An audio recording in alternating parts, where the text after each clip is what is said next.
Chapter 76 Gourmet Cells. As time passed, more than 20 minutes passed in the blink of an eye. Sarutobi Hiruzen said helplessly, "It seems that we can only use the method you said, Ryushu." Ryushu nodded and said, "Okay, but I can't guarantee 100% success. Failure will only lead to death." Oda-Nobuo asked nervously, "Elder Ryushu, what method are you talking about? Can you tell us first so that we can prepare a little bit?" Ryushu thought for a while and said, "Come with me, we will know when the time comes." As they said that, everyone walked towards the daimyo's bedroom. Ryushu suddenly took out an unknown object from somewhere and put it in his hand. Ryushu said, "This is Gourmet Cell, which can increase a person's cell activity." Yuditen Koharu on the side suddenly exclaimed, "Increase cell activity? Impossible, that is impossible to do."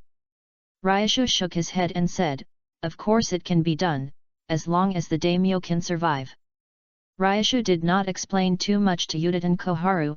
After all, he didn't know what cell activity was, and then he gave the gourmet cell to the daimyo.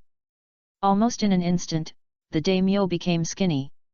"I'm so hungry, hungry, give me food." The daimyo jumped up from the bed and started yelling. "Come on, bring the food, quick!" Hearing the daimyo's words, Oda-Nobuo shouted outside the house in surprise. Soon a pile of food was delivered to the daimyo, and the daimyo began to wolf it down. The daimyo ate the amount of 3 people by himself, and his body slowly recovered a little. But the daimyo still yelled, "Hungry, I'm so hungry, I want food." Just a while without food, the daimyo's body instantly deflated again. Oda-Nobuo said in a panic, "Father, I'll go to the kitchen to urge, please wait a moment." After that, he ran out in a hurry. Long Shu looked at him as if he would never be full and shook his head secretly, and took out the century soup from the system. The moment Long Shu took out the century soup, the fragrance instantly spread throughout the daimyo mansion, and a beautiful aurora appeared on the ceiling of the daimyo's bedroom. What a nice smell! The people in the entire daimyo mansion couldn't help swallowing their saliva, and some people couldn't help but follow the fragrance to find it, but when they saw that the fragrance came from the daimyo's bedroom, they all stopped in front of the door and paced back and forth. The daimyo's eyes were instantly attracted to it. "Give it to me, give it to me." Long Shu handed the century soup to the daimyo, and the daimyo eagerly grabbed a mouthful and drank it. The gourmet cells were finally satisfied after the baptism of the century soup, and at the same time, they also reported the daimyo's due reward. Muscles bulged on the daimyo's thin body, and the current daimyo didn't look like a 60-year-old man at all. "Ha ha ha, he he he." The daimyo who drank the century soup first laughed with satisfaction, then turned into a wretched expression. "Daimyo, this is what I should do." Long Shu looked at the recovered daimyo and smiled. Daimyo shook his head and said, "Hey, Elder Nagaragi, don't say that. No matter what, you saved my life, so I must thank you." Nagaragi chuckled and said, "In that case, I have something to ask, Madam Senju."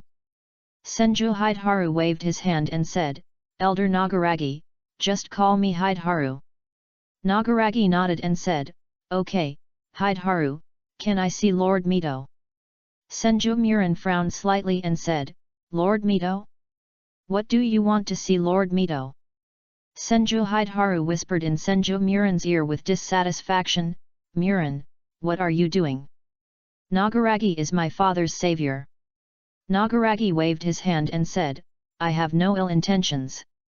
I just want to ask Lord Mito something." Senju Hideharu smiled and said, "Of course, no problem. I think Lord Mito must want to see you." Nagaragi smiled at the Senju couple and said, "Thank you very much." Long Shu turned around and said to the daimyo, "Daimyo, I want to remind you that the gourmet cells in your body need to eat in time, otherwise the gourmet cells will eat the cells in your body. Please pay attention, daimyo." The daimyo frowned at first, then laughed heartily and said, "Haha, I know, Elder Long Shu, don't worry, how can a daimyo like me be hungry?" Oda beside him also echoed, "Yes, I will definitely take good care of my father." Unexpectedly, the daimyo snorted coldly and said, "Humph, you are still ashamed to say that. I know how you behaved during the time when I was poisoned.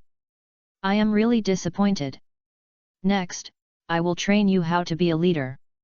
Oda smiled awkwardly, "I am not worried that something will happen to you, father, but father, don't worry, I will definitely study hard and will never let you down."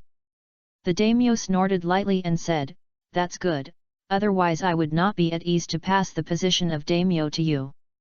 Chapter 77 Return to Konoha. After solving the daimyo's affairs, Sarutobi Hiruzen did not want to stay for long. He took Tatsuki and Tsunade to Konoha first, and the Senjo couple stayed in the daimyo's mansion to take care of the daimyo for a while. On the way back, Tsunade had a lot of questions to ask Tatsuki, but no matter how Tsunade asked, Tatsuki just smiled and perfunctorily passed it over. Looking at the dissatisfied Tsunade, Sarutobi Hiruzen laughed and said, "Tsunade, everyone has secrets, why do you have to know them clearly?" Tsunade pouted and said, "Okay, I don't want to know yet." Then she turned her head away. Nagarayu smiled helplessly and said, "I'll tell you when I have a chance in the future." Sarutobi Hiruzen looked at Nagarayu and asked again, "Ngaraju, I see you are absent-minded, are you thinking about something?" Nagarayu waved his hand and said, "Nothing, I'm just a little nervous about meeting Lord Mito." Sarutobi Hiruzen laughed and said, "Lord Mito is easy to get along with, don't worry." Nagarayu nodded and said, "Really? Then I'm relieved." Of course, Nagarayu was not nervous about meeting Uzumaki Mito, but the system suddenly spoke just now. Ding! Congratulations to the host for changing the future of the Fire Country and obtaining transformation points, 3000 points. Ding! Congratulations to the host for strengthening the Fire Country Daimyo, Oda Ryusaki, and obtaining transformation points, 300 points. Long Shu thought to himself, "System, why are there so many transformation points this time?" Ding! The host changed the future process of the entire Fire Country, including Konoha, and the transformation points for all activities are Konoha plus the Fire Country. Long Shu asked again, "What about the Fire Country Daimyo? He is at most a genin who can't do ninjutsu now." Ding! Gourmet cells will give the user an exclusive ability, which can completely replace ninjutsu. Long Shu frowned slightly and said to himself, "Exclusive ability? Is that so?" After that, there was no conversation along the way, and soon the three of them returned to Konoha before dark. As soon as Longshu got home, Xiaojin couldn't wait to throw himself into Longshu's arms and said pitifully, "Baba, I miss you so much. Next time you go out, please take me with you." Longshu smoothed Xiaojin's slightly frowned brows and smiled, "Don't frown, otherwise you won't look good in the future, and no one will want you if you don't look good." Xiaojin's eyes widened and said, Baba, you don't want me if I don't look good." Longshu picked up Xiaojin and smiled, "How could that be? No matter how ugly Xiaojin is, I want you." He pretended to be embarrassed and said, "There's no way, who makes me your father?" Xiaojin's eyes were full of tears in an instant, and he said aggrievedly, "Hey, Xiaojin is not ugly, the brothers and sisters next door all say that Xiaojin is beautiful, and she will definitely be a great beauty when she grows up." Longshu held Xiaojin in his arms, picked Xiaojin's nose, wiped the tears from Xiaojin's eyes, and laughed, "Haha, don't cry, come on, Dad will take you out for a walk, let others know who is the most beautiful girl in Konoha." When she heard that she could go out to play, she stopped crying immediately and cheered, "Yeah! Go out to play, I want to go out to play. I want to go too, I want to go too." Suddenly Ichiraku and Nono came running from nowhere, and Ichiraku shouted loudly. Longshu pretended to be disgusted and said, "Go away, this is our father and daughter's time, don't you think so, Xiaojin? What day is it today?" There are so many people. Longshu looked at the busy streets and wondered. Baba, I want to eat this. Xiaojin sat on Xiao Bai and pointed to the stall next to him. Speaking of which, Xiao Bai grew faster than Xiaojin. Now Xiao Bai is already twice the size of Xiaojin. Because Xiao Bai was so big, people around him didn't dare to get close to him, which gave Longshu and his group plenty of space. Longshu touched Xiaojin's head and said, "Okay, I'll buy it for you right away." Longshu followed Xiaojin's direction and walked to the stall and asked the boss, "Boss, how much is a string of meatballs?" The stall boss saw the customer coming and greeted him enthusiastically, "One string is 30 taels, how many strings do you want?" Longshu looked at everyone and said, 5 strings. "Okay, please wait a moment, the meatballs will be here soon." The boss picked up the dough and started making them. After a while, 5 strings of freshly baked meatballs were ready, just enough for one person. Xiaojin finished eating a string and said, "Baba, this meatball is really good. The food that master cooks is not as good as Uncle Koichi's." Matsuo Koichi smiled and said, "You don't even look at who I am. I dare not say that in the whole ninja world, but in the whole Konoha, there is absolutely no one who cooks better than me. Yes, the food that master cooks is the best." Ichiraku echoed.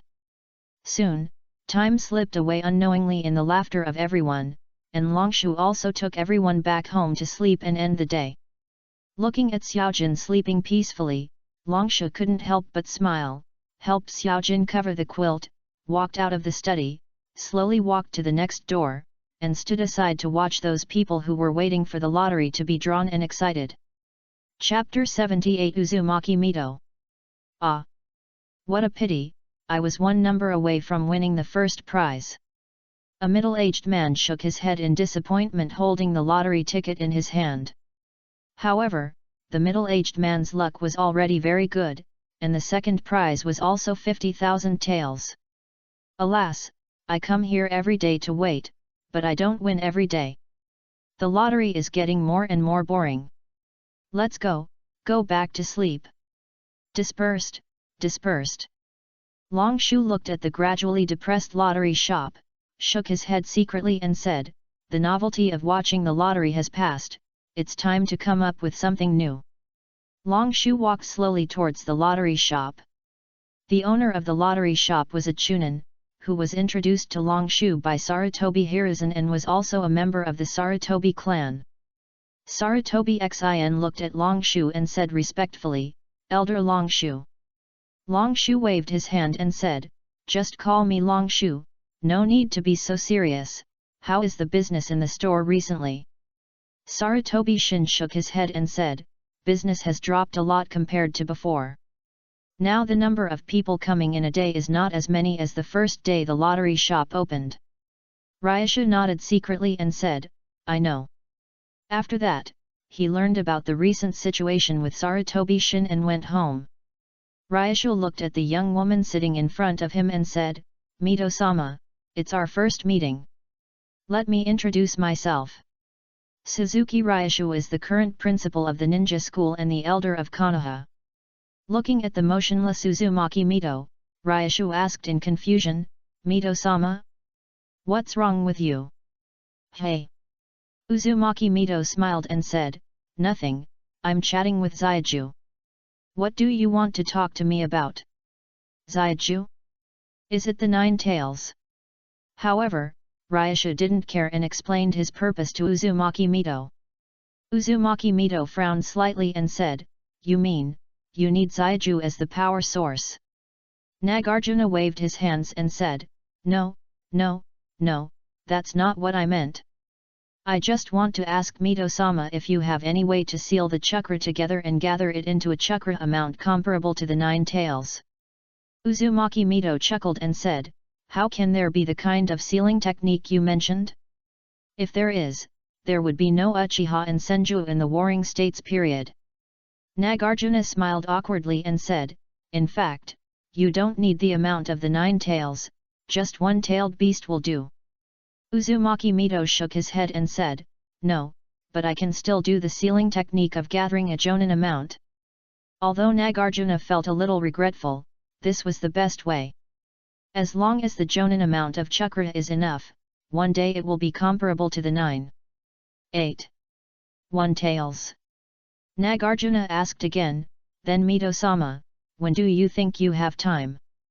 Uzumaki Mito smiled and said, then now. Nagarjuna was surprised and said, now. Uzumaki Mito nodded and smiled, why? Not now. Ryasha waved his hands and said, then what does Mito-sama need me to prepare? Uzumaki Mito thought for a while and said, just find me a chakra container that can withstand the 9 taels chakra, and I will input the 9 taels chakra into it. Ryasha frowned slightly and said secretly, a container that can withstand the 9 taels chakra. Ryasha asked Uzumaki Mito again, then can chakra conduction metal be? Before Ryasha finished speaking, he was interrupted by Uzumaki Mito, no. Chakra conduction metal can't withstand the 9 taels chakra of a jonin. No? Is there anything in the ninja world that can withstand the 9 taels chakra? Ryasha suddenly thought of his adamantium shield, took out the shield from the system, and said, then Mito-sama, can you take a look at this piece of metal? Space-time ninjutsu. The surprised look on Mito Uzumaki's face stayed for only a moment, and soon Mito Uzumaki pretended to be calm and took the shield, releasing a small amount of 9 taels chakra into the adamantium shield. Ryaki took out the shield in front of Mito Uzumaki, just to show off himself. Looking at Mito Uzumaki inputting 9 taels chakra, Ryaki was also very nervous. Hey! Mito Uzumaki gradually increased the amount of chakra input. As the chakra increased, the adamantium alloy began to become unstable and began to tremble slightly, as if it could break at any time. Finally, Uzumaki Mito shook his head and said, no, although this piece of metal is very hard, it still can't withstand so much 9 taels chakra. Nagarjuna shook his head slightly disappointed, but this was also within Nagarjuna's expectations. Adamantium alloy is not much stronger than chakra-conducting metals. Nagarjuna asked again, then Mito-sama, how much 9 taels chakra can this shield withstand? Uzumaki Mito picked up the shield and looked at it and said, about the chakra of a chunin, more than that won't work. Then he handed the shield to Nagarjuna. Nagarjuna took the shield, held it in his hand and looked at it and said to himself, chunin is not bad. Nagarjuna nodded and said, thank you, Mito-sama, since there is nothing else, I will leave first. Chapter 79 Yin Seal. Nagarjuna, I can help you solve the chakra issue, but you need to promise me one thing. Uzumaki Mito looked at the somewhat disappointed Nagarjuna and said. Just as he was about to leave, Nagarayu suddenly stopped and asked in confusion, really? Mito-sama. Uzumaki Mito smiled and nodded and said, of course, how could I lie to you? Then what does Mito-sama want me to do? Nagarayu asked again. Uzumaki Mito looked at Nagarayu calmly and said, I hope you can help the Whirlpool country when it is in danger. Nagarayu was stunned and said, no problem, Mito-sama, when the Whirlpool country is in danger, I will do my best to help the Whirlpool country. Uzumaki Mito smiled and said, come here. Although Nagarayu was confused, he still approached Mito-sama carefully. Suddenly, Mito-sama pressed a heavy point on Nagaraju's forehead, leaving a clear mark. Mito-sama said, gather your chakra to the place where my finger is pressed. Nagarayu listened to Mito-sama's words and slowly gathered all the chakra on his forehead. Seeing that the chakra was almost condensed, Uzumaki Mito shouted softly, sealing technique. Ryashu only felt that his head was much heavier, and he almost fell to the ground. After a long while, Nagarajutsu recovered, shook his head and asked, Mr. Mito, what are you doing? Uzumaki Mito chuckled and said, I have sealed all your chakra on your forehead. You can unseal it when you want to use it. Now I will teach you how to unseal it. Uzumaki Mito taught Nagarajutsu how to make a seal, and said, the real name of this ninjutsu is Yin Seal, but I just simply sealed your chakra. It takes 2 to 3 years to complete the real yin seal. Nagarajutsu nodded and smiled, "Thank you, Mito. Don't worry. I will definitely protect the country of Vortex." Uzumaki Mito chuckled and shook his head and said, "If you want to complete the yin seal, you must input chakra into the seal all the time in these years." Uzumaki Mito and Nagarajutsu explained the follow-up of the yin seal and the precautions, and then Uzumaki Mito let Nagarajutsu leave. Shortly after Nagarajutsu left, the voice of the Nine Tails suddenly came. "Why did you help him? You have only met once." Uzumaki Mito pondered for a long time and said, "Maybe it's a feeling. I have been with you for so long, and I have learned some ability to perceive good and evil." Kuwabai was silent for a while, and said after a long time, "Then you won't." Kuwabai stopped talking halfway, and Uzumaki Mito chuckled and said, "Not to what? Zaiju, why are you still keeping it a secret?" Kuwabai snorted and looked directly into Uzumaki Mito's eyes and said, "You used your life to forcefully condense the yin seal for him. Why? Why did you do this?" Uzumaki Mito did not answer Kuwabai's question, but said, "Zaiju, do you know? I am over 60 years old. I know my physical condition. I am almost gone. At most, I will have these few years. I might as well make some contributions with my last life." Kuwabai stared at Uzumaki Mito for a while, then slowly closed his eyes and said, "I know. You can go out." Uzumaki Mito said with a smile, "Haha, come to think of it, this is the first time you didn't refute my address to you, so I can call you Zaiju from now on." Kuwabai suddenly opened his eyes and swung his tail towards Uzumaki Mito, but before the tail hit Uzumaki Mito had already left. Kuwabai stared at the place where Uzumaki Mito disappeared and said coldly, "Haha, humans are really weak, a mere 100 years are not enough." Kuwabai changed to a comfortable posture and continued to lie down and said, "Haha, Zaiju. It's a stupid name, but for your sake I will reluctantly agree." As he spoke, the corners of his mouth rose slightly unconsciously. Suddenly, Uzumaki Mito came back and startled Kuwabai. Kuwabai muttered in his heart, "She probably didn't hear anything." Uzumaki Mito looked at Kuwabai and said, "Xiaoju, can you promise me one thing?" Kuwabai pretended to be calm and said, "Humph, tell me, if I'm in a good mood, I'll agree." Uzumaki Mito was silent for a while, and then said in a low voice, "Xiaoju, promise me that you will hide after I die, and don't let anyone find you. You must stay far away."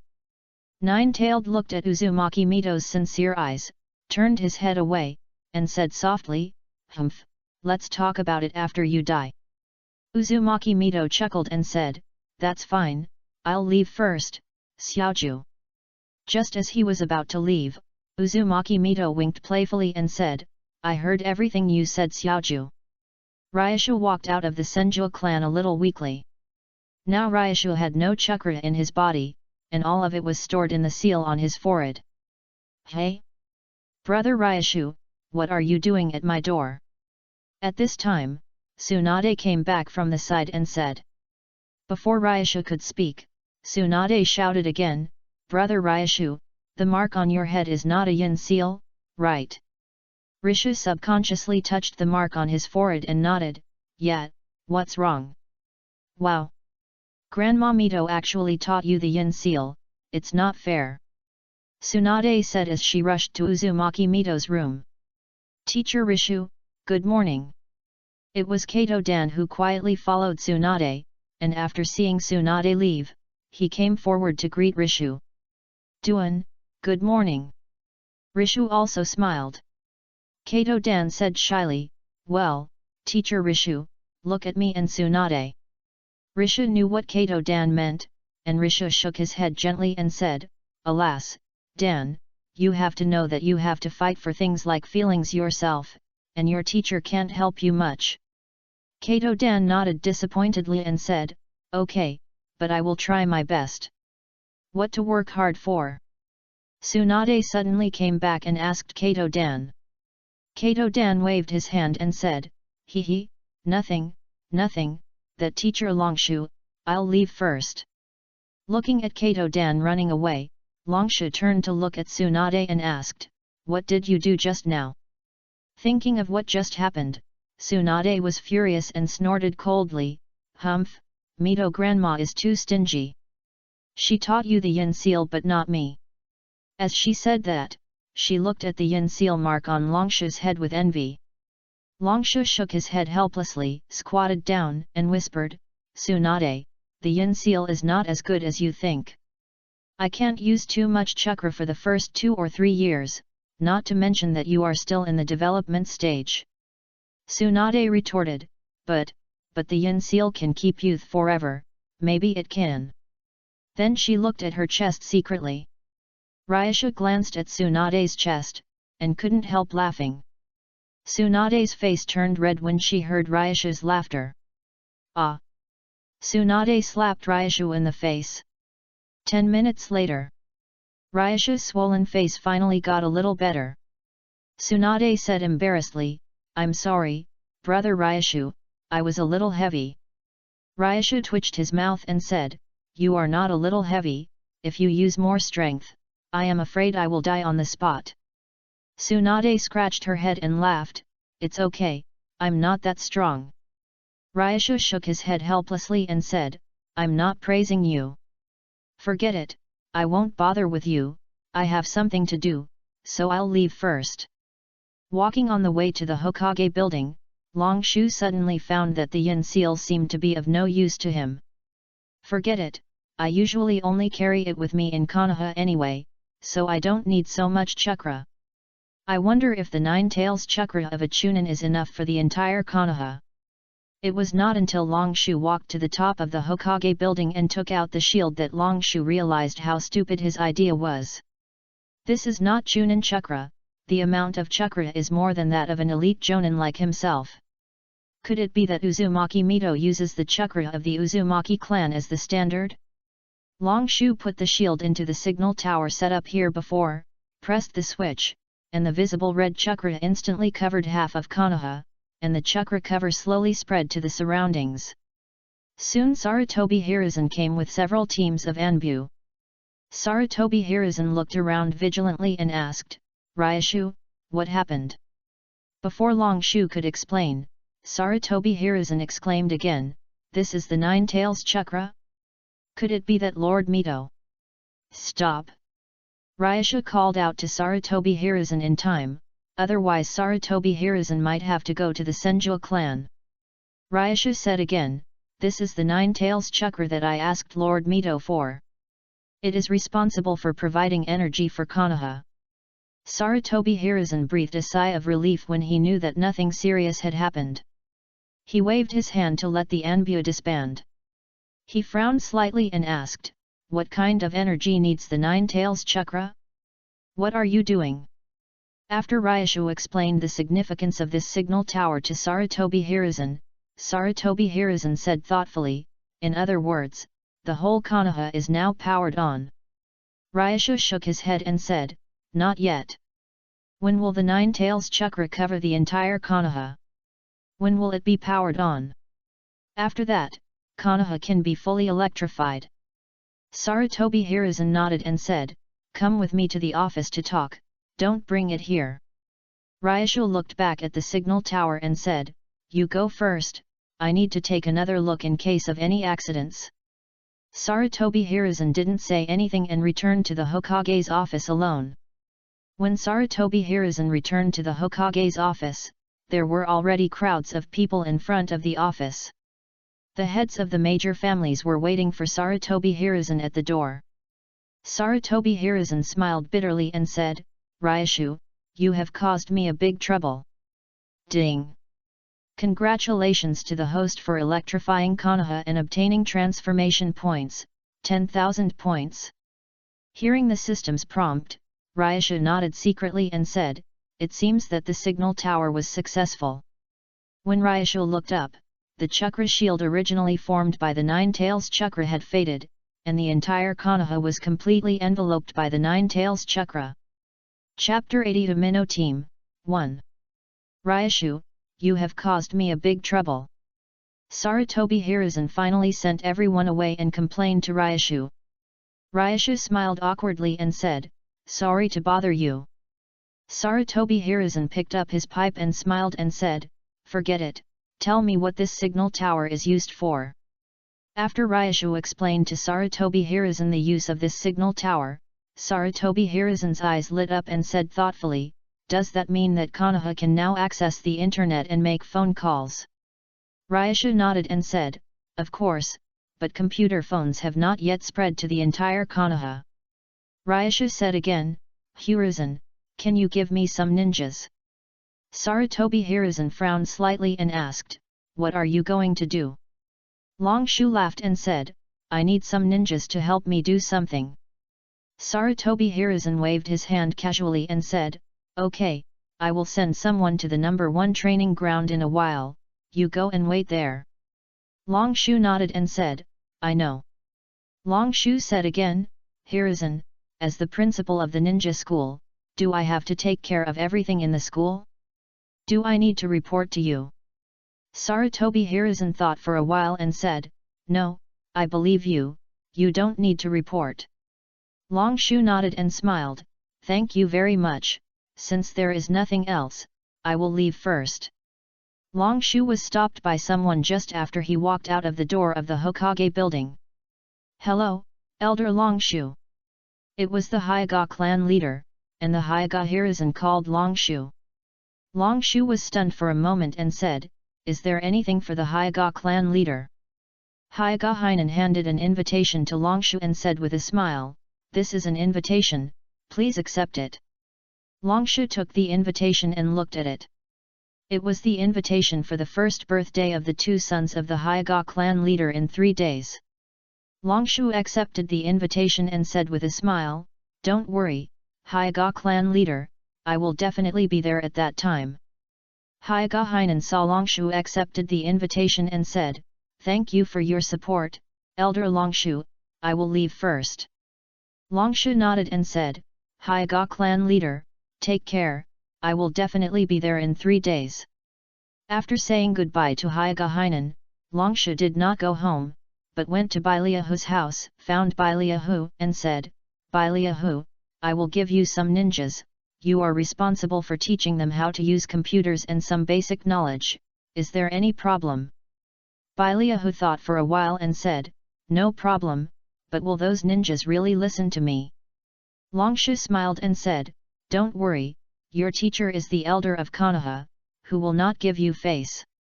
Then he patted Bailuhu's shoulder and said, "Come with me, I'll take you to see them." "Wow! When did you get here, Zion?" Bailuhu just stood up and saw Abarame Zion holding a lunch box and looking at the two coldly. Abarame Zion said faintly, "I've been here for half an hour, and you haven't noticed me." Abarame Zion opened the lunch box in her hand and said, "Bailuhu, this is the lunch I made for you." The lunch box was filled with all kinds of insects, fried, stir-fried, and deep-fried. Bailuhu looked at the lunch box, waved his hand embarrassedly, and said, "Teacher Longshu and I have something to do, you can eat it yourself."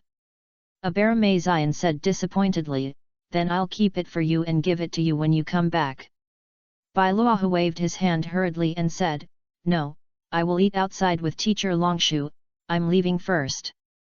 Watching Bailuhu running away, Abaramation lowered her head and looked at the lunch box in her hand, and ate silently by herself until she finished the whole box of insects.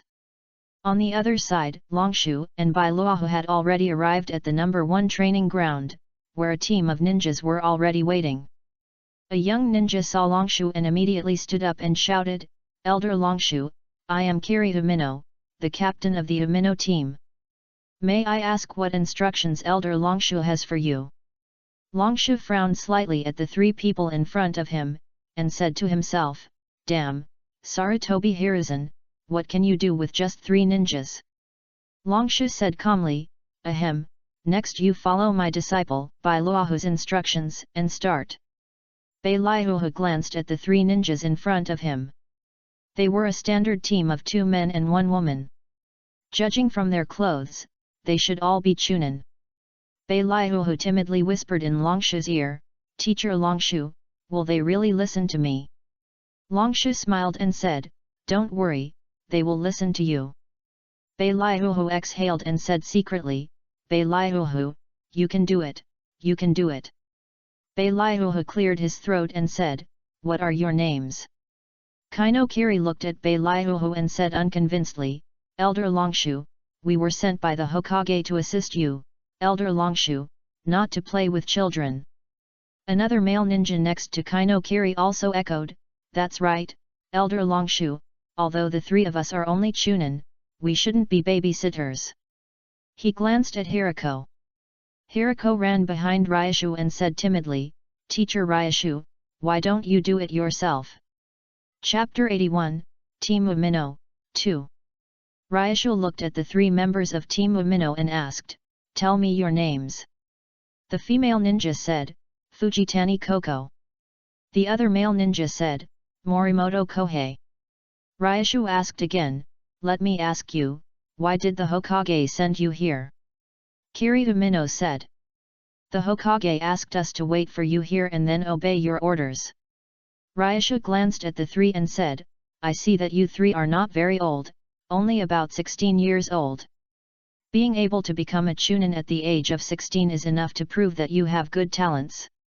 Hearing what Ryushu said, the three raised their heads proudly and were complacent. "But, your talents are just good.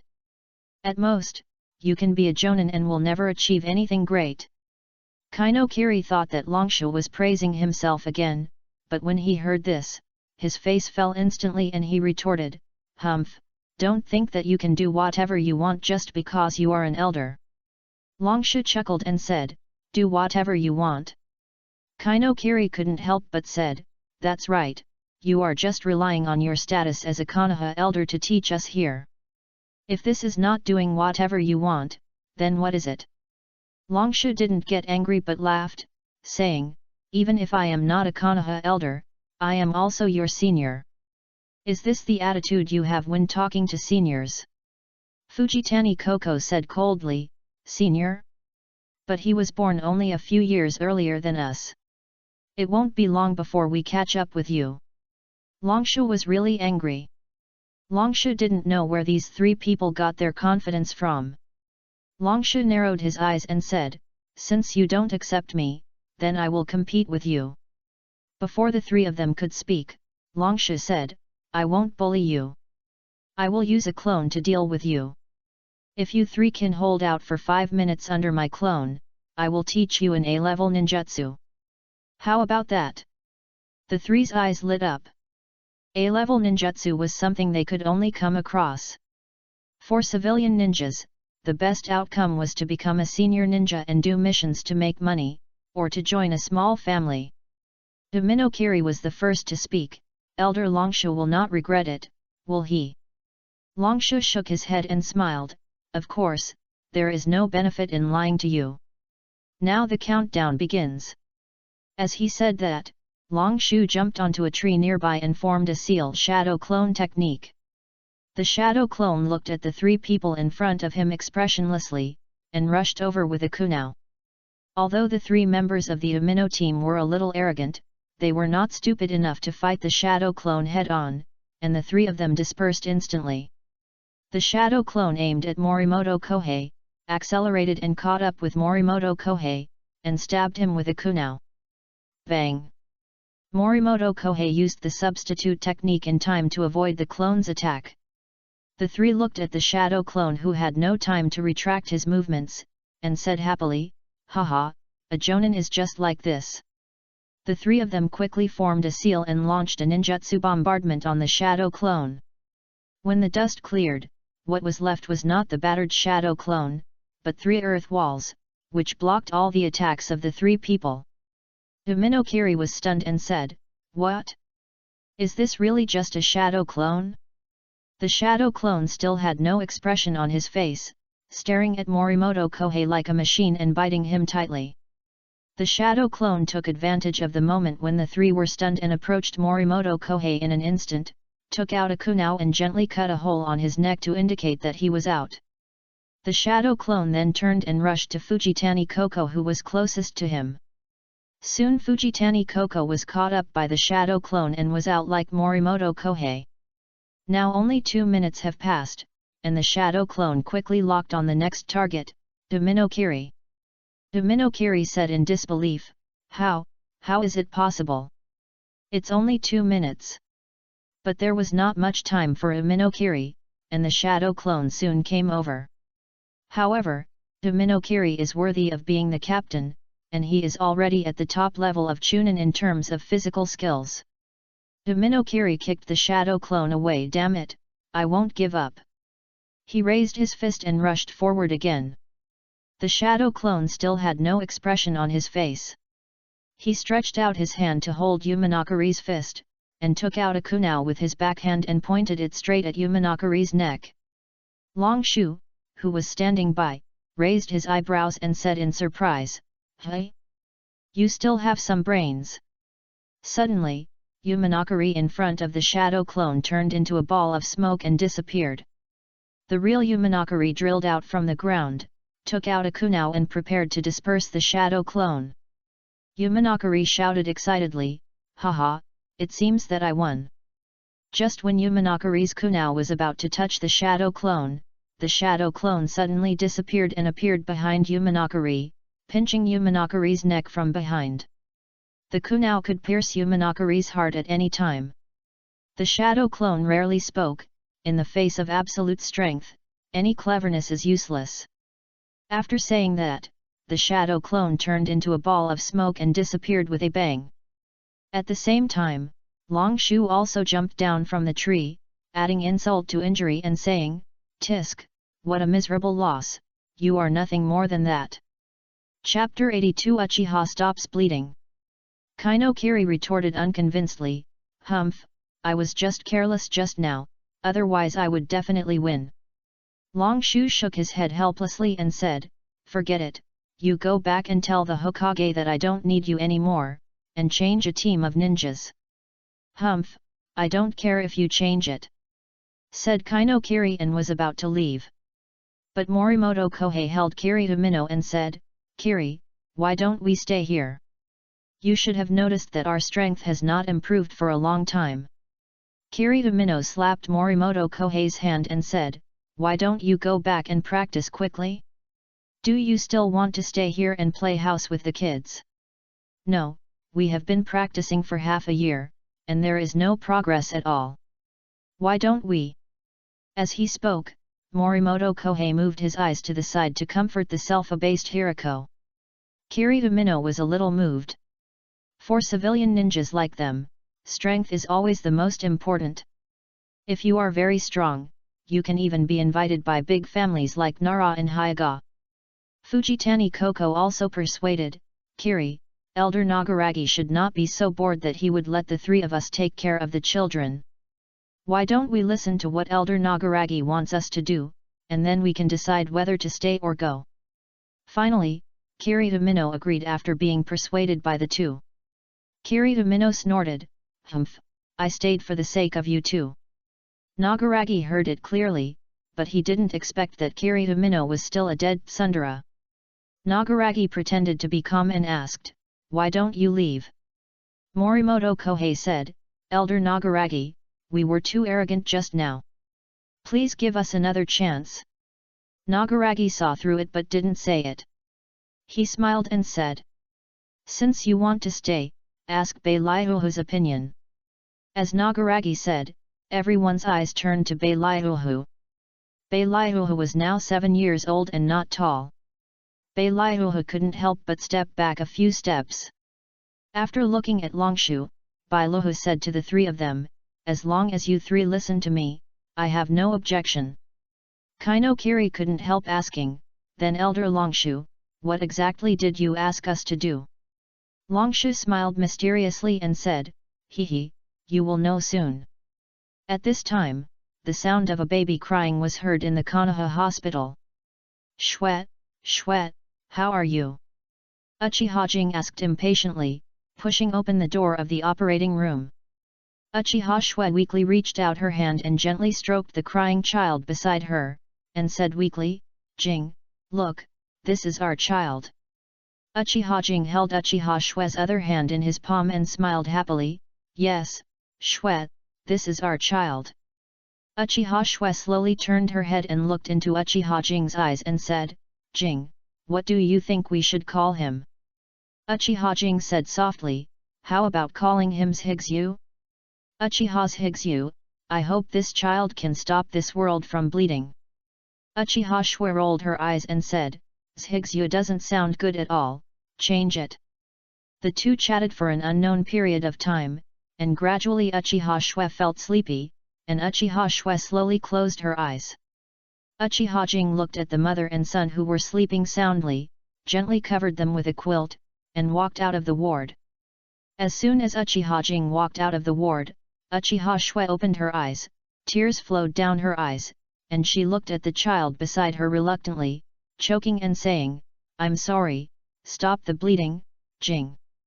On the other side, Uchiha Jing, who had just walked out of the ward, was stopped by someone. Jing, I have something to tell you. It was Yutain Koharu who stopped Uchiha Jing.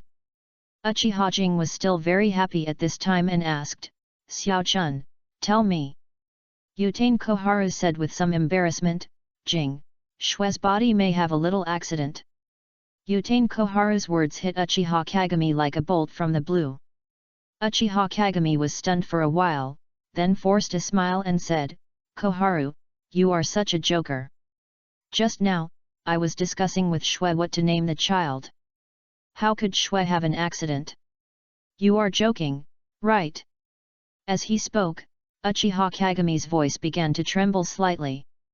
Yutain Koharu closed her eyes and shook her head, saying, Jing, Shue was born 2 months prematurely, and it's a miracle that this child can be born. Uchiha Jing grabbed Yutain Koharu's arms, unconsciously raised his voice, and asked loudly, Why? Why didn't you tell me in advance? Yutain Koharu turned her head away, not daring to look directly into Uchiha Jing's eyes, and said, I'm sorry. This is Shue's intention. Shue hopes that this child can be born. I'm sorry. This sentence was like the last straw that broke the camel's back. Uchiha Jing rushed to the ward in an instant, and saw Uchiha Shue with a gentle smile on her face, and her palm was placed next to the child, as if to say, I will always be with you. Chapter 83 Hyaga Clan.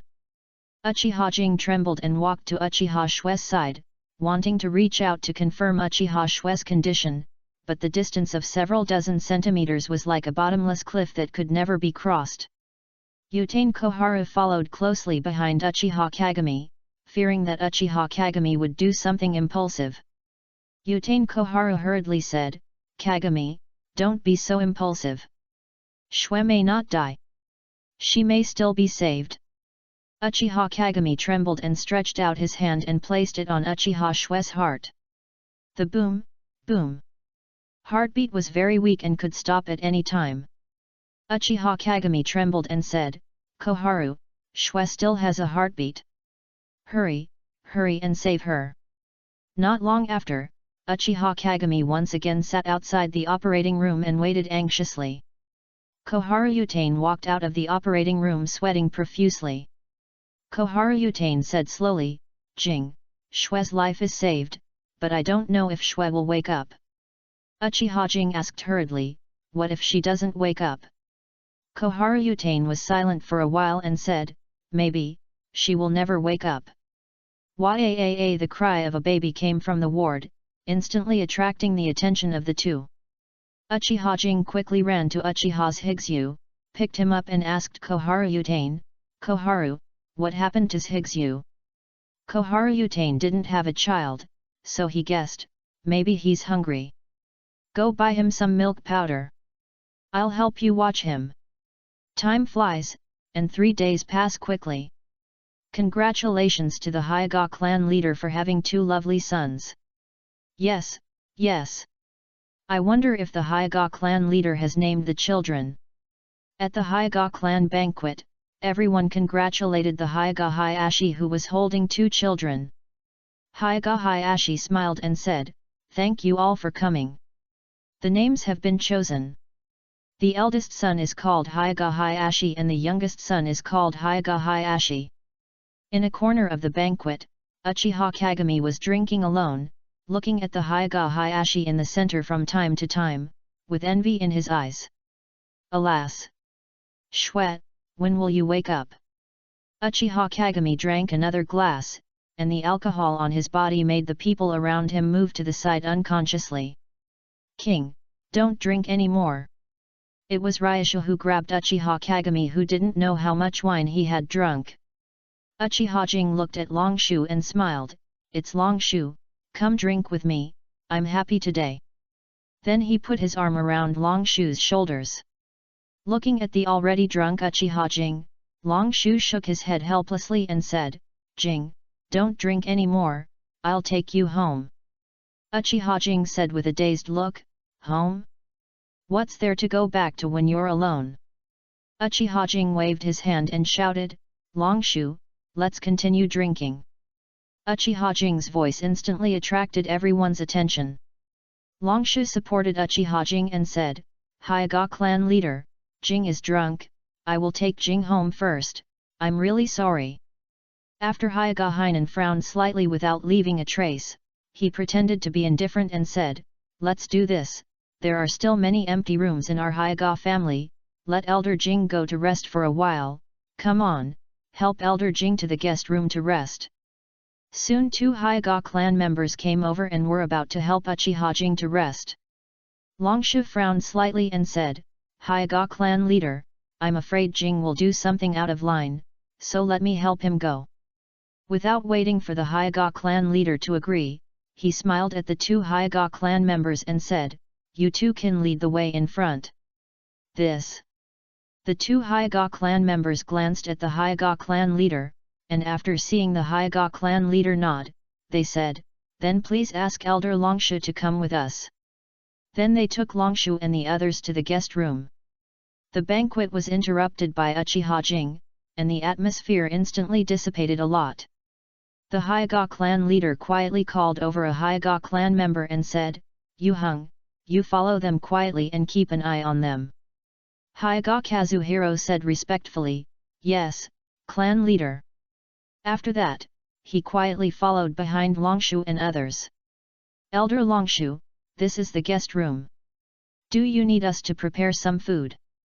Before the Hyuga tribe member finished speaking, Longshu interrupted him and said, "No, if you have nothing to do, please go out."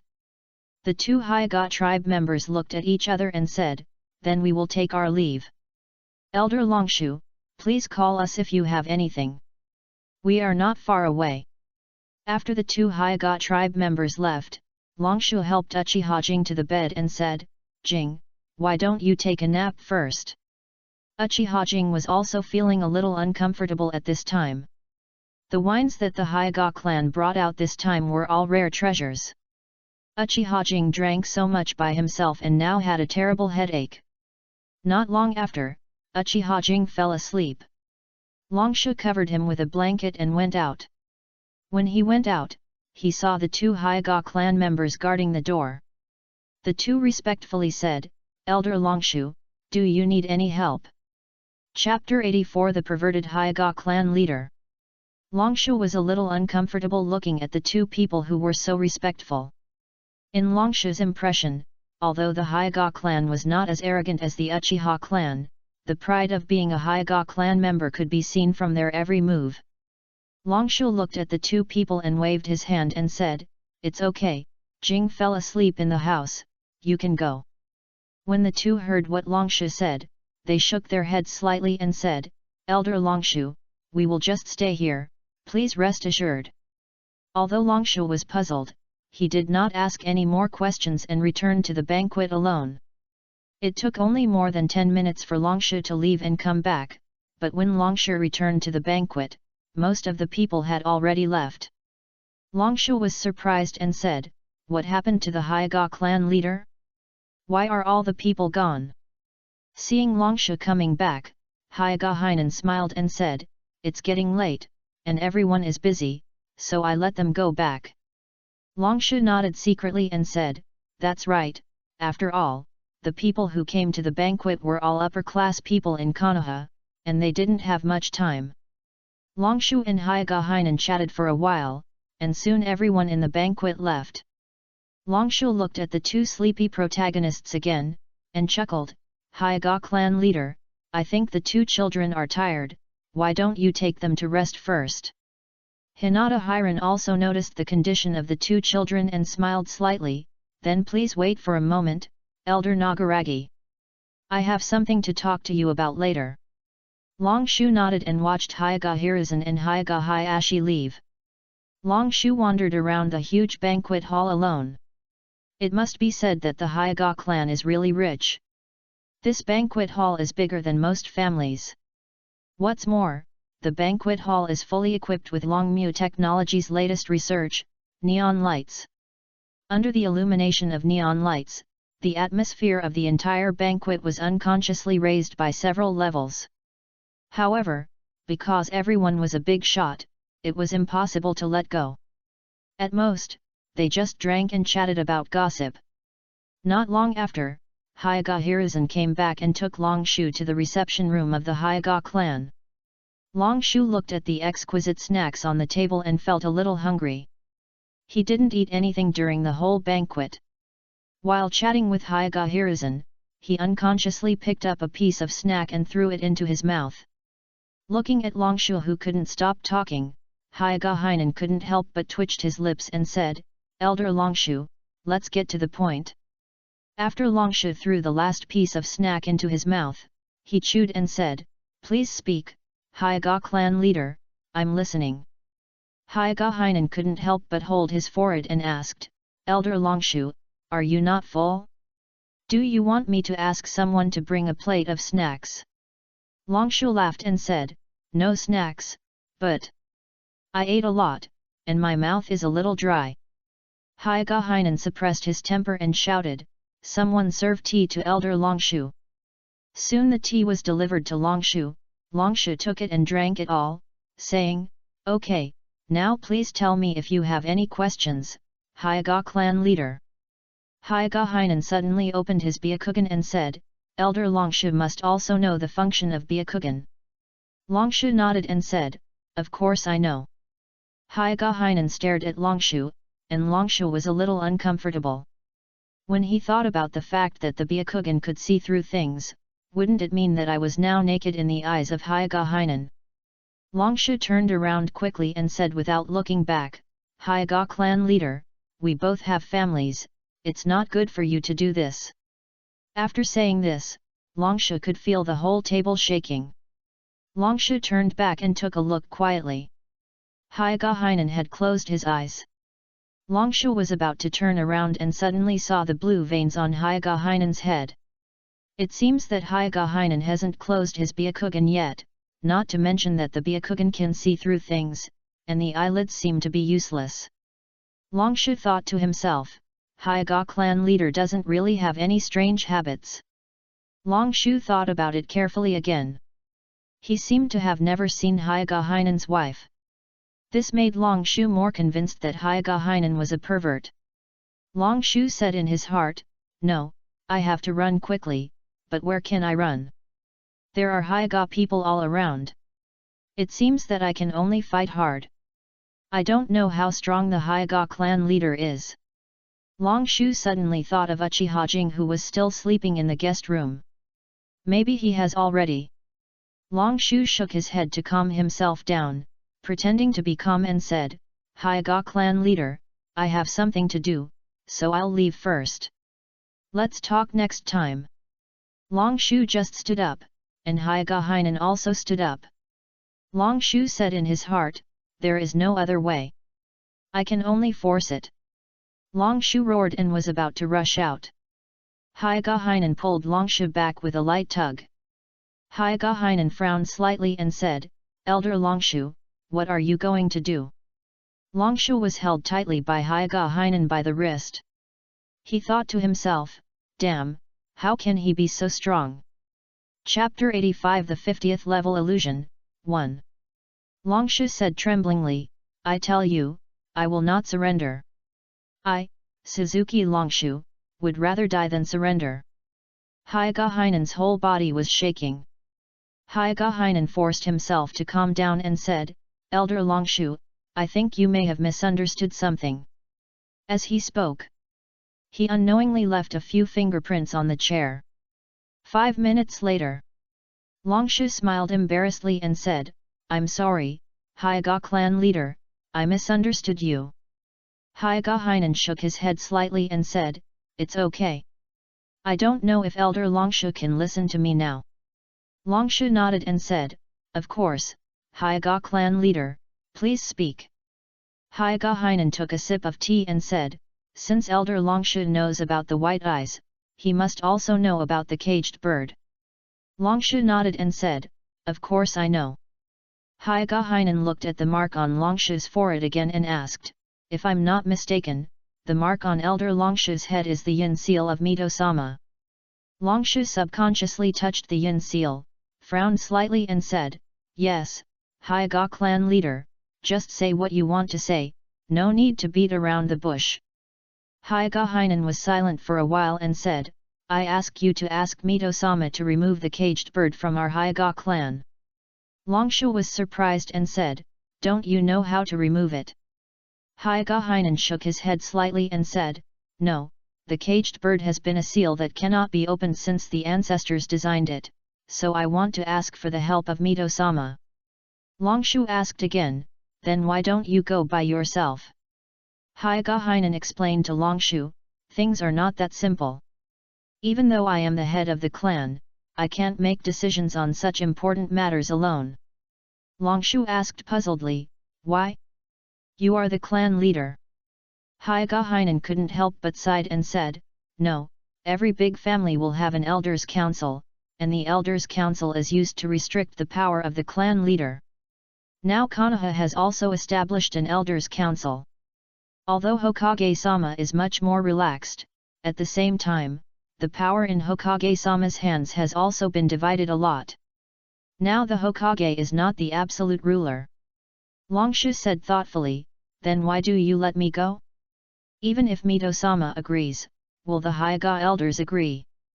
Hyaga Hiruzen's eyes flashed, and he lowered his voice and said, "I will take care of this matter, so I won't bother Elder Nagaragi." Nagaragi nodded and said, "I will ask Lord Mito about this matter." Hyaga Hiruzen smiled slightly and said, "Thank you very much, Elder Nagaragi." At this time, Uchiha Kagami came over with a gloomy face and said to Nagaragi, "Engarajai, something bad has happened." At this time in the Konoha hospital, Uchiha Mitsuko slowly opened his eyes, and a flash of blood flashed in his eyes.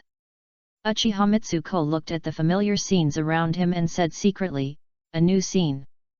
Uchiha Mitsuko stretched his body and opened the door carefully, and saw the Konoha hospital with people coming and going.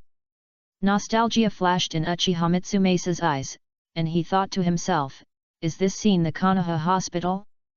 That means I'm finally back to Konoha."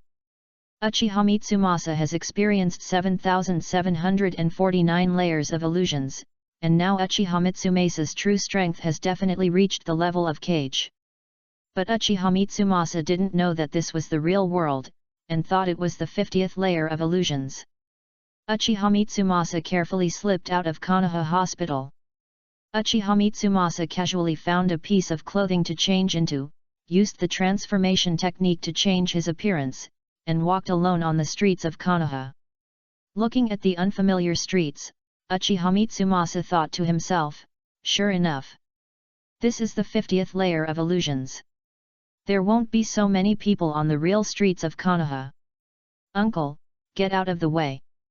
At this time, a shout attracted Uchiha Mitsumesa's attention, and Uchiha Mitsumasa instantly tensed up and thought to himself, "Is she here?" Uchiha Mitsumasa looked at a silver-haired girl. The boy was riding a white tiger and was about to crash into me. The man and the beast were Xiaojin and Xiaobai. Uchiha Mitsumasa was stunned for a moment when Xiaobai was already in front of him. Uchiha Mitsumasa thought to himself, "It's too late. It seems that I have to take action." Uchiha Mitsumasa quickly formed the fire style, Great Fireball Technique seal. Uchiha Mitsumasa looked to the side and frowned slightly and said to himself, help is coming. No, I can't fight and have to find a way to hide quickly. It was Matsuo Yokaiji who arrived in time and split the fireball in half with one knife. Matsuo Yokaiji looked at Uchiha Mitsumasa cautiously and asked, "Who are you? How dare you attack the daughter of the Konoha elder in broad daylight?" Matsuo Yokaiji bent down and said, "Zyobai, take Zyojin back quickly. It's very dangerous here." Zyojin suddenly got angry and said dissatisfiedly, "No, I don't want to go back. It's not fun at home." Matsuo Yokaiji ignored Zyojin and patted Zyobai's big head and let it take Zyojin back. At this time, Uchiha Mitsumasa was thinking about how to leave here, and had no time to deal with Matsuo Yokaiji. Chapter 86 The 50th Illusion, 2. Soon, the Konoha ninjas patrolling the streets discovered the abnormality here, and several ninjas directly surrounded Uchiha Mitsumasa. Of course, there were also many Uchiha clan members among them, but because Uchiha Mitsumasa used the transformation technique, he did not realize that this person was the patriarch of the Uchiha clan, Uchiha Mitsumasa. Uchiha Mitsumasa looked at the increasing number of people and said inwardly, "Not good." Uchiha Mitsumasa took advantage of the fact that there were not too many people, jumped onto the roof and began to form the shadow clone technique. Bang, bang, bang. Several shadow clones appeared and fled in all directions. "Chase him, don't let him get away!"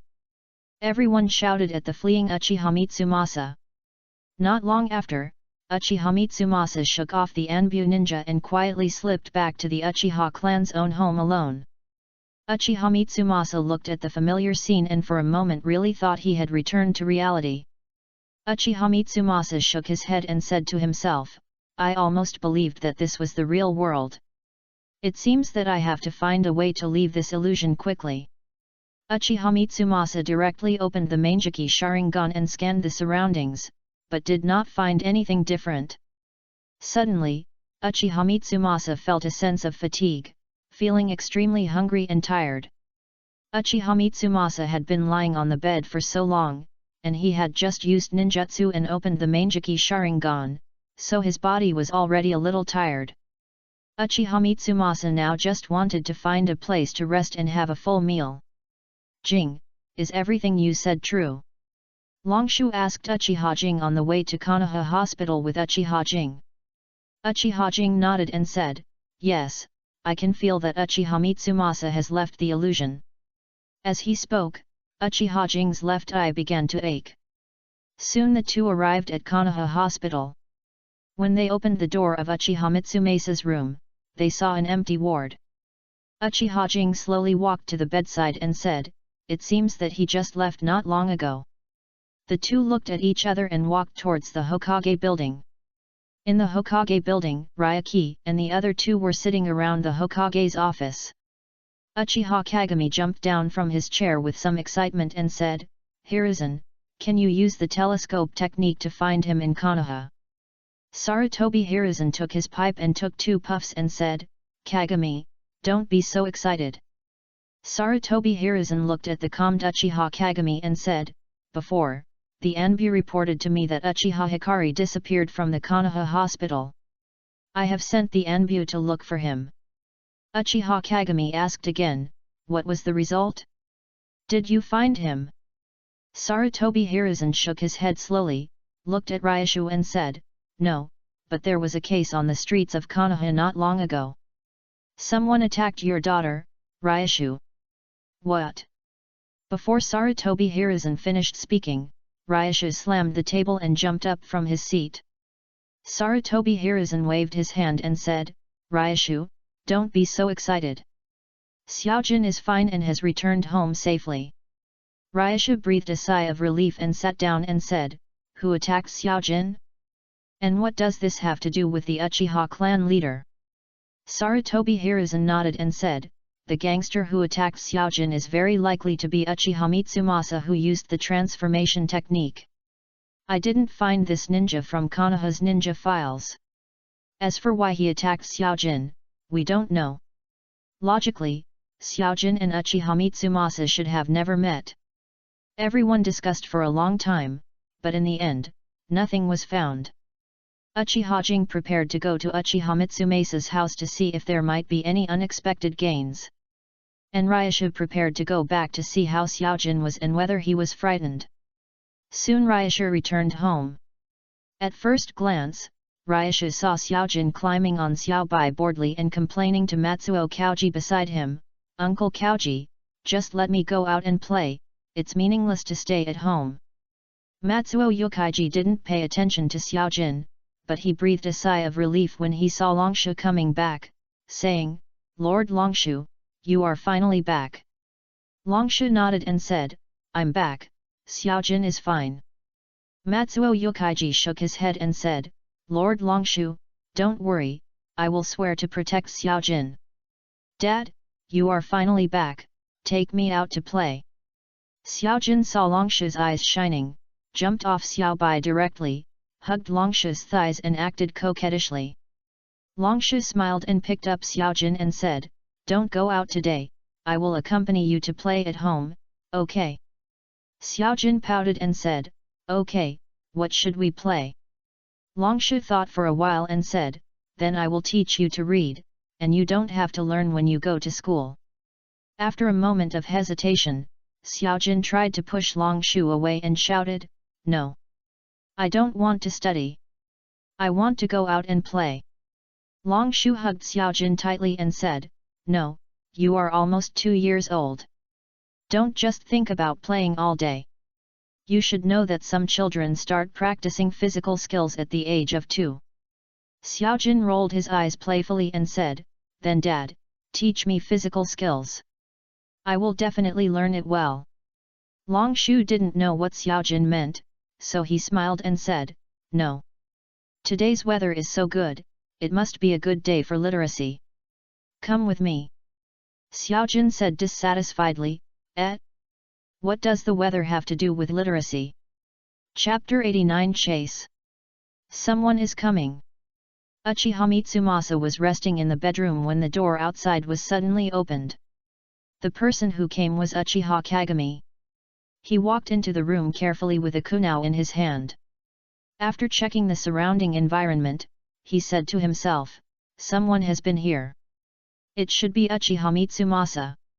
Uchiha Jing looked at the bedroom next to him and pushed open the door carefully, but he did not see Uchiha Mitsumasa but an open window. Uchiha Jing looked around and walked cautiously to the window and thought to himself, "It seems that Uchiha Mitsumasa has left.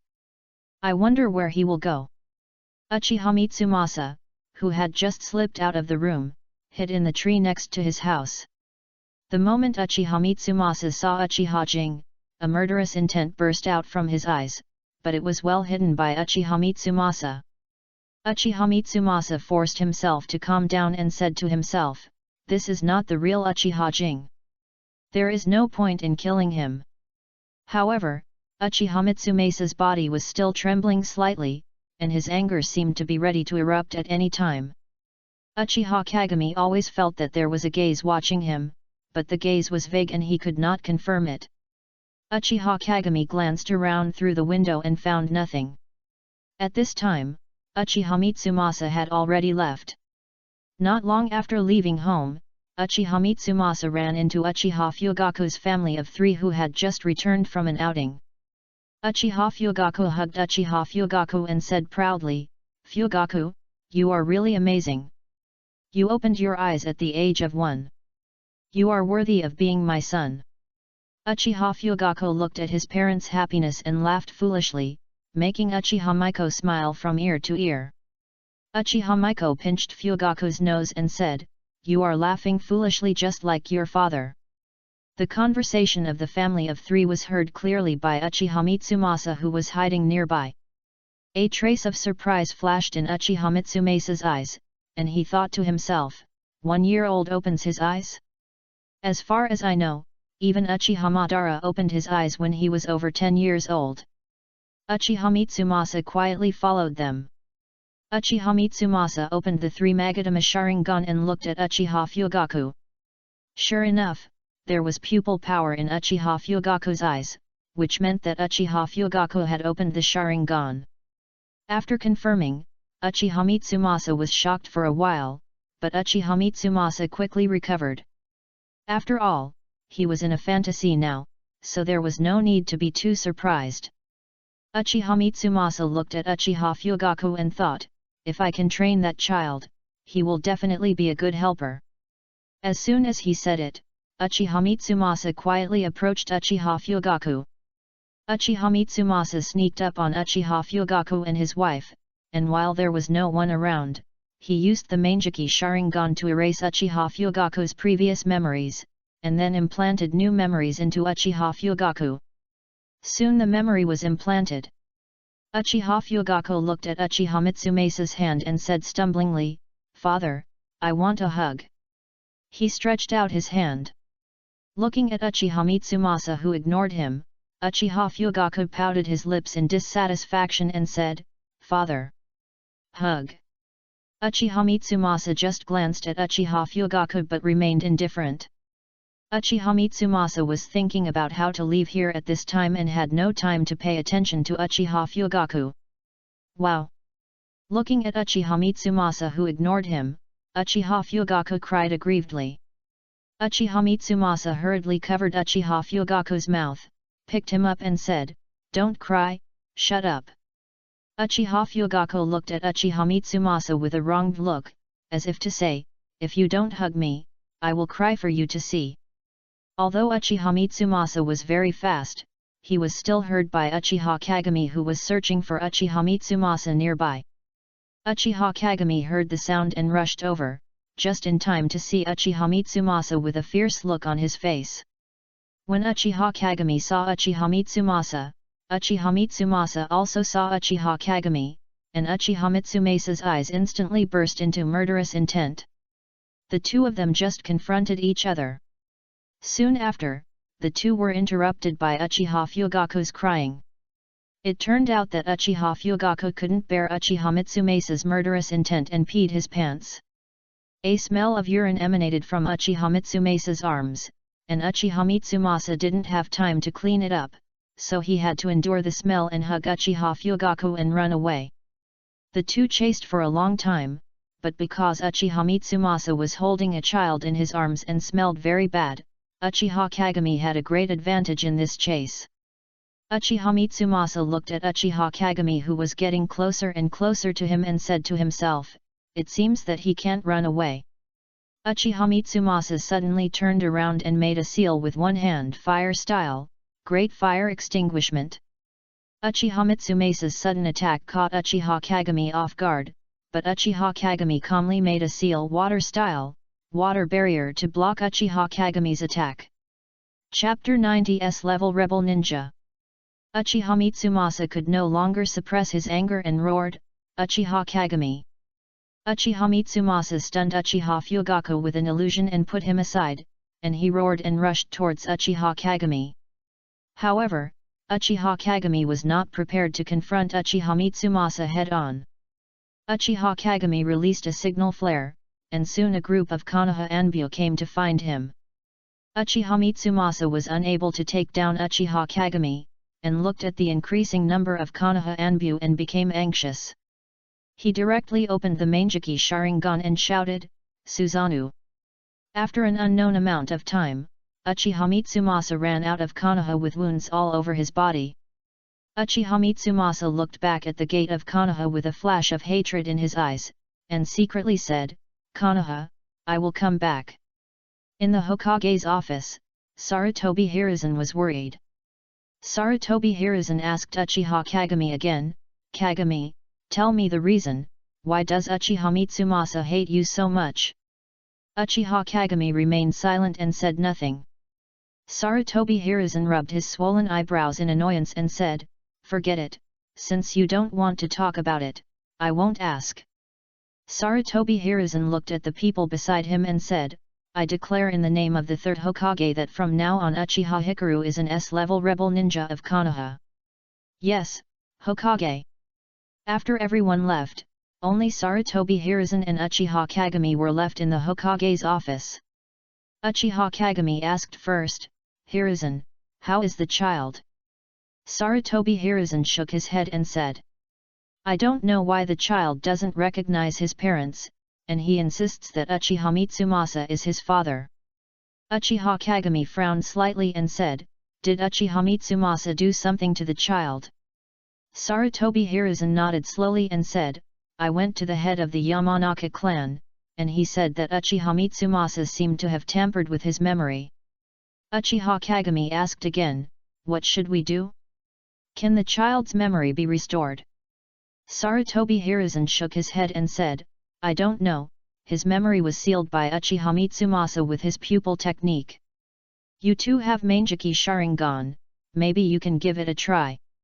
Uchiha Kagami subconsciously covered his left eye and shook his head and said, "No, my pupil technique is not as good as Uchiha Mitsumasa."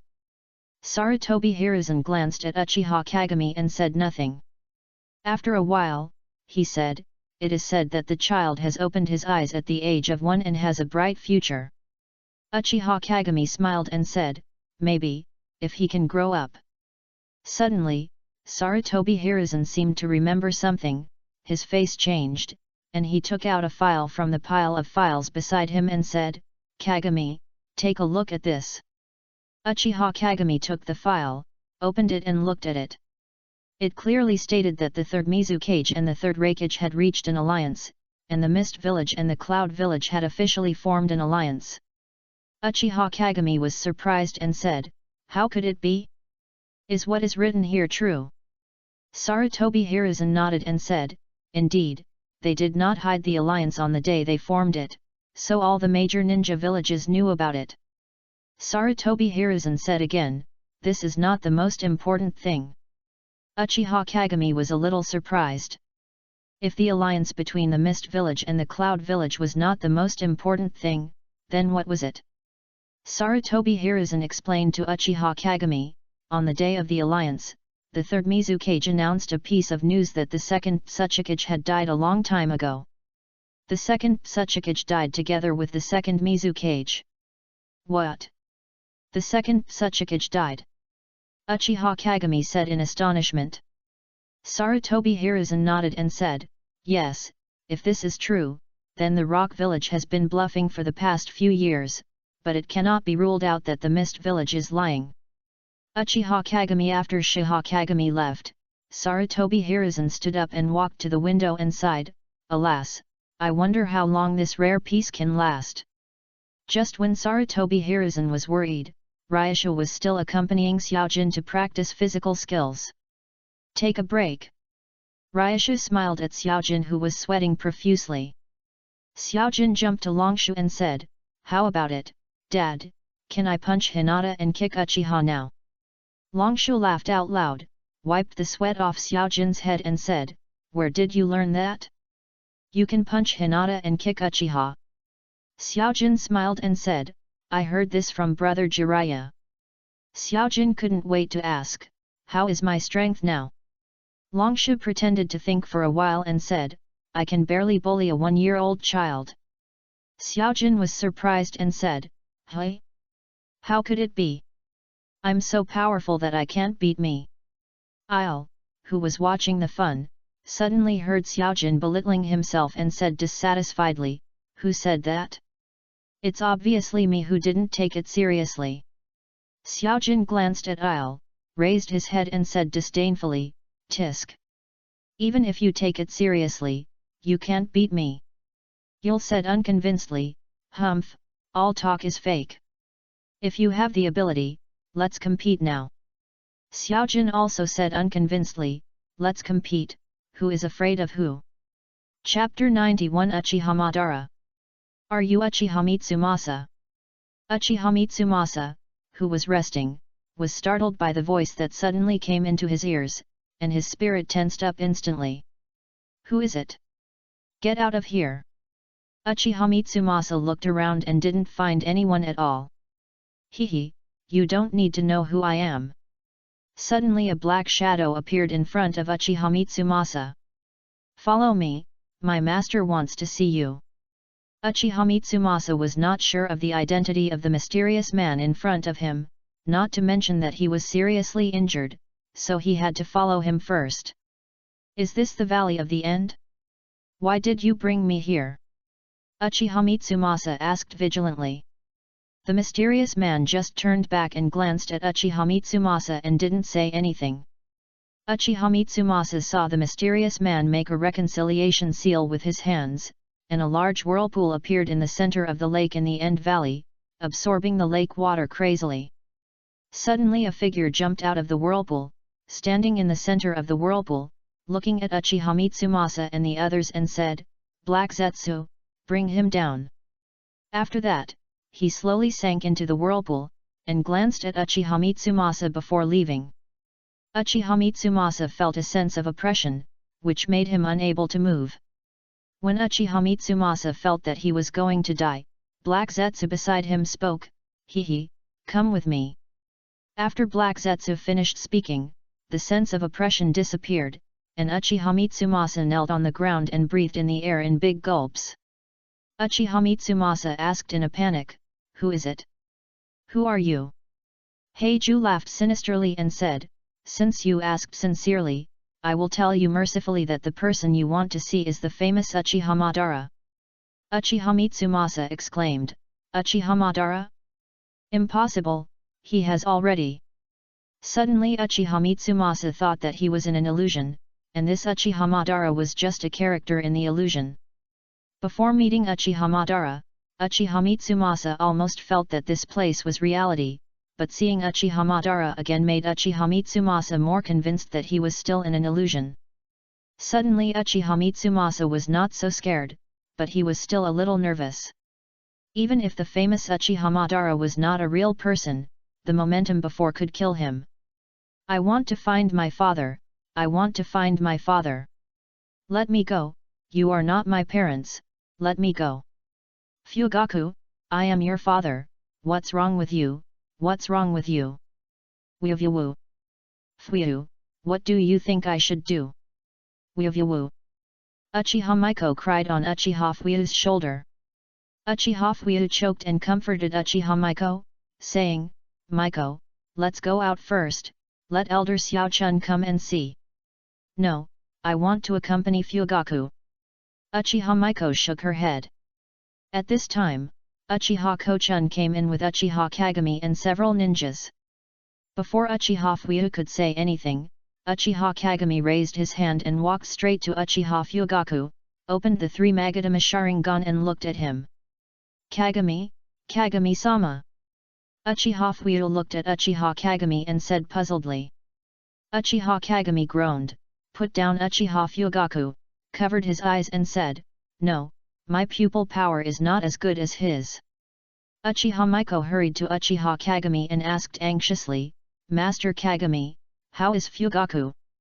Uchiha Kagami opened his eyes with difficulty and said, "Fugaku is nothing wrong with his body, it's just that his memory has been tampered with." Uchiha Fuyu asked again, "Can Fugaku's memory be restored?" Uchiha Jing nodded and said, "Of course, as long as the person who tampered with the memory removes it voluntarily." Uchiha Maiko asked, "Then Master Jing, do you know who tampered with Fugaku's memory?" Uchiha Jing was silent for a while and said, "You go back and rest, we will find you when Fugaku recovers."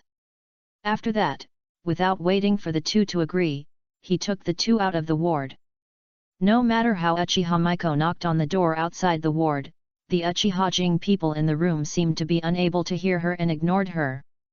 "Maiko, let's go," Uchiha Fuyu said with a gloomy face. Uchiha Maiko shook her head frantically and said, "No, I won't leave. Fugaku is still inside, woo."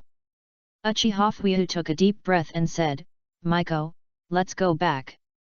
Master Kagami will notify us when Fugaku recovers." It is unknown what Uchiha Fuyu and Uchiha Maiko said, but Uchiha Maiko still followed Uchiha Fuyu. In the ward, Uchiha Kagami opened his Sharingan again and stared at Uchiha Fugaku.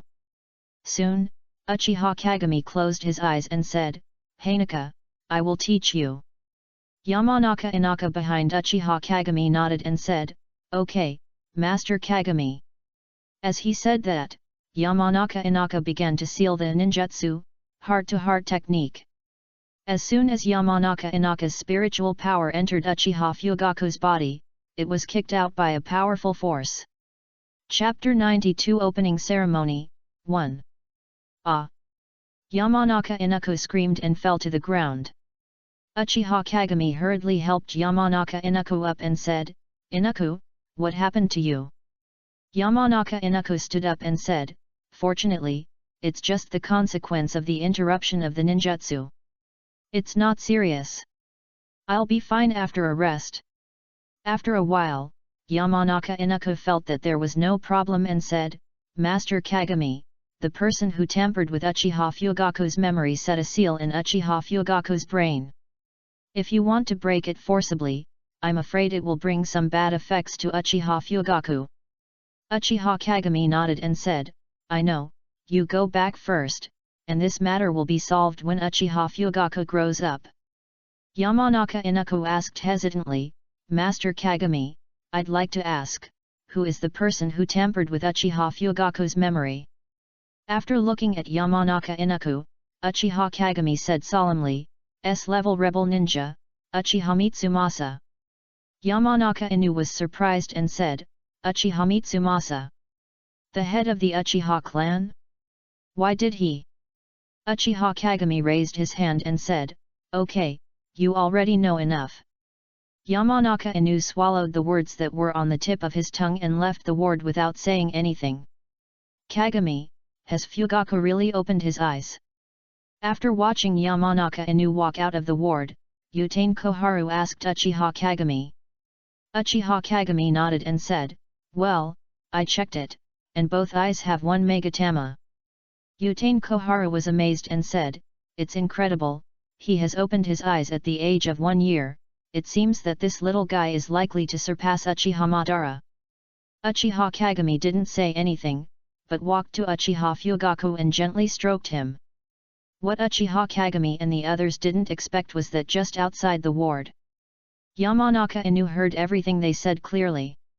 Yamanaka Inu's eyes flashed, and he said secretly, "1-year-old eyes open." Shimura Danzo put down the documents in his hand, and asked the root ninja in front of him with a serious face, "Is what you said true? 1-year-old eyes open?" The root ninja said respectfully, "Yes, Danzo-sama." Shimura Danzo's eyes burst into a strange look, and he smiled, "Very good, Inu, you have made a great contribution. Go pick an A-level ninjutsu." The root ninja was Yamanaka Inu, and Yamanaka Inu smiled slightly and said, "Thank you for the reward, Danzo-sama." After that, he couldn't wait to find a ninjutsu that suits him. Shimura Danzo said excitedly, "I opened my eyes at the age of 1, haha, it seems that my eyes have been settled."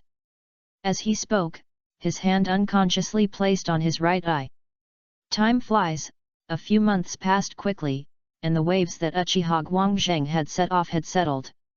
Today, the weather is really good. Longshu just woke up and sighed at the bright sunshine.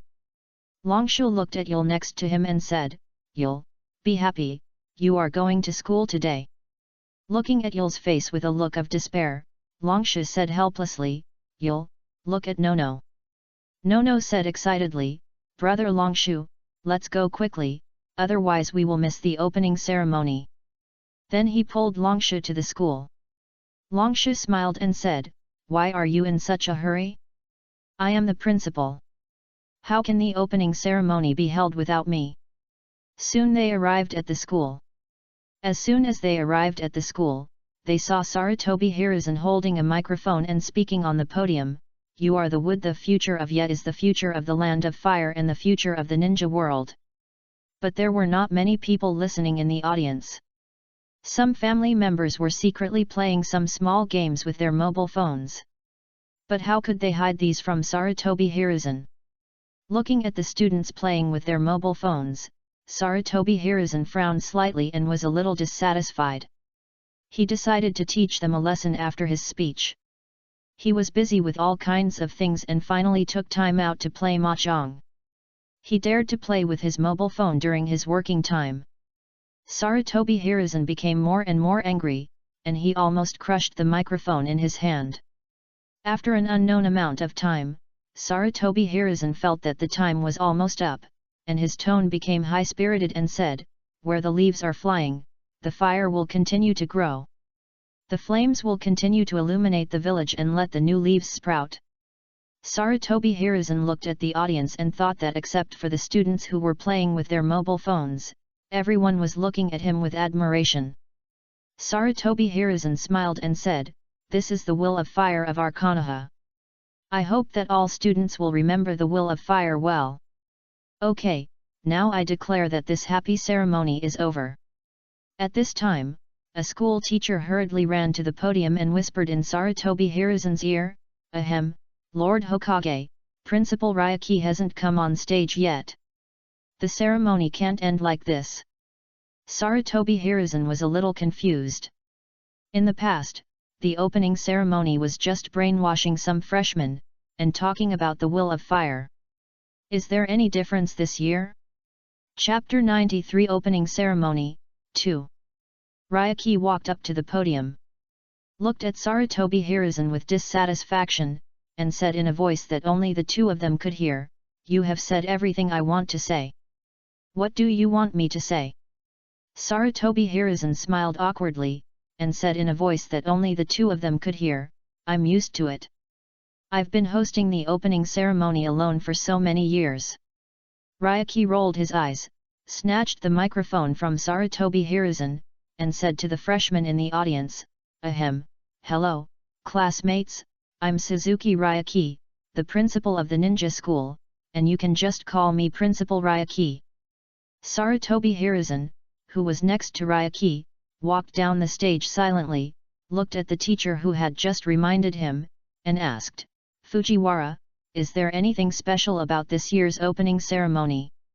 Yamashiro Fujiwara asked in confusion, "Hokage-sama, don't you know?" Sarutobi Hiruzen frowned slightly and said, "What should I know?"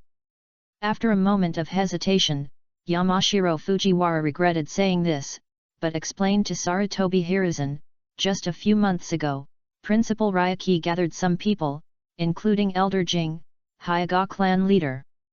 Sarutobi Hiruzen waved his hand and said, "You don't have to tell me who they are. Tell me what they gathered for." Yamashiro Fujiwara smiled awkwardly and said, "Hokage-sama, you are joking. How can an ordinary teacher like me know what Principal Ryuki and others are discussing?" Sarutobi Hiruzen nodded, and it seemed that he had to find time to learn about the school. After all, Asuma would come here to study in the future. Sarutobi Hiruzen found a seat and sat down, listening to Ryuki speaking on the podium. "I believe that all students have heard the speech that Hokage-sama gave to you just now. Hokage-sama has also said everything I want to say, so I won't say much. Now the opening ceremony is over, and all students can return to their classes." As soon as Longsha finished speaking, some students couldn't wait and hurried to the classroom. Longsha seemed to hear something like playing a game. The students left, and the parents naturally didn't stay for long. Longsha suddenly called the parents and said, "Please wait a moment, parents. I have an important news to tell you." The parents also stopped and looked back at Longshu in confusion. Longsha said, "From now on, no student has to pay tuition. It's all free." As soon as Longsha finished speaking, the people in the audience began to talk. "Free? Did I hear it right? I seem to have heard it too. Principal Longsha said it was indeed free. If it's true, that would be great. I don't have to worry about my son's tuition anymore." Even Sarutobi Hiruzen behind the stage frowned slightly and thought to himself, "Free? The income of the ninja school is one of the main sources of income for Konoha. How can it be free? What is Longsha going to do?" Longsha clapped his hands, stopped the discussion, and said, "Of course, I said that the tuition is free. The tuition does not include a series of expenses such as books and water." The audience was disappointed and said, "What are you doing? Doesn't it mean that we still have to pay?" "Oh, it's true. I knew it was a lie to us. I actually believed it." "Really? Longshu clapped his hands again and said, "Okay, please be quiet. I have something to say next. From now on, every 3 years is a school year. 3 to 6 years old is kindergarten. 6 to 9 years old is elementary school, and 9 to 12 years old is middle school. Among them, 3 to 9 years old are free of tuition, and 6 to 12 years old have scholarships." Nagarjuna spoke eloquently on the podium, but the people in the audience were dizzy. These parents were just ordinary villagers and could not keep up with Nagarjuna's speaking speed. Of course, there were still some parents who understood this and asked Longshu, "Excuse me, Principal Longshu, what is the scholarship?" "Excuse me, Principal Longshu, is there any difference between the elementary school, middle school, and university you mentioned?" "Excuse me, Principal Longshu." Longshu waved his hand to stop everyone and said, "I will answer all the questions you raised one by one. First of all, the scholarship is to reward some students with poor family conditions but excellent academic performance. Then, the elementary school is responsible for teaching students basic knowledge.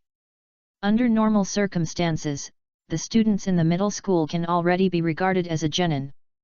The teacher will take the students to perform some non-dangerous tasks to lay a good foundation for the students' future. University is a place for students with poor ninja talent or students who are not interested in becoming ninjas.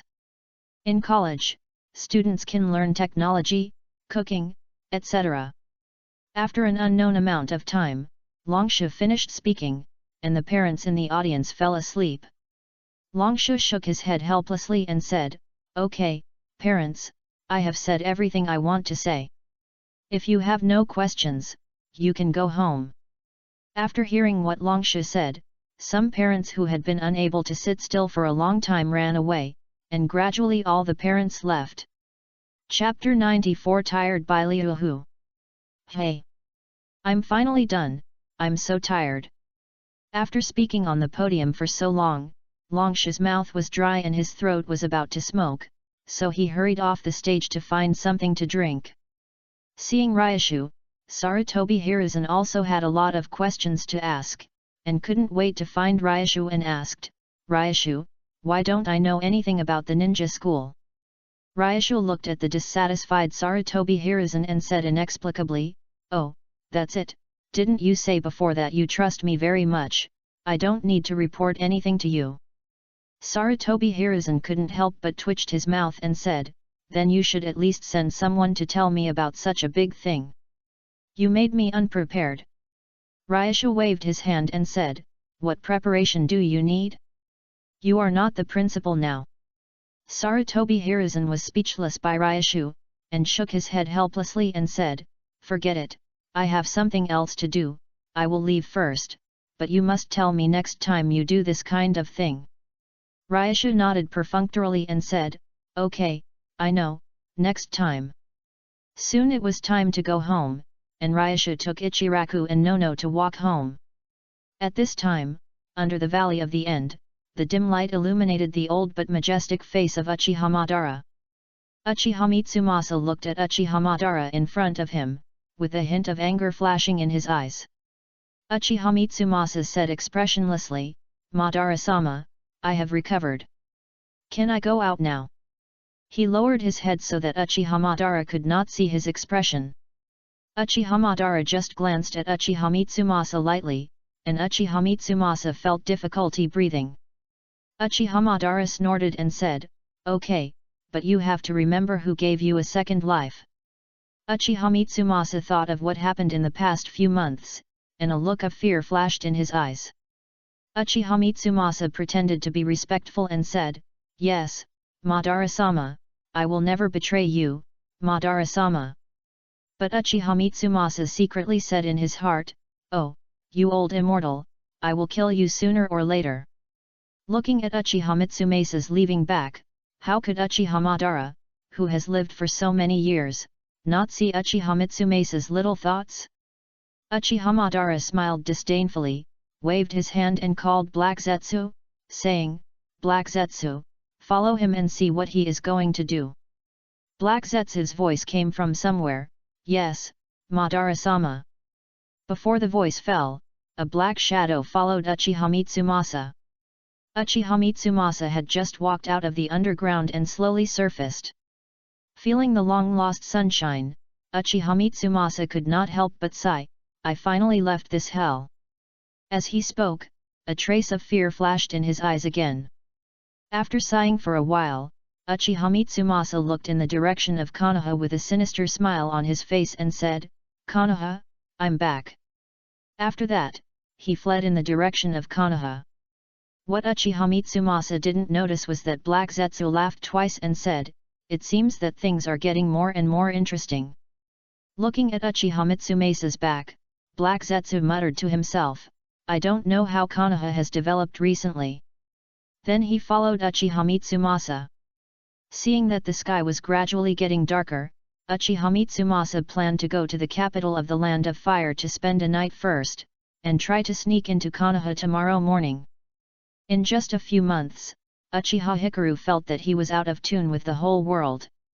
On the streets of the Fire Country capital, a group of villagers were excitedly looking at the metal block in their hands. Uchiha Hikaru secretly used the Sharingan to learn from a passerby this thing is called a mobile phone. They are waiting to see the prize of something called lottery on the internet. It is said that the prize is as high as 1 million taels. Uchiha Mitsumasa frowned slightly and thought to himself, 1 million taels? This is almost 1% of the Uchiha treasury. Who is so generous? However, Uchiha Mitsumasa didn't care too much. It was just an entertainment thing. Uchiha Mitsumasa then put the lottery behind his mind. Now Uchiha Mitsumasa just wants to find a hotel to stay in quickly, and then think about how to attack Konoha.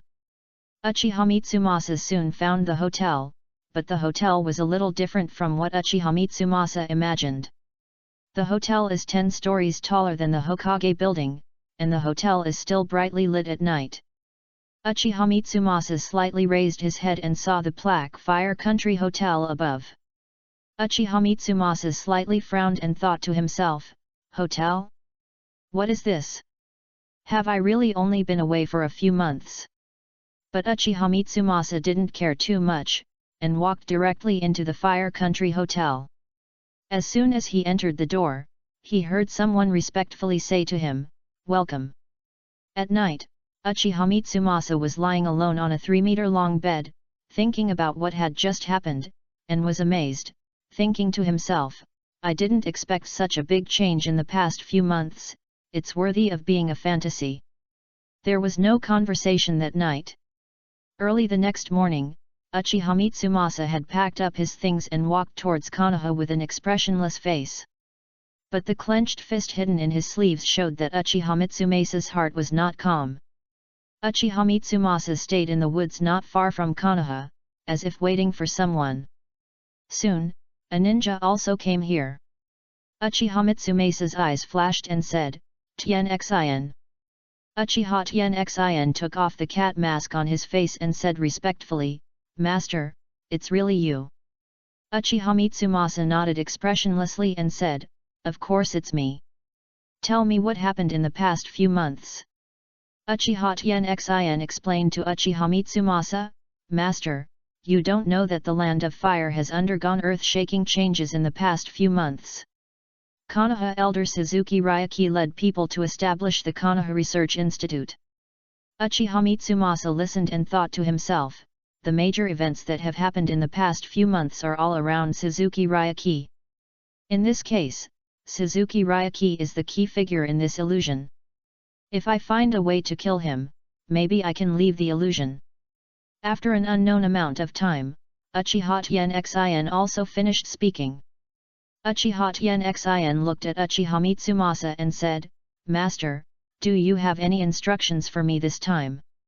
Uchiha Mitsumasa nodded and said, "Yes, I came back this time to pull Uchiha out of the hell of Konoha. You will help me, right?" Uchiha Tianxin said respectfully, "Please rest assured, I, Uchiha Tianxin, will always follow the clan leader." Uchiha Mitsumasa smiled with satisfaction and said, "Haha, rest assured, I know you won't betray me." Uchiha Mitsumasa said again, "I will write you a letter, you take it to Shimura Danzo, I believe he will help you. Yes, clan leader. At this time, Longshu had no idea that Uchiha Mitsumasa had already set his sights on him. Longshu was basking in the sun, eating fruits, and living a comfortable life as usual. Xiaojun jumped onto Longshu, hugged Longshu's arm and swung back and forth, saying, "Dad, I want to go out and play, can you take me out to play?" Longshu had a headache. Ever since Ichiraku and Nono went to school, Xiaojun had nothing to do all day and pestered him every day. At first, Longshu could still play with Xiaojun patiently, but Xiaojun was like a machine and would not get tired at all. His energy was almost drained, and Xiaojun did not know what tiredness was. Just when Xiaojun was pestering Longshu, Hitaki Sakumo came over with Kato Dan. Looking at the lazy Longshu, Hitaki Sakumo frowned slightly and said, "Teacher Longshu, hello." Kato Dan also echoed, "Teacher Longshu, good afternoon." Longshu carried Xiaojun to the basement and said, "Good afternoon, what do you two want to see me for?" Hitaki Sakumo took out a piece of paper from his arms and said, "Teacher Longshu, this is the application form for the Chunin exam, please sign it." Longshu was surprised and said, "Are you going to participate in the Chunin exam?" Kato Dan waved his hand and said, "Only Sakumo is going to participate. I am not strong enough and I am just making up the numbers." Longshu took the application form and looked at it and said, "It takes 3 people to register for the Chunin exam. Why are there only your 2 names on it?" Hitaki Sakumo said again, "Teacher Longshu, can you help us find Beiruohu to get his signature? Duan and I can't find him at all." Longshu nodded and said, "Okay. I'll go ask Hirako later, but I think Hirako may not take part in the Chunin exam." Hitaki Sakumo frowned slightly and said, "Why?" Longshu put away the application form and said, "Because Hirako is very busy now, he doesn't have much time to take part in the Chunin exam." Seeing Hitaki Sakumo still wanting to ask more questions, Ryushu interrupted him and said, "Since you still have questions, then come with me to find Hirako." Hitaki Sakumo hesitated for a moment, but still agreed. Soon, Ryushu brought Hitaki Sakumo and the others to a Baramation's house. Beiliuhu opened the door with a tired face and said, "Teacher Longshu, why are you here?" After saying that, he seemed to have just seen Hitaki Sakumo and the others, and said, "Why are you two here too?" Longshu looked at the exhausted Beiliuhu and frowned slightly and said, "Beiliuhu, what's wrong with you? I don't think you are in a good condition." Beiliuhu rubbed his eyes and said slowly, "Nothing, it's just that I was a little late doing experiments with Orochimaru, and you came just when I was about to go to bed." Then Beiliuhu yawned again and said, "Teacher Longshu, please come in." Longshu and his friends walked into the house and saw a shabby living room. The sofa was full of changed clothes, and there was some milky white liquid on the table next to it. Judging from the smell of the liquid, it should be expired milk. Longshu frowned slightly and asked, "Why is your house in such a mess? Aren't you afraid of what a bear may? What Yin said about you?" Hokuro waved his hand and said, "Shion is on a mission and should be back in a few days. Chapter 95 might die. Konoha Underground, the headquarters of the route. Shimura Danzo looked at the letter in his hand, narrowed his eyes slightly and said, "Why do you think I will help you?" Uchiha Tianzin smiled and said, "The clan leader wrote it in the letter, didn't he?"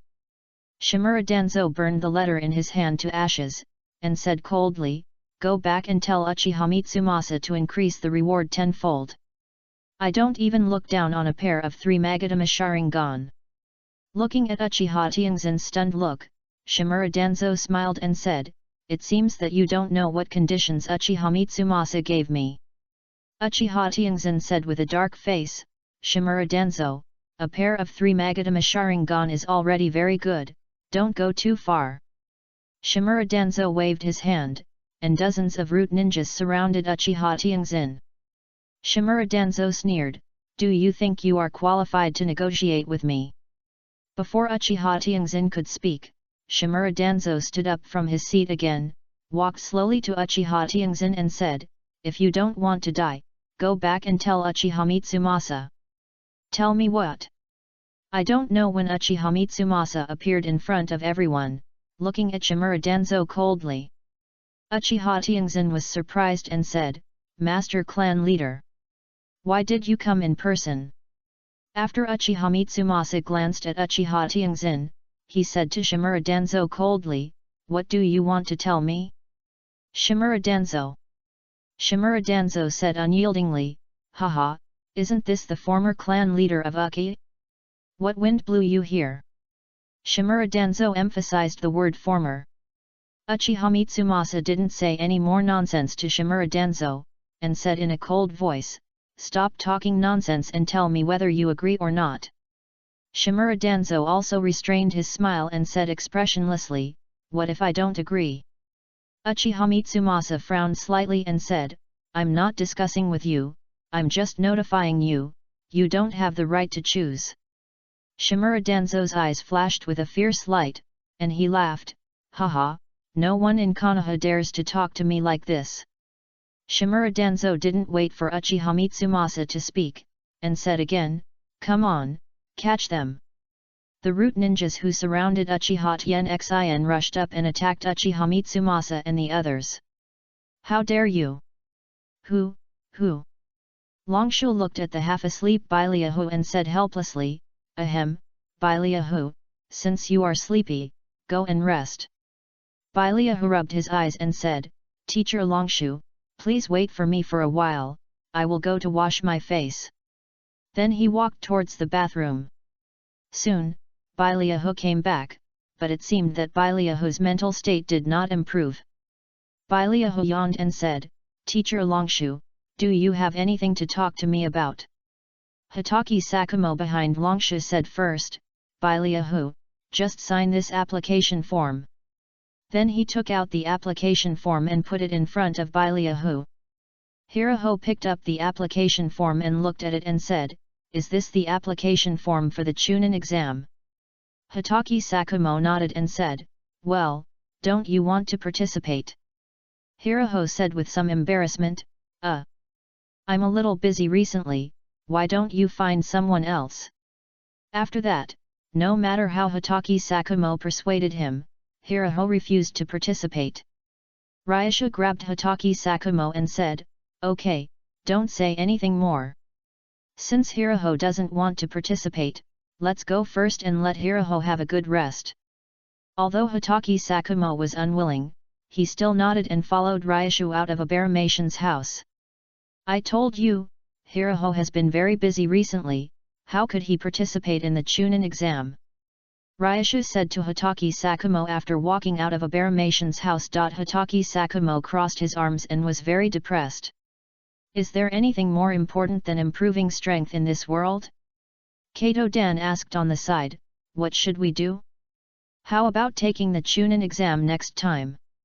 Hitaki Sakumo was silent for a while and said, "Teacher Ryashu, the team for the Chunin exam can be formed at will, right? Can you help us find someone?" After thinking about it, Ryashu nodded and said, "Of course, but I have to ask that person if he agrees." "Come to me tomorrow." Hitaki Sakumo nodded and said nothing. Instead, Kato Dan asked beside Ryashu, "Teacher Ryashu, who is the person you want to find for us?" Ryashu smiled mysteriously and said, "You will know tomorrow. Now you can go home." At this time, Ryashu already had a candidate in mind, but he didn't know if Might Dai would agree. Nagarjuna came to Might Dai's house again. Might Dai was no longer as thin as before. Although he was not in good shape, he was at least comparable to an ordinary child. When Nagarjuna came, Might Dai was doing push-ups with a big stone on his back, and he was still chanting, "If I can't do 100 push-ups, I will run 10 laps around Konoha." Nagarjuna looked at Might Dai who was exercising and did not interrupt him, so he found a place to sit down. Chapter 96 Youth 98, 99, 100.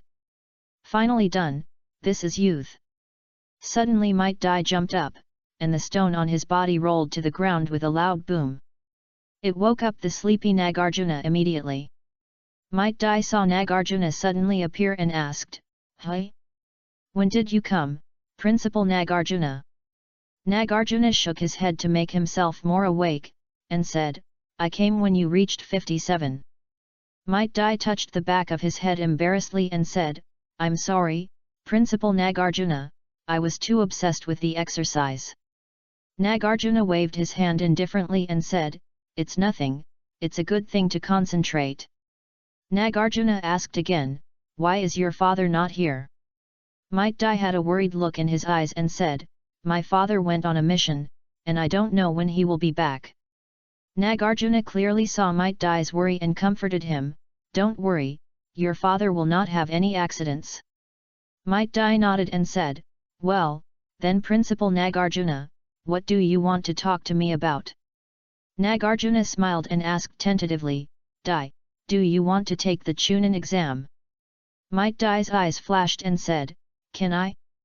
Principal Nagarjuna. Nagaragi nodded and said, "Of course, as long as you agree." Might Dai's eyes showed a look of desire, and he said excitedly, "I want to participate, I want to participate." Nagaragi looked at the excited Might Dai and laughed, "Then go to the training ground tomorrow morning, I'll wait for you there, I'll leave first." Might Dai waved his hand and said, "Principal Nagaragi, take care." Not long after Nagaragi left, Might Dai shouted excitedly, "I want to run 10 laps around Konoha, and if I can't do it, I'll run 100 laps. This is youth." It is said that strange noises appeared around Konoha that night. In the root headquarters, Shimura Danzo looked uncertain, looking at the root ninjas lying in a pool of blood, and said coldly, "Uchiha Mitsumasa, you are too much."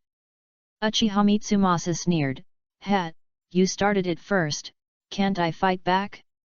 Besides, I have already spared their lives." Shimura Danzo was silent. Uchiha Mitsumasa's strength greatly exceeded his expectations. Uchiha Mitsumasa looked at the silent Shimura Danzo and said with a contemptuous smile, "Haha, it seems that you are just like this."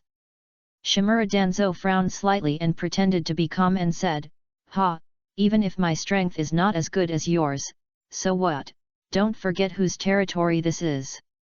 Uchiha Mitsumasa didn't want to be exposed too early. After looking at Shimura Danzo, he said coldly, "I said, I'm here to cooperate with you." Shimura Danzo's tense body relaxed a little and said, "I said, I want 10 pairs of 3 Magatama Sharingan, I believe you can take it out, right?" Uchiha Mitsumasa thought that this was originally an illusion, so what if he gave it to Shimura Danzo, so he agreed to Shimura Danzo. After Uchiha Mitsumasa let Uchiha Tianxin out of the root, Uchiha Tianxin said hesitantly, "Master, isn't the 10 pairs of 3 Magatama Sharingan a little too?" Uchiha Mitsumasa glanced at Uchiha Tianxin and said disdainfully, "Do you think all the Uchiha clan members will go with us?" Uchiha Tianxin thought of his experience recently. He had been squeezed out of the power center by the remaining 4 elders of the Uchiha clan. If Uchiha Mitsumasa didn't have some confidence, he might have died long ago. Uchiha Tianxin nodded slightly and said, "I know, Master." Nothing happened overnight, and the next day came quickly. Ryashu arrived at the training ground early. Today, Ryashu was going to train Hitaki Sakumo and the others well, after all. He was their teacher. Ryashu thought he had arrived very early, but he didn't expect Might Dai to arrive earlier than him. Ryashu saw Might Dai exercising here. Looking at Might Dai who was sweating but still persisting, Ryashu couldn't help but be amazed. If he had worked so hard when he was young, he might have become a Hokage. Ryashu didn't care about Might Dai, and let him exercise on his own. Soon, Hitaki Sakumo and Kato Dan came.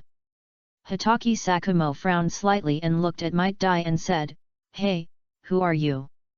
What are you doing here?" Might Dai seemed not to hear what Hitaki Sakumo said, and kept muttering, 91. 92. Looking at Might Dai who ignored him, Hitaki Sakumo just looked at Might Dai's particularly conspicuous watermelon head a few more times, but didn't say anything. Hitaki Sakumo looked at Ryuki and asked, "Teacher Ryuki, this watermelon-headed guy is not the teammate you found for us, is he?" Ryuki nodded and said with a smile, "Yes, I have a good eye for money, right?" Hitaki Sakumo frowned slightly and said, "Forget it, he is just a filler anyway, it doesn't matter whether he has fighting power or not." 100. At this time, Might Guy's training was also completed. He wiped the sweat off his face, raised his thumb, showed his shiny teeth and said, "This is youth." Chapter 97 Hitaki Sakumo vs Might Guy, 1. Hitaki Sakumo was even more dissatisfied with Might Guy's silly look, but his good upbringing still prevented Hitaki Sakumo from saying it directly.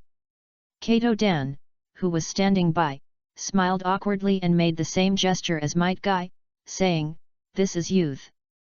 Although Kato Dan didn't know what this meant, he still made the gesture to avoid embarrassing Might Guy.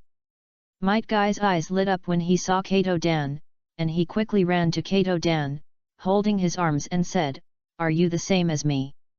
Hitaki Sakumo didn't see Might Guy's movements clearly, and in almost an instant Might Guy was in front of Kato Dan. Hitaki Sakumo thought to himself, "So fast. Ahem, okay, stop making trouble, introduce yourselves and get to know each other." At this time, Nagaragi spoke. Might Dai seemed to realize that he was too excited, and embarrassedly let go of Kato Dan and said, "Sorry, I was too excited just now." Kato Dan waved his hand and said, "It's okay, it's okay." As he spoke, he rubbed his aching arm and thought to himself, "What kind of strange power is this? It's already half the size of Tsunade." Might Dai raised his thumb again and said, "Let me introduce myself. My name is Might Dai. I am good at physical skills. I like to challenge the strong and let my youthful journey continue." Hitaki Sakumo looked at Might Dai and said coldly, "Hitaki Sakumo, I am good at swordsmanship." Kato Dan smiled and said, "My name is Kato Dan. I am good at the family's secret technique of spiritualization, but I am not very proficient in it." Kato Dan stretched out his hand again and said, "Hello, Might Dai, please take care of me. This is our first meeting."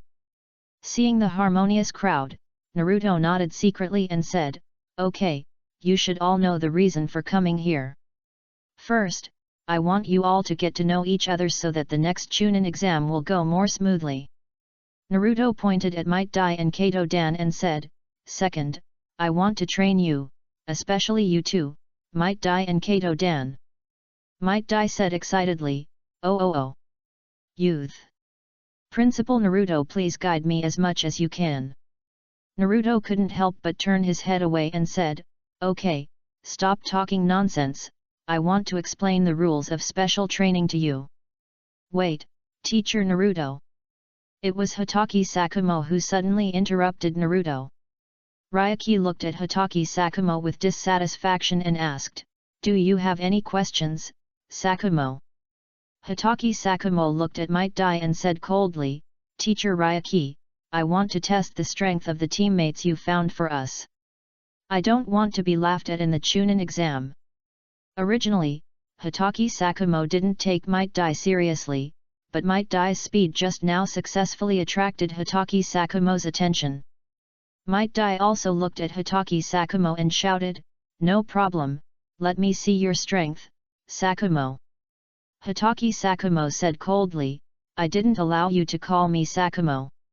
As he said that, a silver light flashed, and he quickly drew out his ninja sword and slashed at Might Dai. "Hey, how can you sneak attack?" Might Dai quickly distanced himself from Hitaki Sakumo and said dissatisfiedly. "Hey, isn't sneak attack the best thing for ninjas?" Although Hitaki Sakumo said disdainfully, he was still shocked by Might Dai's speed just now. Long Shu looked at the two people fighting helplessly and said, Hey, I haven't agreed yet, why are you two fighting?"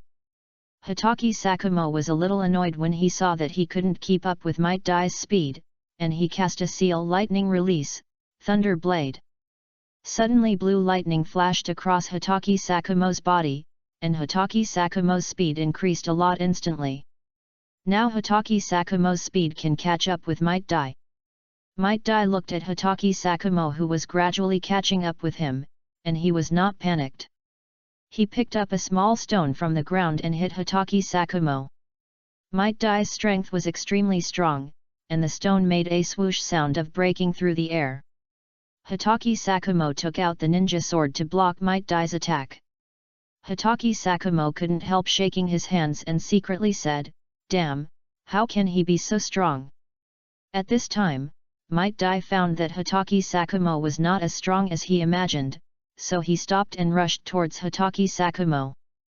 Hatake Sakumo saw Might Dai stopped, and he also stopped in a hurry, looking at Might Dai cautiously. Suddenly, Might Dai yelled, "Konoha Whirlwind!" Might Dai kicked Hatake Sakumo in the stomach. Seeing this opportunity, Might Dai yelled again, "Shadow Dance Leaf!" Might Dai kicked Hatake Sakumo in the chin and kicked Hatake Sakumo into the air. Might Dai jumped and attacked Hatake Sakumo frantically. Finally, Might Dai clenched his fists and smashed Hatake Sakumo into the ground. Bang! A huge pit was smashed into the ground by Hatake Sakumo. When the smoke dissipated, it was just a wooden stake in the pit, not Hatake Sakumo. Might Dai's face changed, and his body tensed up instantly. He looked around, fearing that Hatake Sakumo would suddenly come out from somewhere and attack him. Chapter 98, Hatake Sakumo vs Might Dai, 2. Earth Style, Heart Beheading Technique. Hatake Sakumo's hand suddenly stretched out from the ground and pulled Might Dai into the ground, leaving only Might Dai's head on the ground. Hatake Sakumo looked at Might Dai coldly and said, "It seems that I won." After that, he turned his back to Might Dai and walked towards Ryuki and the others. Might Dai roared, "Ah! My youth will not slack off. Break it for me." Suddenly, the ground began to shake violently, but Might Dai was still in the ground. Might Dai looked directly at Hatake Sakumo's back and said, "I haven't lost yet. 8 gates. Open the gate.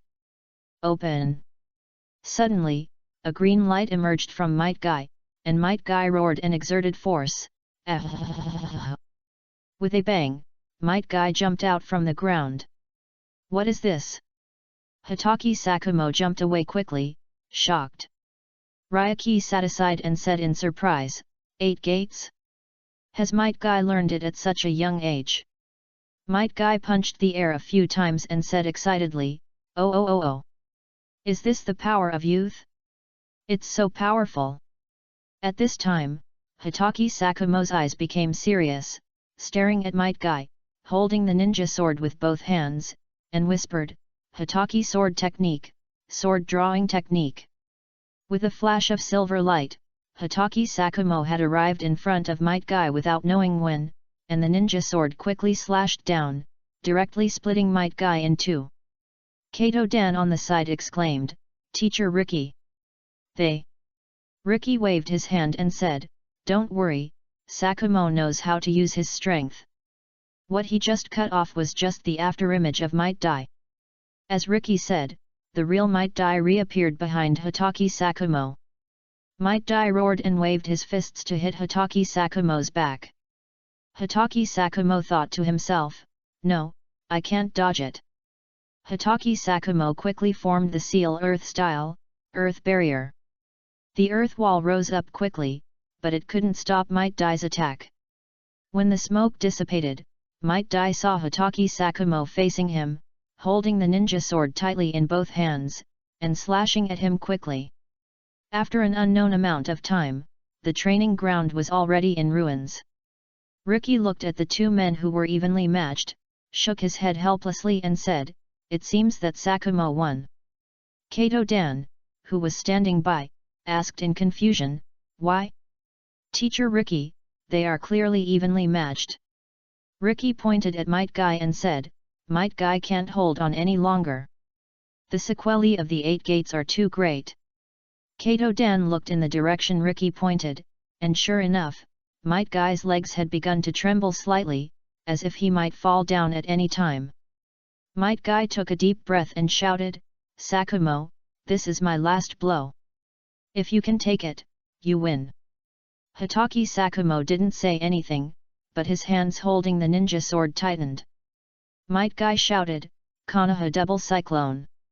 Might Guy supported himself on the ground with his hands, and his feet quickly spun toward the sky, as if a whirlwind formed on Might Guy's feet, and he quickly flew towards Hitaki Sakumo. Hitaki Sakumo stared at Might Guy, his hands began to tremble slightly, and he shouted, "Hitaki swordsmanship, cut!" Ah! Boom! The silver light and the whirlwind collided with each other, making a huge roar. Smoke rose all around, and gradually the smoke dissipated, and Hitaki Sakumo Shigeru stood expressionlessly in front of Might Guy, while Might Guy collapsed to the ground. Might Guy slowly opened his eyes, raised his thumb, showed his white teeth and said, "You win, this is youth, spring." Might Guy fainted before he finished speaking, and Riki quickly came between the two of them. Hitaki Sakumo looked at Riki and said, "Teacher Riki, I won." Riki smiled slightly and said, "Well, you won." Before Riki finished speaking, Hitaki Sakumo fell to the ground, but fortunately Kato-dan hugged him from behind in time. Long Shu shook his head helplessly, picked up Might Guy and said, "Really, neither of them wants to admit defeat, Duan, let's take them to the hospital." In the Konoha hospital, looking at the two people lying on the bed, they have already woken up, and smiled helplessly. "Why, are you happy to fight each other to a draw now?" Might Guy laughed and said, "Youth never gives up. This is youth." Hitaki Sakumo on the side snorted and said, "Humph, stupid." But there was a slight smile on the corner of his mouth. Might Guy looked at Hitaki Sakumo and shouted dissatisfiedly, "I am not stupid, this is my youthful path, this is my ninja way." "Humph!" Hitaki Sakumo snorted and turned his head away. But Hitaki Sakumo was thinking, did he really win? He fought with a civilian for so long, and he narrowly won. Did he really win? Ryuki looked at the silent Hitaki Sakumo and asked, "Sakumo, why are you not happy after winning?" Hitaki Sakumo looked at Ryuki, hesitated for a while, shook his head and said nothing. Hitaki Sakumo turned his head and looked at Might Guy and said, "You win this time, I will definitely win next time." Chapter 99 The First Generation of Kaiditsu. Shimura Danzo, how are you preparing? Uchiha Tien looked at the arrogant Shimura Danzo and said dissatisfiedly. Shimura Danzo glanced at Uchiha Tien and said coldly, "Hehe, who do you think you are to talk to me like that?" "You." Uchiha Tien said angrily, "Shimura Danzo, I am representing the clan leader, don't be so presumptuous." Shimura Danzo sneered and said, "Clan leader? You are just a stray dog." Uchiha Tien suddenly raised his finger and pointed at Shimura Danzo, roaring, "Shimura Danzo, you are looking for death." Shimura Danzo's eyes flashed with a fierce light, and with a wave of his hand, several root ninjas appeared instantly and surrounded Uchiha Tien. Uchiha Tien said with an uncertain face, "Shimura Danzo, you dare to attack me?" Shimura Danzo's face suddenly changed, and he smiled, "Hehe, it's just a joke, why take it so seriously?" With a wave of his hand, the root ninjas retreated together again. Shimura Danzo said again, "I have prepared the manpower, I don't know how you are prepared." Uchiha Tianxin's face improved slightly and said, "Hehe, we have been prepared for a long time, when are you going to start?" Shimura Danzo thought for a while and said, "Then let's do it during the Chunin exam, but tell Uchiha Mitsumasa that the position of Hokage must be given to me." Uchiha Tianxin smiled and said, "Of course, I don't think the clan leader will care about a Hokage." After Uchiha Tianxin left, Shimura Danzo's face suddenly turned black, and he slammed the conference table in front of him and smashed it directly. Shimura Danzo gritted his teeth and said, "Uchiha Mitsumasa, you forced me to do this. Shimura Danzo got up and walked towards the Hokage building. Might Day tore off the bandage on his wrist and shouted, "Finally I can be discharged from the hospital. Don't make loud noises in the hospital." The passing nurse looked at Might Day and said dissatisfiedly. Might Day smiled awkwardly and said, "Okay, I know. Hitaki Sakumo snorted coldly and said, "Idiot." Might Day said dissatisfiedly, "Ah? What did you say?"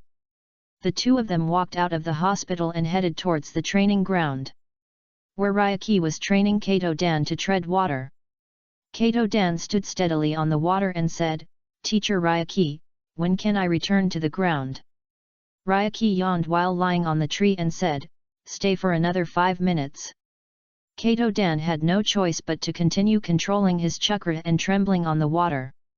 Soon, Hitaki Sakumo and the other arrived. Might Day looked at Kato Dan on the water and shouted, "Dan, what are you doing?" Because of Might Dai's shout, he almost fell into the water.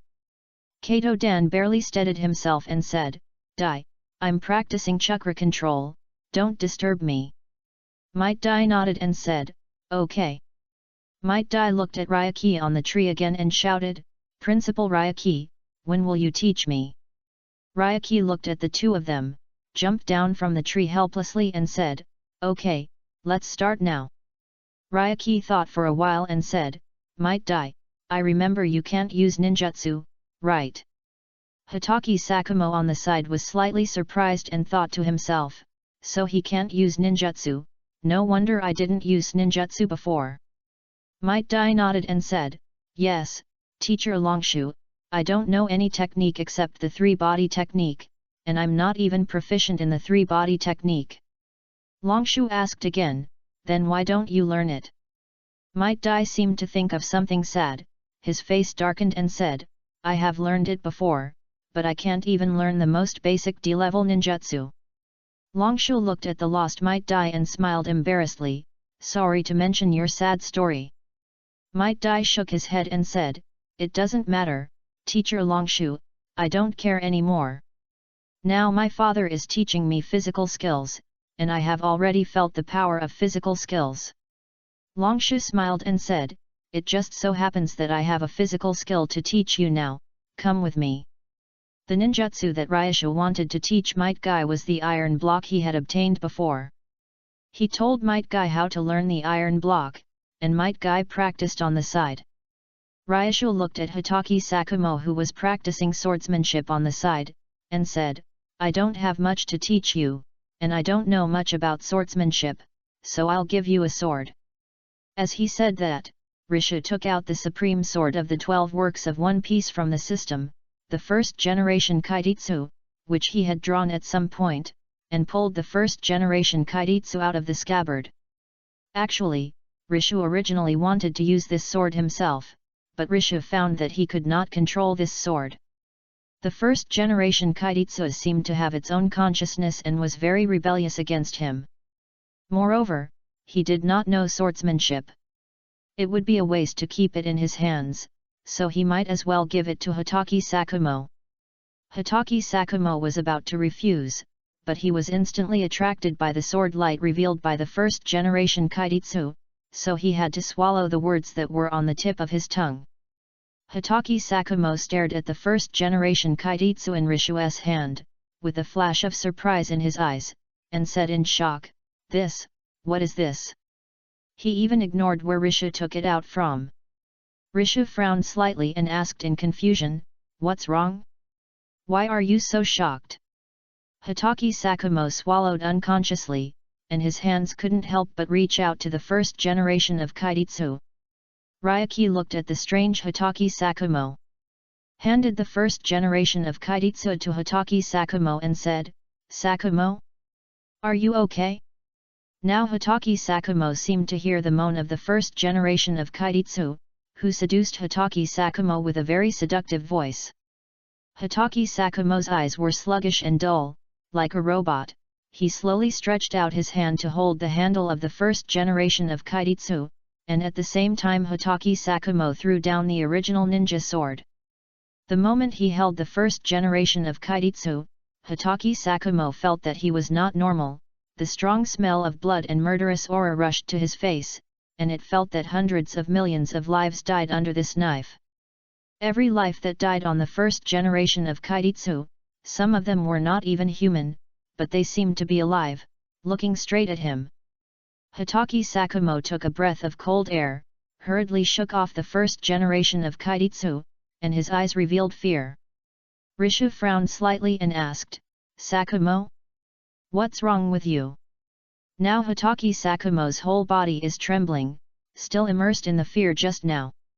After a long while, Hitaki Sakumo recovered his breath and said tremblingly, "Teacher Ryushu, this sword is so scary." Ryushu picked up the first generation of Kaititsu and looked at it, wondering, "Scary? Why do you feel scary?" Hitaki Sakumo's eyes once again showed fear and said, "Murderous, thick murderous." Ryushu frowned slightly and said, "Then you give this sword to your father, I believe he will deal with it." Then he put the first generation of Kaititsu back into the scabbard. Hitaki Sakumo nodded slightly, but still a little resistant, and took the first generation of Kaititsu. The first generation of Kaititsu with the inserted sword back is just like an ordinary ninja sword, and can't feel anything. Hitaki Sakumo secretly said, "It seems that the scabbard of this sword can suppress this sword. I really don't know who made this sword, but the one who made this sword must be a capable person." Hitaki Sakumo asked again, "What is the name of this sword of Mr. Tatsuki?" "Kaititsu." Soon, Hitaki Sakumo brought the first generation Kaititsu back home and found Hitaki Sai. Hitaki Sakumo carefully handed the first generation Kaititsu to Hitaki Sai and said, "Father, this is a knife given to me by Mr. Tatsuki." Hitaki Sai, who was playing the game of beauty matching, said without raising her head, "Well, you are great." Hitaki Sakumo looked at Hitaki Sai, who was perfunctory to him, and was a little dissatisfied. He walked over to look at the screen of Hitaki Sai's mobile phone, which showed various ants wearing only thin clothes. Hitaki Sakumo was puzzled and said, "Father, what are you doing?" Hitaki Sai turned her head and saw Hitaki Sakumo looking at her mobile phone. Hitaki Sai quickly put away her mobile phone and said, "Ahem, Sakumo, what did you just say?" Hitaki Sakumo placed the first generation Kaititsu in front of Hitaki Sai and said, "Father, can you help me take a look at this sword?" At this time only then did Hitaki Sai notice the knife that Hitaki Sakumo had placed in front of her. She picked up the first generation Kaititsu and said in surprise, "This knife feels good." She knocked on the scabbard and said, "The material is also very good." From the sound of the knife hitting the scabbard, it seems that it is a good knife. Hitaki Sai had just pulled the first generation Kaititsu out of the scabbard. And a flash of surprise flashed across her eyes. The sharpness of this knife was definitely better than any knife she had ever seen. Suddenly, Hitaki Sai's face changed, and she quickly put the first generation Kaititsu back into the scabbard. Hitaki Sai looked solemn, and said to Hitaki Sakumo, "You can't use this knife." Hitaki Sakumo was surprised and said, "Hey? Why? Father?" But no matter how Hitaki Sakumo asked, Hitaki Sai didn't say anything, and her eyes were fixed on the first generation Kaititsu. After an unknown amount of time, Sai Hitaki came back to her senses and asked Sakumo Hitaki, "What's the name of this ninja sword?" Sakumo Hitaki explained to Sai Hitaki, "Kaititsu, father, you haven't answered my question yet." Sai Hitaki looked at the first generation Kaititsu with an uncertain expression, and muttered to herself, "Could this be the legendary demon sword? I have seen the second generation's Thunder God sword and the 7 ninja swords of the Mist Village. There is absolutely no sword with a murderous aura as heavy as this sword." Sai Hitaki took a deep breath and pulled out the first generation Kaititsu again. The murderous aura rushed towards her, and even blew Sai Hitaki's hair. Sai Hitaki yelled, "Suppress it!" As soon as Sai Hitaki finished speaking, the first generation Kaititsu began to tremble slightly, as if it could break at any time. Hatake Sakumo looked at the strange scene in front of him and asked, "Father? What are you doing?" Chapter 100 Chunin Exam. Hatake Zoe looked at the gradually calmed down first-generation Kaititsu, and without explaining too much to Hatake Zoe, she smiled and said, "Sakumo, haven't you always wanted this chakra short blade of mine? Now I'll give it to you." Then she took the chakra short blade from her waist and threw it to Hatake Zoe.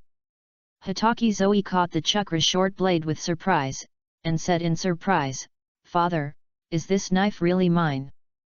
Hatake Zoe nodded and said, "It belongs to you. Anyway, this knife will be yours sooner or later." "But, this Kaititsu belongs to me," Hatake Zoe said, and waved the first-generation Kaititsu a few times. Hatake Zoe thought about it and felt that he had not lost anything, so he happily took the chakra short blade to practice. Looking at Hatake Zoe who left, Hatake Zoe's face gradually turned pale. Puff! A mouthful of blood spit out from Sai Hatake, just on the first generation of Kaititsu. Sai Hatake wiped the blood from the corner of her mouth and said, "Come out, I know you have a sword spirit." The blood on the first generation of Kaititsu's sword was gradually absorbed by the first generation of Kaititsu, and the first generation of Kaititsu made a hoarse voice and said, "Hehe, do you think you have the ability to control me?" Sai Hatake stared at the first generation of Kaititsu and said, "Hehe, it's just a sword, what can't I control?" Then she pulled the first generation of Kaititsu out of the scabbard completely. Sai Hatake held the first generation of Kaititsu tightly with trembling hands, and the hoarse voice of the first generation of Kaititsu kept echoing in Sai Hatake's mind. "Submit, submit to me, I will give you endless power." Sai Hatake was indifferent, still holding the first generation of Kaititsu tightly, slowly raised her hand, and held the first generation of Kaititsu and chopped down at the table in front of her. A silver light flashed, and everything within a few meters in front of Hatake Sai was split in two. Soon, it was time for the Chunin exam. This Chunin exam continued the rules of the last Chunin exam in Sand Village. The participants in this Chunin exam were only candidates from Konoha. There were not many people, only more than 20 people in total, so the first and second rounds of the exam were over in just 2 days.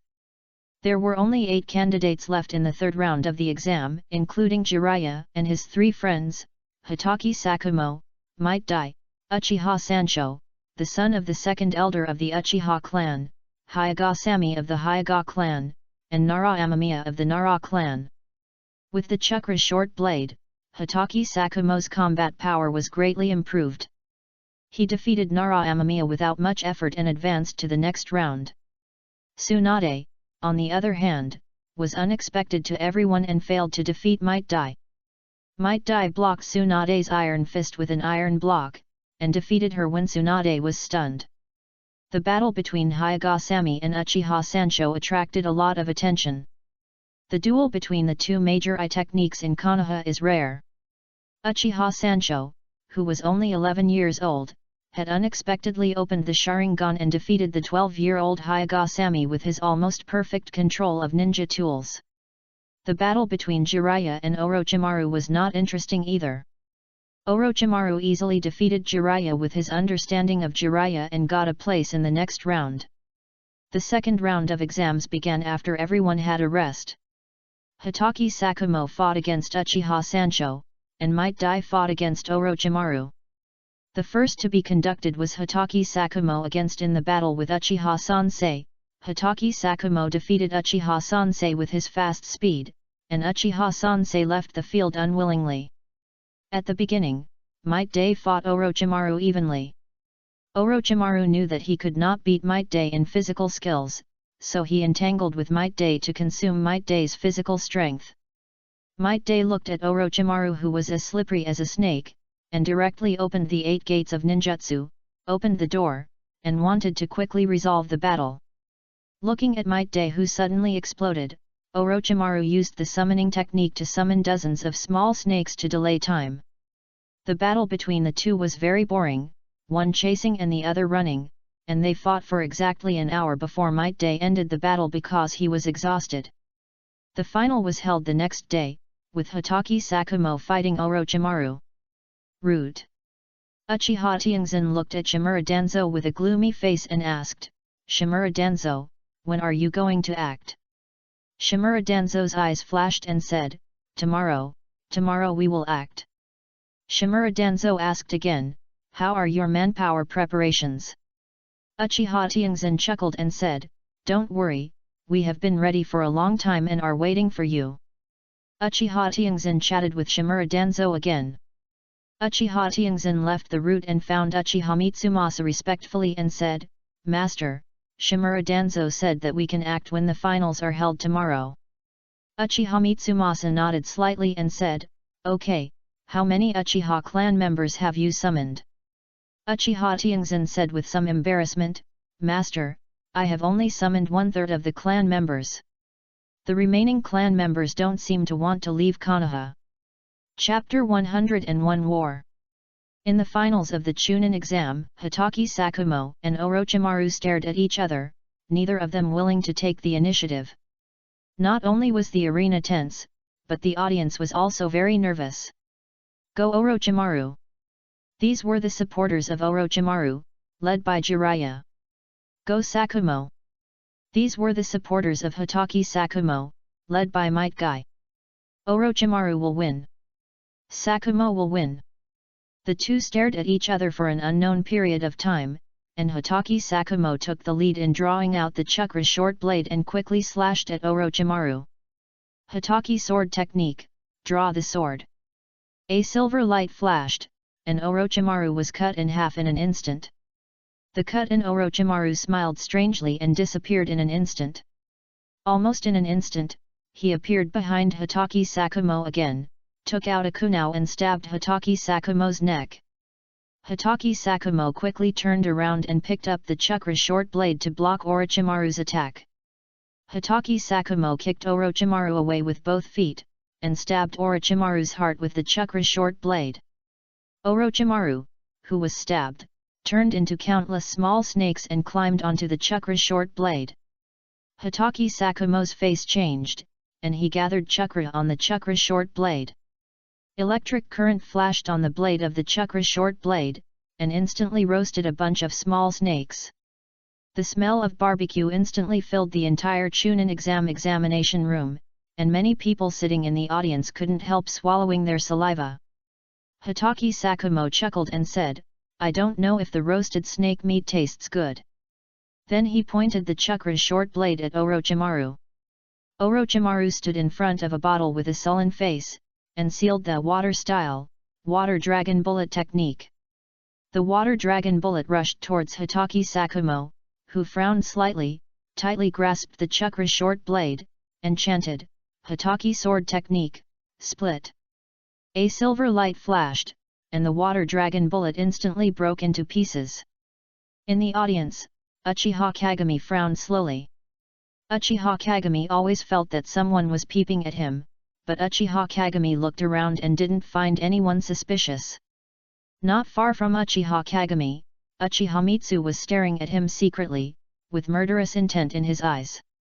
Uchiha Tien said softly, Master, do you want to act now? The clan members are ready. As long as you give the order, we can attack Konoha. Uchiha Mitsu was thinking for a while and said, tell me who is Suzuki Ryuju. Although Uchiha Tien didn't understand what Uchiha Mitsu was saying, he still pointed out where Ryuju was. Uchiha Mitsumasa looked at Nagarjuna and said, do it. As soon as Uchiha Mitsumasa finished speaking, he rushed towards Nagarjuna. Suddenly, a large number of Uchiha clan members appeared around the competition venue and surrounded the entire competition venue. In an instant, the competition venue was in chaos. Nagarjuna looked at the sudden change and suddenly had an ominous premonition in his heart. Sure enough, the next moment, Uchiha Mitsumasa appeared in front of Nagarjuna. Uchiha Mitsumasa stared at Nagarjuna with cold eyes and said, you are Suzuki Nagarjuna, die now. Before Nagarjuna could react, Uchiha Mitsumasa attacked Nagarjuna. Uchiha Mitsumasa first used the Sharingan to make Nagarjuna lose consciousness temporarily. Then took out a kunao and prepared to kill Nagarjuna with one knife and leave this illusion.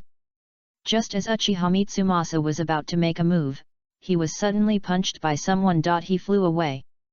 Ryushu, be careful. It turned out that Uchiha Kagami, who had activated Susanoo, discovered Uchiha Mitsumasa in time and blocked Uchiha Mitsumasa's attack for Ryushu. Uchiha Mitsumasa frowned slightly, stared at Uchiha Kagami with murderous intent, and roared in a low voice, "Uchiha Kagami!" Ryushu also regained consciousness at this time, and a trace of fear flashed in his eyes. If Uchiha Kagami had not arrived in time, he would have died. Ryushu took a deep breath and said, "Thank you, Kagami." Uchiha Kagami stared at Uchiha Mitsumasa with a serious face and said, "It's okay, let's take him down together." As he said that, Uchiha Kagami rushed towards Uchiha Mitsumasa. Ryushu nodded, and without saying anything, he followed Uchiha Kagami. In an instant, the three of them fought together, but Uchiha Mitsumasa's attacks were obviously directed at Ryushu, which made Ryushu and the others puzzled. Long Shu covered his shaking arm, frowned slightly and said in confusion, "We have only met a few times, why are you staring at me?" Uchiha Mitsumasa did not speak, looked at Long Shu coldly, and attacked Long Shu again. Uchiha Mitsumasa made a seal fire-style 3 flame bullets. 3 flame bullets were instantly shot at Long Shu. Damn! Long Shu had to flee in embarrassment. Uchiha Kagami saw this and made a seal fire-style Great Fire Dragon technique. But Uchiha Mitsumasa seemed to be unable to see Uchiha Kagami. After dodging Uchiha Kagami's attack, he continued to make a seal fire-style Fire Dragon flame bullet towards Long Shu. Long Shu looked at the new round of attacks and made a seal water-style water barrier helplessly. Although water-style can restrain fire-style, because the gap between Long Shu and Uchiha Mitsumasa's strength is too large, Long Shu's water wall was evaporated by Uchiha Mitsumasa almost instantly. Chapter 102 Uchiha Split. In the Uchiha clan, Uchiha Tien was leading a group of Uchiha clan members to find a way to leave Konoha. Uchiha Shien looked at Uchiha Tien with cold eyes and asked, "Uchiha Tien, are you going to destroy the Uchiha clan?" Uchiha Tien said disdainfully, "Destruction? I want to follow the clan leader and bring a new life to the Uchiha clan." The Uchiha clan members behind Uchiha Tien also echoed, "We want a new life, we don't want to be slaves of Konoha, we want a new life." Uchiha Shien's eyes flashed with disappointment, and he sighed helplessly, "In this case, I, the second elder of Uchiha, Uchiha Shien, will unite with the remaining elders to expel Uchiha Tien and Uchiha Mitsumasa from the Uchiha clan, and elect the new Uchiha clan leader as Uchiha Jing." The remaining 3 elders of Uchiha said together, "Agree." Uchiha Tien roared, "How dare you? Who gave you the right to expel us? It's simply lawless. Everyone, charge! Get out of this decadent Uchiha, get out of this corrupt Konoha. Kill!" Because the vast majority of Uchiha clan members did not choose to defect, the Uchiha clan members led by Uchiha Shien soon gained the upper hand. But the advantage did not last long, and Shimura Danzo came to support with a group of root ninjas. Uchiha Shien was overjoyed and said, "Sure enough, Konoha will still protect us." Uchiha Tianxin on the opposite side sneered, "Haha, do you really think they will help Uchiha? Doesn't Konoha know the truth that raising a tiger will bring trouble?" Uchiha Shien's face changed, his heart was shocked, and his voice trembled slightly, saying, "What do you mean? No, how can Konoha help you traitors?" Uchiha Shien looked at Shimura Danzo and asked, "Elder Danzo, you are here to help us, right?" Shimura Danzo ignored Uchiha Shien, but looked at Uchiha Tianxin and said, "Everyone, come together, don't leave anyone alive." As soon as Shimura Danzo finished speaking, the root ninjas all killed Uchiha Shien and his men. Uchiha Shien widened his eyes and said in disbelief, "No. Shimura Danzo, do you know what you are doing? Do you know?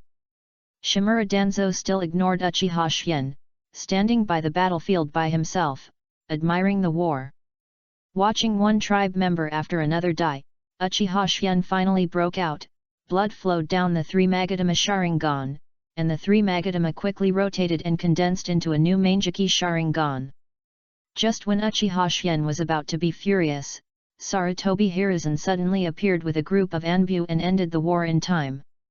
But what everyone didn't expect was that Uchiha Tianxin still quietly escaped with some Uchiha tribe members at some point, leaving only some middle-aged ninjas behind. Uchiha Shien always felt that something was wrong when watching this dramatic war, but Uchiha Shien couldn't tell what was wrong. Uchiha Shien had to thank Sarutobi Hiruzen with a dark face and return to the tribe with the remaining tribe members. Looking at Uchiha Shien's desolate back, Sarutobi Hiruzen couldn't help but sigh. The Uchiha clan, which used to be so high and mighty, has now become like this. Shimura Danzo seeing Sarutobi Hiruzen's thoughts, he said coldly, Sarutobi Hiruzen, this is all planned by you, you won't be soft-hearted, right? A hint of envy flashed in his eyes. Sarutobi Hiruzen shook his head and said, how could it be, I just sighed. Sarutobi Hiruzen's memory returned to the day when Shimura Danzo came to see him. 3 days ago. Shimura Danzo pushed open the door of the Hokage's office with a dark face, and Sarutobi Hiruzen, who was originally happy, was suddenly half depressed. Sarutobi Hiruzen looked at Shimura Danzo with a dark face and asked, Danzo, who has offended you again? Shimura Danzo's eyes flashed and said, Uchiha is going to rebel. Sarutobi Hiruzen's face changed and said, is everything you said true? Shimura Danzo nodded and said, of course, I won't joke about this. Uchiha Tianxin has already gathered a lot of Uchiha clan members. I don't know when they will rebel. Sarutobi Hiruzen said solemnly, tell me in detail. Soon, Shimura Danzo told Sarutobi Hiruzen the whole story, but Shimura Danzo still concealed a large part of it, just like Uchiha Mitsumasa, he was also involved in it and so on. Sarutobi Hiruzen didn't know how long he pondered, and just when he was about to call for help, he was interrupted by Shimura Danzo. Shimura Danzo said, Hiruzen, you want to call Kagami here?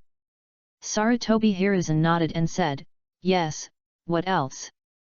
Shimura Danzo pretended to be embarrassed and said, Hiruzen, don't forget Kagami's last name. Sarutobi Hiruzen was suddenly stunned. If no one said it, who would know that Kagami was from the Uchiha clan? Shimura Danzo looked at Sarutobi Hiruzen who was hesitating and said, I think it's better for only the two of us to know about this matter, and don't make any more trouble. Chapter 103 Konoha Hospital was destroyed. Listening to Shimura Danzo's constant persuasion, Sarutobi Hiruzen nodded reluctantly, not intending to tell anyone about this matter. Sarutobi Hiruzen asked again, Danzo, how do you think this matter should be resolved? Shimura Danzo thought for a while and said, why don't we use their tricks against us and weaken the strength of Uchiha? Sarutobi Hiruzen's eyes flashed, but he still hesitated and said, you mean?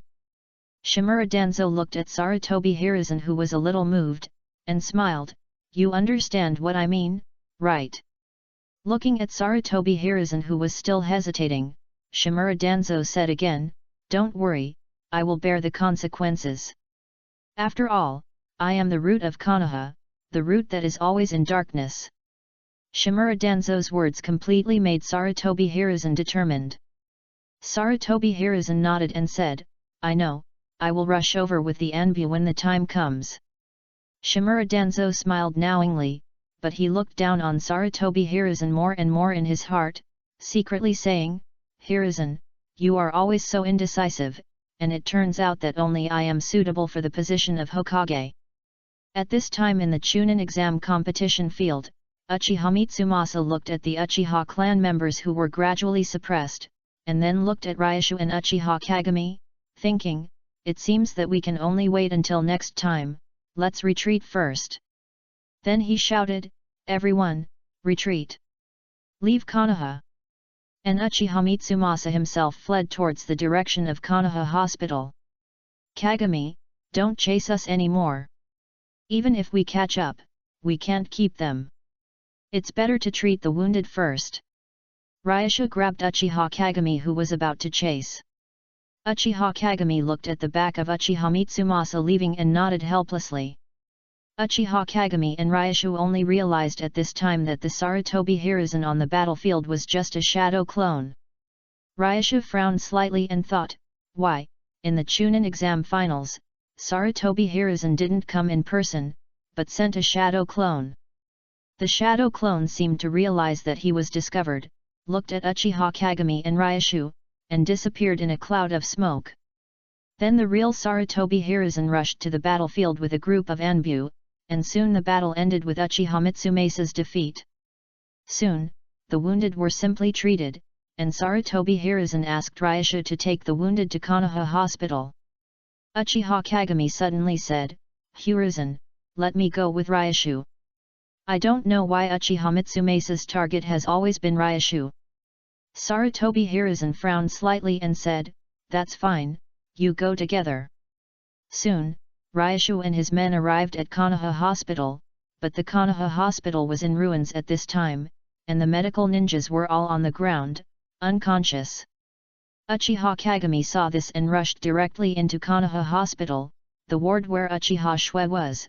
Fortunately Uchiha Shui was still lying motionless on the bed, without any injury. Uchiha Kagami put down his hanging heart and began to observe Konoha Hospital carefully. Ahem. Jing, you're finally here. It was the wounded Yudin Koharu who heard the voice and limped over. Uchiha Jing walked forward, supported Yudin Koharu and asked, Koharu, what happened here? Yudin Koharu-chan explained to Uchiha Kagami. Uchiha Mitsumasa suddenly came here. He seemed to be looking for something. I think it should be Uchiha Fugaku. Uchiha Kagami hurriedly asked, did he capture Uchiha Fugaku? Yutane Koharu shook her head and said, no, but Uchiha Fugaku disappeared. Uchiha Kagami was surprised and said, disappeared. At the route, Uchiha Mitsumasa and Shimura Danzo were looking at each other. Shimura Danzo said first, you are here for this child. As he said that, Shimura Danzo picked up Uchiha Fugaku with his hands. Uchiha Mitsumasa glanced at Uchiha Fugaku and said, so what if it is, so what if it is not? Shimura Danzo sneered and said, if it is not, I don't mind letting a little life disappear from this beautiful world. Uchiha Mitsumasa said disdainfully, hee, if you have the guts, try it. Shimura Danzo suddenly exerted force and pinched Uchiha Fugaku's neck, making Uchiha Fugaku unable to breathe.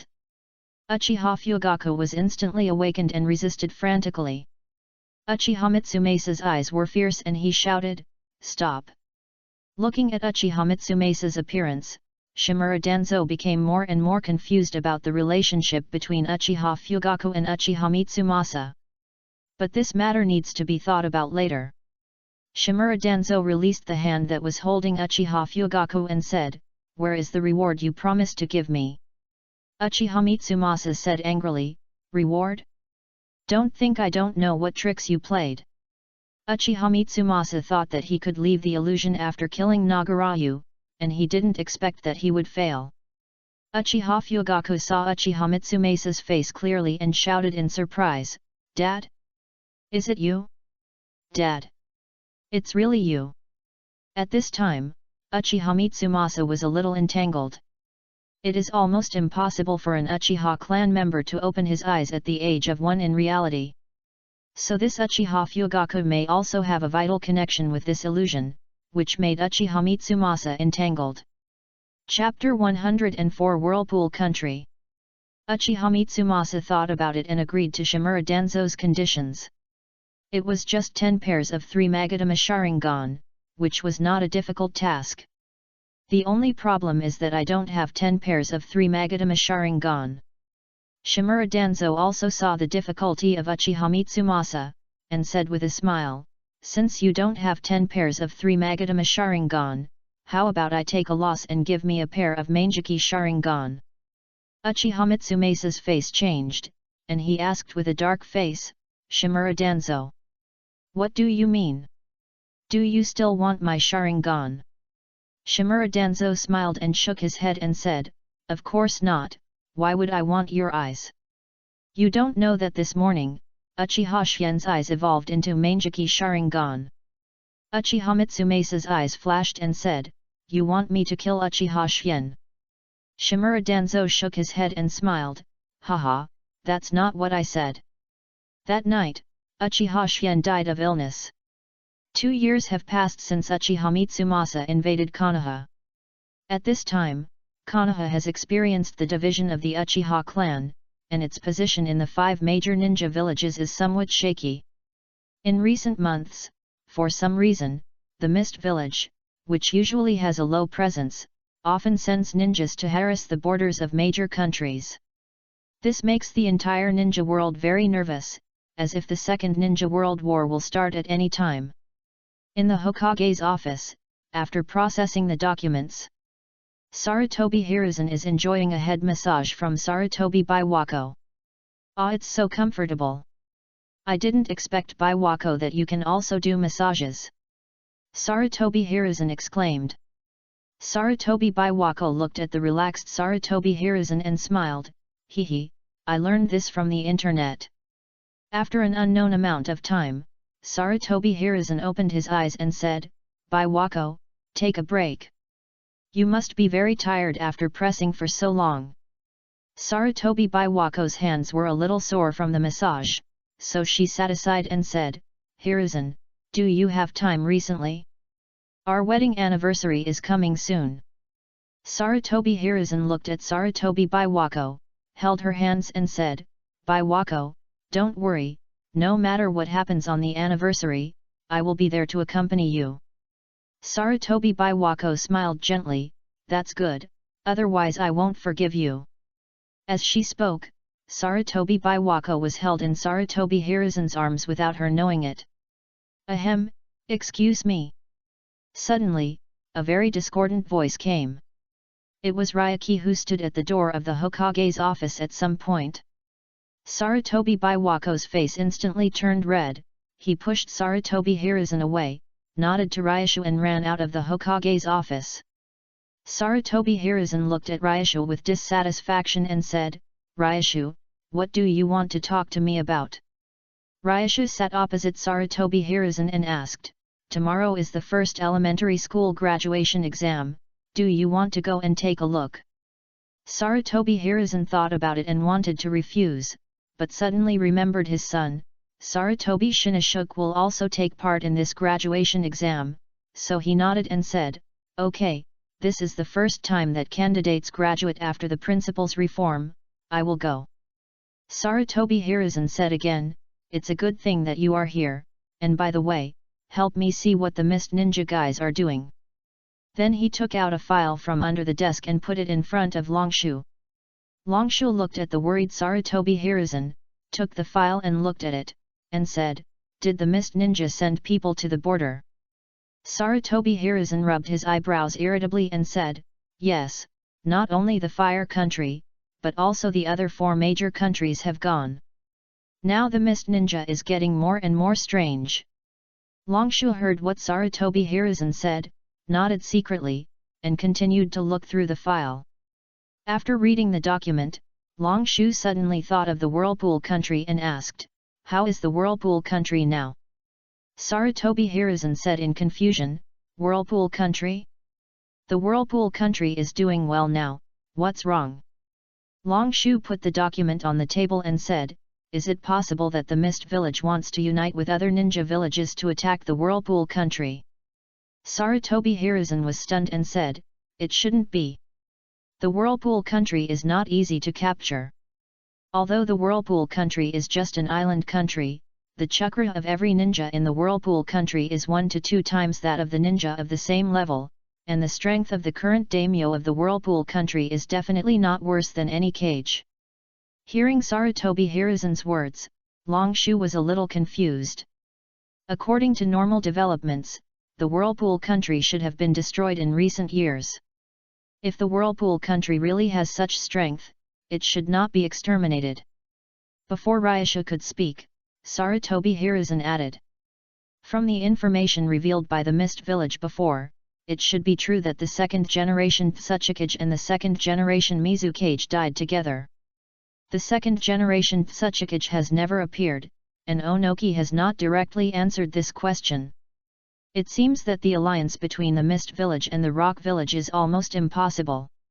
You also know the current situation of the Sand Village. If it weren't for the One Tail, it might have been replaced by other ninja villages. If it was just the Mist Village and the Cloud Village, it would never be possible to capture the Whirlpool country. Ryasha nodded and said, "It seems that I thought too much." However, Ryasha thought to himself, it seems that the extinction of the Whirlpool country is likely to be planned by Black Zetsu. Sarutobi Hiruzen looked at Ryashu, who was in deep thought, and said, "Ryashu, what are you thinking about?" Ryashu came to his senses and shook his head and said, "Nothing, I just wondered that since the strength of the Whirlpool country is not bad, why are they unwilling to leave that small island and build a country on a small island?"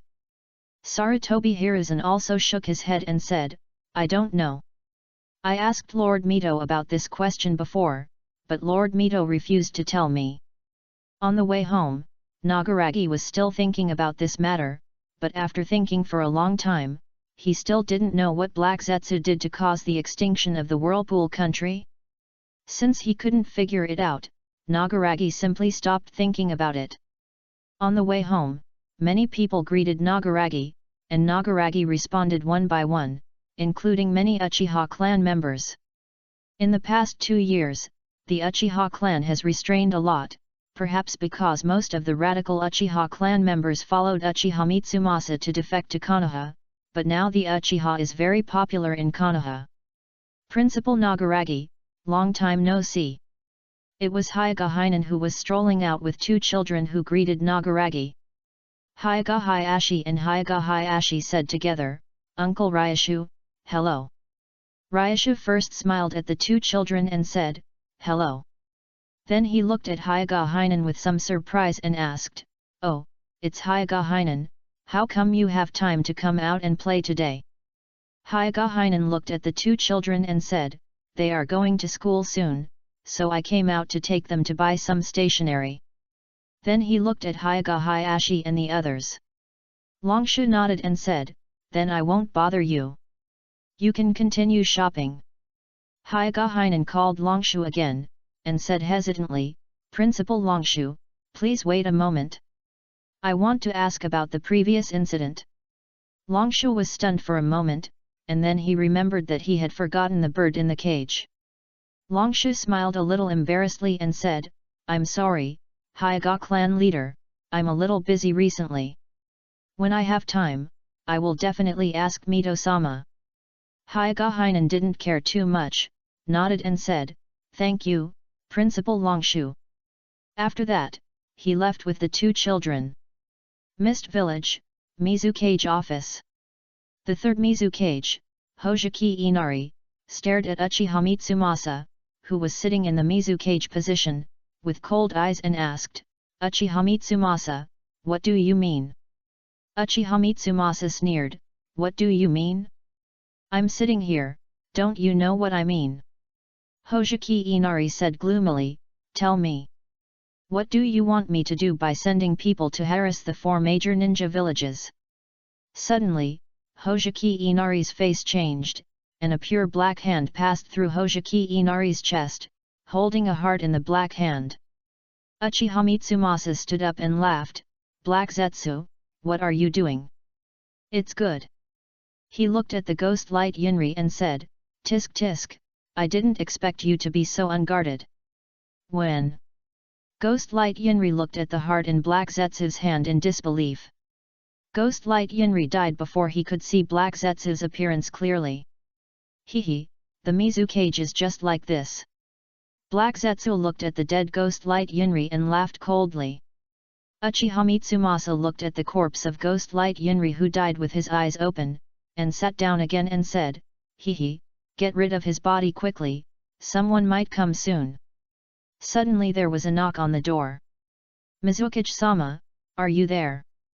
Uchiha Mitsumasa frowned slightly, used the transformation technique to transform into the appearance of Ghost Light Yunri, and imitated the voice of Ghost Light Yunri and said, "Come in. Mizukichi-sama, this is the latest information. The man who came is Zigwashin Puffer Ghost, one of the 7 ninja swordsmen and the owner of the big sword Samehada."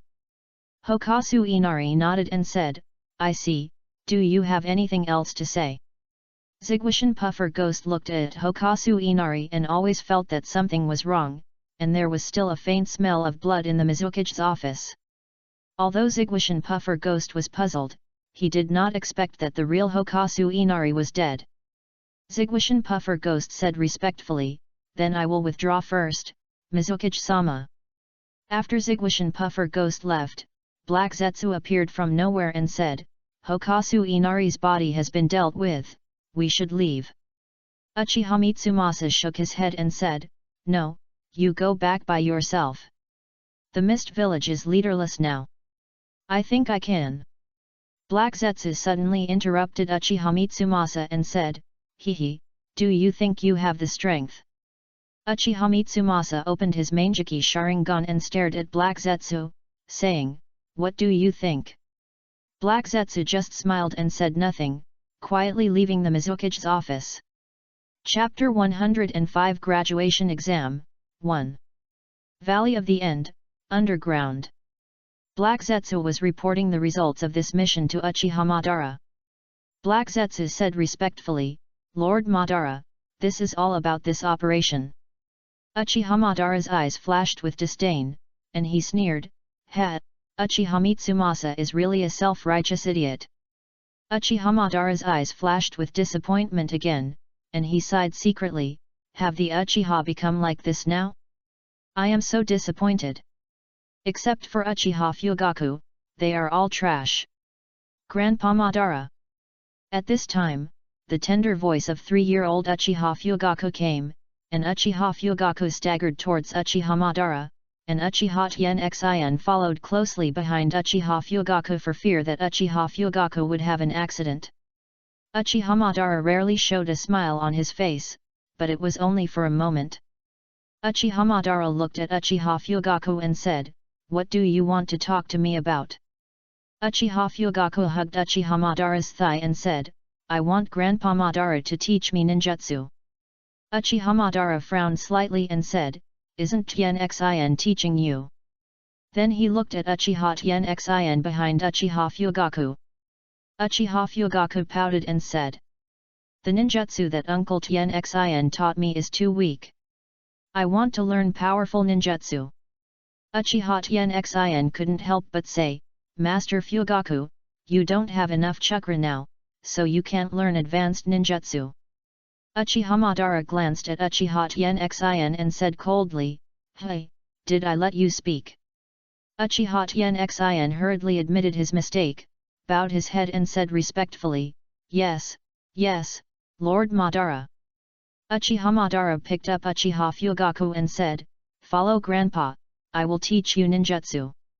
Uchiha Fugaku cheered, "Yet! Long live Grandpa Madara." Uchiha Madara looked at Uchiha Fugaku's happy look and couldn't help but smile. Black Zetsu frowned in a place where no one could see. In Black Zetsu's plan, Uchiha Madara must not have a bond. Black Zetsu's eyes flashed with a fierce light, and he secretly said, "It seems that I need to find a time to kill this kid." Black Zetsu suddenly remembered that Uchiha Tianxin was still beside him.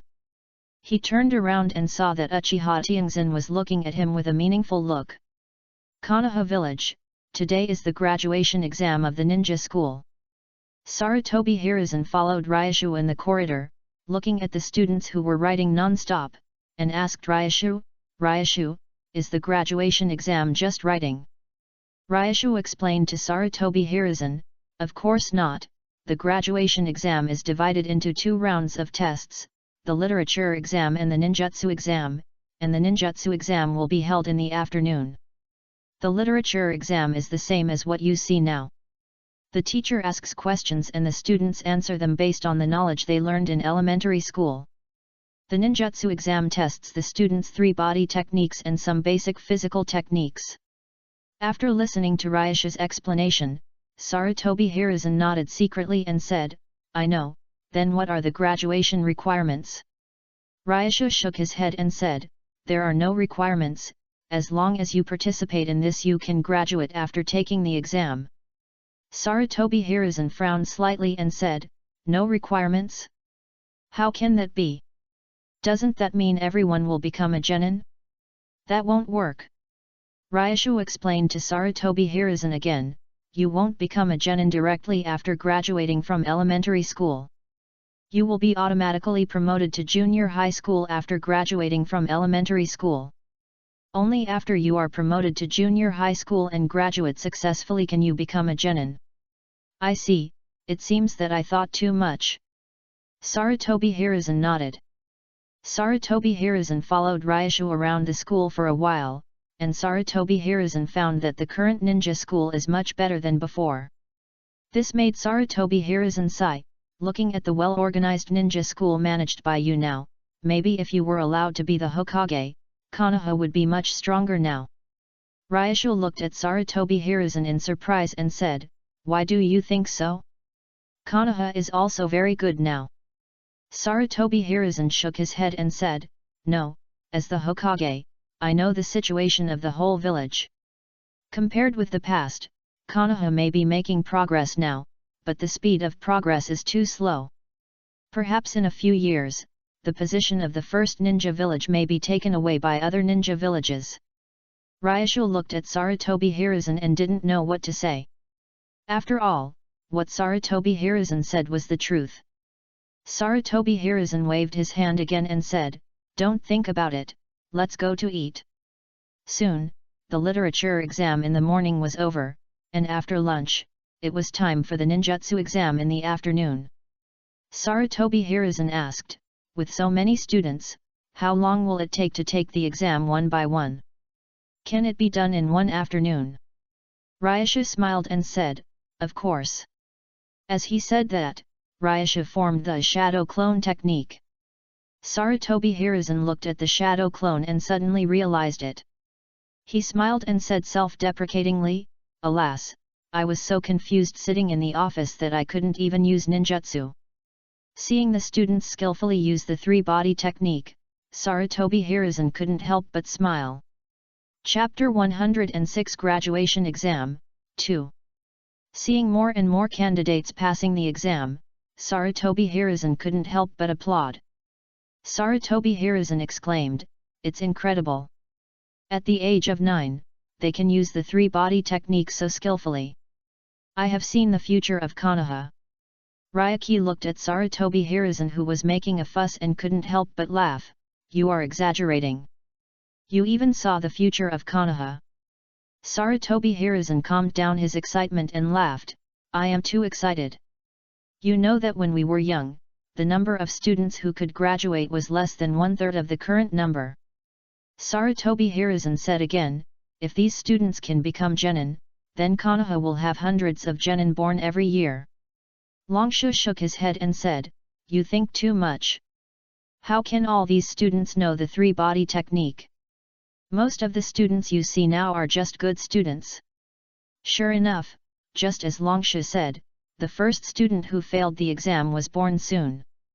Yamai Nakajin, failed. Ishikawa Satomi, failed.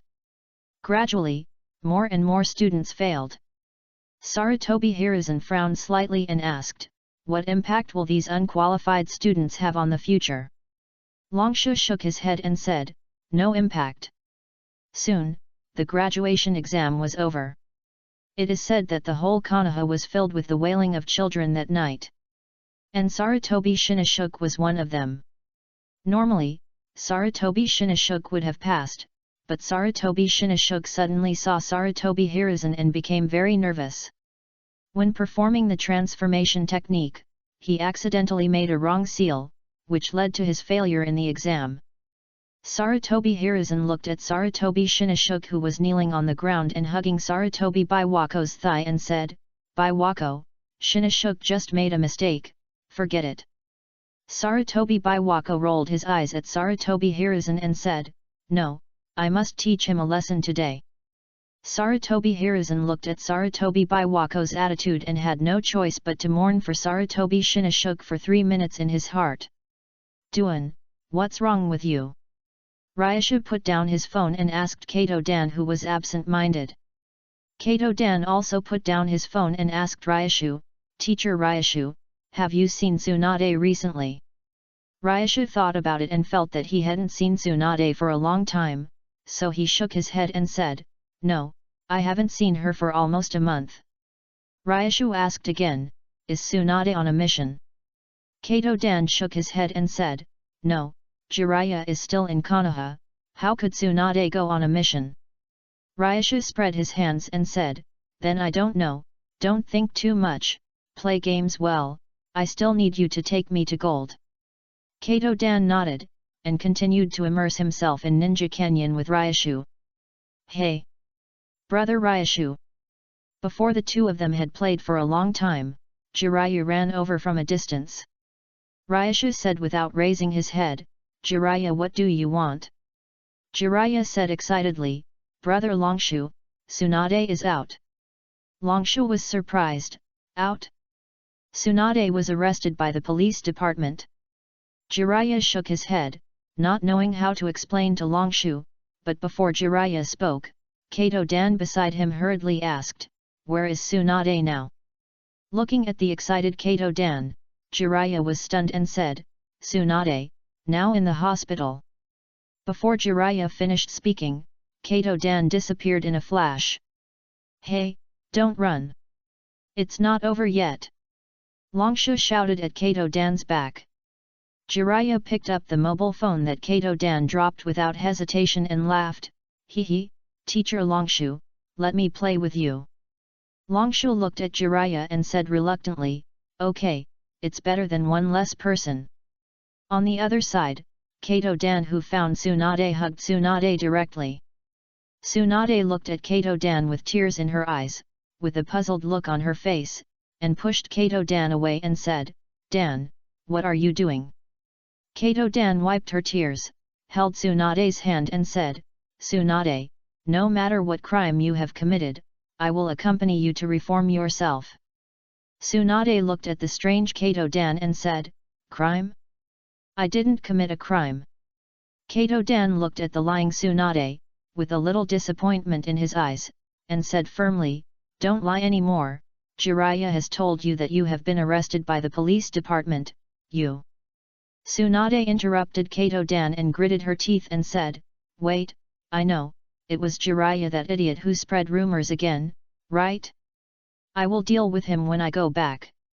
At this time, Kato Dan seemed to realize that he had made a mistake.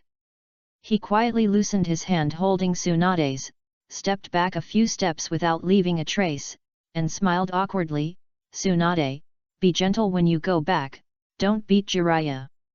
Tsunade nodded and said, Don't worry, I will leave Jiraiya a breath, and I can also use him to practice the medical ninjutsu that Aunt Xiaochun and I have developed.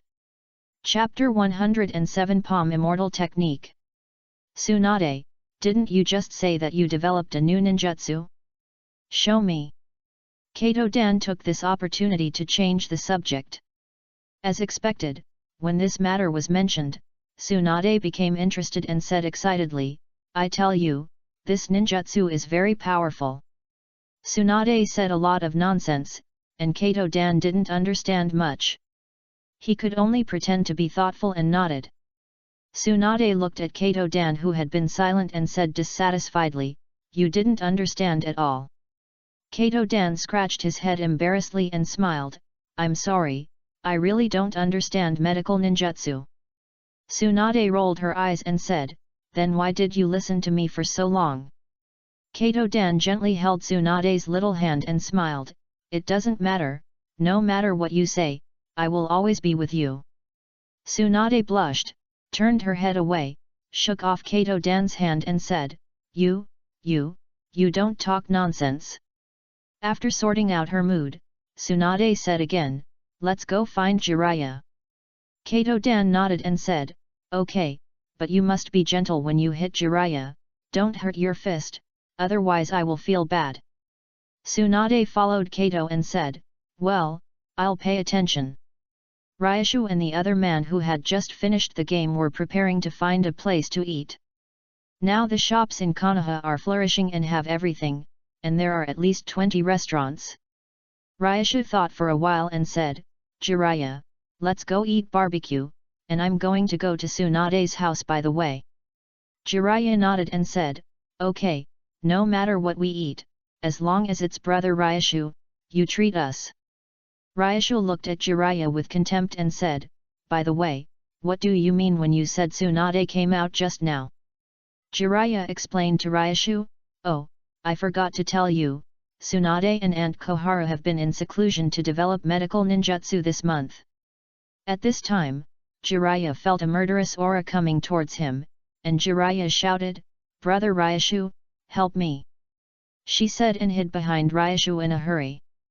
Tsunade clenched her fists, smiled, and walked slowly towards Jiraiya and the others. Tsunade said with a fake smile, Jiraiya, are you spreading rumors that I was arrested by the police department? Jiraiya shook his head frantically and said, no, no, no.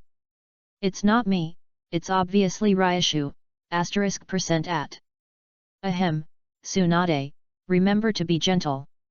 Ryashu hurriedly covered Jiraiya's mouth, and by the way, used water escape to make a ball of water in Jiraiya's mouth so that he couldn't speak, and then threw Jiraiya to Tsunade. Jiraiya widened his eyes, looked at Ryashu in disbelief and said, Gurgle. Ryashu looked at Jiraiya who was enjoying the sun again, and mourned for Jiraiya for 3 seconds, then turned to look at Kato-dan and said, let's go eat barbecue, I'll treat you. Jiraiya arrived only after Ryashu and the others had finished their barbecue. Jiraiya looked at the 3 people who had finished their meals and shouted, why didn't you 3 wait for me? Tsunade glanced at Jiraiya and said, Tisk, who told you to say that about me? Jiraiya pointed at Longshu angrily and said, that sentence. Longshu interrupted Jiraiya and pretended to be nonchalant and said, ahem, Jiraiya, I heard that there was something wrong with your phone, right? Jiraiya was stunned for a moment, and ran to Longshu with a flattering smile and said, hee, brother Longshu, how did you know? Then look at this money, isn't it? Hee. Longshu patted Jiraiya on the shoulder, smiled meaningfully at Jiraiya and said, problems that can be solved with money are not a problem, but you know what you shouldn't say, right? Jiraiya made a decision after struggling for 0.001 seconds. Jiraiya turned to Tsunade and said loudly, that's right, Tsunade, I said you were arrested by the police department. What was that kid talking about just now? It seems that the eldest daughter of the Senju clan, Tsunade, was arrested by the police department for breaking the law. It's impossible. Tsunade is the princess of the fire country. How could the granddaughter of the first and second generations break the law? Ryashu sighed helplessly and thought to himself, Jiraiya, are you a fool? Tsunade pulled Jiraiya out of the restaurant with a smile on her face. The next second, a familiar figure appeared in the sky. Tsunade clapped her hands and returned to the restaurant. Everyone looked over. Tsunade laughed and said, the man just now had some mental problems. You won't believe what he said. Everyone looked at the stone that was crushed into powder by Tsunade and shook their heads together, pretending that nothing had happened and lowered their heads to continue eating. Ryashu looked at Tsunade sitting in her seat and asked, Tsunade, didn't you develop a new medical ninjutsu? Show us. Kato-dan said, yes, Tsunade, didn't you say that this medical ninjutsu is very powerful? Show us how to use it. Tsunade chuckled and said, since you want to see it so much, I will show you my latest ninjutsu, the Palm Immortal Technique. Chapter 108 Little Nine-Tailed Fox. Palm Immortal Technique. Ryashu was surprised. Tsunade nodded and explained to Ryashu and the others, Palm Immortal Technique is.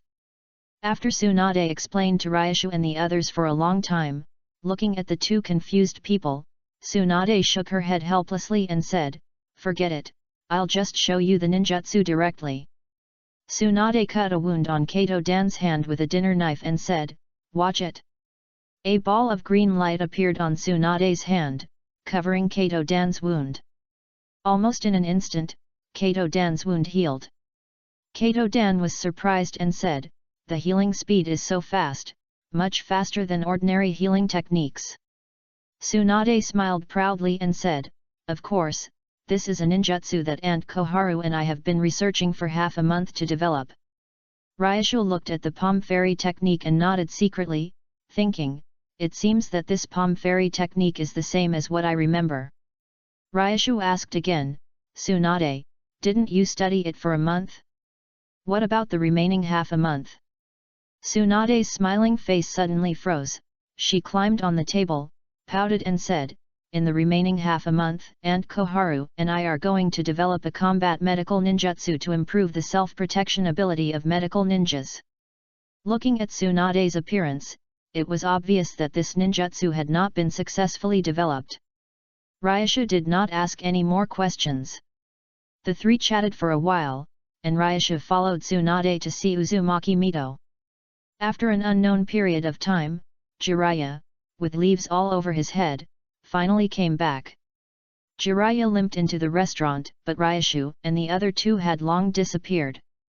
Jiraiya touched his empty stomach, picked a few leaves from his head, and finally couldn't help shedding tears of grievance. "Mito-sama, long time no see." Ryushu smiled at Uzumaki Mito in front of him. Uzumaki Mito said casually, "It's Ryushu, what do you want to talk to me about?" "Zaiju, you are so stupid, come with me." Uzumaki Mito shouted at the little orange fox beside him while playing with his phone. Nagarajuku couldn't imagine that the chubby, furry little fox in front of him was the infamous nine-tailed fox. Nine-tailed fox also noticed Nagarajuku's strange gaze, turned his head and made a fierce expression to Nagarajuku. "Puff! Mito! What are you laughing at?" The little nine-tailed fox hit Mito with the 9 short tails behind him. Uzumaki Mito gently raised his hand, held the little nine-tailed fox's tail, and chuckled, "It's because you are too cute, little nine-tailed fox. Why didn't I think of letting you become small and come out to chat with me earlier? Don't say I'm cute." The little nine-tail roared, jumped up suddenly, hugged Uzumaki Mito's arm and bit it. But before the little nine-tail touched Uzumaki Mito grabbed it with his other hand. Looking at the threatening little nine-tail, Uzumaki Mito felt much better. Less. Longshu looked at the man and the beast playing and didn't know how to start. Longshu said tentatively, "Ahem, Lord Mito." Uzumaki Mito put the little nine-tail back on the seat, looked at Longshu and said, "Longshu, what do you want to see me for?" Longshu looked at the little nine-tail who was staring at him. The little nine-tail's eyes seemed to say, "If you dare to talk about what happened just now, I will kill you."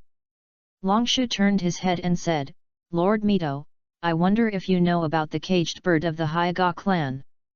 Uzumaki Mito nodded and said, "Of course I know." Uzumaki Mito didn't wait for Longshu to speak and said, "Do you want me to remove the caged bird?" Longshu nodded and said, "Yes, Lord Mito, do you have any ideas?" Uzumaki Mito frowned slightly and said, "I haven't studied caged birds." "You go and bring the Hyuga clan leader. I will talk to him in person." Nagaragi nodded and walked towards the Hyuga clan. Soon, Nagaragi brought Hyuga Hiran and another Hyuga clan member, Hyuga Kazuhiro, to Uzumaki Mito. Hyuga Hiran said respectfully, "Hello, Mito-sama." Uzumaki Mito nodded slightly and said, "No need to say more nonsense, Nagaragi has already told me just now, let me see the bird in the cage." Hyuga Hiran looked at Nagaragi gratefully, and walked to Uzumaki Mito with Hyuga Kazuhiro.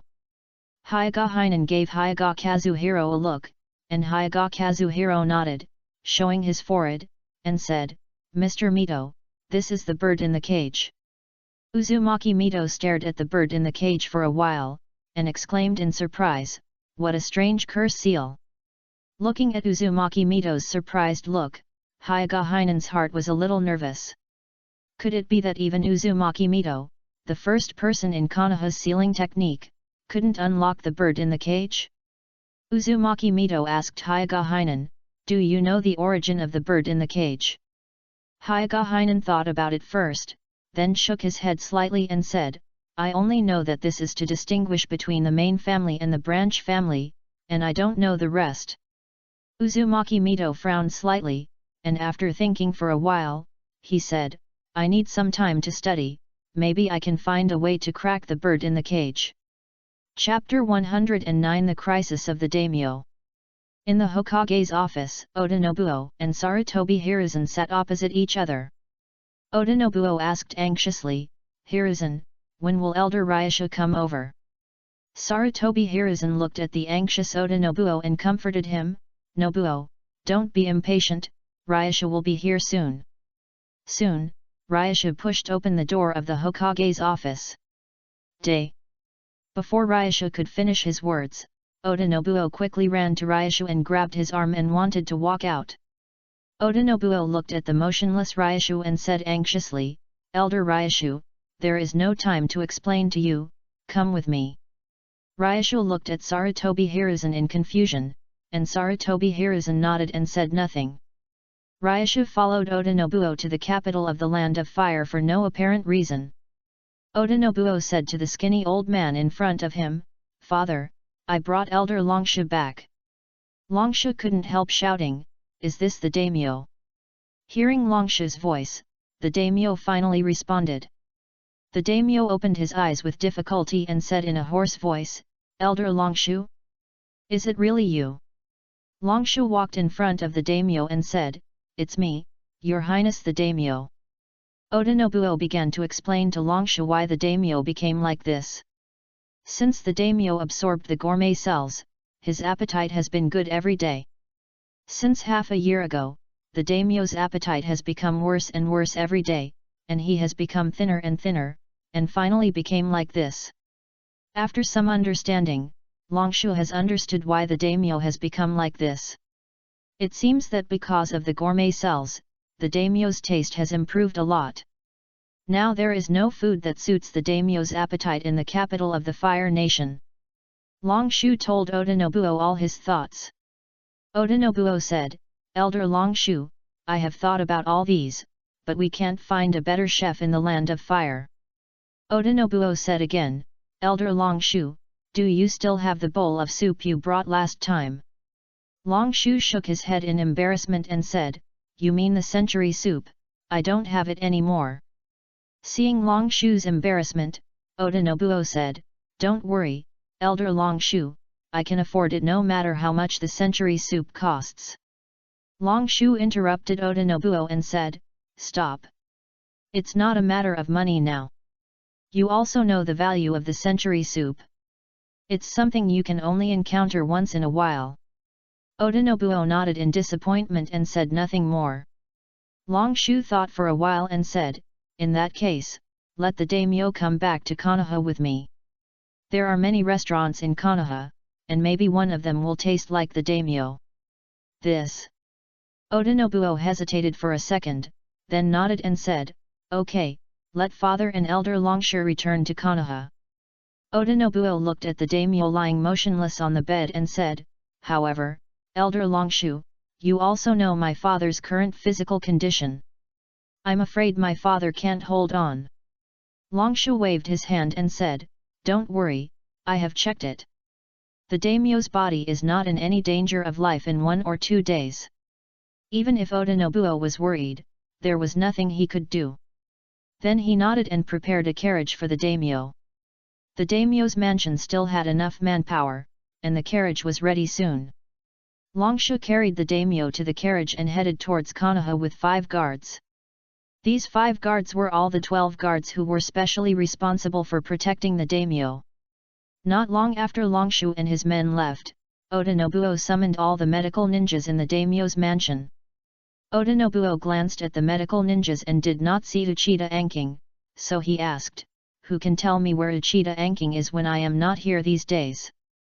Listening to Oda Nobuo's question, everyone looked at each other and remained silent. Soon, Longshu and his men arrived in Konoha.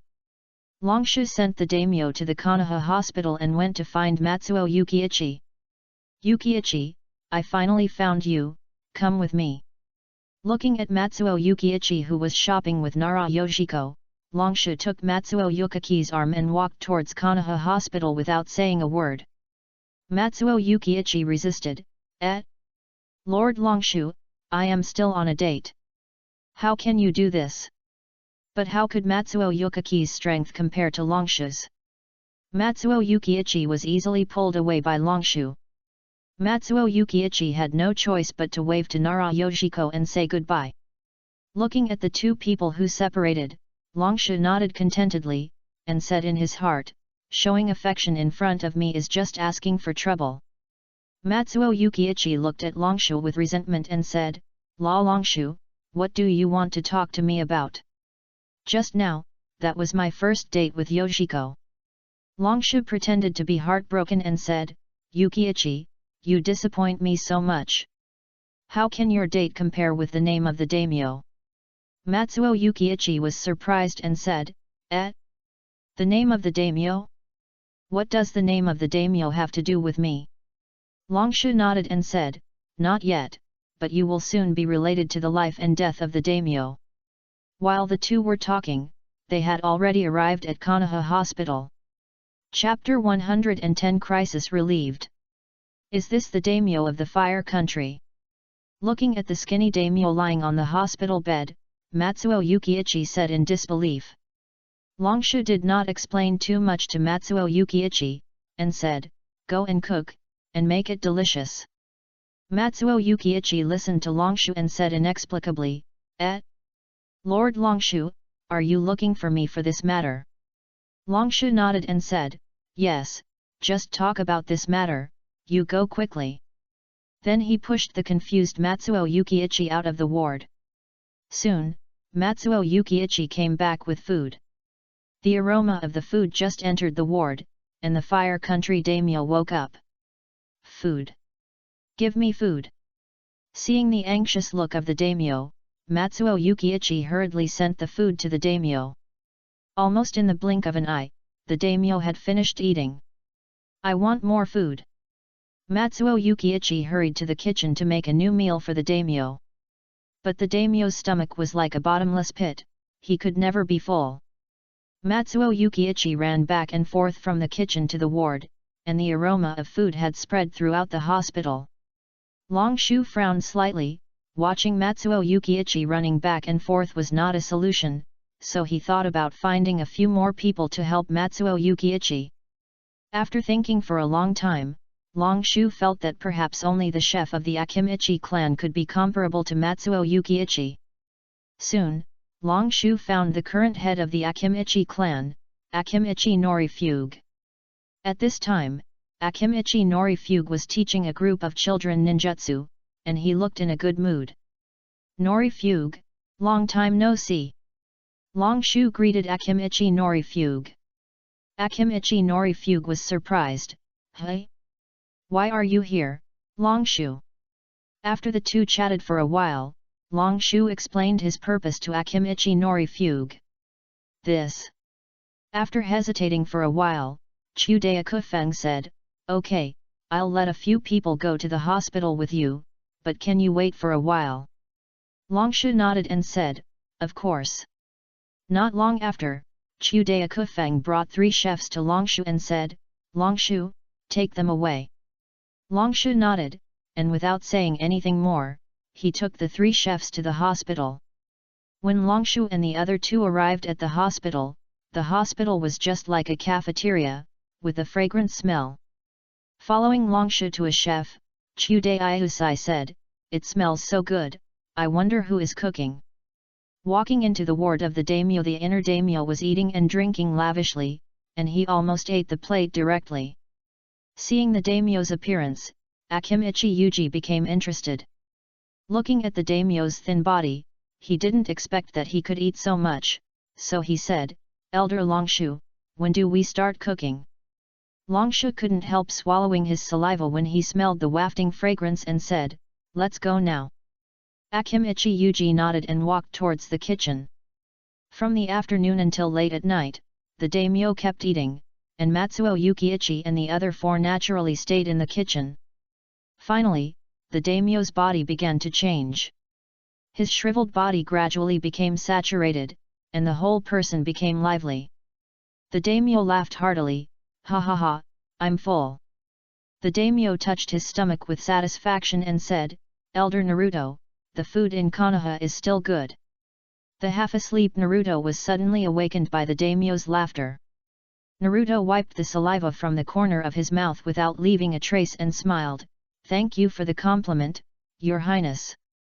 Naruto stood up again, stretched, yawned and said, "Ah, it's getting late now, I'll go back to sleep first." The daimyo suddenly said, "Please wait a moment, Elder Naruto."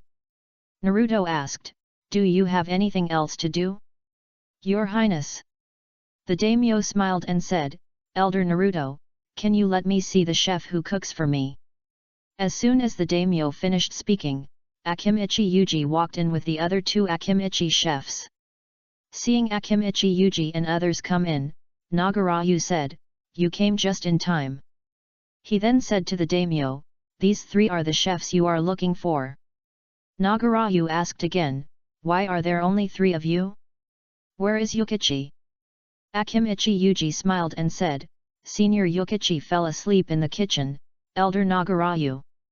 Nagarayu was surprised and said, "Falling asleep?" Then he walked towards the kitchen. Nagarayu walked to the kitchen, and sure enough, Matsuo Yukichi was sitting on a stool and fell asleep on the stove. Nagarayu walked to Yukichi and patted Matsuo Yukichi, "Yukichi, Yukichi, wake up, don't sleep anymore." Lord Nagarayu." Matsuo Yukichi opened his eyes and said sleepily. Longshu looked at the half-asleep Matsuo Yukichi, "It's me, how did you fall asleep here?" Matsuo Yukichi stood up, yawned and said, "Nothing, just too sleepy, fell asleep without knowing it." At this time, Akimichi Yuji suddenly came over and said to Matsuo Yukichi respectfully, "Yukichi-senpai, the daimyo is looking for you." Longshu looked at the two of them in surprise and said, "Senior? Why do you call Yukichi-senpai?" Akimichi Yuji explained, "Yukichi-senpai's cooking skills are better than ours, so of course we have to call him Yukichi-senpai." Chapter 111 The 12 Guardian Ninjas. "Mito-sama, is it really okay?" Hyagahinan said excitedly. Uzumaki Mito nodded solemnly and said, "If nothing unexpected happens, it's fine." "Well, I'm ready, Mito-sama. Let's get started." Hinata Kazuhiro, who was lying on the operating table, was trembling all over. Excitement, fear, and a series of other emotions were entangled in Hinata Kazuhiro's heart. Looking at the trembling Hinata Kazuhiro, Uzumaki Mito whispered to comfort him, "Don't be nervous, just take a nap and the operation will be over." Before Uzumaki Mito finished speaking, Hinata Kazuhiro closed his eyes in a daze. When Hinata Kazuhiro opened his eyes again, he was in the hospital ward, but the fragrance that kept floating in the air made Hinata Kazuhiro think he was in the cafeteria. Hinata Kazuhiro lay on the bed for a while, and suddenly thought of what happened before he fainted. He hurriedly found a mirror and looked at his forehead. Failed, failed. Looking at the familiar mark on his forehead, Hinata Kazuhiro said lostly. Just when Hinata Kazuhiro was feeling lost, Hinata Hainan pushed open the door and walked in, looking at Hinata Kazuhiro and said, "Ichihiro. You're awake." Hinata Kazuhiro turned his head and said, "Master Clan Leader, did the operation fail?" Hinata Hainan looked at Hinata Kazuhiro's forehead and smiled, "How could it be? How could an operation that took so long to prepare fail? The trace on your forehead is just a residual mark. You can open your Byakugan and feel it. The caged bird has been cracked by Mito-sama." "Really?" Hearing what Hinata Hainan said, Hinata Kazuhiro was extremely excited, and opened his Byakugan nervously and expectantly. Sure enough, the moment the Byakugan was opened, Hinata Kazuhiro found that the blind spot in his sight had disappeared. Hinata Kazuhiro jumped up from the bed and said excitedly to Hinata Hainan, "Master, the bird in the cage has really disappeared, it has really disappeared. Hinata Hinen can also understand Hinata Kazuhiro's feelings, and smiled and said, then you should have a good rest first. I have something else to do. I put the food here for you. Remember to eat it. Hinata Kazuhiro smelled the tempting aroma in the air and was already hungry. He touched his head and said, thank you, master. Hinata Hinen he smiled and left the ward, walking straight to Daimyo's ward. In Daimyo's ward, Daimyo looked at the man in front of him who could cook a meal that satisfied him. Daimyo looked at Matsuo Yukiichi as if he was looking at a naked beauty, and his mouth was drooling. Matsuo Yukiichi felt uncomfortable being stared at by the daimyo, and asked the daimyo, Daimyo, what do you want to talk to me about? The daimyo also noticed that he was a little rude, and smiled and said, I'm sorry, I'm too excited. Are you interested in going back to the capital of the fire country with me? I promise you will have delicious food and spicy drinks tomorrow. Matsuo Yukiichi waved his hand and declined, Daimyo, I feel very comfortable staying in Konoha, and I don't want to leave for the time being.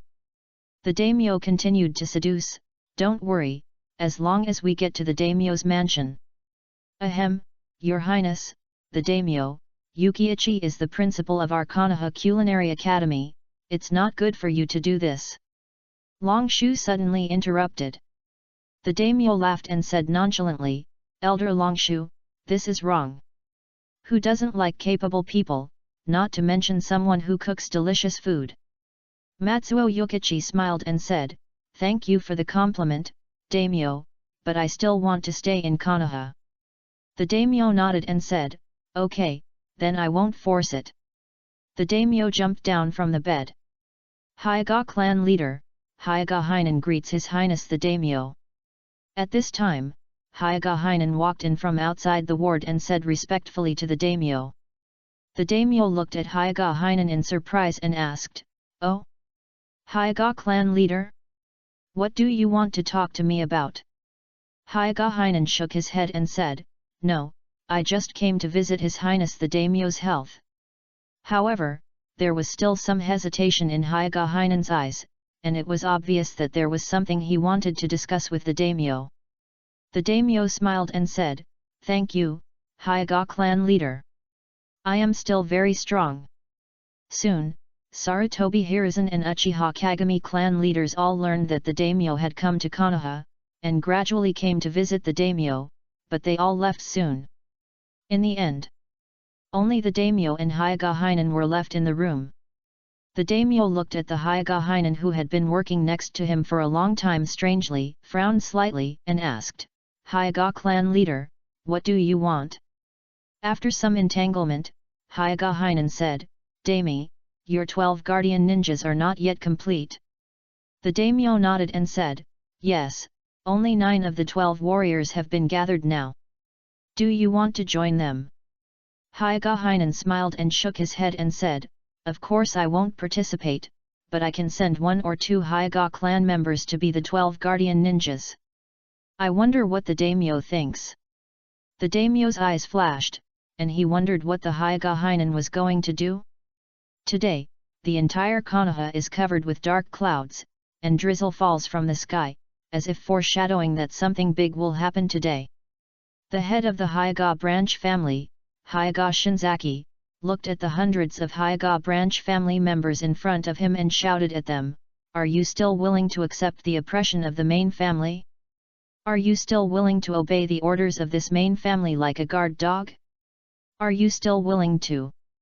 Watching Hyuga Shinzaki's speech, every branch family member seemed to have a ball of anger in their eyes, venting their dissatisfaction with the main family. The branch family members shouted together, no. We don't want to. We want to resist. Hyuga Shinzaki looked at everyone with satisfaction, and winked at Hyuga Kazuhiro who was hiding in the dark. Hyuga Kazuhiro nodded and went to report to Hyuga Hinen. Hyuga Hinen took a deep breath and rushed to the meeting room of the Hyuga clan. In the meeting room, Hyuga's great elder, Hyuga Tajima, the second elder, Hyuga Tokahiro, the third elder, and Hyuga Kanayama sat side by side. Only Hyuga's fourth elder, the white-haired Hyuga Yamahira, sat alone, leaning on a cane with his eyes closed. Looking at the late Hyuga Hainan, Hyuga Taju held his pipe and frowned slightly, saying, "Master, you are a little too late." Hyuga Hainan didn't say anything, pretending to be in trouble and sat down. After a moment of silence, he said, "Hyuga Shinzaki organized a group of branch families to rebel." Hyuga Tokihiro exclaimed in surprise, "What? Rebellion?" Hyuga Jinyan frowned slightly and said, "Master, are you mistaken? How can they rebel with the restraints of the bird in the cage?" Hyuga Hainan shook his head and said, "I don't know where Hyuga Shinzaki got the method to remove the bird in the cage, and now his bird in the cage has disappeared." Hyuga Tokihiro suddenly jumped up from his seat and said in disbelief, "Impossible! How can the bird in the cage be cracked?" Suddenly, there was a noise outside the meeting room. It was Hyuga Shinzaki who led a group of branch families to attack here. Hyuga Hainan hurriedly stood up and said, "Go out and see what happened." Hyuga Tianji nodded and walked out with Hyuga Tokihiro and Hyuga Kanayama. Hyuga Tianji and others left. Only Hyuga Hainan and Hyuga Yamahira were left in the conference room.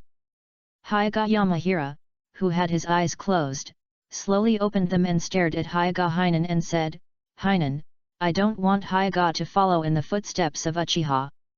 Hyuga Hainan's heart skipped a beat, but she pretended to be calm and said, "Elder Yamahira, what do you mean?" Hyuga Yamahira looked at Hyuga Hainan, sighed slowly and said, "Forget it. I'm old and not suitable for participating in this kind of thing. From now on, I'll just take care of myself." Then he limped out of the conference room. Outside the meeting room, Hinata Shinzaki looked at Hinata Tianjiu with a stern face and said, "We came here today to tell you that we don't want the Hyuga clan to have branch families or main families in the future." Hyuga Tianjiu said coldly, "Humph! Impossible." Hyuga Tokihiro on the side said, "Don't forget the bird in the cage above your head. As long as you start, you know how serious the consequences will be." At this time, Hinata Yamahira walked out of the meeting room, looked at the main family and the two groups of people from the branch family, sighed, shook their heads and left here. Some young members of the clan were very surprised to see Hinata Yamahira's inexplicable actions, so they asked some older Hyuga members beside them, "Hey, who is that person who just came out? Why haven't I seen him before?" "Oh, that's the fourth elder of the main family, and the only old man in our Hyuga clan who has lived from the Warring States period to the present. It is said that when Elder Yamahira was young, he was a ruthless person who competed with the previous clan leader, Hyuga Tenin, for the position of clan leader." Hyuga Shinzaki didn't want to talk nonsense with Hyuga Tianjiu and others, and shouted, "Don't be afraid, I have solved the problem of the bird in the cage, let's go together." "Stop!" It was Hyuga Hainan who had been waiting for a long time and stood up at this time. Seeing the appearance of Hyuga Hainan, everyone present, whether it was the main family or the branch family, paused. Hyuga Hainan pretended to be grief-stricken and said, "Enough, stop arguing. As the head of the Hyuga clan, I am very sad to see this scene." Hyuga Hainan didn't know how long he talked until it was getting dark. Hyuga Hainan looked at Hyuga Tianjiu beside him and said, "Elder Tianjiu, do you want us to kill each other? Do you want us to follow in the footsteps of Uchiha?" At this time, Hyuga Tianjiu looked at Hyuga Hainan and Hyuga Shinzaki who were singing the same tune with a dark face. How could he not know that these two people had already united together? Looking at Hyuga Tianjiu with a gloomy face, Hyuga Hainan knew that he had won the game and smiled, "Elder Tianjiu, do you agree with what I said?" Hyuga Tianjiu forced a smile and said, "Of course, the clan leader agreed, what else can I say?" All the clan members present, whether they were from the main family or the branch family, were in an uproar, and some were unbelievable. Chapter 112 Kindergarten, available on Friday, please pre-order. It has been a month since the Hyuga clan abolished the main family and the branch family system. Hyuga Hainan looked at the two children reluctantly and said reluctantly, Elder Longshu, Hayashi and Hisashi will be handed over to you. Longshu nodded and said, Don't worry, Hyuga clan leader, we will take good care of Hayashi and Hisashi. Hyuga Hainan squatted down and said to the two children, Hayashi, you are Hisashi's brother, you must take good care of him, and don't let others bully you in kindergarten. Longshu looked at Hyuga Hainan who kept talking and couldn't help shaking his head and said, Hyuga clan leader, class is about to start, why don't you let the two children go in first? Hyuga Hainan said with tears in the corners of his eyes, well. You two go in first, remember to study hard. Hyuga Hainan couldn't wait to pull Hyuga Hisashi into the kindergarten and play with other children. Today is the first day for kindergarten students to report, so there is no class. We just divide the class and introduce classmates and then go home. On the way home, looking at the depressed Xiaojin, Longshu asked, Xiaojin, what's wrong with you? Has anyone bullied you? Xiaojin hesitated for a while, shook his head and said, No, I just miss the food made by Uncle Xing Ai. He looked up at Longshu and asked, Dad, when will Uncle Xing Ai come back? Longshu touched Xiaojin's head and said, Your Uncle Xing Ai went to the capital to cook for the daimyo, and he will probably be back soon. The next day, Longshu woke up Xiaojin who was still sleeping early in the morning. Longshu looked at Xiaojin with some worry and said, Xiaojin, be careful on the road. I can't accompany you to school today, so let your Uncle Singer accompany you. Xiaojin nodded sleepily and looked at Matsuo Singer and said, Then Uncle Singer, let's go quickly, otherwise we will miss the morning rehearsal. Matsuo Singer carried Xiaojin to Xiaobai and said, Lord Longshu, I will take Xiaojin there first. Longshu looked at the backs of the two people and the beast leaving, curled his lips in dissatisfaction and said, Sarutobi Hiruzen is really something, why did he have to hold a meeting today, ah? Then he walked towards the Hokage building. There was no conversation along the way, and soon Xiaojin and Matsuo Yukaiji arrived at the kindergarten. Looking at Xiaojin fell asleep on Xiaobai again.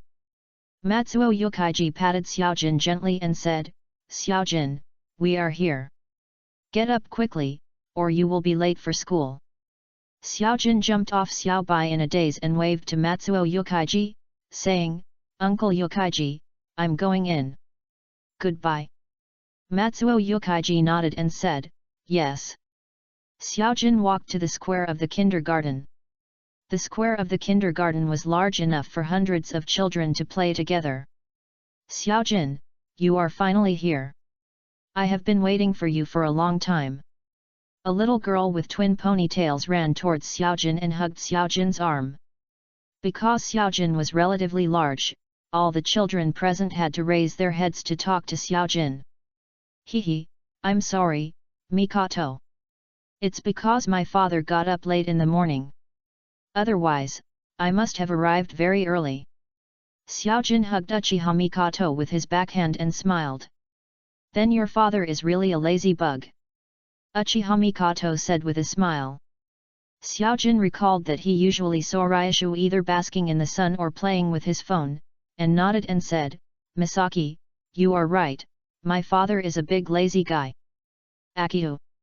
Ryushu sneezed inexplicably while walking on the street. At this time, Ryushu had already arrived at the door of the Hokage's office.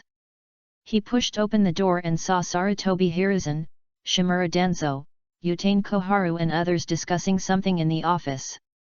Sarutobi Hiruzen saw Ryushu coming and waved his hand and said, Ryushu, you came just in time, come quickly. Ryushu walked to Sarutobi Hiruzen and asked, What happened again? Shimura Danzo said coldly, It's the Kirigakure gang. They have been quiet for a few months and are starting to move again. Sarutobi Hiruzen nodded and said, Just like what Danzo said. I just got the information that the chief elder of Kirigakure, Mizuno Tsukiaki, has just gone to Iwagakure, but we don't know what he is going to do. Ryashu frowned slightly and said secretly, Iwagakur? It seems that Black Zetsu is likely to attack the Whirlpool country. Looking at the thoughtful Ryashu, Sarutobi Hiruzen asked, Ryashu, have you thought of anything? After thinking for a while, Ryashu said, will Mizuno Tsukiaki go to Iwagakur to seek an alliance? Shimura Danzo said categorically, impossible, the second Tsuchikage and the second Mizukage died together. It is absolutely impossible for these two ninja villages to form an alliance based on this. Sarutobi Hiruzen frowned slightly, shook his head and said, not necessarily, this should be based on the reason why the Mist Village is looking for the Rock Village to form an alliance. If it is a major event related to the ninja world, I believe they may still form an alliance. Udaten Koharu on the side also nodded and echoed, yes, we must know this clearly, otherwise it may be a threat. Chapter 113 Namikaze Minato. There was no news of the alliance between the Mist Village and the Rock Village, but just 1 month later, the Mist Village, the Cloud Village and the Rock Village suddenly gathered to attack the Whirlpool country. However, because the Whirlpool country is far away from the Ninja continent and is an island country, it gave the Whirlpool country the opportunity to send a distress message to Konoha. In the Hokage's office, the heads of all the families sat together. Sarutobi Hiruzen looked at everyone with a serious face and said, I think everyone knows the situation of the Whirlpool country. Everyone, please tell me what you think. The head of the Nara clan took the lead and said, I think Konoha's current situation is not very good, so. Although the head of the Nara clan did not finish speaking, everyone present knew what the head of the Nara clan meant. Looking at the silent people, Ryashu frowned slightly and said, I don't agree. The Whirlpool country has always been our Konoha's ally. It is absolutely impossible to give up now. Shimura Danzo said coldly, ally? There is no absolute ally in this world. Hyuga Hiruzen said, I agree with Elder Ryashu's proposal, and I am willing to send some Hyuga people to support the Whirlpool country. Although everyone was arguing fiercely, most people were silent, pretending to be indifferent, and tacitly agreed to the proposal of the head of the Nara clan. Looking at Sarutobi Hiruzen who had been silent, Hyuga Hiruzen looked at Sarutobi Hiruzen and said, Hokage-sama, what do you think? Hyuga Hiruzen's words shifted everyone's attention to Sarutobi Hiruzen, who picked up his pipe and smoked non-stop. After thinking for a long time, Sarutobi Hiruzen looked at Senju Kiren and asked, Chief Senju, how is Lord Mito's health? Senju Kiren suppressed his anger, his eyes dim, shook his head and said, Lord Mito's health is still good. The last time Elder Koharu checked him, he said he should be able to hold on for another 10 years. Sarutobi Hiruzen frowned slightly and thought to himself, 10 years? Time is running out. Utane Koharu nodded and said, as Chief Senju said, Lord Mito's health has improved recently, but because the hidden injuries left over from the Warring States period are no longer curable, his lifespan is still limited. Shimura Danzo suddenly said. What should the next Nine Tails Jinchuriki do? Sarutobi Hiruzen patted the table and said, we'll talk about the Nine Tails Jinchuriki later. Now we can't discuss it. Is it to support the Whirlpool country? The meeting lasted for a long time. Although Sarutobi Hiruzen did not say it, everyone had understood Sarutobi Hiruzen's attitude. It was obvious that Sarutobi Hiruzen did not want to send people to support the Whirlpool country. Seeing Sarutobi Hiruzen who had been doing nothing, Senju Muren couldn't help it. He suddenly jumped up and slapped the table and said, enough.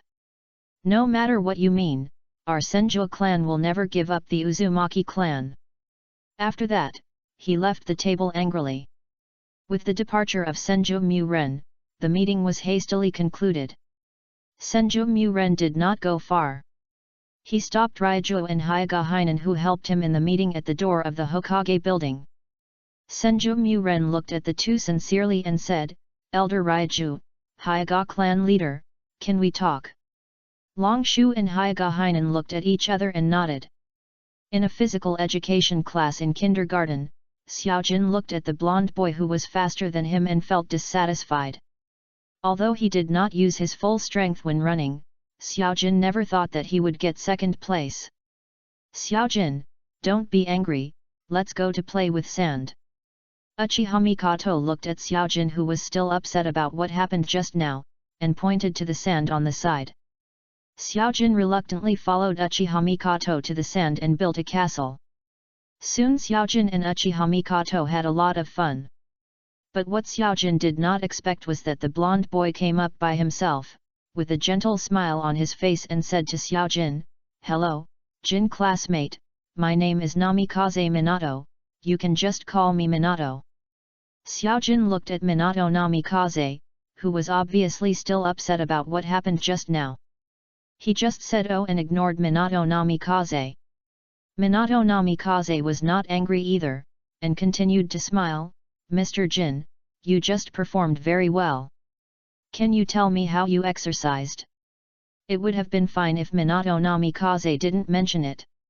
Xiaojin was instantly unhappy when he mentioned it.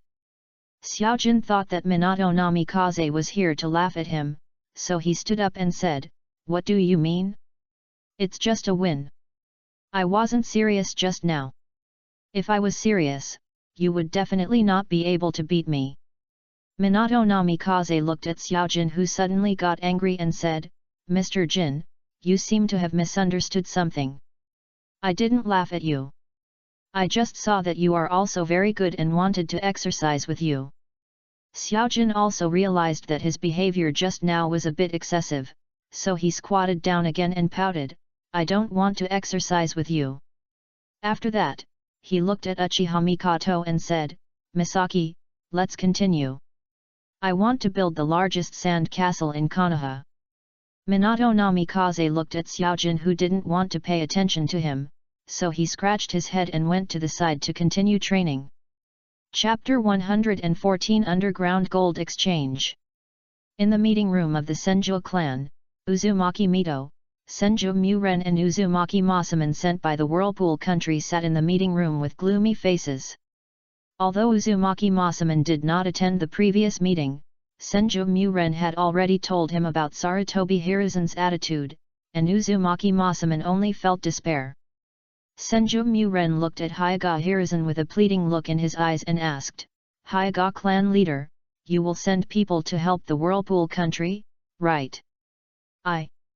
After looking at Uzumaki Mito, Hyuga Hiruzen nodded and said, "Yes, if the Hokage agrees to support the Whirlpool country, I will send people."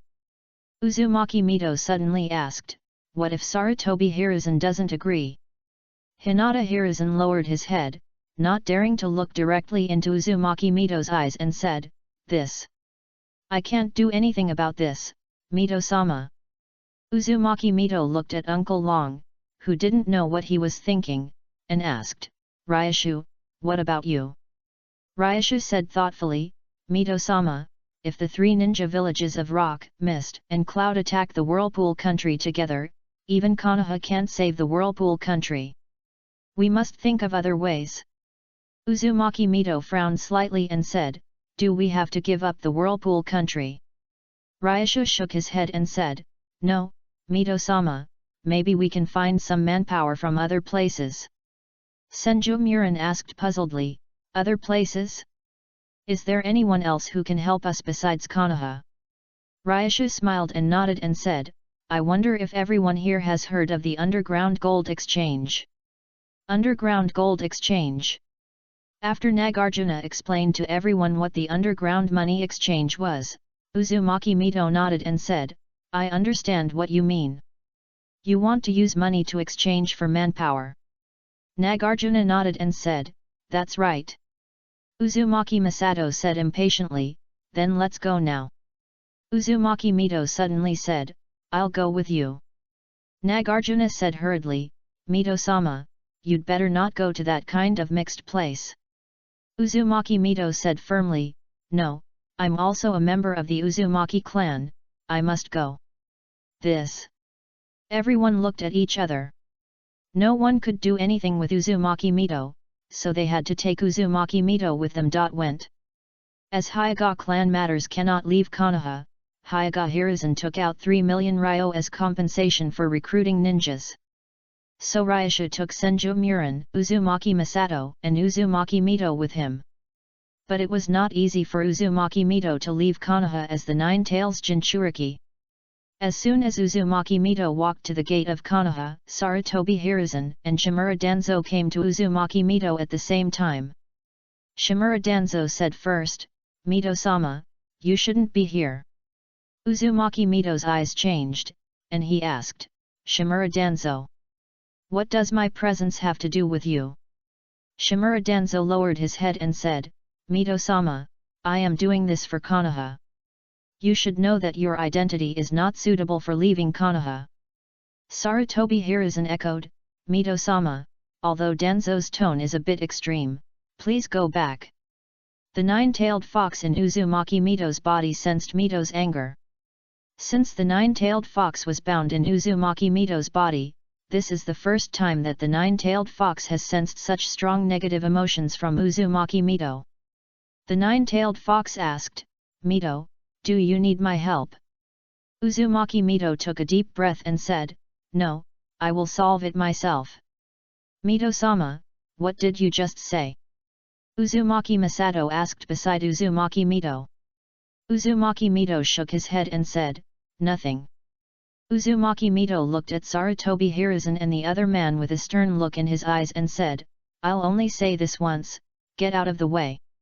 Sarutobi Hiruzen opened his mouth to say something but still didn't say it. He just shook his head, obviously not wanting to get out of the way. Uzumaki Mito stared at the two and said, "Well, you asked for it." Uzumaki Mito's momentum burst out instantly, and Sarutobi Hiruzen's face changed. Sarutobi Hiruzen really didn't expect that Uzumaki Mito, who didn't use the Nine Tails chakra, would be so strong. In the blink of an eye, Sarutobi Hiruzen was repelled more than 10 meters by Uzumaki Mito. Sarutobi Hiruzen couldn't hold his face. Uzumaki Mito's strength exceeded his expectations. As a Hokage, he was beaten away at the gate of Konoha, which really damaged his image. And Shimura Danzo had long been suffocated by Uzumaki Mito's momentum, and his eyes revealed a look of shock. Uzumaki Mito retracted his momentum, looked at Sarutobi Hiruzen expressionlessly and said, "You are far inferior to Hashirama, you are not worthy of the title of the strongest Hokage." Hearing Uzumaki Mito's words, Sarutobi Hiruzen paused, and the momentum that had just been condensed collapsed instantly. He smiled bitterly and said, "Mito-sama is teaching me that how can I compare with the first generation?" Uzumaki Mito said coldly, "Can you let us go now?" Sarutobi Hiruzen thought for a while and said, "Mito-sama, do you want me to send some anbu?" Uzumaki Mito interrupted Sarutobi Hiruzen directly and said, "No, get out of the way." Sarutobi Hiruzen nodded and watched Uzumaki Mito and the other four leave. Shimura Danzo frowned slightly and said, "Should we send some people to follow quietly?" Sarutobi Hiruzen sighed, shook his head and said, "Forget it. How could Lord Mito not find out if we send someone?" After leaving Konoha, Ryoshu and his group walked on the way to the underground gold exchange. Senju Muren asked Ryoshu, "Ryoshu, do you really know how to get to the underground gold exchange?" Ryoshu nodded and said, "Of course I know. The road leading to the underground gold exchange is in a toilet." Senju Muren asked in confusion, "Toilet? Why is the secret door of the underground gold exchange set up in the toilet?" Ryoshu spread his hands and said, "Who knows? Maybe the owner of the gold exchange has some special hobby." After that, there was no conversation along the way. Ryoshu led Uzumaki Mito and others to find toilets one after another but never found the secret door. Finally, someone couldn't help it. Uzumaki asked Ryoshu, who was pinching his nose, "Ryoshu, do you know where the underground gold exchange is?" Ryoshu smiled awkwardly and said, "Hee, I only know it's in the toilet, but I don't know which toilet it is." "Who is it?" Suddenly, Uzumaki Mito seemed to sense something and looked at the tree beside him. Everyone looked in the direction Uzumaki Mito was looking, but they didn't find anything. Senju Murin asked Uzumaki Mito, "Mother, what's wrong?" Uzumaki Mito shook his head and said, "Nothing, maybe I haven't been out for too long and I sensed it wrong. Let's continue looking." Uzumaki Mito asked in his heart, "Zaiju, you felt it just now, right? That's the breath of Hashirama." Kuwabai nodded slightly and said, "Well, that was indeed the breath of Senju Hashirama, but it only appeared for a moment." Although Uzumaki Mito was confused, he didn't think much about it. After all, the things in the Whirlpool country are the most important now. In the cave underground in the Valley of the End, Kuroki, who had just returned, said to Uchiha Madara, who was training Uchiha Fugaku, "Madara-sama, the Nine-Tails Jinchuriki has left Konoha." Uchiha Madara's eyes flashed with surprise and he said, "Has Uzumaki Mito left Konoha?" Black Zetsu nodded and said, "Yes, Lord Madara, I was almost discovered just now." Uchiha Madara thought for a while and shook his head and said, "Don't worry about them, just continue to do what you should do." Then he continued to accompany Uchiha Fugaku to exercise. Black Zetsu frowned slightly at Uchiha Fugaku, nodded and left.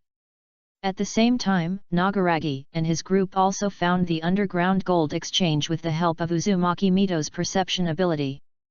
Just as Nagaragi said, the secret door was indeed in a toilet. Everyone put on the prepared masks, opened the secret door and entered the underground gold exchange. Entering the gold exchange, there were not as many people in the gold exchange as Nagaragi thought, only a few people were in the gold exchange. There was no reaction when seeing Nagaragi and others come in.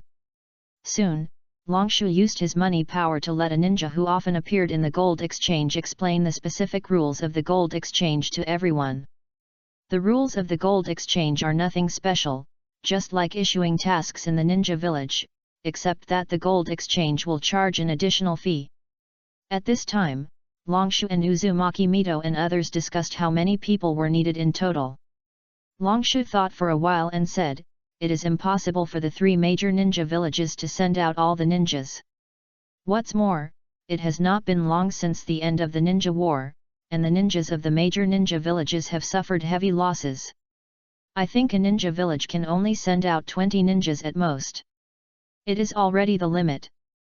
Senju Muren listened to Longshu's speculation and nodded, "Well, then we recruit 50 ninjas." Then he looked at Uzumaki Mito, who had been silent. Uzumaki Mito also nodded and said, "Okay, then let's recruit 50 jonins first." After returning from the mission, Longshu said with a bad face, "Mr. Mito, there are not 50 jonins in the gold exchange. The people in the gold exchange calculated that there are only 23 jonins at most." Uzumaki Mito frowned slightly and said, "Then recruit all the jonins first, and we will find a way later." Longshu nodded and said, "I have hired them, and I have also issued a mission. As long as a jonin receives this mission, he will come to us. Let's go to the capital of the fire country to eat something first." At night, Longshu, lying on the bed in the hotel, thought about the upcoming war and was very nervous. Longshu thought about his own strength again, and felt more and more irritable and anxious in his heart. Longshu sat up from the bed and said, "I'd better find a way to improve my strength." As he said that, Longshu jumped out of the window of the hotel and ran to the wild. Longshu found a clearing in the wild and began to practice ninjutsu for the first time in more than 10 years. But Longshu didn't know what he should do. Longshu found that he was a little too dependent on the system, so Longshu decided to develop a ninjutsu of his own. Chapter 115 Rei's Nan. The moonlight sprinkled on Longshu, and the moonlight made Longshu particularly conspicuous. Longshu wiped the sweat from his head and shook his head and said, "No, I think ninjutsu is too simple. I need to start from the basics." Longshu jumped up, jumped onto the tree, and began to think about what ninjutsu he should practice next. Just now Longshu wanted to use water escape and earth escape to fuse blood limit wood escape.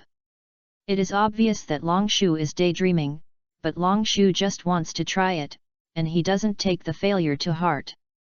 Long Shu decided to give up the blood limit and start with simple ninjutsu. He didn't know many ninjutsu and most of them were ordinary C and B level ninjutsu, and he didn't know any advanced ninjutsu. Long Shu leaned against the tree and looked up at the moon hanging in the sky. Suddenly, he jumped up from the ground and said, "Oh, how could I forget the ninjutsu of Raise Nan?" But the next second, Long Shu was stunned. Practicing Raise Nan requires sufficient chakra control, and he doesn't know if his chakra control is enough. Regardless of whether it is enough or not, Long Shu is ready to give it a try. Long Shu closed his eyes and began to recall the contact information of Raise Nan, and gathered chakra in his hand. Because there was no water balloon, Long Shu put a leaf in the palm of his hand to check the movement trajectory of chakra. Time passed by, Long Shu did not feel any change, and the leaf in the palm of his hand did not move a bit. Long Shu was a little discouraged, but soon Long Shu sorted out his mood and gathered chakra again. Long Shu didn't know how long he repeated it, and his originally irritable mood turned into irritability. Long Shu clenched his fists and hit the tree next to him hard, and the tree was directly broken in half. After relaxing for a while, Long Shu was ready to continue training, but the sun was gradually rising. Long Shu was ready to try for the last time. If it still didn't work, he could only go back and talk about it later. Long Shu calmed down and still put a leaf on the palm of his hand. Long Shu just stood there quietly. After an unknown period of time, the leaf finally began to fly. Soon the leaf was torn into pieces, turned into powder and disappeared in the air. Long Shu opened his eyes in surprise and said excitedly, "I succeeded." Then Long Shu put another leaf on his hand and continued to condense chakra. Not long after, the leaves began to flutter again. Long Shu said excitedly, "Great, the first stage was successful." However, the sun had already risen at this time. Long Shu's face changed, and he hurriedly ran towards the hotel. Fortunately, Long Shu came back in time. The people of Uzumaki Mito were having breakfast. Seeing Long Shu coming late, Senju Muren asked, "Where have you been, Long Shu? I haven't seen you since early this morning." Long Shu waved his hand and said, "Nothing, are we going to the gold exchange now?" Then he picked up a piece of bread and ate it. Senju Muren nodded and said, "Well, eat slowly, we can set off after you finish eating." Soon, Long Shu finished breakfast, and the four of them headed towards the gold exchange. Entering the gold exchange, there were already 5 or 6 people waiting for Long Shu and his friends. Seeing Long Shu and his friends coming, a middle-aged man holding a big knife came over and said, "You are the ones who want to recruit Jonin." Long Shu nodded and said, "Yes, why do you want to join too?" The middle-aged man inserted the big knife into the ground and said coldly, "You can join, but isn't 200,000 a little too little?" Long Shu frowned slightly and said, "How much do you want?" The middle-aged man's eyes flashed with greed, and he laughed. "If you want us to make a move, at least one person will have to pay 300,000 taels." The ninjas behind the middle-aged man echoed together, "Yes, we want 300,000 taels." Uzumaki Mito looked at the greedy people, his eyes flashed with dissatisfaction, and he said coldly, "If any of you can defeat any one of us, we will raise the price for you." The middle-aged man laughed and said, "Ha ha ha ha, I am laughing to death, what if I defeat all 4 of you?" Long Shu said, "I will give you 500,000 taels each." Hearing the price of 500,000 taels, the middle-aged man couldn't help licking his lips, picked up the big knife and inserted it into the underground tunnel. "Then let's start, I can't wait to collect the money." The people around made way for Long Shu and the middle-aged man to fight. The middle-aged man drew out the big knife and chopped directly at Long Shu. Although Long Shu's strength was not strong, it was still easy to deal with such an ordinary ninja. He used a flash body technique to get behind him, took out the kunao and stabbed it into his shoulder, then took the big knife from the middle-aged man and put it on the middle-aged man's neck. All this happened almost in an instant, and the middle-aged man had already lost. The middle-aged man said unwillingly, so fast. Long Shu pointed the big knife at others and said coldly, who's next? Everyone looked at me, I looked at you, and no one dared to step forward. Just when Long Shu was about to stop, a voice came, I'll do it. The ninja who came forward was an old man holding two swords and looking old. The old man limped forward, picked up the two swords and said to Long Shu, let me try. Long Shu frowned slightly and said, old man, I see you are very old, why don't you forget it? The old man shook his head and said, it's not easy to make some money now. I just make some money for my retirement. Come on. Seeing the old man's firm attitude, Long Shu had nothing to say. The old man's speed was beyond Long Shu's expectations. In a blink of an eye, the old man was in front of Long Shu. The old man was ready to use the two swords to cut Long Shu's belly directly. The old man was very fast, but it was not enough to threaten Long Shu. Long Shu used an iron block to block the old man's attack, locked him with his backhand and pressed him to the ground and said, old man, it looks like you lost.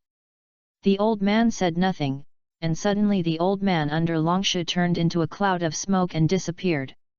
Duplicate technique. The real old man appeared behind Long Shu, holding two swords and slashing at him. Long Shu was not in a hurry, and used a flash technique to leave the old man's attack range and cast the water-style, water prison technique to trap the old man in the water prison. After struggling in the water prison, the old man knew that he had lost, so he smiled bitterly and said, it seems that I lost. Looking at the old man who had already admitted defeat, Long Shu lifted the ninjutsu and let the old man out, looking at the others and said, who is next? Long Shu saw that no one stood up, so he said, who wants to take this task, come with me. As soon as Long Shu finished speaking, everyone ran towards Long Shu and others. After the statistics, Ryashu said to Uzumaki Mito, Mr. Mito, in addition to the 27 jonin provided by Huan Jin, there are a total of 6 stray jonin who accepted the mission. Uzumaki Masato frowned slightly and said, there are still not enough people. How about we wait a few more days? Uzumaki Mito thought for a while, shook his head and said, no, take them to the land of whirlpools tomorrow. P.S. From today on, one chapter will be updated every day at 12 o'clock and one chapter will be updated at 8 o'clock in the evening. Chapter 116 Kakuzu. Ryashu and the other ninjas agreed on the meeting place tomorrow, and followed Uzumaki Mito back to Konoha. When Ryashu and others were discussing how to go to the land of whirlpools, a figure suddenly stopped them. The 4 people of Long Shu got off. The visitor looked at Long Shu and the other 4 and asked, are you the ones recruiting ninjas? Long Shu looked at the familiar outfit of the visitor and wondered in his heart, is this Kakuzu? Kakuzu looked at the 4 silent people and frowned slightly and said, I'm talking to you.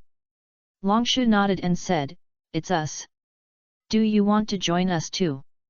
Kakuzu first looked at Uzumaki Mito who was wearing a mask. Kakuzu could feel an inexplicable threat from her. Kakuzu frowned without leaving a trace and said, you can join, but I want 2 million ryo. Senju Muren looked at Kakuzu dissatisfiedly and said, 2 million? You can't help but have too big an appetite. Kakuzu laughed and said, then I will speak with my strength. Who will come? Senju Muren was about to make a move when he was stopped by Ryashu. Ryashu asked, you are the Takigaku trader Kakuzu who shot a shuriken at the first Hokage 800 miles away. Kakuzu's face changed, staring at Ryashu and questioning, who are you? Ryashu took off his mask and said, Elder of Konoha, Ryashu Suzuki.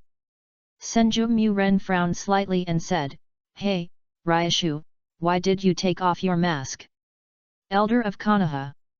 Kakuzu thought that because he had attacked Senju Hashirama before, Ryashu and the other 4 were sent by Sarutobi Hiruzen to catch him. Kakuzu's face changed and he wanted to escape, but was stopped by Ryashu. Although Ryashu's strength is not as good as Kakuzu's, he can still delay for a while. Looking at Ryashu who was blocking him, he asked, what do you want to do by recruiting so many ninjas in Konoha? Are you going to provoke the Second Ninja World War? Ryashu waved his hand and said, how could it be? Our Konoha is the village that most hopes for peace in the ninja world. Kakuzu looked down on him and sneered, if Konoha wants peace, then I will donate all my property. Ryashu knew Kakuzu's character very well. Ryashu frowned slightly. Did something big happen in Konoha recently that I didn't know? Kakuzu looked at the thoughtful Ryashu and felt that his chance had come. He kicked his legs and quickly jumped onto the tree and fled into the distance. Ryashu shook his head in regret and said, ah. He ran away. Uzumaki Mito asked Ryashu, what's wrong? Is that person special? Ryashu nodded and said, yes, he is very strong. Forget it, let's go back to Konoha first. Soon, Ryashu and others returned to Konoha. Ryashu returned home as soon as possible. What Ryashu didn't expect was that Matsuo Yukiichi had returned. Ryashu was surprised and said, why did you come back so early? After some understanding, it turned out that the daimyo of the Land of Fire also returned to Konoha with Matsuo Yukiichi. However, Ryashu didn't talk much with Matsuo Yukiichi. Ryashu kept thinking about the Raise Nan. After packing his luggage, he hurried to the training ground. At this time in the Hokage's office, Sarutobi Hiruzen was looking at Ryashu Mito, who was staying in his office and playing with his mobile phone with a fake smile on his face. Sarutobi Hiruzen really couldn't calm down, and Uzumaki Mito was here, so Sarutobi Hiruzen didn't dare to smoke, so he could only think of a way to get rid of Sarutobi Hiruzen. Sarutobi Hiruzen smiled bitterly and said, Mito-sama, what's the matter with you? Uzumaki Mito continued to play with his mobile phone and ignored Sarutobi Hiruzen. Dang dang dang. At this time, someone knocked on the door of the Hokage's office. Come in. An Anbu pushed the door open and entered.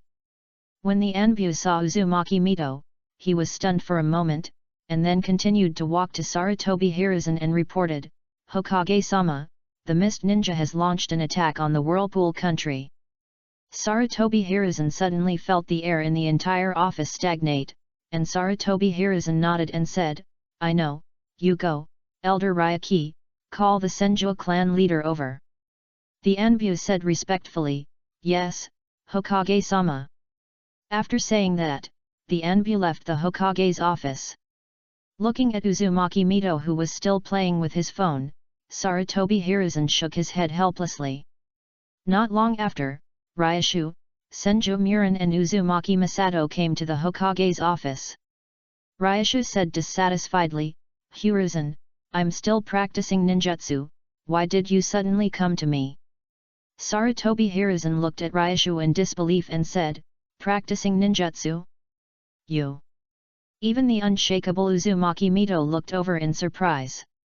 Looking at the stunned eyes of the crowd, Ryashu couldn't help but twitched his mouth and said, you shouldn't be so surprised. Ahem.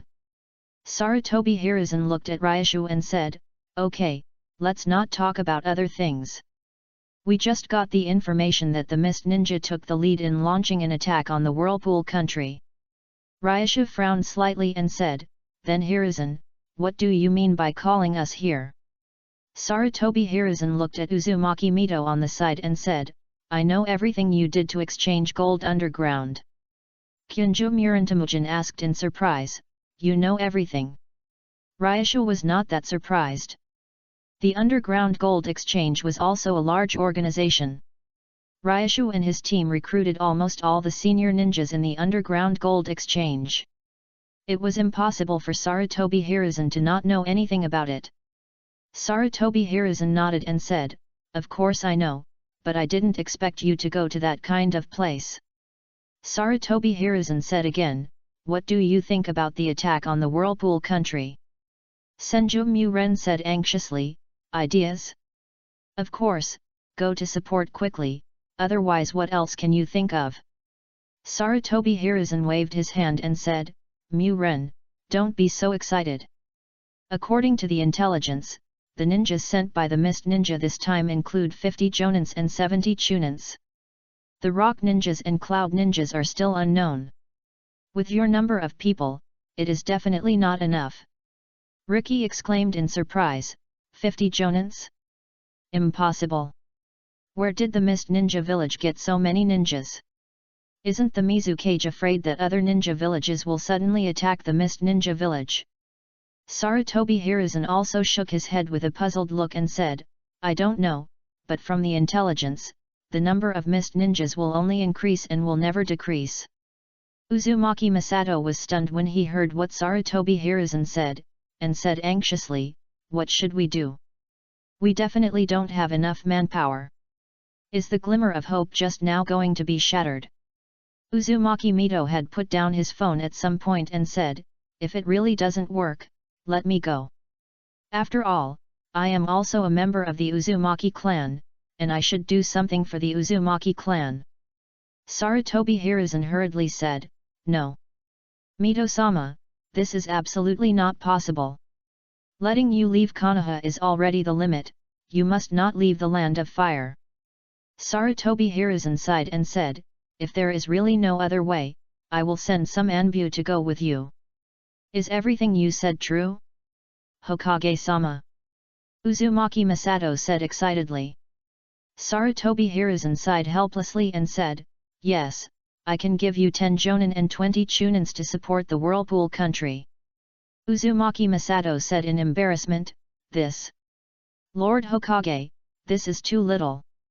Sarutobi Hiruzen shook his head and said, there is no way. There are not many idle ninjas in Konoha now. These are already the limit. Looking at Sarutobi Hiruzen who finally compromised, Uzumaki Masato did not push any further. He nodded and stopped talking. Ryasha broke the quiet atmosphere and asked Sarutobi Hiruzen, Hiruzen, do you have anything else to do? If not, I will continue to practice ninjutsu. Sarutobi Hiruzen nodded and said, well, then you go. Chapter 117 Going to the Whirlpool Country. Ryasha returned to the training ground and started training the Raise Nan again. A few hours later, Ryasha was still stuck in the first stage and could not enter the second stage. Seeing failure again and again, Longshu had to sit aside and rest for a while.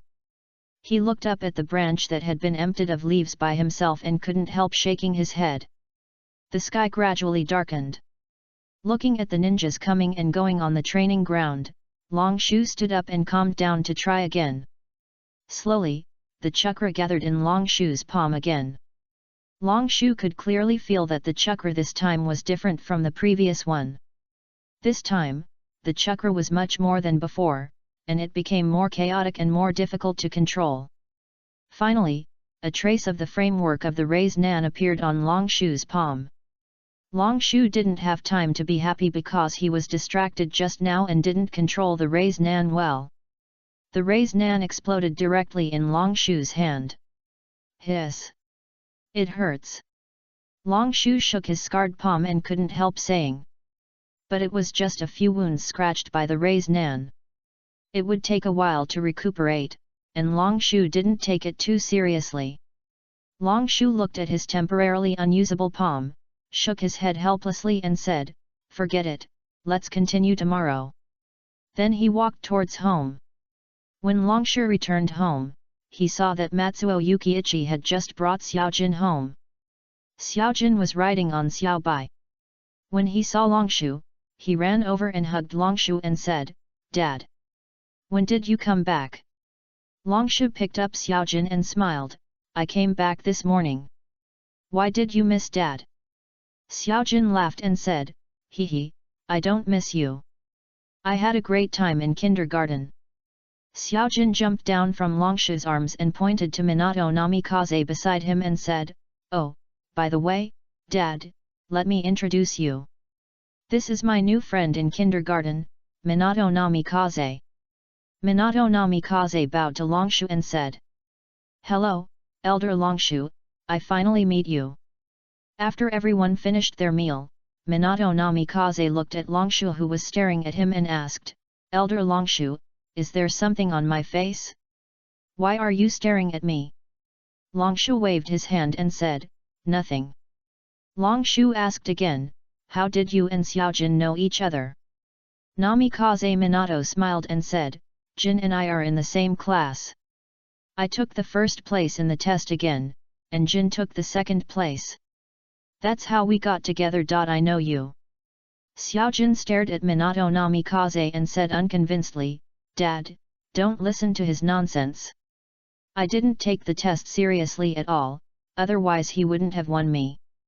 Longshu looked at Xiaojin's dissatisfied look and couldn't help but smiled and said, yes, I know, you are awesome, you are the best. Xiaojin put his hands on his hips and laughed, that's right, I am the woman who wants to become Hokage. Longshu frowned slightly and said, Hokage? Why do you want to be Hokage?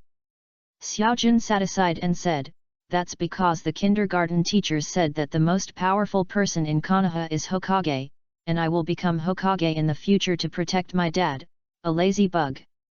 Minato Namikaze on the side suddenly said, no.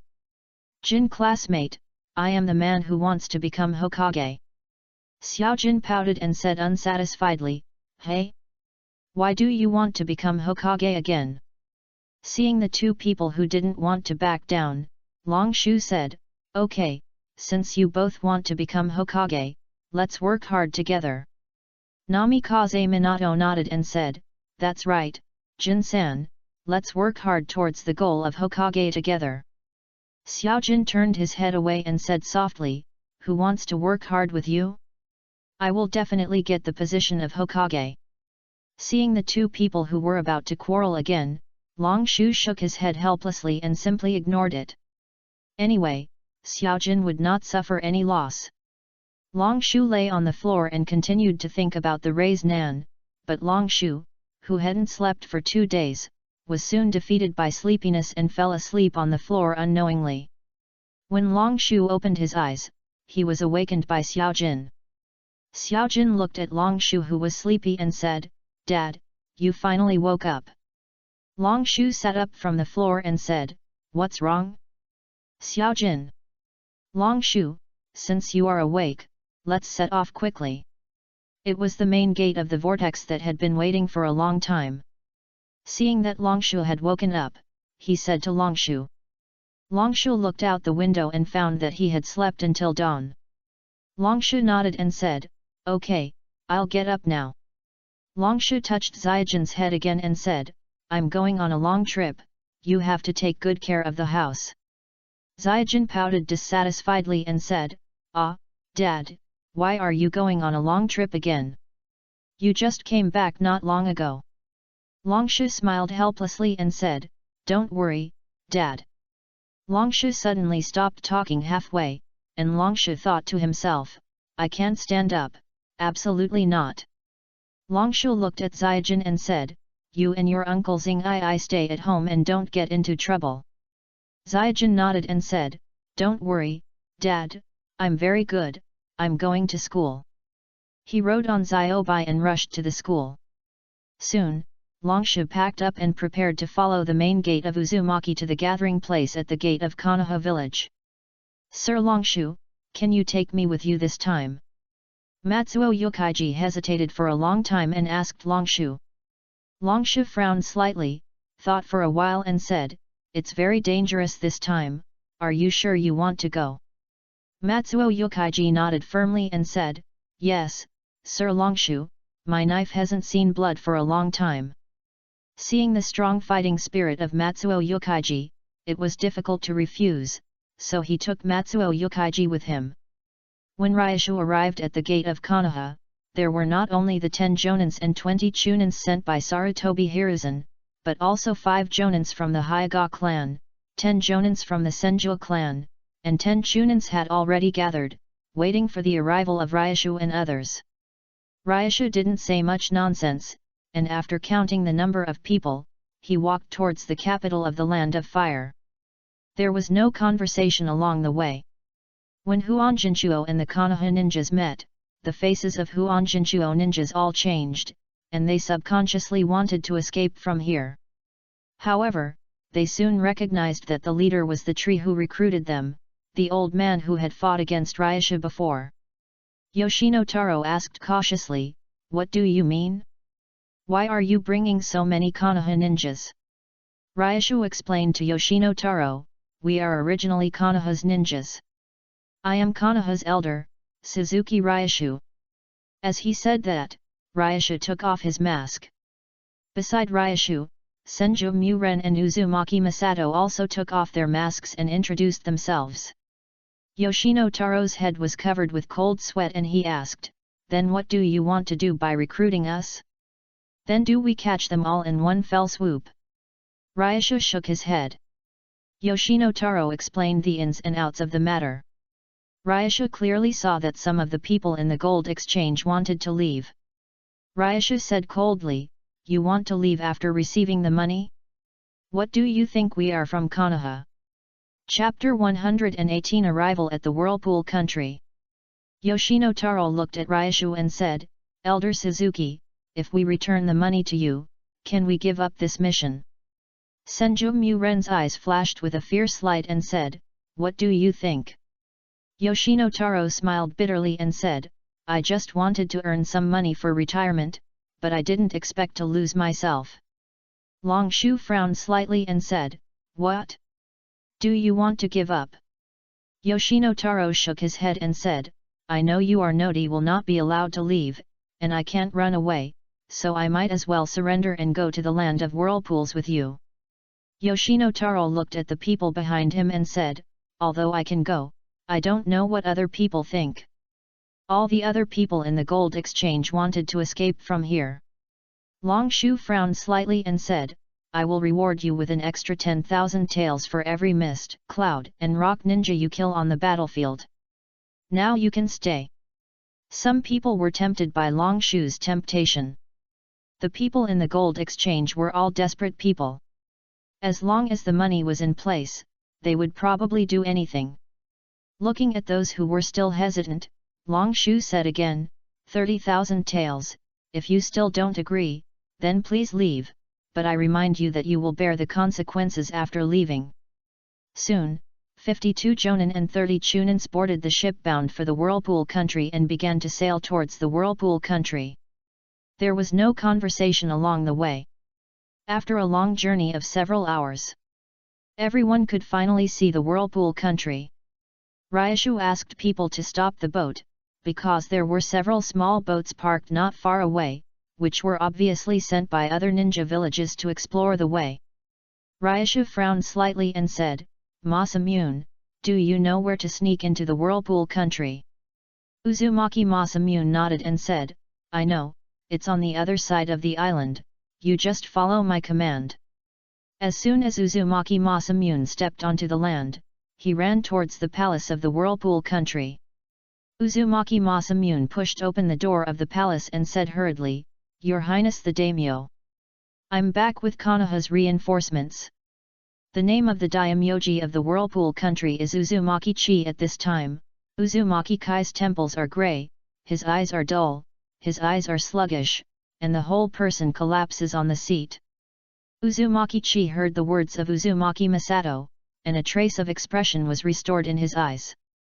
He sat up and said, "Hurry up and bring the people of Konoha here." Soon, under the guidance of Uzumaki Masato, Long Shu and others entered the palace. Looking at Uzumaki Chi, who was no longer as glorious as before, Senju Muren said with a sour nose, "Uncle Chien, it's Muren's fault. Muren is late." Uzumaki Chi slowly shook his head, tears in his eyes, and said, "Muren, don't blame yourself. As the daimyo of the Whirlpool Country, I should have thought of this day a long time ago. This is all my fault." Senju Muren choked and said, "Uncle Chien, now I'm here, don't worry, the next one will be handed over to us." Uzumaki Chi showed the only smile in the past few days and said, that's good, I can rest assured that you are here." Uzumaki Chi stood up, walked to the front of Konoha, and begged, "Please. The future of the Whirlpool Country is in your hands." Uzumaki Chi looked at the ninja behind Longsha for a moment, and then asked, "Main gate, where are the other people in Konoha? Looking at the silent people, Uzumaki-chi understood at once, and Uzumaki-chi smiled bitterly. So that's the case. It seems that the destruction of the Whirlpool country is not unjust. At least the ninja world knows the other side of Konoha. Longshu looked at Uzumaki-chi and said nothing. After all, Konoha was wrong this time. Longshu looked at Uzumaki-chi and said, "Your Highness, I am the elder of Konoha, Suzuki Longshu, you can just call me Longshu." Uzumaki-chi looked at Longshu, snorted coldly, and left. Uzumaki Masato hurriedly said, "Longshu, don't worry, the daimyo-sama is just. Longshu and his group are the last hope of the Whirlpool country. If they leave again, the Whirlpool country will really have no hope at all." Longshu waved his hand and said, "It's nothing, you take us to survey the terrain of the Whirlpool country first." Uzumaki Masato nodded and said, "Okay, everyone follow me." The sky gradually darkened, and Longshu and his group also circled the Whirlpool country. Uzumaki Masato led Longshu and his group to the camp built by the Whirlpool clan. Longshu thought about it and asked the chief of the Whirlpool clan, Uzumaki Ashina, "Chief Ashina, it stands to reason that the Uzumaki clan is also a big clan in the entire ninja world. Why do you have to build a country on an island?" Uzumaki Ashina paused as if he had something to hide. Uzumaki Ashina thought for a while and said, "Elder Longshu, to be honest, I don't know much about this matter." Longshu nodded, knowing that Uzumaki Ashina was lying, but since Uzumaki Ashina didn't want to say it, Longshu didn't ask. Gradually, the night deepened, and there was no other sound around except the chirping of insects. Just when everyone thought that the night would be spent in such a quiet way, the Mist Ninja suddenly launched an attack, and everyone woke up in an instant. The sound of killing was everywhere, and the Mist Ninja rushed towards the Whirlpool Ninja like crazy as if he didn't care about his life. Because of the intervention of Longshu and others, the Mist Ninja was caught off guard. The leader of the Mist Ninja Mizuno Tsukiko was surprised and said, "Konoha's reinforcements? When did they arrive?"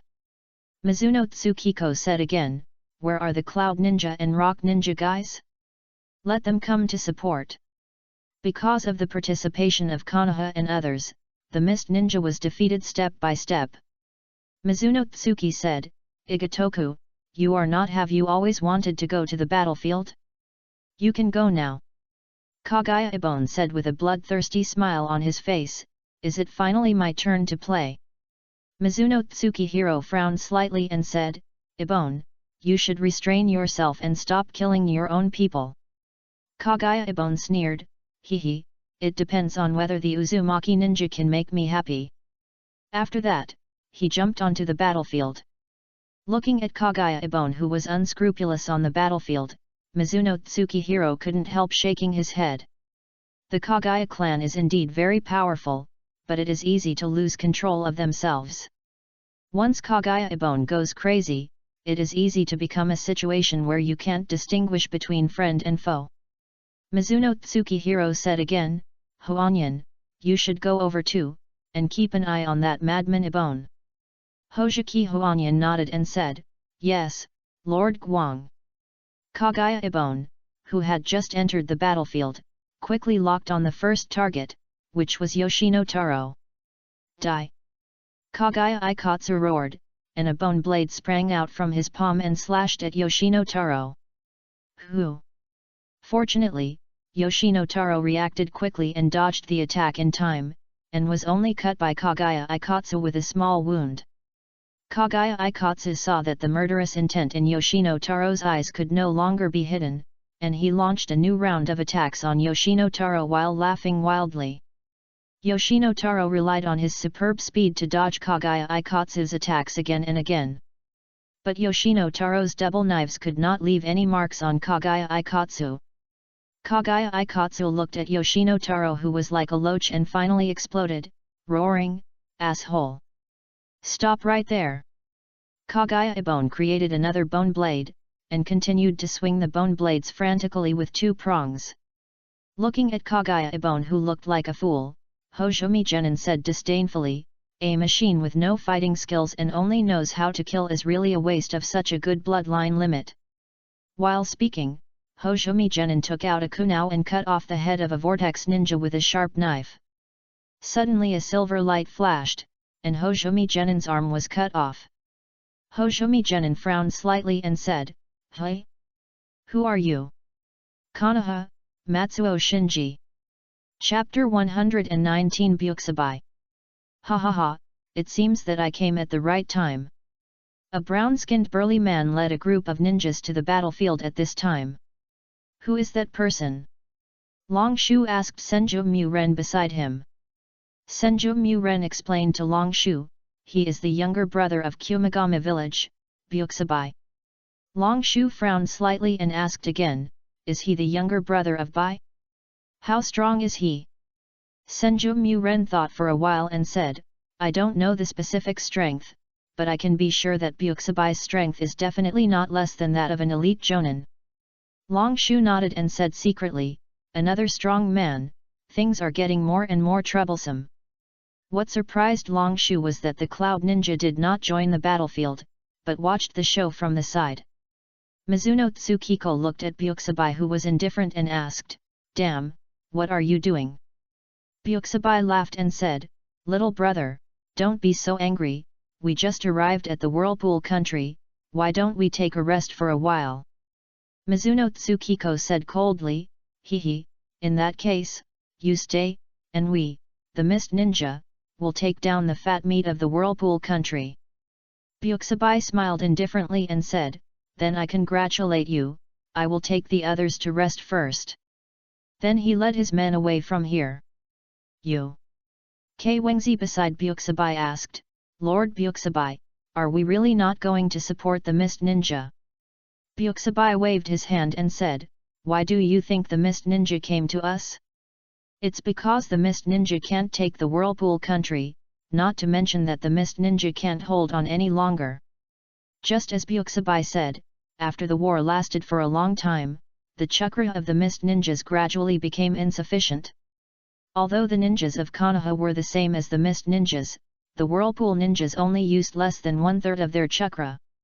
Looking at the Mist Ninjas who were gradually falling behind, Mizuno Tsukiko sighed helplessly and said, the whole army retreats. Looking at the Mist Ninja leaving the battlefield, the Whirlpool Ninjas did not intend to let them go.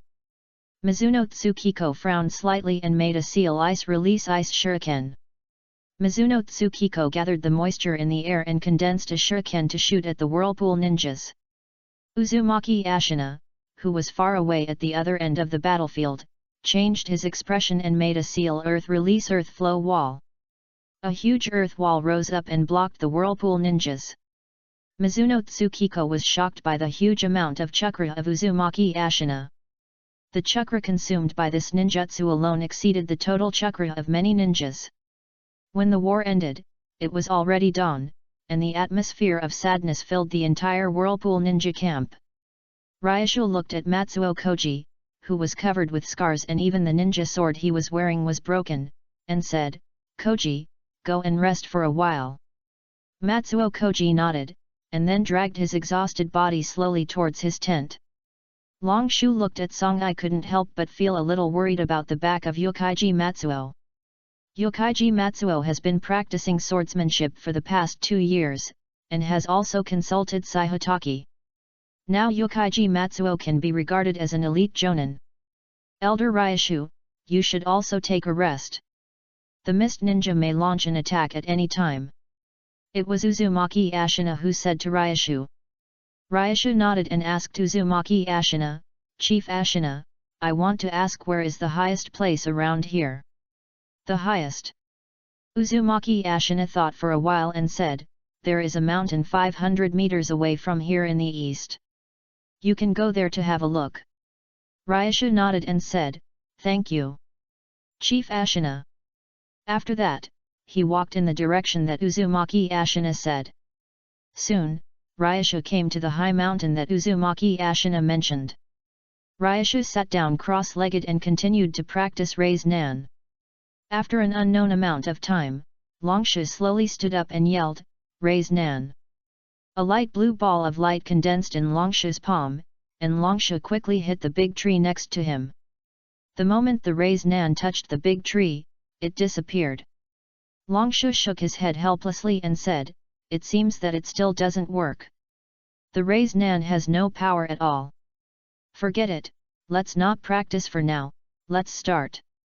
Longshu took out the telescope from the system and said. Longshu made a seal shadow clone technique. 3 shadow clones appeared, and Longshu gave the telescope to the 3 shadow clones and said, "You 3 are here to monitor the mist and cloud ninjas in real time. If they make any moves, you can cancel it and notify me." The shadow clone took the telescope expressionlessly and nodded, turned to the direction of the mist ninja and the cloud ninja camp, and did not move. Looking at the shadow clones that looked like wood, Longshu prepared to rest for a while. Longshu jumped onto the tree with a light jump. Longshu opened the system and prepared to draw a lottery. System, how many transformation points do I have left? Ding! The host has a total of 33,000 transformation points. I remember I don't have that many transformation points. Ding! These are the extra 26,000 transformation points brought by the host's transformation of the entire fire country. System, help me open the system store. Ding! The system store has been opened. Since the system was upgraded, the system store no longer uses silver for lottery, but transformation points. At the top of the system store are all kinds of unattainable artifacts. Longshu couldn't help swallowing his saliva, and couldn't help shedding tears for his poverty. Longshu found an area he could afford. Body of the Whirlpool, 150,000 transformation points. Wood Style, 150,000 transformation points. Rakery, 40,000 transformation points. Lightning Style Kirin, 40,000 transformation points. Storm Style, from League of Legends 35,000 transformation points. Blade of the Ruined King, 35,000 transformation points. Explosion Style, 10,000 transformation points. Melting Style, 10,000 transformation points. Storm Style, 10,000 transformation points. Ryasha was hesitant looking at the various products. What should he buy? Bloodline limit or something else? By the way, system, I have learned a lot about raised nan by myself, so can the raised nan in the mall be reduced in price? Ding! No. In the end, Ryasha decided to buy some ninjutsu that suits him first. Ding! Congratulations to the host for purchasing Fire Style Head Hard Work, Lightning Style Pseudo Darkness, which cost a total of 10,000 transformation points. The 2 ninjutsu that Longshu bought were both B-level ninjutsu, and both were originally created by Kakuzu, and could not be learned in Konoha. And the power of these 2 ninjutsu greatly exceeded the general B-level ninjutsu, and the power was close to C-level ninjutsu. The knowledge of the 2 ninjutsu was directly instilled into Longshu's brain by the system. Soon, Longshu absorbed the 2 ninjutsu, and Longshu used another 3,000 points for the lottery. Ding! Congratulations to the host for winning. E-level ninjutsu Seduction Jutsu, Uchiha Obito's goggles, Hitaki Kakashi's mask. Longshu looked at the lottery results and couldn't help sighing, shaking his head and saying, "Sure enough, I am a thorough African." After that, Longshu held his head with both hands, leaned on the branches and prepared to sleep. Soon, Longshu fell asleep. In the dream, Longshu had a billion-dollar fortune. No matter what mist ninja, cloud ninja, or rock ninja he was, they could only bow down to his money ability. Chapter 120 Attack.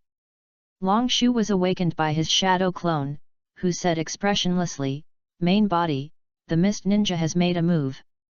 "Well, let me sleep a little longer, I'm so sleepy." Longshu turned over and said. But Longshushi was lying on a branch, and he fell to the ground after turning over. "What's going on?" Longshu got up from the ground in a daze. "Main body, the mist ninja has made a move." There is a new move. The shadow clone repeated it again. Longshu asked, what move? The shadow clone explained to Longshu, just now, the Mist Ninja sent people to relieve the Cloud Ninja and the Rock Ninja who just arrived in the Whirlpool country. The shadow clone said again, oh, by the way, the Rock Ninja sent an acquaintance, Tanino Uishi. Tanino Uishi. Longshu thought for a while and said, oh, it's the person who claims to be the disciple of the second generation Tsuchikage. Longshu asked again, what did they do together? The shadow clone still said expressionlessly, how should I know, I don't have a sharp ear. Longshu said dissatisfiedly, hey! I am your original body, watch your words. The shadow clone ignored Longshu and walked to the edge of the cliff to continue observing the Mist Ninja with a telescope. Longshu also walked to the edge of the cliff, took out a pair of telescopes and looked in the direction of the shadow clone.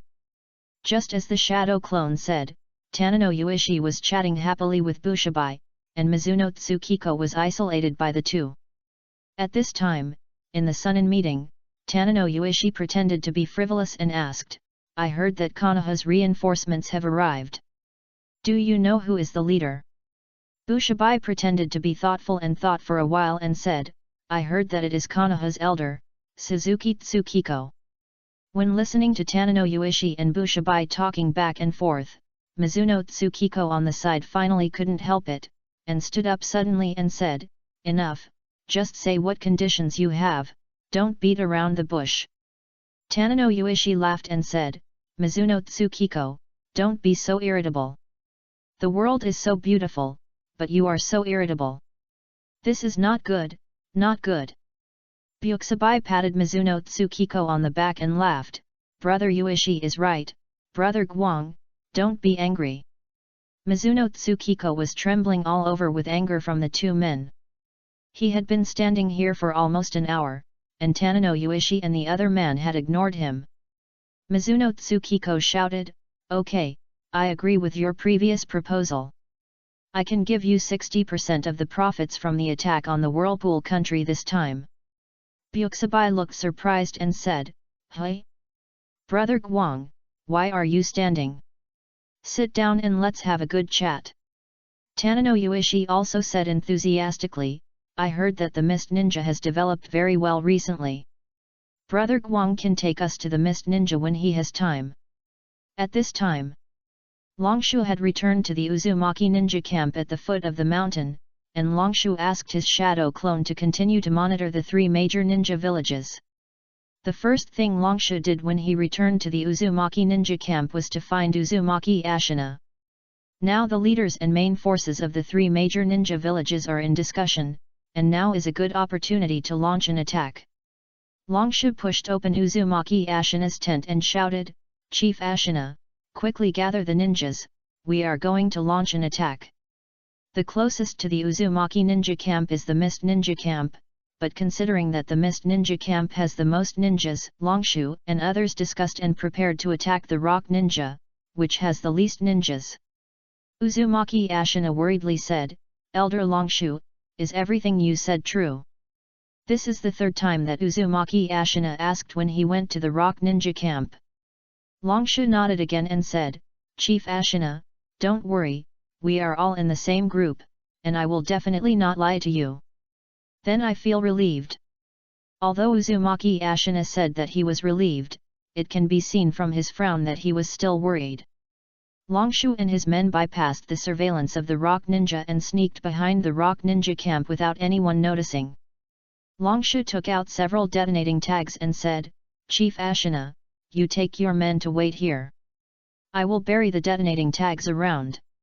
When the detonating tags explode, you will launch an attack. Remember not to fight and must retreat within 3 minutes, otherwise it will be difficult when others come back.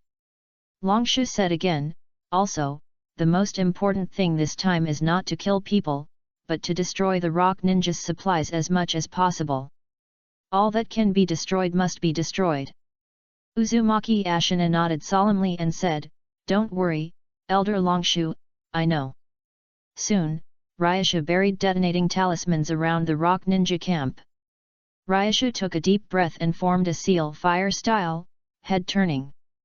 The huge sea of fire instantly engulfed half of the camp, and the detonating talismans also exploded. The vortex ninjas entered the camp and launched an attack. Kill! Kill! Kill! The vortex ninjas, who had just fought in the last war, had not yet lost their anger. With this anger, the vortex ninjas' momentum rose steadily, and the vortex ninjas in the camp almost formed a one-sided situation. Although the vortex ninjas wanted to continue fighting, 3 minutes passed in a flash, and Uzumaki Ashina began to lead the vortex ninjas to leave the battlefield quickly. At the Sunin meeting on the other side, Mizuno Tsukiko and the other two heard the violent explosion, and their faces changed and they hurriedly looked in the direction of the explosion. When Tanino Yuishi saw that it was his own camp, his face turned pale, his veins bulged, and he shouted, "Everyone, go back and support quickly." But when Tanino Yuishi and his people returned to the camp by that time, Ryashu had already run far away with the Whirlpool Ninja. Looking at the messy rock ninja camp, Tanino Yuishi yelled at Byakusabai and Mizuno Tsukiko, "Why? Why did those guys from Konoha know that we are not in the camp? Why? This?" Mizuno Tsukiko and Byakusabai looked at each other, their eyes full of confusion.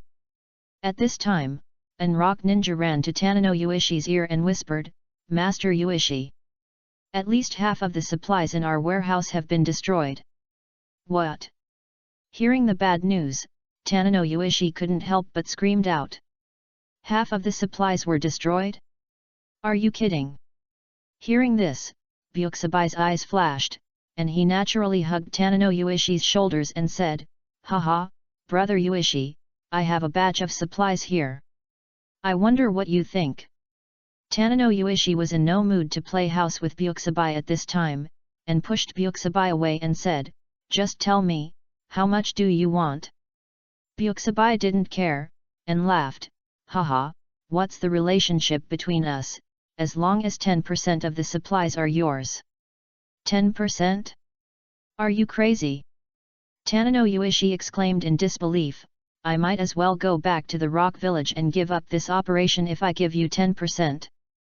Byakusabai laughed and said, "I heard that brother Yuishi wants to compete for the elder of the rock village recently. I wonder if your rolling back in such a disgrace will affect brother Yuishi's future."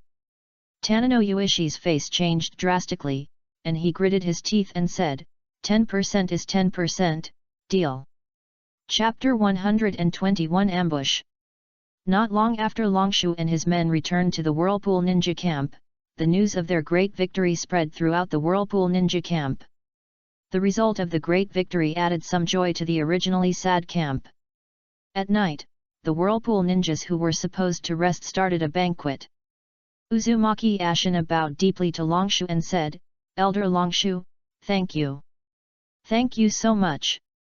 Longshu quickly helped Uzumaki Ashina up and said, "Chief Ashina, this is just a victory. Let's wait until we drive the mist ninjas out of the Whirlpool country before bowing." Uzumaki Ashina laughed and said, Okay, then we will borrow Elder Longshu's good words and we will definitely drive those invaders out of the Whirlpool country.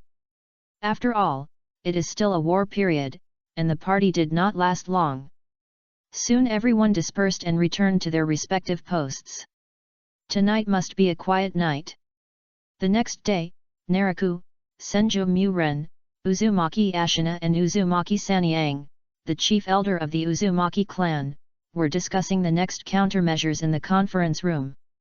At this time, Naraku suddenly felt dizzy.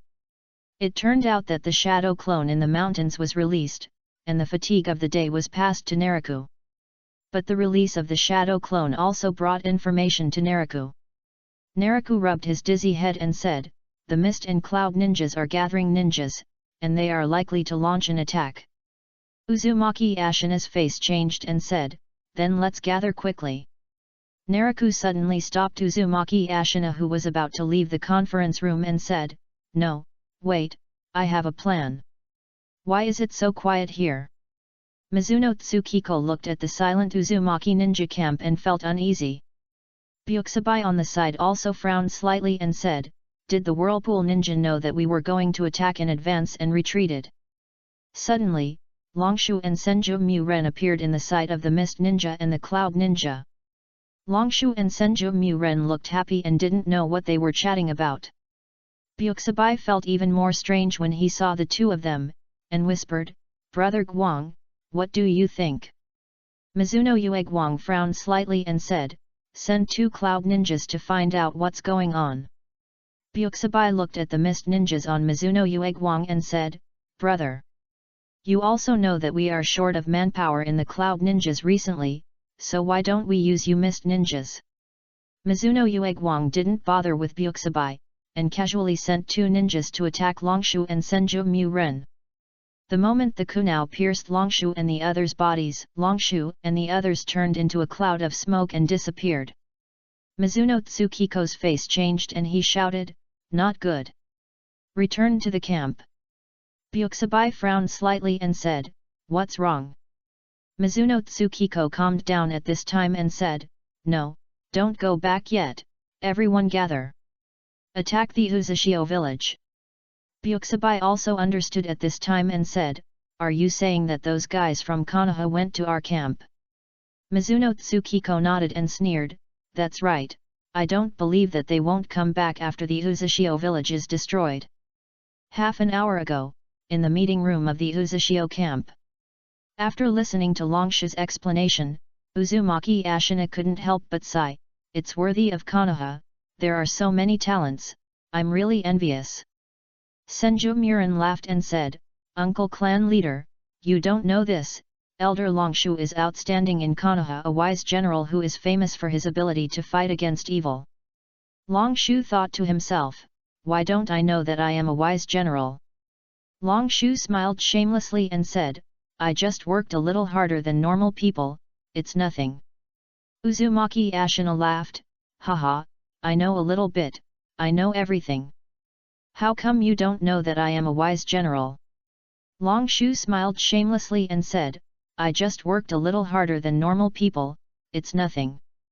Uzumaki Ashina laughed, "Haha, I know a little bit, I know everything." At this time, Uzumaki Sanyang asked, "What if the Mist Ninja doesn't attack the Uzushio village?" Longshu shook his head and said, "If they don't go, then I can't do anything, then I can only say that they are too stupid." Longshu said again, "Hurry up, otherwise the Mist Ninja will be here soon." The Mist Ninja and the Cloud Ninja are moving quickly towards the Uzushio village. Suddenly, Byuxibai and Mizuno Tsukiko's faces changed drastically, and Byuxibai shouted, "Everyone, disperse! Fire style, Tokaku! Earth style, Huangchuan Swamp! Earth style, Tsuchigumo! Fire style, Fire Dragon Technique!" Countless ninjutsu were launched at the same time in an instant. A huge earth wall rose around the Mist and Cloud Ninjas, cutting off their escape route. At the same time, a huge sea of fire quickly swarmed towards the Cloud and Mist Ninjas. And the ground under the feet of the Cloud and Mist Ninjas turned into liquid, which made the Mist and Cloud Ninjas, who had nowhere to escape, even more unable to escape from the range of the sea of fire. Mizuno Tsukiko looked at the huge sea of fire and couldn't help but shed cold tears and shouted, "Damn it! I fell into a trap." Mizuno Tsukiko looked at Byuxibai and said, "This barrier is handed over to you." As he said that, he quickly made a seal with his hands, "Ice release giant ice wall." Mizuno Tsukiko's chakra dropped sharply, and his legs began to tremble slightly. After Mizuno Tsukiko made a seal, the temperature around him dropped instantly to the freezing point. A huge ice wall appeared out of thin air. The moment the ice wall and the sea of fire were released, steam rose up, blocking the sight of all ninjas.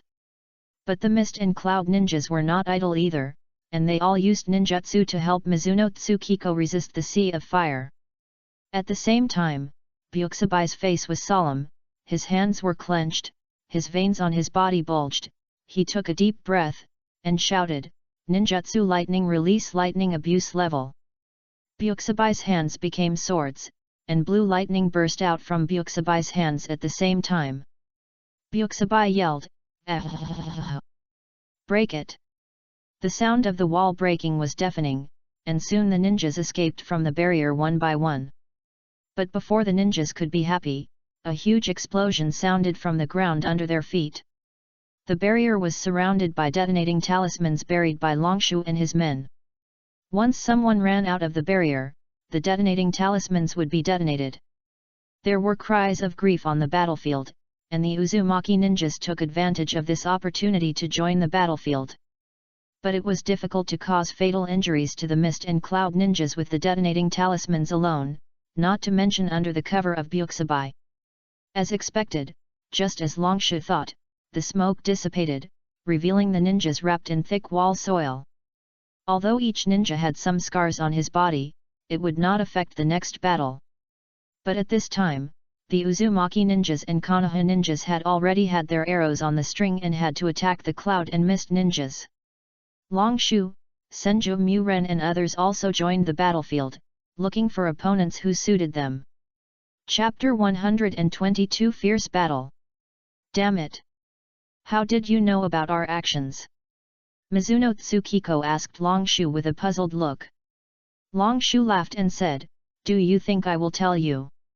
Mizuno Tsukiko snorted coldly and said, "You actually ran out by yourself, do you think you have a chance of winning?" While Mizuno Tsukiko was speaking, his hands did not stop moving, and he made a seal ice escape ice pillar. An ice pillar rose from under Mizuno Tsukiko's feet. Mizuno Tsukiko jumped in the air with force and made a seal ice escape secret technique 1000 killings water flying. Tens of thousands of ice thousands were condensed from the air by Mizuno Tsukiko and shot towards the vortex ninja in a large range. Uzumaki Ashina made a seal earth escape earth wall. Uzumaki Ashina easily blocked Mizuno Tsukiko's ninjutsu. Mizuno Tsukiko frowned and yelled at Kagaya Aikatsu, "Aikatsu, use all your strength, and quickly get rid of them." As he spoke, Mizuno Tsukiko once again formed the ice escape secret technique Destroy Shui Xiang. A greater number of senbon appeared than before, which was more powerful than before. This time, the senbon easily pierced through the earth wall and began to shoot at the Uzumaki ninja. Kagaya Aikatsu suddenly laughed wildly, "Haha, everyone go to hell! Everyone go to hell! Corpse bone vein 10 bone piercing bullet!" Kagaya Aikatsu quickly spun, and the finger bones on his hand began to shoot wildly, attacking everyone indiscriminately. Longshu's face changed and he quickly formed a seal. Longshu had used all the defensive ninjutsu in his mind, and barely blocked Kagaya Aikatsu's attack. Kagaya Aikatsu burst out with a bloodthirsty breath and said, "Ah ha ha ha, die! Die!" Kagaya Aikatsu was like a killing machine and didn't need to rest at all, attacking everyone around him. Uzumaki Sanyang stopped Kagaya Aikatsu with a heavy face and said, "Let me be your opponent." Uzumaki Sanyang acted quickly, attached both hands to Kagaya Aikatsu, pressed his left hand under his right hand, and roared, "Sealing technique 4 symbol seal." The strange mark spread on Kagaya Aikatsu, but Kagaya Aikatsu was not in a hurry, and didn't take Uzumaki Sanyang's sealing technique to heart at all. Kagaya Aikatsu sneered, "Hehe, you dare to touch the body of a Kagaya clan member, you really don't know whether you live or die." Suddenly, Uzumaki Sanyang's face changed, and Uzumaki Sanyang was pierced by bone spurs in an instant. Before Uzumaki Sanyang could wail, a bone blade appeared in Kagaya Aikatsu's hand and chopped towards Uzumaki Sanyang. Just when the bone blade was about to chop Uzumaki Sanyang, Senju Muren appeared in time and kicked Kagaya Aikatsu away. Uzumaki Sanyang, whose hands were pierced, knelt on the ground and had not recovered from the situation just now. Looking at Uzumaki Sanyang breathing in big gulps of air, Senju Muren said, "Uncle Sanyang, you go and rest first, I will take care of Kagaya Aikatsu. I think Uzumaki Sanyang's injury is not a serious injury for the Uzumaki clan, and he will recover in a few months at most." Before Uzumaki Sanyang could speak, Kagaya Aikatsu had already rushed back, and Kagaya Aikatsu roared, "Neither of you can escape. You two must die." Then he took out the bone blade again and rushed towards the two. Senju Murin held Uzumaki Sanyang with one hand, and with the other hand, he formed a seal water style, water dragon bullet technique.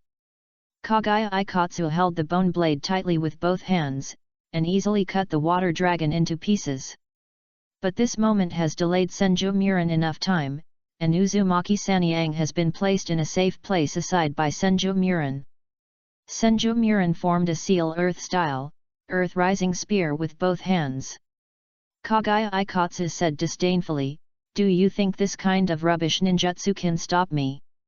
Ground spikes sprang out from the ground one by one, and Kagaya Ikatsu waved the bone blade quickly with both hands. In Kagaya Ikatsu's eyes, the ground spikes were like paper. The spikes that Kagaya Akota jumped on could not penetrate Kagaya Akota's defense at all. Byakusabai asked Longshu with a gloomy face, "Konoha Elder Suzuki Longshu, this must be a plan you came up with." Longshu laughed and said, "You think too much, I just made a suggestion." Byakusabai snorted coldly, quickly approached Longshu, and punched him. Bang! Longshu instantly turned into a cloud of smoke and disappeared, and reappeared behind Byakusabai, holding a kunao in both hands and stabbing at Byakusabai. Lightning style thunder god armor. Byakusabai's speed increased a lot in an instant. Byakusabai turned around quickly, grabbed Longshu's arm and threw Longshu out directly. Longshu made a seal in the air. Wind style great breakthrough. Wind style wind cutting. A strong wind accompanied by countless small wind blades came together, and Byakusabai had to protect his head with both hands. Although Bushabai's defense is very strong, because wind escape can restrain lightning escape, the wind blade still cuts small wounds on Bushabai's body. The blood overflowing from the wound covered Bushabai's entire arm. Bushabai shook his hands, and the blood instantly fell off Bushabai's arm. Bushabai stared at Longshu with a gloomy face and said, "As expected of the elder of Konoha, you can actually hurt me." At this time, Longshu was also panting heavily. The huge chakra consumption, Longshu's chakra was almost exhausted. Suddenly, on the other side of the battlefield, a huge roar came. It was Mizuno Tsukiko and Uzumaki Ashina who decided the winner. Mizuno Tsukiko was sealed by Uzumaki Ashina with a sealing technique.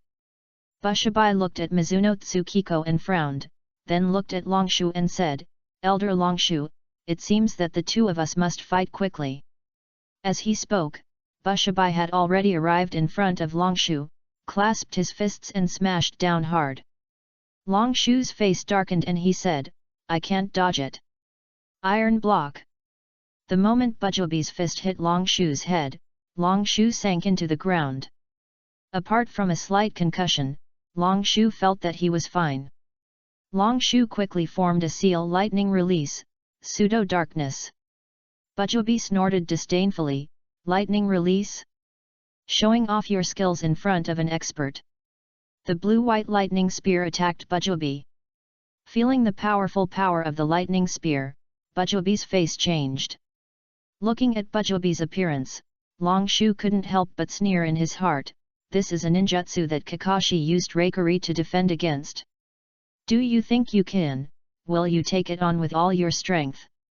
The powerful lightning spear directly pierced Bujobi's shoulder. Bujobi ignored the pain and quickly approached Longshu again, roaring, "Die!" Longshu could clearly sense the killing intent from Bujobi. In the previous battle, Bujobi had retained some strength, but this time, Longshu was sure that Bujobi was really angry. Longshu gritted his teeth and tried to escape from Bujobi's attack range.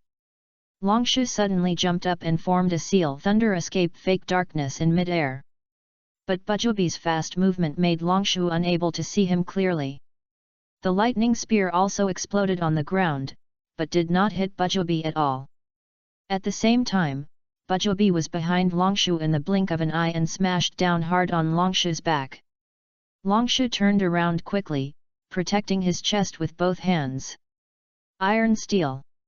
Chapter 123. After the battle, Longshu hit the ground with a deafening sound that instantly spread throughout the battlefield. "Elder Longshu! Longshu!" At this moment, Longshu felt that his body was no longer his own. If Longshu had not defended in time, he would have died now. Byuxibai, who fell from the sky, was trembling slightly with both hands. He had used a lot of chakra in the barrier before, and the huge chakra consumption had made Byuxibai tired. Longshu struggled to get up from the ground, but Longshu felt that his back had been shattered and he could not move at all.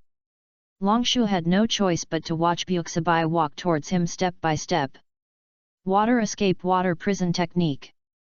It was Senju Murin, who was originally fighting with Kagaya Igo, who arrived in time to seal and controlled Byuxibai with the water prison technique.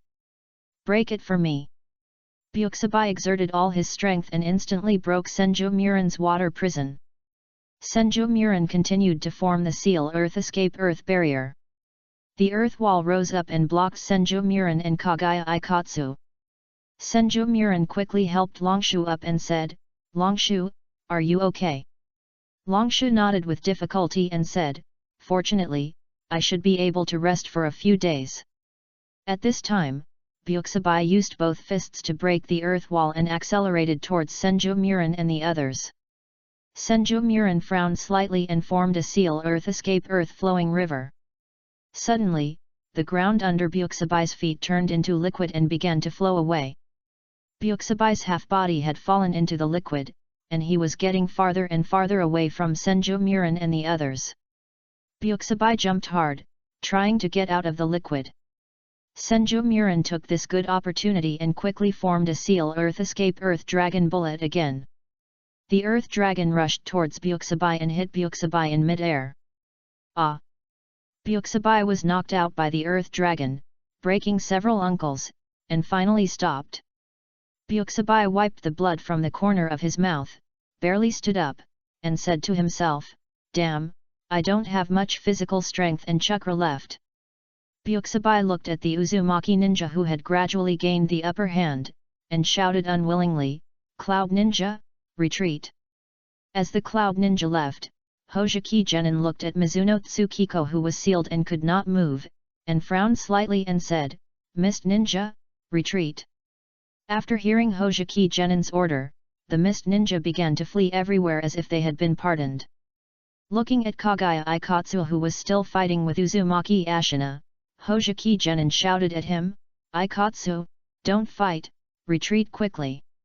But how could Uzumaki Ashina let Kagaya Ikatsu leave, not to mention that Kagaya Ikatsu was already killing like crazy at this time and ignored Hojiki Genin. Looking at Kagaya Ikatsu who was indifferent, Hojiki Genin cursed secretly, "Idiot." After saying that, he ran away without turning his head. Gradually, the Cloud Ninja and the Mist Ninja had left the battlefield. Under the suppression of Senju Muren, Uzumaki Ashina and the other Uzumaki ninjas, Kagaya Iga was soon sealed by Uzumaki Ashina. Kei Wengzi looked at the angry Buletinzabai, and after hesitating for a long time, he asked, "Lord Buletinzabai, should we retreat?" Buletinzabai glared at Kei Wengzi and said, "What are you talking about?" Kei Wengzi opened his mouth, but finally shook his head and said, "Nothing, Lord Buletinzabai." Buletinzabai thought for a while and said to Kei Wengzi, "Kei Wengzi, go to the Mist Ninja camp and find Gui Deng Huanyin, I have something to ask him." Soon, Buletinzabai came back with Gui Deng Huanyin, and Buletinzabai asked with a gloomy face, "Why was Gui Deng Huanyin discovered in advance twice?" "This." Ghost Lantern Genin shook his head and said, "How do I know? Our Mist Ninja actions were not discovered before you came." The two were silent for a while, and said in unison, "Could it be Rock Ninja?" Byuxibai and Ghost Lantern Genin went directly to the Rock Ninja camp without saying anything, wanting to find out the truth. Tanano Uishi had just learned about the defeat of the Cloud Ninja and the Mist Ninja. He was in a very good mood. He looked at the two people with dark faces and said with a smile, "What do you two want to talk to me about?" Byuxibai asked directly, "Did you leak the information about our action?" Guno Uishi's face changed, and he said dissatisfiedly, "What do you mean? Do you think I, Guno Uishi, am the kind of treacherous villain?" Hojumi Jinayan laughed and said, A treacherous villain? If I remember correctly, you and Konoha are still in an alliance. Gunno Yuishi waved his hand and said, you can't say that. You know, Konoha launched a sneak attack on our rock ninja first. Byakusabai said with murderous intent, haha, I hope it wasn't you who leaked it. Otherwise you know what the consequences will be. Gunno Yuishi frowned slightly and was a little angry. No one would feel good if they were wronged for no reason. Looking at the two people who didn't believe in themselves from beginning to end, Yuishi Tanino changed his offensive and asked, why didn't you two inform me when you attacked the Uzumaki ninja? Looking at the two silent people, Yuishi Tanino suppressed his anger and said, I think it's getting late now. Since you two don't want to say anything, please go slowly. I won't see you off. Byakusabai and Gui Denghuanyan looked at each other and became more suspicious of Yuishi Tanino, but they said nothing and left here without saying a word. After the two left, Yuishi Tanino angrily smashed the furnishings around him and said, damn it. It's okay for you two bastards to act on your own without informing me, but you actually suspected me of being a traitor in the end. It's really unreasonable. Long Shu opened his eyes, and this time he saw not the familiar tent, but the wooden ceiling. Long Shu was just about to get up from the bed when he felt a tingling pain all over his body and his entire back couldn't move. Hiss! It hurts. Someone outside the room seemed to have heard the noise. Matsuo Yokaiji pushed open the door and said, Lord Longshu, you are finally awake. Matsuo Yokaiji followed behind him, Uzumaki Chi and Uzumaki Ashina. Uzumaki Chi said with guilt, I'm sorry, Elder Longshu, I was not nice before. Longshu shook his head and said, it's okay, I understand you. Longshu just lay in bed and accepted the days of having everything provided for him for 2 days. On the third day, Longshu finally felt that he could get out of bed and walk. Longshu limped out of the room with the help of Matsuo Yokaiji and finally breathed fresh air. If Longshu hadn't spent 100 transformation points every day to buy life potions from the system, he wouldn't know when he could get out of bed. Longshu stretched his stiff body and asked, Xingji, has anyone attacked recently? Matsuo Xingji shook his head and said, no, Lord Longshu, there have been no major conflicts in the past few days except that the Mist Ninja would send a few cannon fodder to harass from time to time. Chapter 124 Eight-Tail Runaway. 5 days have passed since the last war. Longshu's injury was almost healed. Longshu walked into the meeting room and asked Uzumaki Ashina, how are the preparations going? Uzumaki Ashina asked hesitantly, Elder Longshu, are we going to attack? What if we fail? Longshu looked at the tangled Uzumaki Ashina and said, Chief Ashina, you must know that once the support of other ninja villages arrives, we will really die. Uzumaki Ashina sighed and said, Elder Longshu, I know what you said, but this is related to the survival of the entire Whirlpool country. Uzumaki Sanyang on the side persuaded, Chief, don't hesitate, just like Elder Longshu said, this is our last chance. Uzumaki Ashina nodded, and said with a firm look in his eyes, in this case, let's act. This time we must drive them out of the Whirlpool country. At this time, the Mist Ninja barely settled down under the command of Ghost Lantern Huanyan. Hojiki Huanyan thought to himself, why haven't the reinforcements arrived yet? If the Uzumaki ninja attacks at this time, it will be troublesome. Hojiki Huanyan's voice has not yet fallen, a roar came from the Mist Ninja camp. The Uzumaki ninja has arrived and is attacking the Mist Ninja. Hojiki Huanyan hurriedly ran out of the tent and summoned a Mist Ninja, saying, go and call the Rock Ninja and the Cloud Ninja to come to support. Yes, Lord Hojiki. Hojiki Huanyan looked at the number of Uzumaki ninjas in front of him and suddenly had an ominous premonition. Suddenly, all the Uzumaki ninjas present suddenly turned into a cloud of smoke and disappeared. Hojiki Huanyan was stunned and said, are they all shadow clones? At this time, the Cloud Ninjas were on their way to the Mist Ninja camp at full speed. Byakusabai frowned slightly, and suddenly his face changed and shouted, no, Everyone get down. Byuksabai's voice has not yet fallen, and a huge wind blade appeared in front of the cloud ninjas and passed over their heads. Fortunately, Byuksabai reminded them in time, otherwise the cloud ninjas would have been completely wiped out. At the same time, the rock ninjas also suffered the same treatment was received. Uzumaki Sanyang led a group of vortex ninjas to stop the rock ninjas, and the battle was about to break out. In the mist ninja camp, Hojumi Genin had just gathered the mist ninjas to support them, but he didn't expect that Uzumaki Sanyang was waiting in the mist ninja camp with a group of vortex ninjas waiting for them to come out. The moment the mist ninjas left the camp, Uzumaki Ashina led the vortex ninjas to kill them. In an instant, 3 battlefields were born, and the war was about to break out. Senju Muren took the lead in making a seal water-style water dragon bullet technique. The huge water dragon attacked the cloud ninja. Byuksabai frowned slightly and said, "Kavanchi, Senju Muren is left to you, I will deal with Suzuki Ryushu." Kavanchi nodded, and made a seal with both hands earth-style earth dragon bullet technique. Byuksabai raised his fist and jumped up suddenly, rushing towards Ryushu. Yin seal release. Strange runes spread from Longshu's forehead, and at the same time a huge amount of chakra gushed out. The powerful chakra impact instantly knocked Byuksabai, who was in the air, away. Longshu quickly formed the lightning release pseudo-darkness seal. The lightning spear, which was several times more powerful than the last time, shot at Byuksabai. Byuksabai could feel the threat to his life from the lightning spear. Byuksabai's face was tangled and he didn't know what he was hesitating about, but looking at the lightning spear getting closer and closer to him, Byuksabai gritted his teeth and tore his clothes to pieces, shouting, "Iron armor seal release!" Ah! Byuksabai began to wail, and Longshu was puzzled as to what kind of pain could make Byuksabai scream so miserably. But the next second Longshu understood. Tailed beast. Chakra that was dozens of times stronger than the chakra released by Nagarayu just now was released from Bushibai, and the powerful chakra made the people of the entire Whirlpool country tremble. The lightning spear released by Nagarayu was instantly swallowed by Bushibai's chakra.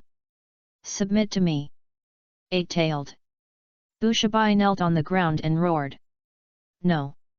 I want you to die." Another voice came out of Bushibai's mouth. The battle between the Cloud Ninja and the Whirlpool Ninja has been forced to stop, and everyone on the battlefield is focused on Bushibai. Longshu barely stood up, and seeing that the chakra was still increasing, he thought to himself, "No, we must interrupt him. Otherwise it will be difficult to deal with when the 8 tails comes out." Longshu roared, "Everyone, attack Byuksabai." After Kavanchi looked at Byuksabai with concern, he also roared, "Protect Master Byuksabai." Looking at the difficult Cloud Ninja, Longshu roared, "You will not survive when the 8 tails wakes up completely." Kavanchi said coldly, "No. I believe Master Byuksabai can definitely defeat the 8 tails."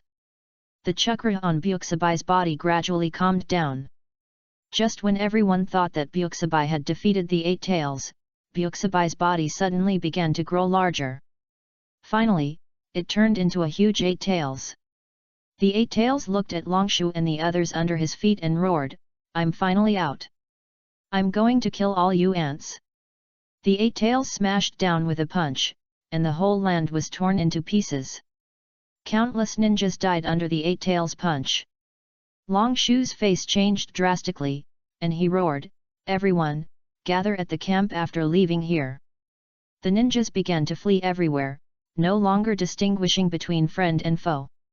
The 8 tails used its 8 tails to bombard the earth crazily. Longshu stood in the distance and looked at the still mad 8 tails. He couldn't help swallowing his saliva, and said in fear, "Why is Byuksabai the 8 tails Jinchuriki?" Senju Murin beside Longshu had not recovered from what he had just done, and said in a trembling voice, I don't know either. Logically speaking, the 8 tails Jinchuriki should be Byuksabai's brother." Longshu stared at the 8 tails and said, "Let's go back to the camp first and see how many people survived. After that, the two walked towards the Whirlpool Ninja camp, and Long Shu looked back at the Mad Eight Tails from time to time. When they returned to the Uzumaki Ninja camp, Uzumaki Ashina and Uzumaki Sanyang were also in the camp. Uzumaki Ashina asked Ryushu with a confused look on his face, "Why? Why did the Eight Tails suddenly appear in the Uzumaki country?" Ryushu explained to Uzumaki Ashina, it was Buksabai who was the Eight Tails Jinchuriki for some reason. He just lifted the seal of the Eight Tails. Uzumaki Ashina felt his legs go weak. If Senju Murin hadn't grabbed Uzumaki Ashina in time, Uzumaki Ashina would have fallen to the ground. Uzumaki Ashina looked ashen, looked up at the sky and muttered to himself, "Could it be? Could it be that the Uzumaki country is bound to perish?" Everyone was silent. For a moment, they had no way to deal with the Eight Tails. Even Ryushu in the Uzumaki ninja camp could feel the ground still shaking. Long Shu sighed and said, "Let's go in first. It's too dangerous to stay here." Uzumaki Ashina nodded and said, "Okay, let's go in." Chapter 125 For Red Flame Formation. It's been a while since the Eight Tails went berserk. An hour had passed. During this hour, the Eight Tail was wandering around, punching anyone it saw, ensuring that no one would survive. Fortunately, the Uzushio village was far away from the battlefield and was not harmed. After an hour, the rampaging Eight Tail gradually calmed down, and the Eight Tail found a place to lie down. Everyone was relieved to see the Eight Tail calm down. In the Uzushinobi camp, the calmed down Uzumaki Ashina also began to think about how to deal with the Eight Tail. Ryushu asked Uzumaki Ashina, "Chief Ashina, to what extent can the Uzumaki clan's sealing technique seal the Eight Tails?" Uzumaki Ashina thought for a moment and said, "As long as we control the Eight Tails, we can seal the Eight Tails at any time." Ryushu nodded and said, "In that case, we just need to control the Eight Tails." Senju Muren said in distress, "But how can we control the Eight Tails?" Uzumaki Sanyang suddenly said, "How about using a barrier?"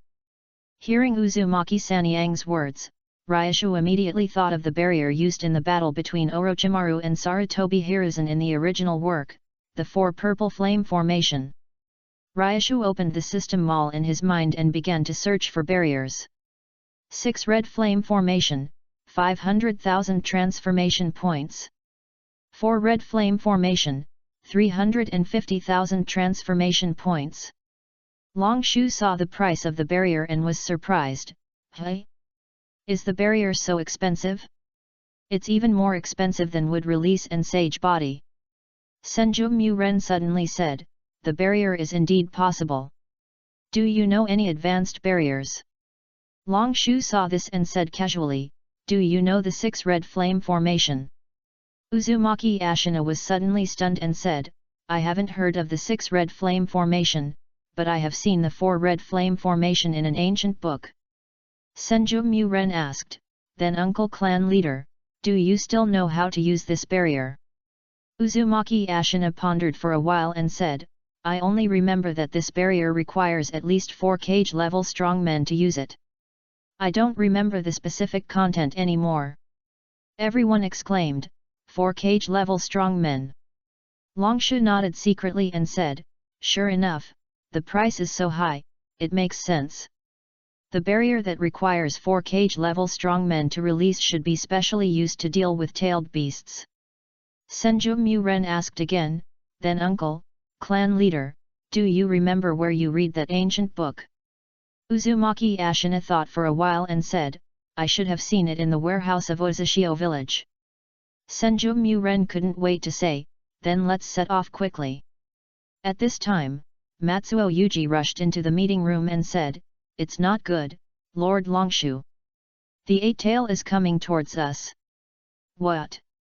Sure enough, Longshu and others just left the tent and saw the tall Eight Tail walking slowly towards the Uzushio camp in the distance. Longshu's face changed and said, "Go and notify everyone to retreat." At this time, in the Mist Ninja camp, the support that the Mist Ninja had been looking forward to finally arrived. Hojiki Genin looked at the man in front of him who was emitting a cold aura and said, Master Chi, this is what happened. Mizuno Tsuki looked at Hojiki Genin with cold eyes and said coldly, a bunch of trash. They were fooled by Konoha, which really made us Mist Ninja lose face. Mizuno Tsuki Kai looked at Hojiki Genin, who was silent, and said, go send someone to call Tanino Uishi and Kavanchi. Hojiki Genin said tremblingly, yes, Master Chi. Soon, Tanino Uishi and the others arrived at the Mist Ninja camp.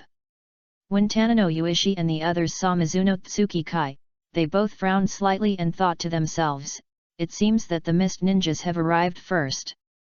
Things are going to be difficult. But the next second, Tanino Uishi changed his face and said with a smile, who is this? Mizuno Tsuki Kai looked down on the two and sneered, Chief Mizuno Tsuki Kai. Ryushu and his people, who had just changed camps, were heading to Uzushio village.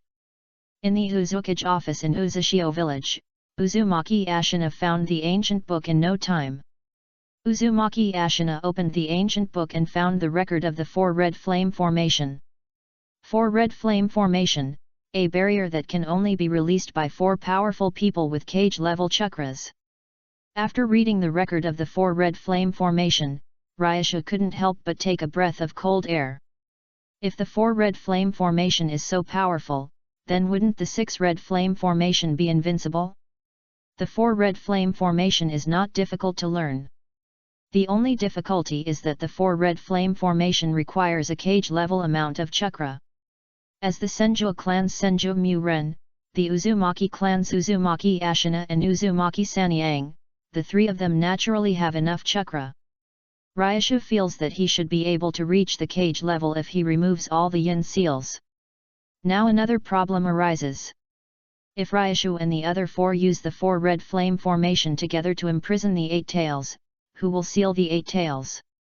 Moreover, in the Whirlpool country, the Mist Ninjas will not just watch the show from the sidelines.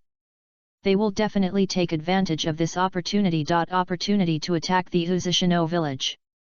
Long Shu looked at the people in deep thought and said, let's not discuss this issue first, let's learn the 4 red flame formation first. Uzumaki Ashina nodded and said, well, let's go back to the camp first. At this moment, the earth began to shake violently again. Long Shu and his people hurried to a high place and looked in the direction of the 8 tails. The 8 tails roared angrily, damn human! I want you to die! Mizuno Tsuki Kai sneered, 8 tails? That's all. Hearing Mizuno Tsuki Kai's ridicule, the 8 tails became even more angry, and the 8 tails behind the 8 tails began to smash at Mizuno Tsuki Kai madly. Mizuno Tsuki Kai frowned slightly and formed a seal ice release boundary. A translucent ice wall blocked the 8 tails and Mizuno Tsuki Kai. The tail of the 8 tails fell on the ice wall. The 8 tails continued to exert force, and gradually cracks began to appear in the ice wall. With a crack, the ice wall shattered instantly, and the fragments of the ice wall condensed again into mirrors. Ice escape secret technique, magic mirror ice crystal. Mizuno Tsuki Kai quickly shuttled through the mirrors, and the 8 tails could not hit Mizuno Tsuki Kai at all. Mizuno Tsuki Kai also used the Ice Thousand Books to attack the 8 tails from time to time. Looking at Mizuno Tsuki Kai, Ryushu asked Senju Mu-ren, do you know who the person who fought against the 8 tails is? Senju Mu-ren nodded solemnly and said, Mizuno Tsuki Kai, the patriarch of the Mizuno Tsuki clan, is also the only elder with power in the Mist Village. Ryushu asked Senju Mu-ren in confusion, the only one with power? What does that mean? Senju Mu-ren explained to Ryushu, in the Mist Village, strength has always been supreme, and the Mizukage has always been the strongest in the Mist Village. It is said that Mizuno Tsuki Kai fought the 3rd Mizukage for 3 days and 3 nights without a clear winner. But in the end, because the Hojiki clan was stronger than the Mizuno Tsuki clan, Mizuno Tsuki Kai did not become the Mizukage, but became the only elder with power in the Mist Village. Chapter 126 Mizuno Tsuki Kai Defeat. Mizuno Tsuki Kai did not want to waste time with the 8 tails anymore, and quickly formed seals with both hands. Ice escape secret technique. Ice giant. Mirrors in the sky began to rotate rapidly, and finally merged into a mirror comparable to the size of the 8 tails, from which a tall ice giant rushed out. The appearance of the giant instantly lowered the temperature of the entire whirlpool country by a few degrees. The giant made seals with both hands, and 2 huge ice knives appeared in the giant's hands. At the same time, the giant waved the 2 knives to chop at the 8 tails. The 8 tails was not to be outdone, and the 8 tails flew quickly, entangled the giant's hands. The 8 tails opened its mouth and condensed the tailed beast ball in its mouth. Looking at the tailed beast ball in the mouth of the 8 tails, Mizuno Tsuki-Kei's face changed. Although Mizuno Tsuki-Kei didn't know what the black ball of light was, it exuded a dangerous aura. Mizuno Tsuki-Kei hurriedly made seals. Ice release. Ice thousand bones giant. Sharp thousand bones appeared out of thin air around the giant and shot towards the tailed beast ball in the mouth of the 8 tails. The 8 tails roared, "Tailed beast ball!" The moment the ice thousand bones and the tailed beast ball came into contact, the tailed beast ball smashed the ice thousand bones with overwhelming force. The tailed beast ball flew towards the giant, and instantly the tailed beast ball smashed the giant's chest. Boom! The powerful roar forced everyone to cover their ears. The tailed beast ball penetrated the earth and shot straight into the seabed. The sea water gushed out along the big hole shot out by the tailed beast ball to form a fountain. The 8 tails pulled hard and pulled down one of the giant's arms. The 8 tails took the giant's arm and swung it towards the giant's head. In an instant, the giant was torn into pieces and turned into a pile of useless scum. The 8 tails looked for Mizuno Tsuki-Kei everywhere but found nothing. The 8 tails beat around in anger, as if to break the entire whirlpool country into pieces. Longshu and his people were sitting in the new Uzumaki meeting room. All of them looked grim and said nothing. Longshu and his people had seen the battle between the 8 tails and Mizuno Tsuki-Kei just now. Although Longshu had been mentally prepared, he was still shocked when the 8 tails used the tailed beast ball, and once again felt his own insignificance. Longshu looked at the silent people and spoke first. "Chief Ashina, if it doesn't work, you should take your people and us to Konoha." Uzumaki Ashina closed his eyes and shook his head, silent. Longshu looked at Uzumaki Ashina, who refused again, and asked in confusion, "Clan leader Ashina, why don't you want to leave here? It's already this time, you should stop hiding anything." Uzumaki Ashina hesitated for a while, and finally shook his head and said, "Elder Longshu, you take Kushina to leave the whirlpool country and go to Konoha. We, the Uzumaki clan, will never leave the whirlpool country." Longshu looked at Uzumaki Sanyang on the side and wanted to get the answer from him. But Uzumaki Sanyang closed his eyes, as if nothing had happened. Longshu sighed and left the meeting room. During the meeting, Senju Muren once again asked the 2 the question that Ryushu had just asked. This time, Uzumaki Ashina finally said it after hesitating for a long time. Uzumaki Ashina said with a dim look in his eyes, "Our Senju, Uzumaki, and Uchiha families are the families that have been passed down since the era of the ninja clan. But among the Senju, Uchiha, and Uzumaki families, only our Uzumaki family has retained part of the history of the ninja world, but most of the historical documents have been lost in the long river of history." Senju Muren frowned slightly. Senju Muren knew that the Senju family had a long history, but the ninja clan era was at least 1,000 years away from now. Is the history of the Senju family really that long? Ignoring Senju Muren's doubts, Uzumaki Ashina continued, "So our Uzumaki clan can be regarded as the family that knows this ninja world best." Senju Muren asked in confusion, "But what does this have to do with the Uzumaki clan's refusal to leave the land of whirlpools?" Uzumaki Ashina did not answer Senju Muren's question, but asked, "Muren, have you seen a god? A real god?" Senju Muren frowned slightly and asked, "God? Are you talking about father?"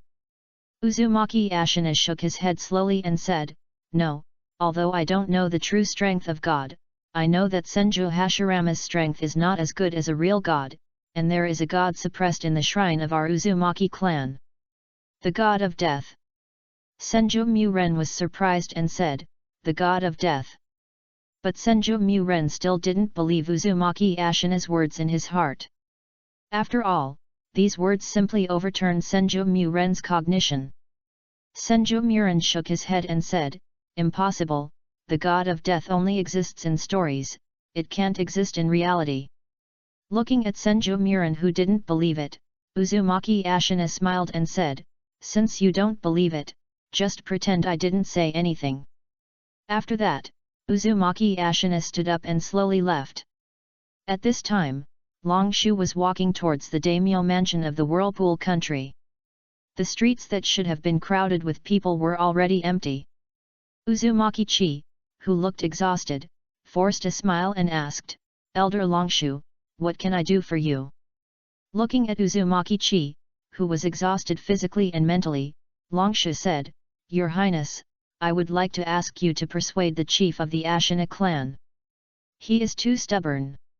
Hearing Longshu's request, Uzumaki Chi shook his head helplessly and said, Elder Longshu, I can't do this, let's forget it.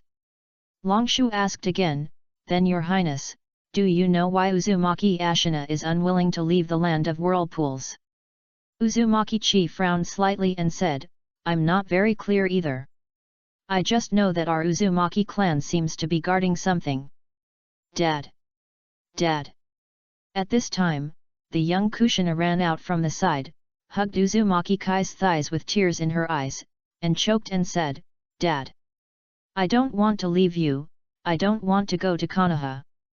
Uzumaki Chi touched Kushina's head and said, Kushina, didn't you always want to go to Konoha? Why do you regret it again? Kushina shook her head and cried, No, I don't want to go now, I want to accompany you. Looking at the two people hugging each other, Naruto sighed and walked out of the daimyo mansion silently. At night, Naruto lay on the tree and continued to monitor the Eight Tails. Naruto looked at the Eight Tails who was sleeping soundly, and continued to practice Raise Nan when he had nothing to do. After a long period of practice, the Raise Nan has begun to show results, but in Naruto's hands, the power of the Raise Nan, which was originally A level, has become B level. Raise Nan. A light blue ball of light condensed in Naruto's hand, and Naruto quickly hit the ground. Looking at the marks on the ground, Longshu shook his head and said, Alas, the power is still too weak. Longshu frowned slightly and thought to himself, It seems that my chakra control is still not enough. Is there any way to enhance my chakra control? Looking at the rising sun, Longshu had to return to the camp. Chapter 127 The Five Shadows Gathered. 3 days later, Mizuno Tsuki-kei, whose injuries had not yet healed, looked at Longshu and the others opposite and said coldly, Don't think that I can't deal with you just because I'm injured. Longshu laughed and said, Chief Mizuno Tsuki, although we can't beat you, don't forget that you can't deal with the Eight Tails either. Mizuno Tsuki-kei snorted coldly and said, Last time it was just because I was careless.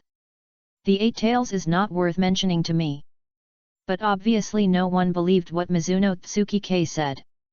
After all, Mizuno Tsuki-kei was defeated by the Eight Tails, which was seen by everyone in the Whirlpool country. Mizuno Tsuki-kei also knew that he couldn't defeat the Eight Tails alone, so he pretended to be indifferent and said, Then we have a deal. I will hold the Eight Tails back, and you will be responsible for the seal. Nagarajuku smiled and said, Of course, don't you believe in the Uzumaki clan's sealing technique, Chief Mizuno Tsuki? Mizuno Tsuki-kei looked at Nagarajuku and the other three, and said coldly, In that case, let's set off. Because the target this time was the Eight Tails, Nagarajuku and his group did not bring anyone else, only Ryushu and his 5 companions went to seal the Eight Tails. Soon, Ryushu and his 5 companions quietly gathered not far from the Eight Tails, observing its every move. Mizuno Tsuki-kei looked at everyone and formed a seal with both hands, Ice Release, Ice Pillar.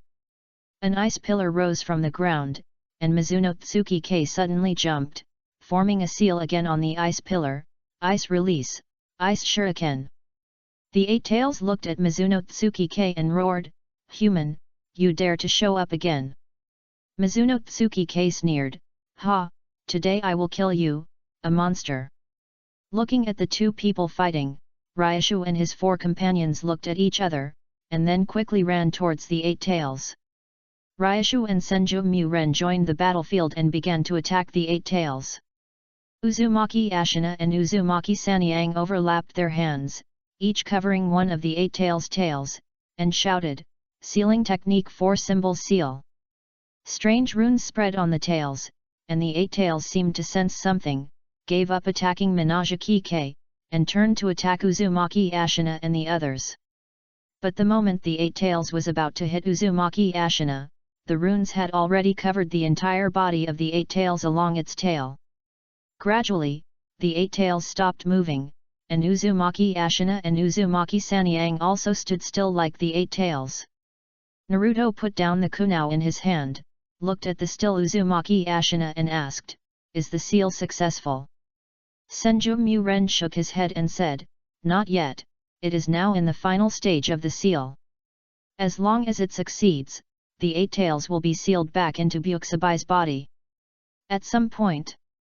Mizuno Tsukike appeared behind Naruto and the others and said coldly, "Since the seal is successful, you too can die." I's thousand bones passed through the hearts of Naruto and the others. Of course, Mizuno Tsukike only shot the shadow clones of Naruto and the others. But Uzumaki Ashina didn't know that at that moment, Uzumaki Ashina was distracted, the seal collapsed instantly, the Eight Tails shook all over, and the Uzumaki Ashina and the others were instantly thrown away by the Eight Tails. The Eight Tails roared, "No one of you can escape today." The faces of Naruto and the others changed drastically, and they began to flee around frantically. However, the Eight Tails seemed to sense something, and suddenly gave up chasing Naruto and the others, and turned to run towards the seaside. "Lord Raikage, we have arrived at the land of whirlpools," a cloud ninja said respectfully to the third Raikage standing on the top of the ship. The third Raikage, Yayu Ai said expressionlessly, "Haha, I didn't expect you to come too, Daiakage Onoki." Daiakage Onoki stepped on a stone slab and floated in front of Ai and said, "You Raikage are here, how can I, the Tsuchikage, not come?"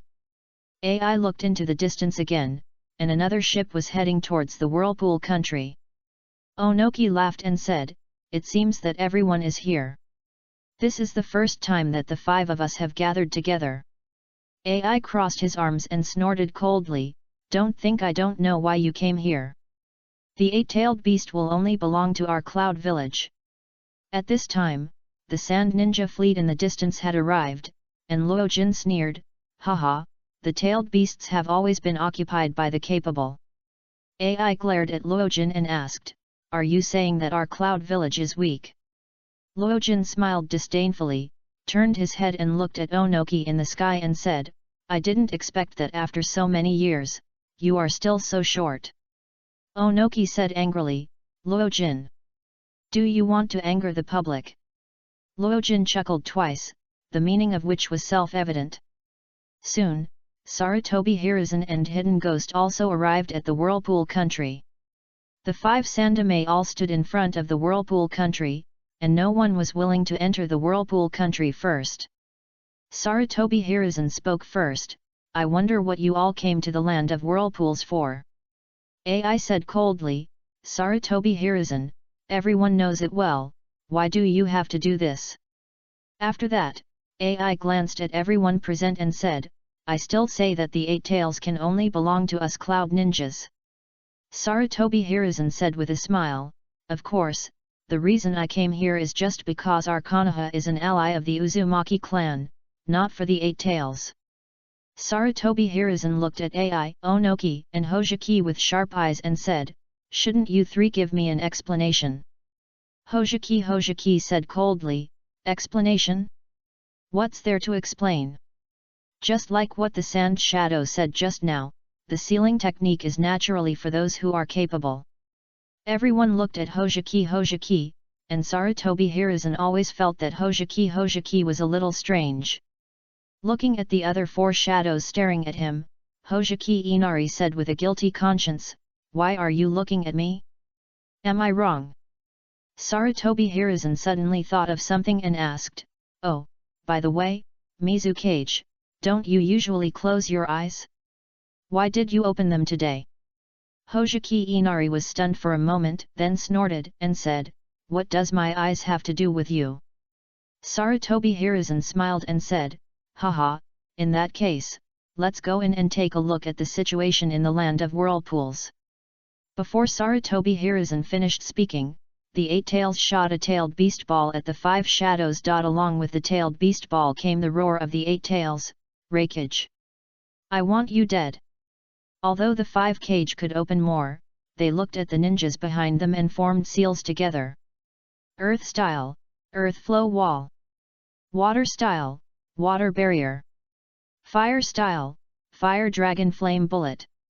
Wind style, great breakthrough. Dust style, original realm peeling technique. Although these ninjutsu did not stop the tailed beast ball, they had already delayed enough time for the ninjas. The 8 tails, who was running on the shore, was stunned when he saw the 5 cages.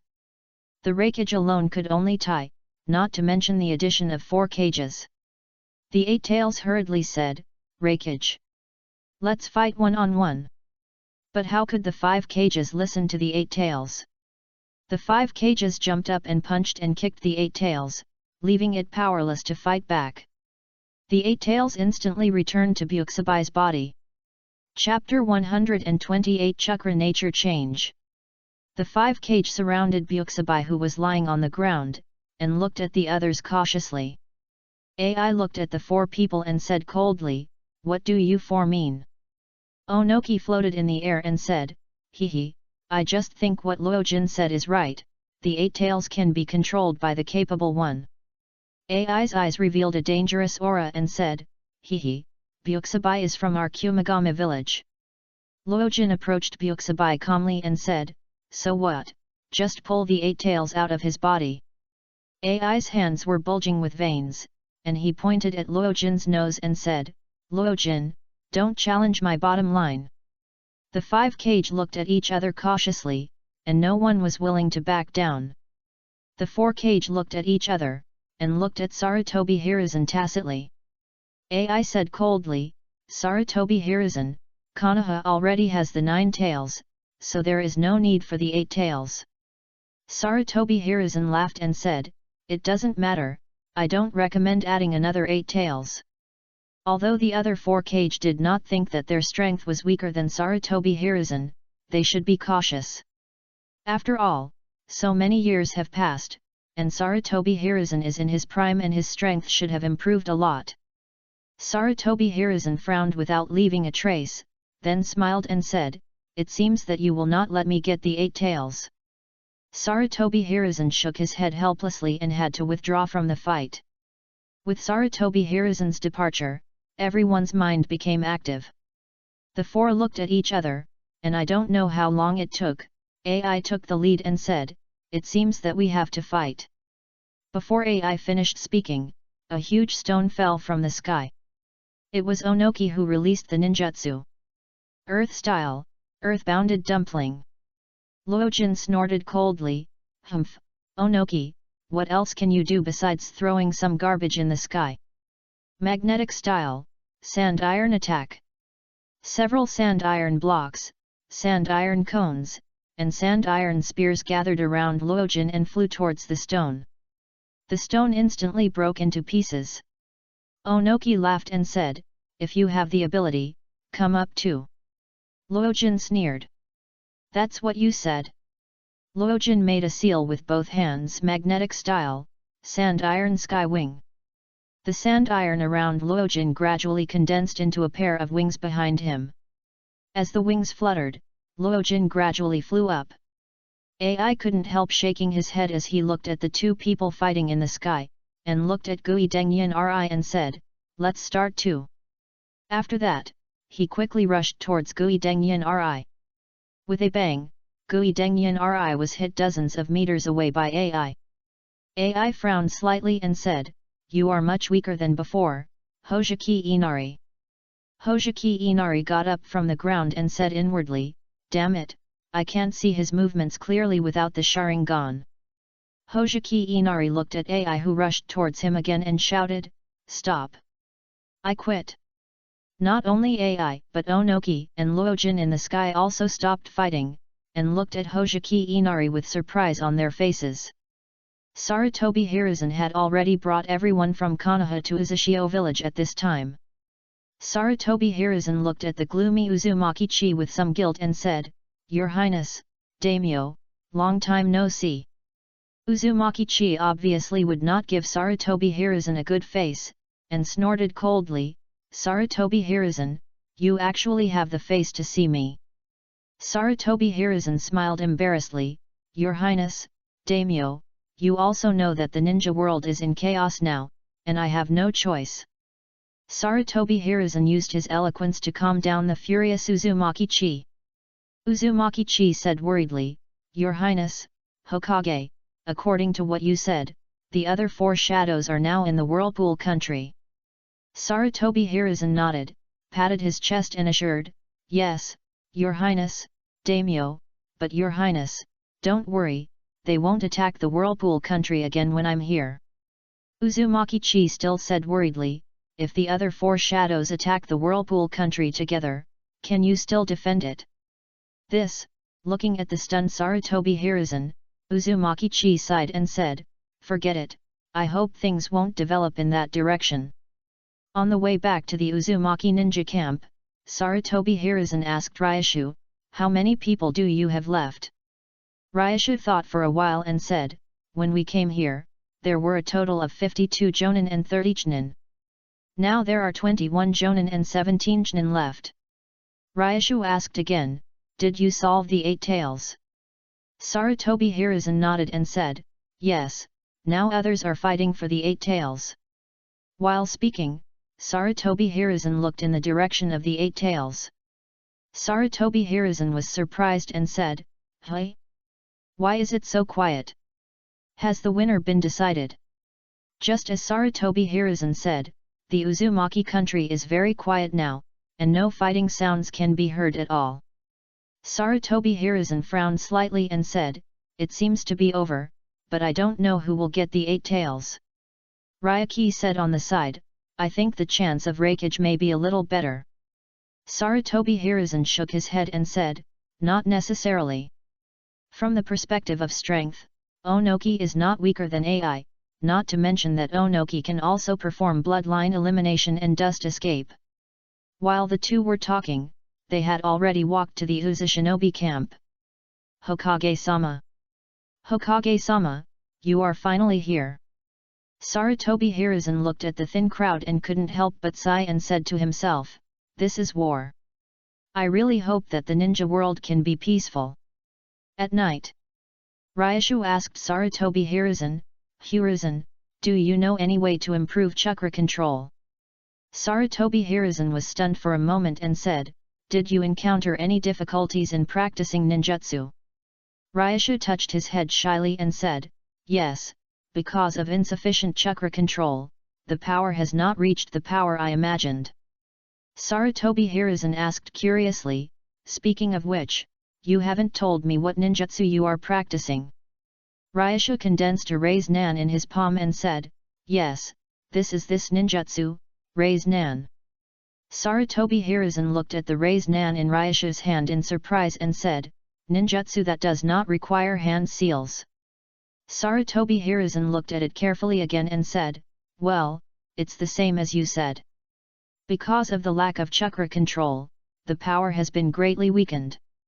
Nagaragi nodded and said, "Yes, do you have any ideas?" The two walked to the place where Nagaragi usually practiced ninjutsu. After thinking for a while, Sarutobi Hiruzen said, "You can start with chakra nature change. This should be able to improve your chakra control." Nagaragi asked puzzledly, "Chakra nature change?" Sarutobi Hiruzen explained to Nagaragi, "Chakra nature change is an evolution of chakra. Only after learning chakra nature change can we develop more advanced ninjutsu." Sarutobi Hiruzen looked at Nagaragi strangely and asked, "Speaking of which, since you have never practiced chakra nature change, how did you use advanced ninjutsu?" Nagaragi chuckled and didn't explain anything. Sarutobi Hiruzen shook his head helplessly and said, "Forget it, everyone has their own secrets, I won't ask any more, let me teach you how to change the nature of chakra." Sarutobi Hiruzen is worthy of being a ninjutsu doctor, and his understanding of ninjutsu is absolutely first class in the ninja world. Under Sarutobi Hiruzen's detailed teaching, Ryasha quickly understood what chakra nature change is and began to practice. Chapter 129 Chakra Form Change. 3 days later. Ryasha stared at the leaves in front of him, and a gust of wind blew, and the leaves instantly broke into pieces. Nagarjuna pointed at the corpse of leaves on the ground and shouted excitedly, "I succeeded! Hiruzen, I finally succeeded!" Looking at Nagarjuna, who was laughing like a fool, Sarutobi Hiruzen couldn't help shaking his head and said, "You have only completed the first stage of the nature change of wind attribute chakra, is it necessary to be so excited?" Nagarjuna chuckled and said, "Hee, I have been practicing for 3 days, of course I am excited." Sarutobi Hiruzen said helplessly, "Then let's start the second stage." Nagarjuna shook his head and said, "No, let's talk about the second stage later. I want to try to see if my chakra control has improved." Raise Nan. The light blue Raise Nan gathered in Nagarjuna's palm, and Nagarjuna quickly took the Raise Nan and hit the rock beside him. "Ha!" Nagarjuna shouted, and the Raise Nan gradually disappeared. The rock was intact except for the faint trace left on the surface of the Raise Nan. Ryasha looked at the rock in disbelief and said, How could this happen?" Sarutobi Hiruzen frowned at the rock and said to Ryashu, "This failure is not because of your lack of chakra control, but because you are not proficient enough in the change of chakra form." Ryashu was stunned for a moment and asked, "What is chakra form change?" Sarutobi Hiruzen shook his head helplessly and said, "Ryashu, if we were not in the same class at the ninja school, I can't believe you went to school." Nagarjuna smiled awkwardly, "Hee, I just forgot it, that's all." Sarutobi Hiruzen helplessly explained to Nagarjuna again, "You can compare the change of chakra properties to your body organs, and the change of chakra form is your bones."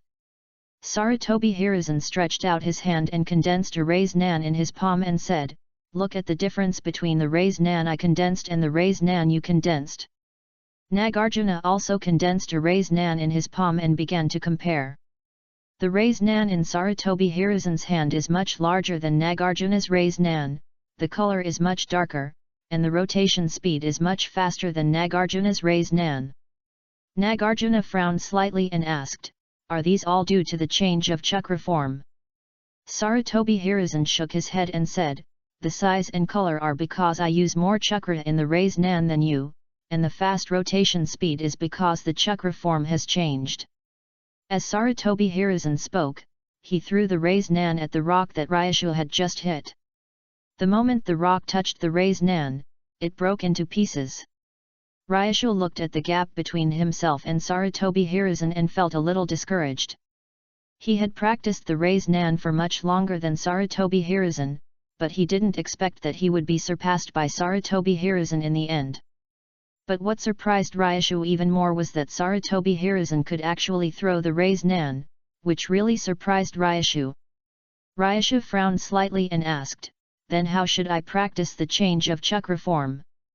Sarutobi Hiruzen did not tell Ryashu, but shook his head and said, "You should continue to practice the change of wind attribute chakra nature now. When you have learned the second stage, I will teach you how to practice the change of chakra form." Hey! Sarutobi Hiruzen made seals with his hands, and a small waterfall rose from the ground. Sarutobi Hiruzen smiled and said, "Haha, I'll make a small waterfall for you first. Come to me when you cut it off. I'll go back first." Ryashu pouted his lips in dissatisfaction and looked at the small waterfall created by Sarutobi Hiruzen and said, "Forget it, let's find a way to cut off this waterfall first." Looking at the several meter high waterfall in front of him, Ryasha closed his eyes and shouted, "Wind style, wind cutting technique." The wind blade slashed along the waterfall, leaving clear marks on the wall, but the waterfall was not affected at all. The sky gradually darkened, and Longshu was still at a loss. Longshu once again formed the wind style, wind cutting technique. Longshu could clearly feel that the chakra consumption was less when using the wind cutting technique this time, and the wind cutting was sharper. But that was just a clearer mark left on the cliff, and the waterfall remained unchanged. Soon it was dark, and Longshu had to pat his butt and return to the camp.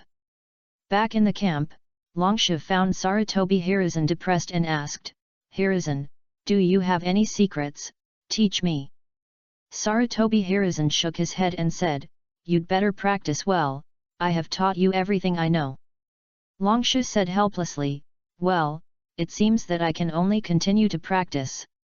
After that, Longshu left the tent. Longshu was strolling around the camp, wanting to relax. Longshu met Yokaiji Matsuo while strolling, and Longshu asked, "Yokaiji, why are you here?" Yokaiji Matsuo was stunned for a moment and said, "Lord Longshu." Longshu looked at the broken ninja sword in Yokaiji Matsuo's hand, frowned slightly and asked, "Why don't you change the sword? Aren't there many ninja swords in the camp?" Yokaiji Matsuo looked at the ninja sword in his hand, shook his head and said, "No need, Lord Longshu, I have been using this sword for 10 years, and I will be very uncomfortable if I suddenly change it." Longshu looked at the ninja sword in Yokaiji Matsuo and said, "In this case, when we return to Konoha, we will go to the country of craftsmen on the way to see if we can repair your ninja sword." Yokaiji Matsuo couldn't help but tighten the ninja sword in his hand and asked, "Really? Lord Longshu?" Longshu nodded and smiled, "Of course, you can rest assured." Matsuo Yokaiji said gratefully, "Thank you, Lord Longshu." Longshu waved his hand and said, "Nothing, by the way, what are you doing here?" Matsuo Yokaiji looked at the ninja sword in his hand and said, "Oh, I am practicing swordsmanship here." Longshu looked at the ninja sword thoughtfully, and thought to himself, the change of the wind's chakra nature is cutting, and the swordsmanship is also cutting. Is there any connection between the two? Looking at Longshu who had been staring at him, Matsuo Yokaiji waved his hand and asked, "Lord Longshu? Are you okay?" Longshu woke up and said, "Oh, nothing, you continue and I will watch from the side." "It's okay." Matsuo Yokaiji shook his head and said, "It's okay, Lord Longshu, then I will continue to practice." After saying that, Matsuo Yokaiji continued to practice swordsmanship. Ryasha found a place to sit down and watched Matsuo Yokaiji practice swordsmanship. Ryasha watched Matsuo Yokaiji. The swordsmanship of the dragon tree became more and more familiar, and suddenly it occurred to him that this was the swordsmanship of exorcism that he had taught Hitaki Sakumo. Ryashu also thought that Matsuo Yokaiji had visited Hitaki Sai before leaving Konoha.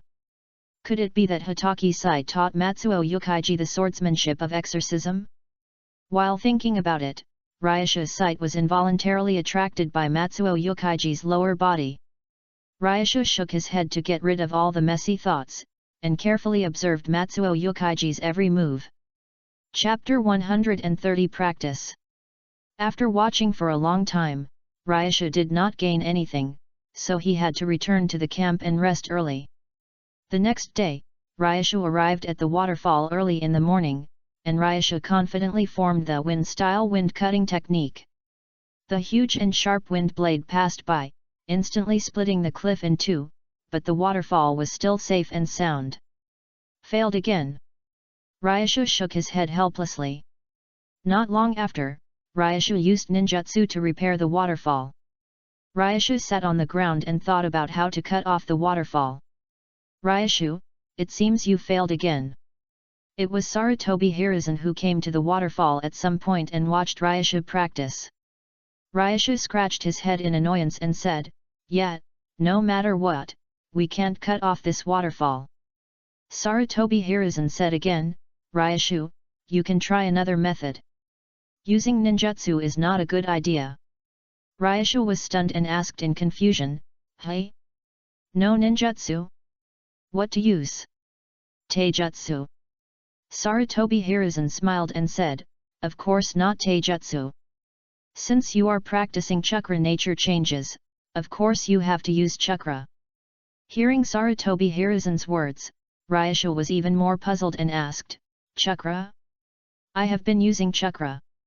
Sarutobi Hiruzen shook his head and said, "No, I'm talking about chakra itself, not ninjutsu." While speaking, Sarutobi Hiruzen walked to the side of the waterfall and covered it with one hand, and the waterfall was instantly split into two. Ryasha jumped up from the ground, walked to the waterfall and asked, "Hey! How did you do it?" Sarutobi Hiruzen laughed and said, "Look carefully, maybe you can find something." Listening to Sarutobi Hiruzen's words, Ryasha squatted beside Sarutobi Hiruzen, carefully looking at the place where the waterfall and Sarutobi Hiruzen's palm touched. Ryasha couldn't help but stretch out his hands and also covered the waterfall with his hands. Ryasha closed his eyes and listened quietly to the sound of the waterfall. Hwala la! Hwala la! Ryasha frowned slightly, took a deep breath, and suddenly exerted force with both hands. Break! However, nothing happened. Nagarjuna shook his head in distress and asked Sarutobi Hiruzen, "Hiruzen, how did you do it?" Sarutobi Hiruzen looked at Nagarjuna, who failed again, shook his head without leaving a trace and said, "Nagarjuna, you almost succeeded just now, as long as your chakra control is a little stronger, you can succeed." "Is what you said true?" Nagarjuna always felt that Sarutobi Hiruzen was lying to him, and said half-believingly. Sarutobi Hiruzen smiled helplessly and said, "Try it again, maybe you will succeed next time." Nagarjuna nodded, and put his hands on the waterfall again. After an unknown period of time, Nagarjuna suddenly opened his eyes, and a stream of chakra was released in Nagarjuna's hands, successfully splitting the waterfall in two. Nagaragi was stunned for a moment, then shouted excitedly, "I succeeded! I succeeded! Hiruzen, I succeeded!" Sarutobi Hiruzen's eyes flashed with surprise, and he said, "You take a rest first, and then we continue." Nagaragi asked puzzledly, "Ah? Continue? Haven't I finished practicing?" Sarutobi Hiruzen shook his head and said, "Of course not, I spent half a month practicing various attribute chakra nature changes." Nagaragi shouted in surprise, "Half a month? Hiruzen, you spent half a month, so I will spend a month." Sarutobi Hiruzen heard what Nagaragi said, and couldn't help shaking his head and said, "1 month? A normal ninja will spend at least 2 months to practice chakra nature changes." Nagaragi frowned slightly and said, "Then what should I do now?" Sarutobi Hiruzen laughed and said, "Of course continue." Sarutobi Hiruzen said and then made a seal. Earth escape earth flow wall. Water escape waterfall technique. A waterfall dozens of times larger than before appeared. Sarutobi Hiruzen stood on the top of the waterfall and said, "Your next step is to cut off this waterfall." Ryasha stared at the waterfall in amazement and said, "Don't joke, I don't have as much chakra as the Uzumaki clan, how can I cut off such a big waterfall?" Sarutobi Hiruzen laughed and said, "This is the problem you have to consider. I'm leaving first." After that, Sarutobi Hiruzen turned into a cloud of smoke and disappeared. "Hey! Hiruzen! Sarutobi Hiruzen, don't leave!" Looking at Sarutobi Hiruzen who had disappeared, Ryasha shouted weakly. Ryasha looking at the huge waterfall. He swallowed and said, "Forget it, I'll find a way to cut off this waterfall." Longshu frowned slightly at the waterfall, still covering the waterfall with both hands. Longshu wanted to try the method just now to see what effect it would have. But this waterfall is much bigger than before and the water flow is also much faster, which can't help but increase the difficulty for Longshu. Just as Longshu thought, it's useless to continue using the method just now. Longshu took a deep breath and formed the shadow clone technique. Several shadow clones appeared, and like Longshu, they all covered the waterfall with both hands. The shadow clones exerted force together, but the waterfall still did not change. The shadow clones disappeared one by one, and the fatigue of many shadow clones was absorbed by Longshu, and Longshu only felt dizzy. The dizziness forced Longshu to rest for a long time. Longshu lay on the ground, looking at the stars in the sky and muttered to himself, "The Second Ninja World War should be coming soon. I wonder if I can survive the Second Ninja World War with my current strength." Time passed by, the sun and the moon alternated, and a day passed. The next day, Longshu was stopped by Sarutobi Hiruzen before he walked out of the camp. Sarutobi Hiruzen stopped Longshu and said, "Longshu, don't go to practice today. Other ninja villages have new actions." Longshu stopped, frowned slightly and asked, "New actions? What new actions?" Since the shadows of other ninja villages came, the telescope has been useless. Every time Longshu used the telescope to observe quietly, the shadows would notice it, but fortunately Longshu reacted quickly enough to avoid being discovered.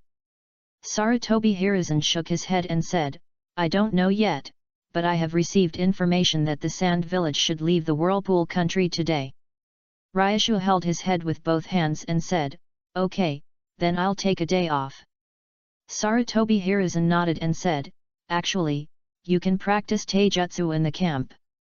I think your taijutsu is also very poor." Ryushu waved his hand and said, "No, I finally have a day off, I don't want to practice taijutsu." Sarutobi Hiruzen looked at Ryushu's resistance and couldn't help shaking his head and said, "Ryushu, you really don't look like a ninja at all." Ryushu smiled embarrassedly and said, "Hehe, I'm going to sleep first, call me if there's anything." After that, he ran towards the tent. Chapter 131 Luojin Crisis.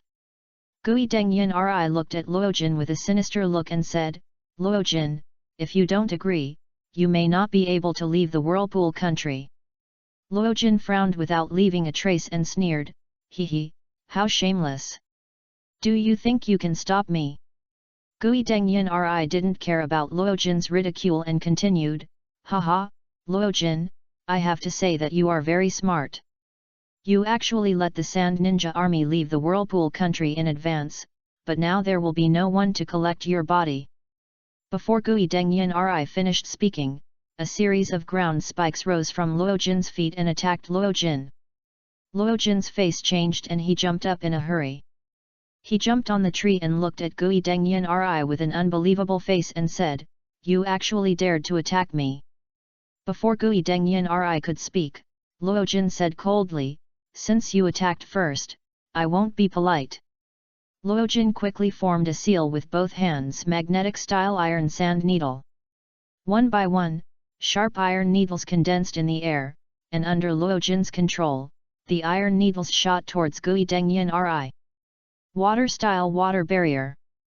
Gui Dengyan Ri easily blocked Luojin's attack, and Gui Dengyan Ri formed a seal again, water-style water dragon technique. Luojin did the same, and easily avoided Gui Dengyan Ri's attack. The two fought back and forth, but it was obvious that neither of them used their true strength. Luojin looked at Gui Dengyan Ri puzzledly and asked, "Gui Dengyan Ri, what on earth are you pestering me for?" Gui Dengyan Ri looked up at the sky and said, "You will know soon." Then he attacked Luojin again. Luojin frowned slightly, feeling flustered, and said to himself, "I can't pester Gui Dengyan Ri anymore, I'd better go directly." Randomly Luojin formed a seal magnetic escape iron sand sky wing. The wings gathered behind Luojin, and Luojin said coldly, "I'll go first, you continue to play your game." Then he flew into the sky. Gui Dengyan Ri suddenly laughed and said, "Luojin, do you think I will let you go so easily?" Before Gui Dengyan Ri finished speaking, transparent walls appeared around the two of them and surrounded them. Luojin's face changed and he asked, "Boundary?"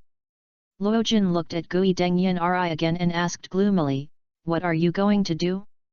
Gui Dengyan Ri. Gui Dengyan Ri's eyes flashed with a fierce light, and he said coldly, I told you that you can't leave the whirlpool country today. Luojin roared, hee, you are the one who is not afraid of death. While Luojin was speaking, he made a seal with his hands, magnetic style, iron sand rain. Gui Dengyan Ri dodged while looking at Luojin's attack. He said, maybe I can't stop you alone, what about others? Luojin frowned slightly and asked in confusion, what do you mean? Before Luojin finished speaking, Onoki appeared behind Luojin without knowing when. Onoki made a seal with one hand, rock fist technique. The rock attached to Onoki's fist smashed down at Luojin fiercely. And where Luojin landed, AI was looking at Luojin with a sneer. In midair, Luojin tried his best to stabilize himself. AI jumped suddenly and grabbed Luojin's wings behind him. Luojin's wings were taken down by AI with a sakala. Luojin fell to the ground in an instant. Luojin quickly got up from the ground, looked at the three people in front of him vigilantly and asked, what do you three mean? Why did you unite to attack me? AI sneered and said, you don't need to know this, you just need to know that you are dead today. While speaking, AI raised his fist and rushed towards Luojin. Luojin wiped the blood from the corner of his mouth and said, damn it, you forced me to do this. While retreating, Luojin quickly formed a seal with both hands, magnetic release sand iron defense. The iron sand around him flew towards Luojin quickly, and a barrier was formed in front of Luojin, gradually surrounding Luojin. AI's fist hit the barrier with a deafening sound. AI shook his numb fist and frowned slightly, saying, what a hard barrier. Magnetic release sand iron time rain speed. The barrier surrounding Luojin gradually condensed into cone-shaped sand irons that shot towards AI quickly. AI hurriedly formed a seal, Thunder Release Thunder God Armor. The Thunder Release Chakra covered AI. And AI's speed increased a lot, and he immediately distanced himself from the cone-shaped sand iron. AI, who was in mid-air, frowned slightly at Onoki and the other two who were motionless and asked, why don't you two take action? Onoki laughed and said, I thought you could deal with him alone. AI snorted coldly and said, stop talking nonsense, and take action quickly, so as not to cause more trouble at night. After that, he rushed up again. Looking at Luojin who was defending and not fighting back, AI's patience was gradually exhausted. The Raikage stared at the tight barrier surrounding Luojin and roared, hell thrust four-handed penetration. Powerful blue chakra was released from AI's fingers, and AI raised 4 fingers and inserted them straight into Luojin's barrier. With a bang, the barrier collapsed instantly. But Luojin was not in the barrier. AI and the other two were stunned at first, then their faces changed, and they looked up in a hurry. At this time, Luojin was constantly making seals with his hands at the top of the barrier, and grains of sand iron condensed into a black irregular object in front of Luojin. AI could feel a wave of uneasiness on the object in front of Luojin. AI shouted at Onoki who was also in the sky, Onoki, stop him. Without AI saying anything, Onoki also flew up quickly, trying to interrupt Luojin's action. But Luojin had already made the last seal. A trace of madness flashed in Luojin's eyes, and he shouted, magnetic escape secret sand iron blast. The irregular object in the sky flew towards Onoki quickly under Luojin's control. Onoki's face changed, and he hurriedly made the dust escape original world peeling technique. Gui Dengyinri did not hide his identity at this time, and directly changed back to the appearance of Uchiha Mitsumasa and opened the Mangeki Sharingan. AI also opened his Thunder God armor to resist Luojin's attack. Boom! A deafening roar sounded, as if the entire whirlpool country was vibrating. The smoke dissipated, and the barrier had already collapsed because it could not withstand the huge impact force, and Luojin disappeared. What's going on? The strong calmness of the earth instantly alarmed Sarutobi Hiruzen and his group. Sarutobi Hiruzen walked out of the room with a solemn face, gathered a group of ninjas, and quickly rushed to the center of the vibration. When Sarutobi Hiruzen arrived, Onoki and his group had already left. Sarutobi Hiruzen looked at the bumpy ground around him and the countless broken trees. Sarutobi Hiruzen picked up a grain of iron sand from the ground and looked at it carefully for a while, and said in surprise, "Is this iron sand?" Sarutobi Hiruzen pondered. It seems that Luojin and someone had a big battle. The only ones who can fight with Luojin should be Onoki and his three, but why did they fight? Chapter 132 Battle. Luojin, who escaped from the barrier, was limping in the woods at this time. Splash! Splash! Luojin didn't know how long he had been walking, and suddenly the sound of running water rang in his ears. Luojin licked his lips that had been dry and cracked, and couldn't help but look in the direction where the sound came from. Waterfall.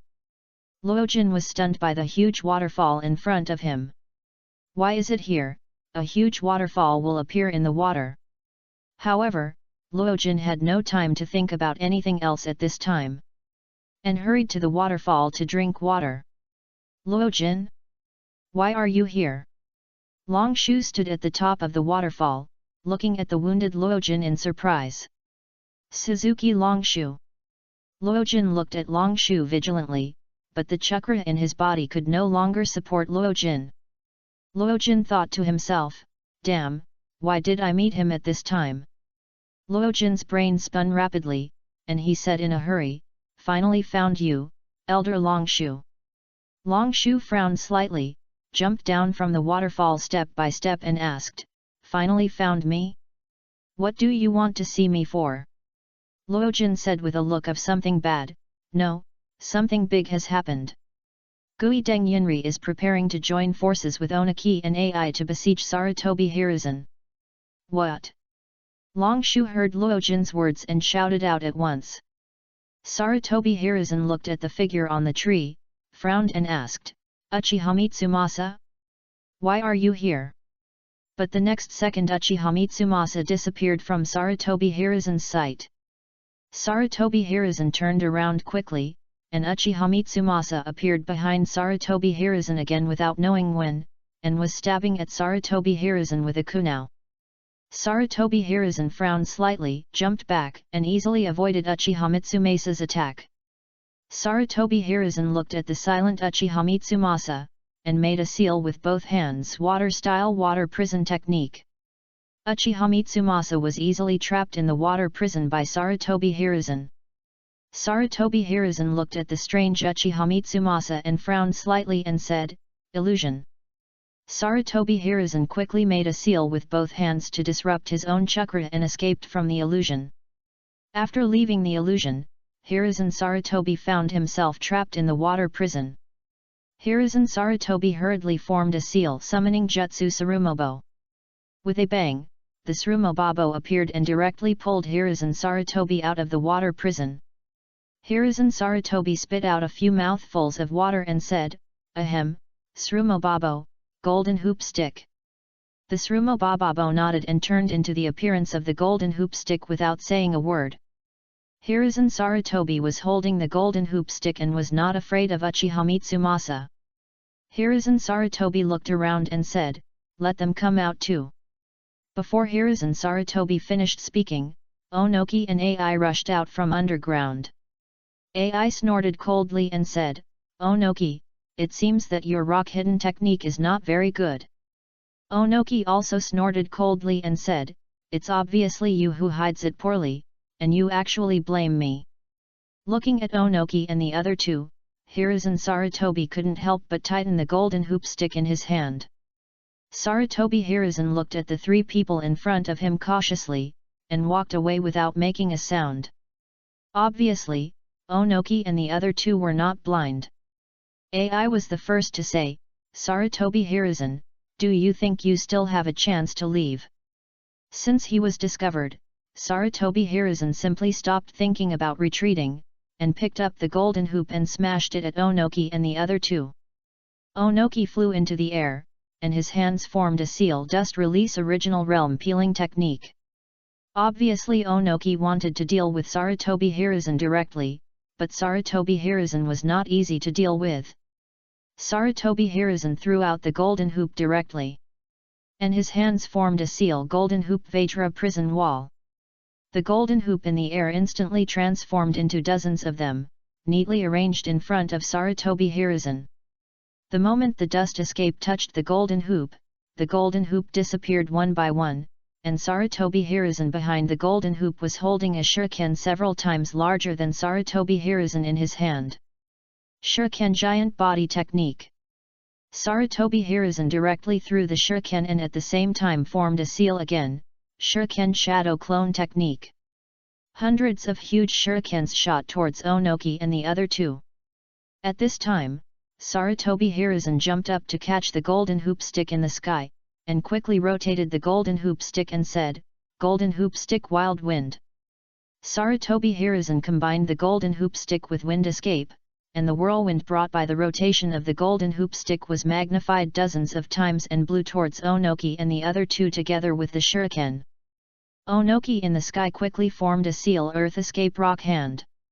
A huge palm rose from the ground and blocked Onoki and the other two. The rock hand was quickly broken by Sarutobi Hiruzen, and Uchiha Mitsumasa and AI jumped up and formed a seal in the air. Thunder escape earth walk. Water escape water dragon bullet technique. The power of the water dragon bullet combined with the thunder escape was greatly increased. The water dragon with lightning flashing all over its body attacked Sarutobi Hiruzen. Sarutobi Hiruzen frowned slightly and formed a seal with both hands, compound ninjutsu, earth dragon flame flow. An earth dragon with flames gushing out of its mouth rushed towards the water dragon. The earth dragon and the water dragon instantly bit each other. Onoki in the sky formed a seal again, earth style, Guri style technique. A huge rock monster rose from the ground and waved his huge fist at Sarutobi Hiruzen. Sarutobi Hiruzen had no choice but to, while dodging the rock monster's attack, he made a seal to fight back. Golden cudgel long. The golden cudgel instantly became dozens of meters long and pierced straight into the monster's head. Sarutobi Hiruzen jumped onto the golden cudgel and then onto the monster's head. Sarutobi Hiruzen quickly took out a detonating talisman and stuck it on the monster's head, making a seal multiplication of detonating talisman technique. "Everyone, speed up!" Senju Muren rushed to the battlefield anxiously and shouted to the people behind him. Longshu felt the vibration of the earth and the impact of chakra and frowned slightly, saying, "Muren, stop first." Senju Muren listened to Longshu's words, stopped on a tree, and asked in confusion, "What's wrong, Longshu?" Longshu looked ahead vigilantly and said, "Something is wrong. Be careful of an ambush." Longshu's voice has not fallen, and in front of Longshu and his people, Mizuno Tsuki Kai came out with a kind of mist ninja and stopped Longshu and his people. Mizuno Tsuki Kai sneered, "As expected of the elders of Konoha, you are very vigilant." Senju Muren looked at the mist ninjas who suddenly appeared and hurriedly shouted, "Everyone, prepare for battle." At this time, the rock ninjas and cloud ninjas from all sides of Longshu and his people surrounded Longshu and his people under the leadership of Tanino Yuishi and Byukusabai respectively. Yuishi Tanino looked at the heavy-faced Ryushu and laughed. "Elder Ryushu, surrender. We rock ninjas are very friendly to prisoners of war." Ryushu pretended to be interested and asked, "Oh? Friendly? How friendly?" Mizuno Tsuki Kai said coldly, "Stop talking nonsense and get ready to die." After that, he did not give Ryushu and the others time to react and directly formed a seal ice release ice shuriken. Chapter 133 Tailed Beast Coat. A fierce light flashed in Byukusabai's eyes, and he said coldly to Ryushu, "Elder Ryushu, let's continue." Ryushu looked at Byukusabai cautiously and said, "Continue? Forget it, we'll continue next time I have time." Byukusabai snorted coldly, "Stop talking nonsense and get ready to die." Byukusabai jumped up without saying a word, raised his fist and hit Ryushu. Yin seal release. Iron hard. Ryushu was ready to take Byukusabai's attack head-on. Byukusabai frowned slightly at the motionless Longshu, but at this time, Byukusabai had already put the arrow on the string and had to shoot. The moment the fist hit Longshu's chest, Longshu groaned and was knocked back several meters by Byakusabai. Longshu rubbed his chest, frowned slightly and said inwardly, "Hiss. Byakusabai's strength is much greater than last time." Looking at Longshu's expression, Byakusabai smiled strangely and said, "Haha, my strength has increased a lot recently." Byakusabai roared, "Tailed beast coat!" Red translucent chakra seeped out of Byakusabai's body until it surrounded Byakusabai's whole body. Tailed beast! Tailed beast chakra! Brushy looked at the tailed beast coat on his body and said excitedly, "Haha, what a powerful force!" Brushy looked at Nagarjuna again, and ran towards Nagarjuna and said violently, "Go to hell! Go to hell for me!" Nagarjuna couldn't help but twitch his mouth, and looked at Brushy who had turned into a tailed beast and had to flee in embarrassment. Looking at Nagarjuna running around, Brushy roared at Nagarjuna, "Stop! Stop!" Nagarjuna once again fled to a tree and said secretly, "I must find a way to get rid of him, otherwise I will be exhausted by him sooner or later." The tree under Nagarjuna's feet was once again broken by Brushy's punch. Perhaps because of the tailed beast chakra, Brushy became more violent and Brushy's fighting style became more brutal. He almost rushed around without any fighting skills. But even if Brushy didn't use any fighting skills, Nagarjuna couldn't hurt Brushy at all. Longshu jumped in the air and made a seal lightning style, pseudo-darkness. Byakusabai controlled his tail and instantly shattered the lightning spear. Longshu exhaled a long breath and made a seal wind style, wind-cutting technique again. After a few days of training, Longshu had already mastered the wind-style ninjutsu, especially the wind-cutting technique. The wind blade passed quickly and directly cut off one of Byakusabai's tails. Feeling the pain, Byakusabai became even more angry. He ignored Longshu's attack and rushed towards Longshu. Byakusabai gradually lost his mind, and at the same time, the tailed beast coat on Byakusabai's body changed from translucent to blood red. Byakusabai's speed was greatly improved. Byakusabai was behind Longshu in almost the blink of an eye. Longshu turned quickly and made a seal wind style, great breakthrough. The powerful hurricane instantly blew Byakusabai away from Longshu several meters away. Byakusabai roared and rushed towards Longshu again. Longshu barely avoided Byakusabai's attack again, thinking, "Damn it, Byakusabai's speed is getting faster and faster. I can't keep up with him." Byakusabai once again approaching Nagarjuna. This time Nagarjuna did not keep up with Byakusabai's speed and was directly knocked into the ground by Byakusabai. Nagarjuna quickly got up from the ground and stared at Byakusabai. Byakusabai disappeared from Nagarjuna's sight again, and the next second Byakusabai appeared next to Nagarjuna again. Byakusabai stretched out his sharp claws and scratched across Nagarjuna's neck. Fortunately, Nagarjuna reacted in time, squatted down in time, and condensed a raise nan in his palm. Raise nan. The raise nan hit Byakusabai's abdomen directly. Looking at Byakusabai who was unharmed, Nagarjuna was stunned for a moment and said, "How? How is it possible?" Byakusabai lowered his head and grabbed Nagarjuna's arm with both hands, and threw Nagarjuna out directly. Longshu fell heavily to the ground. Longshu barely got up from the ground and thought to himself, "Damn! Raise nan can't break Byakusabai's defense at all. It seems that I have to change another method." Byakusabai walked towards Longshu step by step, with a strange smile on his face. Longshu took a deep breath and said to himself, "It seems that I can only use the last plan." Longshu pretended to be indifferent and stood in front of Byakusabai. Byakusabai thought Longshu had given up resistance, so he clenched his fists and hit Longshu's head directly. Just when Byakusabai was about to hit Longshu, Longshu quickly retreated and shouted, "Nyogui! Stop!" Sure enough, after hearing Longshu's words, Byakusabai's fist in the air paused and tilted his head to look at Longshu. At this time, Byakusabai seemed to remember something and began to struggle violently. Two voices began to echo in Byakusabai's mind. Seeing this opportunity, Longshu naturally couldn't let it go, so he took out a kunao and shot it at Bushibai. But before the kunao could get close to Bushibai, powerful chakra was released from Bushibai's body, and the powerful chakra impact directly blew the kunao away. The tentacles of the 8 tails gradually stretched out from Bushibai's body and began to attack the surroundings randomly. AI looked at Sarutobi Hiruzen, who was still resisting, and said coldly, "Sarutobi Hiruzen, you surrender, you can't escape from us today anyway." At this time, Sarutobi Hiruzen was breathing in the air in big gulps, and his combat uniform was already tattered, and even Sarutobi Hiruzen's arms holding the golden hoop were shaking slightly.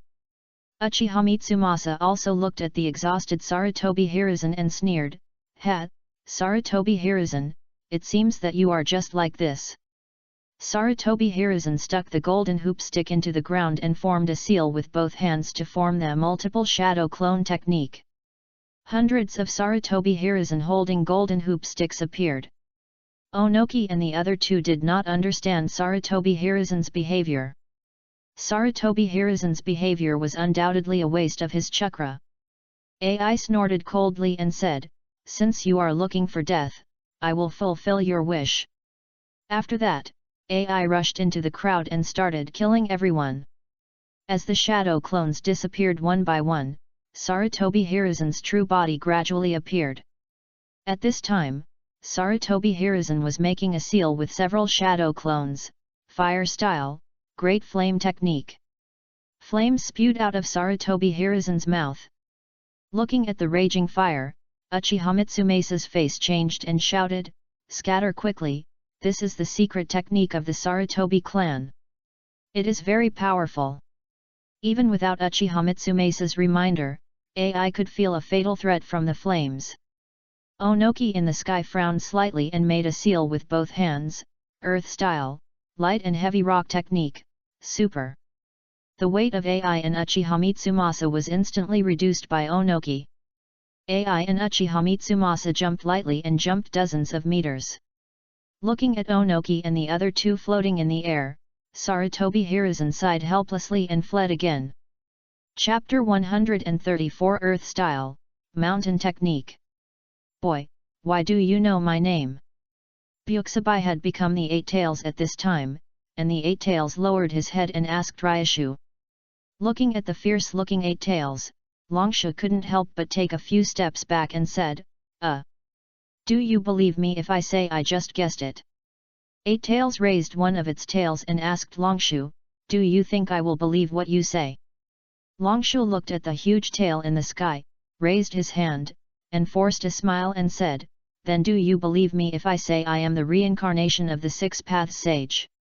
8 tails smashed its tail down directly, snorted coldly, and said, "If you don't say it, then go to hell."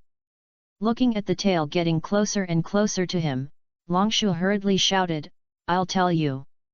I'll tell you!" Longshu began to think about how to prevaricate. After thinking about it, Longshu said, "I came from the future to save you tailed beasts. You must believe me." 8 tails looked at Longshu with an idiotic look, and 8 tails whipped Longshu away with one tail and said, "Forget it, I think you are a fool, so I won't embarrass you." Ryuki got up from the ground and said, What I said is true. You must believe me." Yaoi raised his head and looked at Sarutobi. He roared and rushed in the direction of Hiruzen. Ryushu looked at the 8 tails going away, and after a moment of stunned silence, he hurried to the battlefield to help others.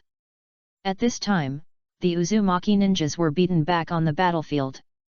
When Ryushu rushed back, Senju Murin was barely dealing with Tanino Yuishi and Kavanchi. Ryushu joined the battle between the 3 without saying a word. Ryushu looked at the 2 people who were suppressing Senju Murin, and quickly used lightning release, pseudo-darkness. The lightning spear quickly shot towards Tanino Yuishi.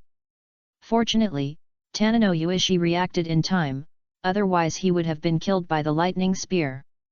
Tanino Yuishi covered the wound on his shoulder caused by Ryushu, and looked at Ryushu with a change of color and surprise. Everyone was surprised to see Nagaragi. Senju Muren asked, "Engarajai? Have you dealt with Byakusabai?" Nagaragi shook his head and said, "Byakusabai turned into the 8 tails and ran away." I think the 8 tails should be heading towards the Raikage and the others. Senju Muren nodded, looked at the 2 people in front of him who looked unhappy and laughed, then let's quickly deal with them. But Nagaragi's remaining physical strength and chakra were running out. Nagaragi frowned slightly and whispered in Senju Muren's ear, I don't have much chakra left. Do you have any good plans? Senju Muren thought for a while and said, I will hold them back, and you will find an opportunity to kill them with one blow. Nagaragi nodded and wandered around the 3 people. Guyayushi looked at Nagaragi and the other 2 who had a clear division of labor and said, Kavanchi. You go deal with Suzuki Nagaragi, and Senju Muren will leave it to me. Kavanchi looked at the wound on Guyayushi's shoulder and said nothing, then turned and rushed towards Nagaragi. Senju Muren looked at the 2 people who were discussing their opponents in front of him, and snorted coldly, Humph, do you 2 think I'm a decoration?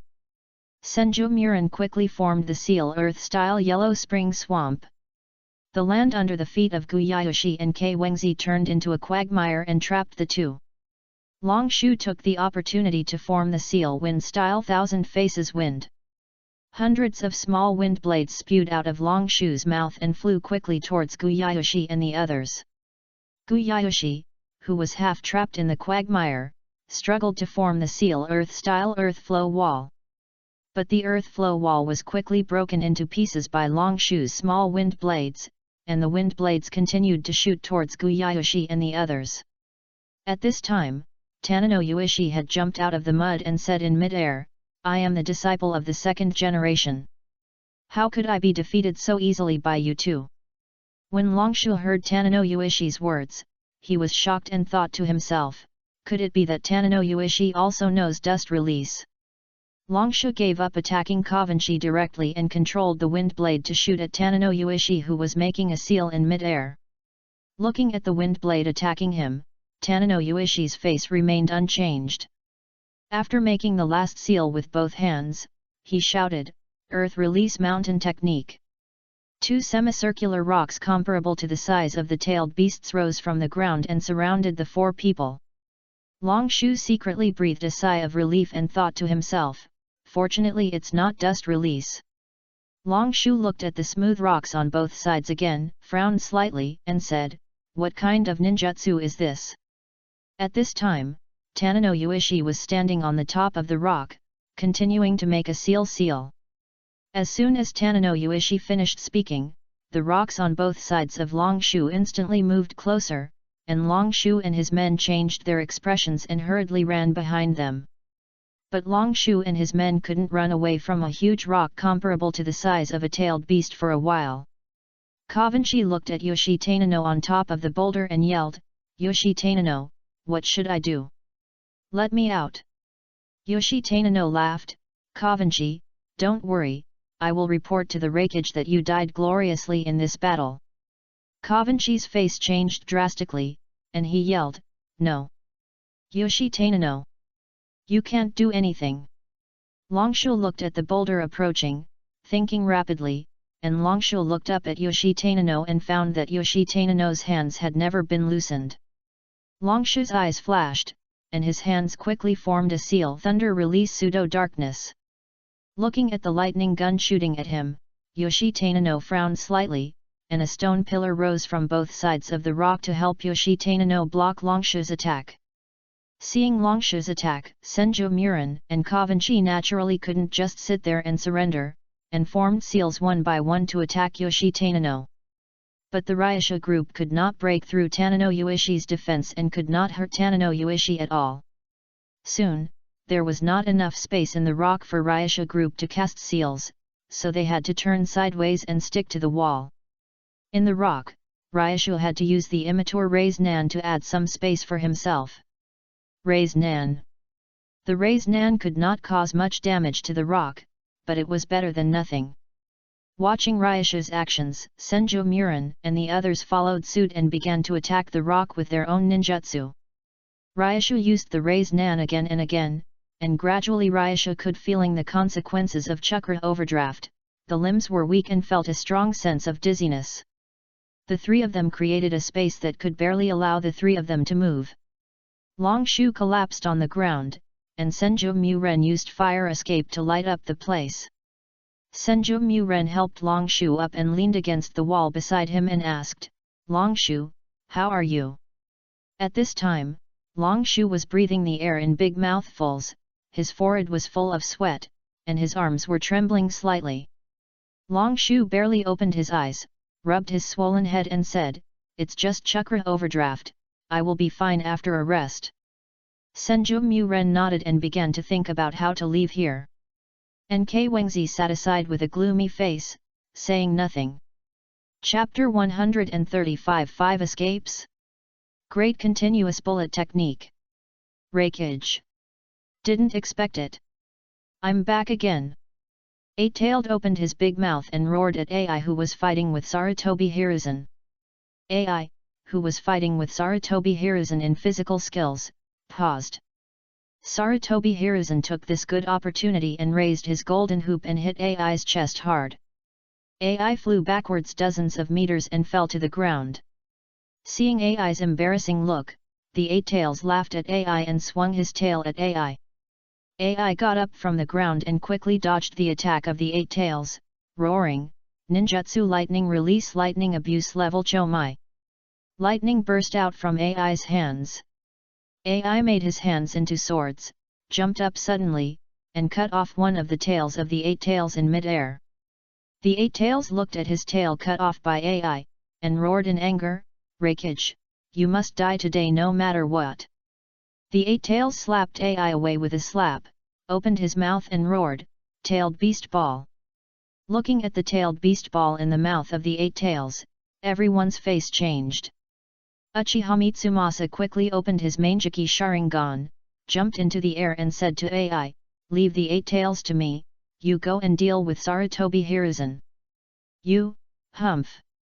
Although AI was very dissatisfied with Uchiha Mitsumasa's attitude, he had to suppress his dissatisfaction in his heart considering the current situation. Mangekyo Sharingan. The Eight-Tails was stunned when it saw Uchiha Mitsumasa's eyes, and the next second the Eight-Tails heard Uchiha Mitsumasa coldly say, "Uchiha Madara could control the Nine Tails with the Manjiki Sharingan back then, and I, Uchiha Mitsumasa, can naturally control the Eight-Tails with the Manjiki Sharingan today." Uchiha Mitsumasa stared into the Eight-Tails' eyes and roared, "Submit to me." Eight-Tails. A powerful spirit entered the Eight-Tails' brain, repeating Uchiha Mitsumasa's words. The angry Eight-Tails aimed the tailed beast ball at Uchiha Mitsumasa and raised its tail to hit Uchiha Mitsumasa. However, before the tailed beast ball was shot out, the Eight-Tails' eyes gradually turned into Manjiki Sharingan.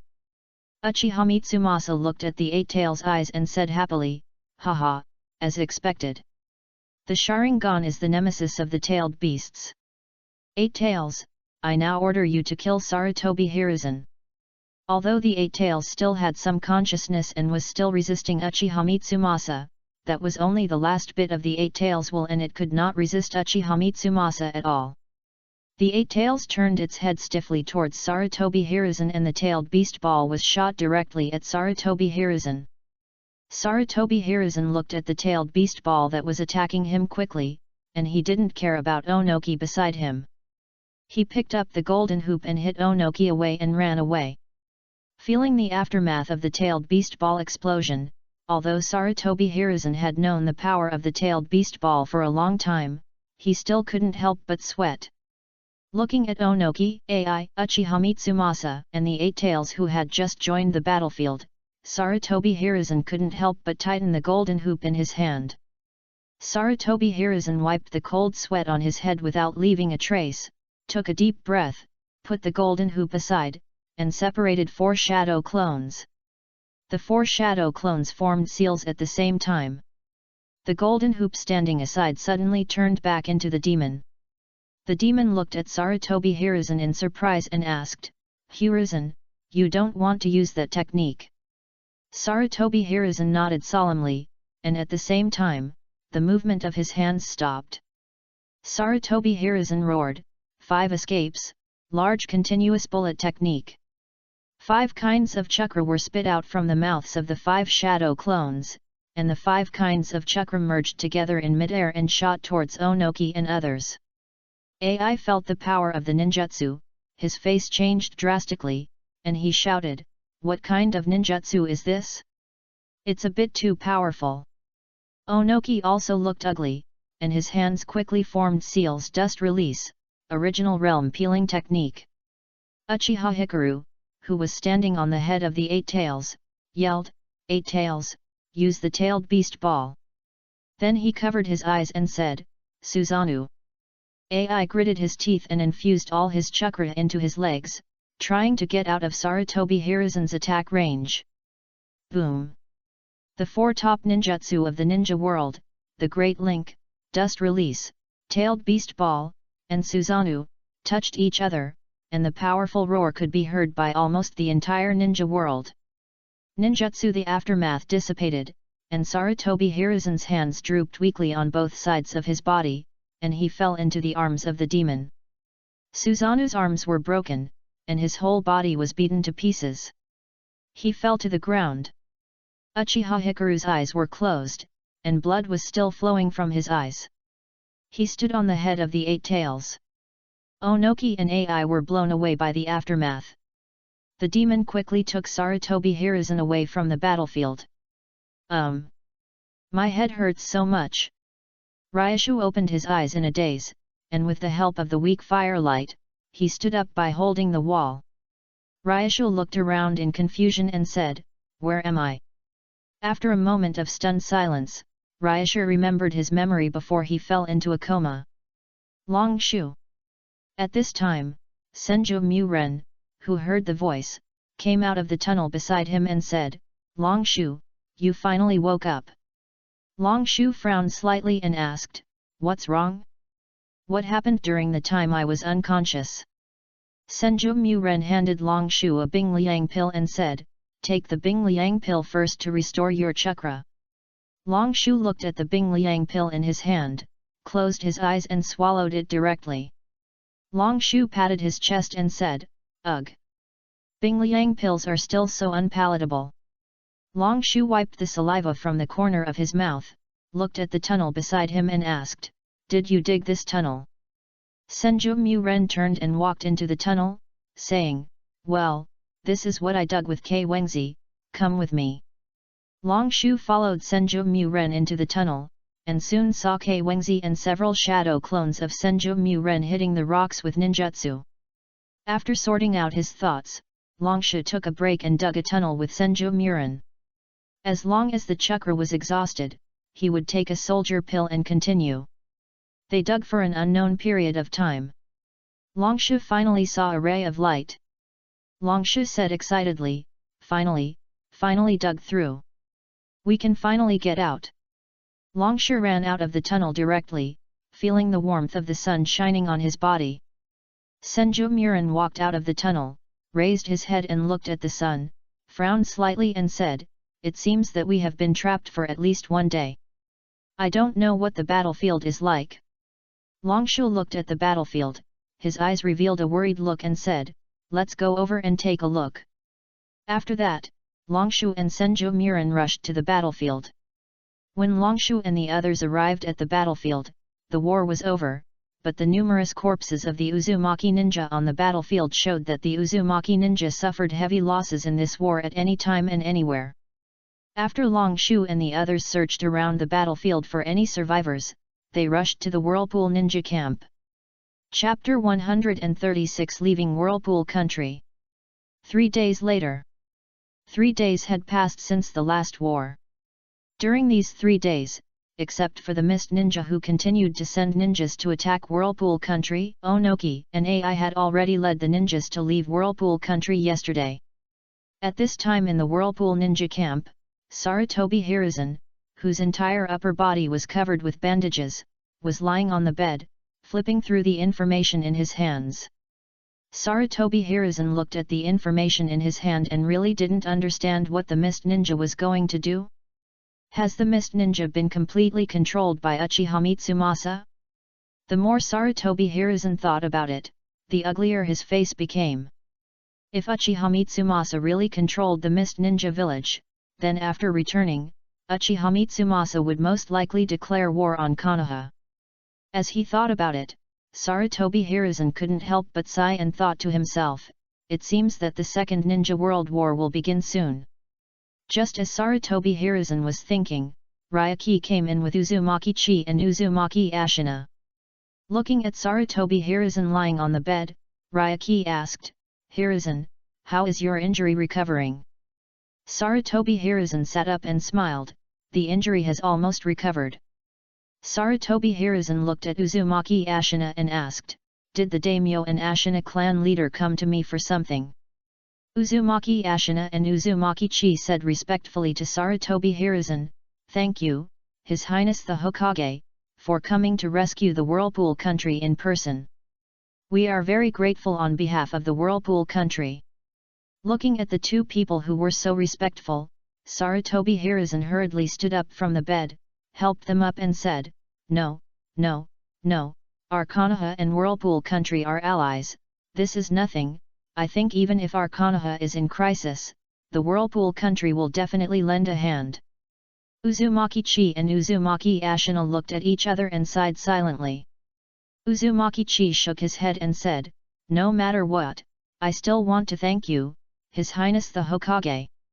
After Uzumaki Chi and Uzumaki Ashina left, looking at the gloomy Sarutobi Hiruzen, Ryushu asked, "Hiruzen, what's wrong with you? I see you are gloomy." Sarutobi Hiruzen handed the information to Ryushu and said, "Look, the news that Uchiha Hikaru pretended to be the Mizukage should have been spread a long time ago, but the Mist Ninja did not take any action at all. It's really strange." Ryushu checked the information, and it was the same as what Sarutobi Hiruzen said. In the past few days, the Mist Ninja has done nothing except time. Nothing major happened except sending some ninjas to harass the Whirlpool ninjas from time to time. At this time, an Anbu came in and reported, "Hokage-sama, the Mist Ninjas have left the Whirlpool country." Sarutobi Hiruzen was surprised, "The Mist Ninjas have left?" The Anbu nodded and said, "Yes, Hokage-sama, the Mist Ninjas have just taken a boat to leave the Whirlpool country." Sarutobi Hiruzen frowned subconsciously when he heard the Anbu's words.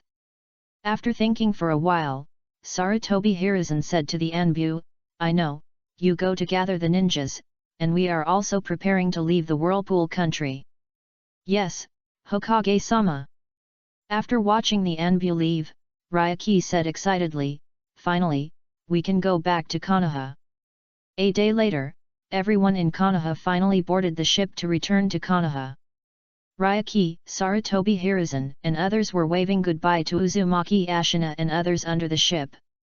This time when he returned to Konoha, Uzumaki Chi specially arranged for some Uzumaki clan members to go to Konoha with Sarutobi Hiruzen, including Uzumaki Kai's daughter, Uzumaki Kushina. Uzumaki Chi looked at Kushina in her arms, and said to Senju Kaijin with tears in her eyes, "Kyujin, Kushina is in your hands, you must take good care of him." Senju Kaijin smiled slightly and said, "Your Highness, don't worry, I will take good care of Kushina." Uzumaki Chi reluctantly put Kushina down and said, "Kushina, you must study hard in Konoha." Kushina nodded and said, "No problem, father. I will definitely become Hokage." Hokage. Kushina's words attracted everyone's attention. Sarutobi Hiruzen walked over and laughed, "Haha, it seems that Konoha will have a female Hokage." Uzumaki Chi also smiled and shook his head and said, "Hokage, you are joking, Kushina is just talking." Kushina looked at Uzumaki Chi dissatisfiedly, pouted and said, "No. I am not talking. I will definitely become Hokage." Sarutobi Hiruzen laughed and said, "It's not as easy as saying that Kushina wants to become a Hokage." Kushina said with a firm look in her eyes, "Yes. Uncle Hiruzen, I know.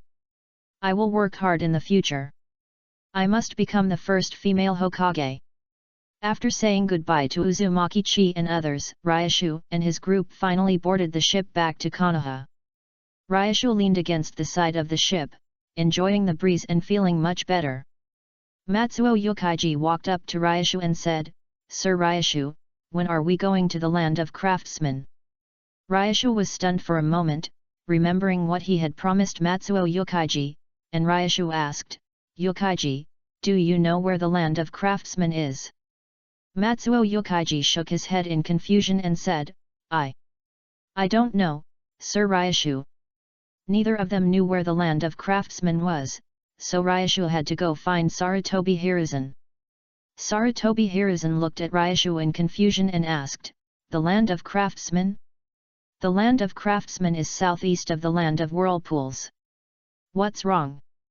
Ryashu was surprised and said, Is the land of craftsmen also an island country? Sarutobi Hiruzen nodded and said, yes, why are you going to the land of craftsmen? Ryashu pointed to Matsuo Yokaiji beside him and said, Yokaiji's sword is broken. I'm going to repair it with Yokaiji and collect some materials that can be used in the future. Sarutobi Hiruzen frowned slightly and said, then do you still want to go?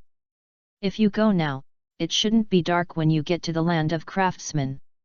Ryashu looked at Matsuo Yokaiji and said, then let's set off quickly and try to get there before dark. Sarutobi Hiruzen said again, Ryashu, wait a moment. I'll give you a letter. Please help me pass it to the daimyo of the land of craftsmen.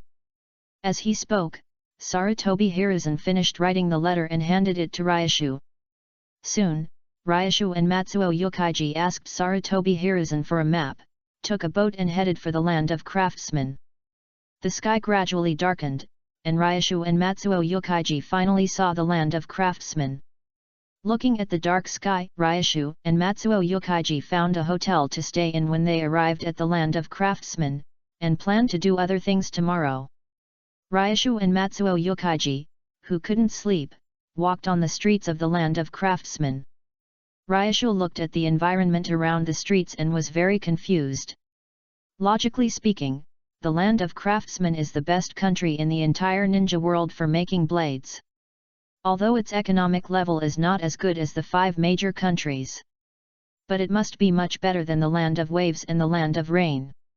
Ryashu could see children with despair in their eyes, ashen faces, ragged clothes, and skinny bodies everywhere around him. Ryashu frowned subconsciously. Ryashu looked at the passers-by around him who were already used to it, and couldn't help shaking his head.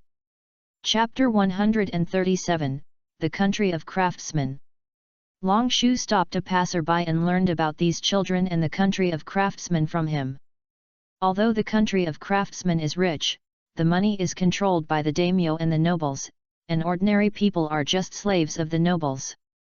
Among these children, some are orphans, and most are children of slaves whose parents abandoned them because they could not afford to raise them. Long Shu sighed helplessly and said, alas! This kind of thing is too common in the ninja world. He gave these children some silver and went back to the hotel to rest. The next day, early in the morning, Long Shu took the letter from Sarutobi Hiruzen to Long Shu and walked towards the daimyo's mansion in the country of craftsmen. Who are you? The guard pointed his sword at Long Shu and asked. Long Shu took out the ninja forehead protector and said, Elder Konoha, Long Shu Suzuki, wants to see the daimyo of the country of craftsmen. Looking at the ninja forehead protector in Long Shu's hand, the guard's face changed, and he said respectfully. Please wait a moment, Elder Suzuki, I will ask the daimyo. After that, he hurried to the daimyo's mansion. Not long after, the daimyo of the country of craftsmen, Kang Ming, walked out of the daimyo's mansion. When Long Shu saw Kang Ming, he took out a letter from his arms and said, Your Highness, this is the letter that Lord Hokage asked me to pass on to you. Kang Ming frowned slightly and carefully took the letter from Long Shu. After reading the content of the letter, Kang Ming, who was originally half believing and half doubting, instantly showed a warm smile and said to Long Shu, Elder Suzuki, please follow me. Seeing Kang Ming's sudden change of attitude, Long Shu was a little uncomfortable, but he still followed Kang Ming into the daimyo mansion. Walking into the daimyo mansion, looking at the decoration that was more luxurious than the Hokage building, Long Shu couldn't help shaking his head. Obviously, there are so many people in the country of craftsmen who are suffering from hunger every day, and the decoration of the daimyo mansion is enough for hundreds of people to live for a lifetime. Kang Ming took Long Shu to the meeting room of the daimyo mansion. Kang Ming handed Long Shu the letter from Sarutobi Hiruzen and said, "Elder Suzuki, I have understood the contents of the letter. I will prepare the things as soon as possible. Elder Suzuki, please wait here for a moment." After that, he walked out. Long Shu picked up the letter on the table and read it. Kunao, 1 million. Shurikens, 1 million. Thousands, 1.3 million. Detonating talisman, 100,000. Looking at the contents of the letter, Ryasha frowned slightly and thought to himself, what is Hiruzen going to do with so many ninja tools? Soon, Kang Ming came back and said to Ryashu, "Elder Suzuki, please follow me. The ninja tools are ready for you."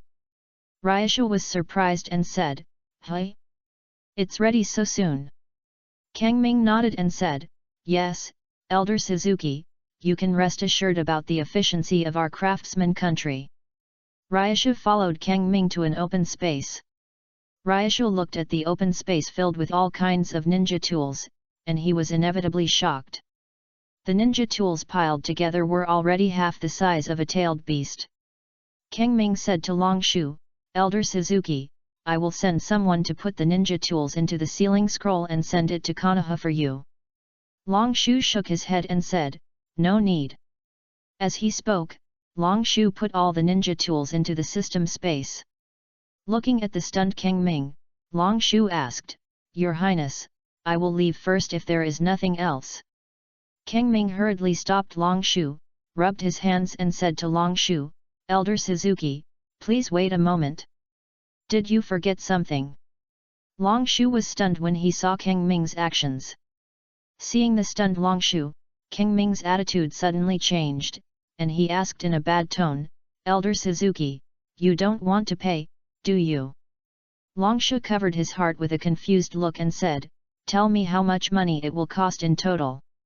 Hearing Long Shu's words, Kang Ming smiled instantly and said, "Elder Suzuki, I will charge you 100 taels for each kunao, shuriken, senbon and other ninja tools, and 900 taels for each detonating talisman, sealing scroll and other ninja tools, a total of 580 million taels." "What?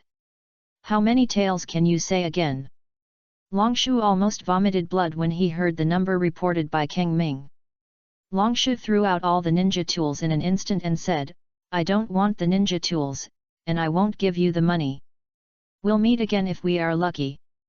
Kang Ming hurriedly grabbed Long Shu's arm and said, "Hey! Elder Suzuki, don't leave." After a struggle, Long Shu reluctantly took out the money from the system and said, "I'll give you all the money. Don't let me see you again." After that, he put away the ninja tools and walked out of the daimyo's mansion without looking back. Back to the hotel, Long Shu looked up at the sky with lifeless eyes. After an unknown period of time, Matsuo Yokaiji came back. When he opened the door, he saw Long Shu with a look of despair. Matsuo Yokaiji asked, "Sir Long Shu, what's wrong with you?" Long Shu turned his head stiffly and sighed silently, "Nothing, why are you back? Has the ninja sword been repaired?" Matsuo Yokaiji shook his head and said with some disappointment, "Not yet." Long Shu frowned slightly and said, "How could it be? Shouldn't there be many blacksmith shops in the country of craftsmen?" Matsuo Yokaiji sighed and said, "There are many blacksmith shops, but..." Long Shu understood immediately.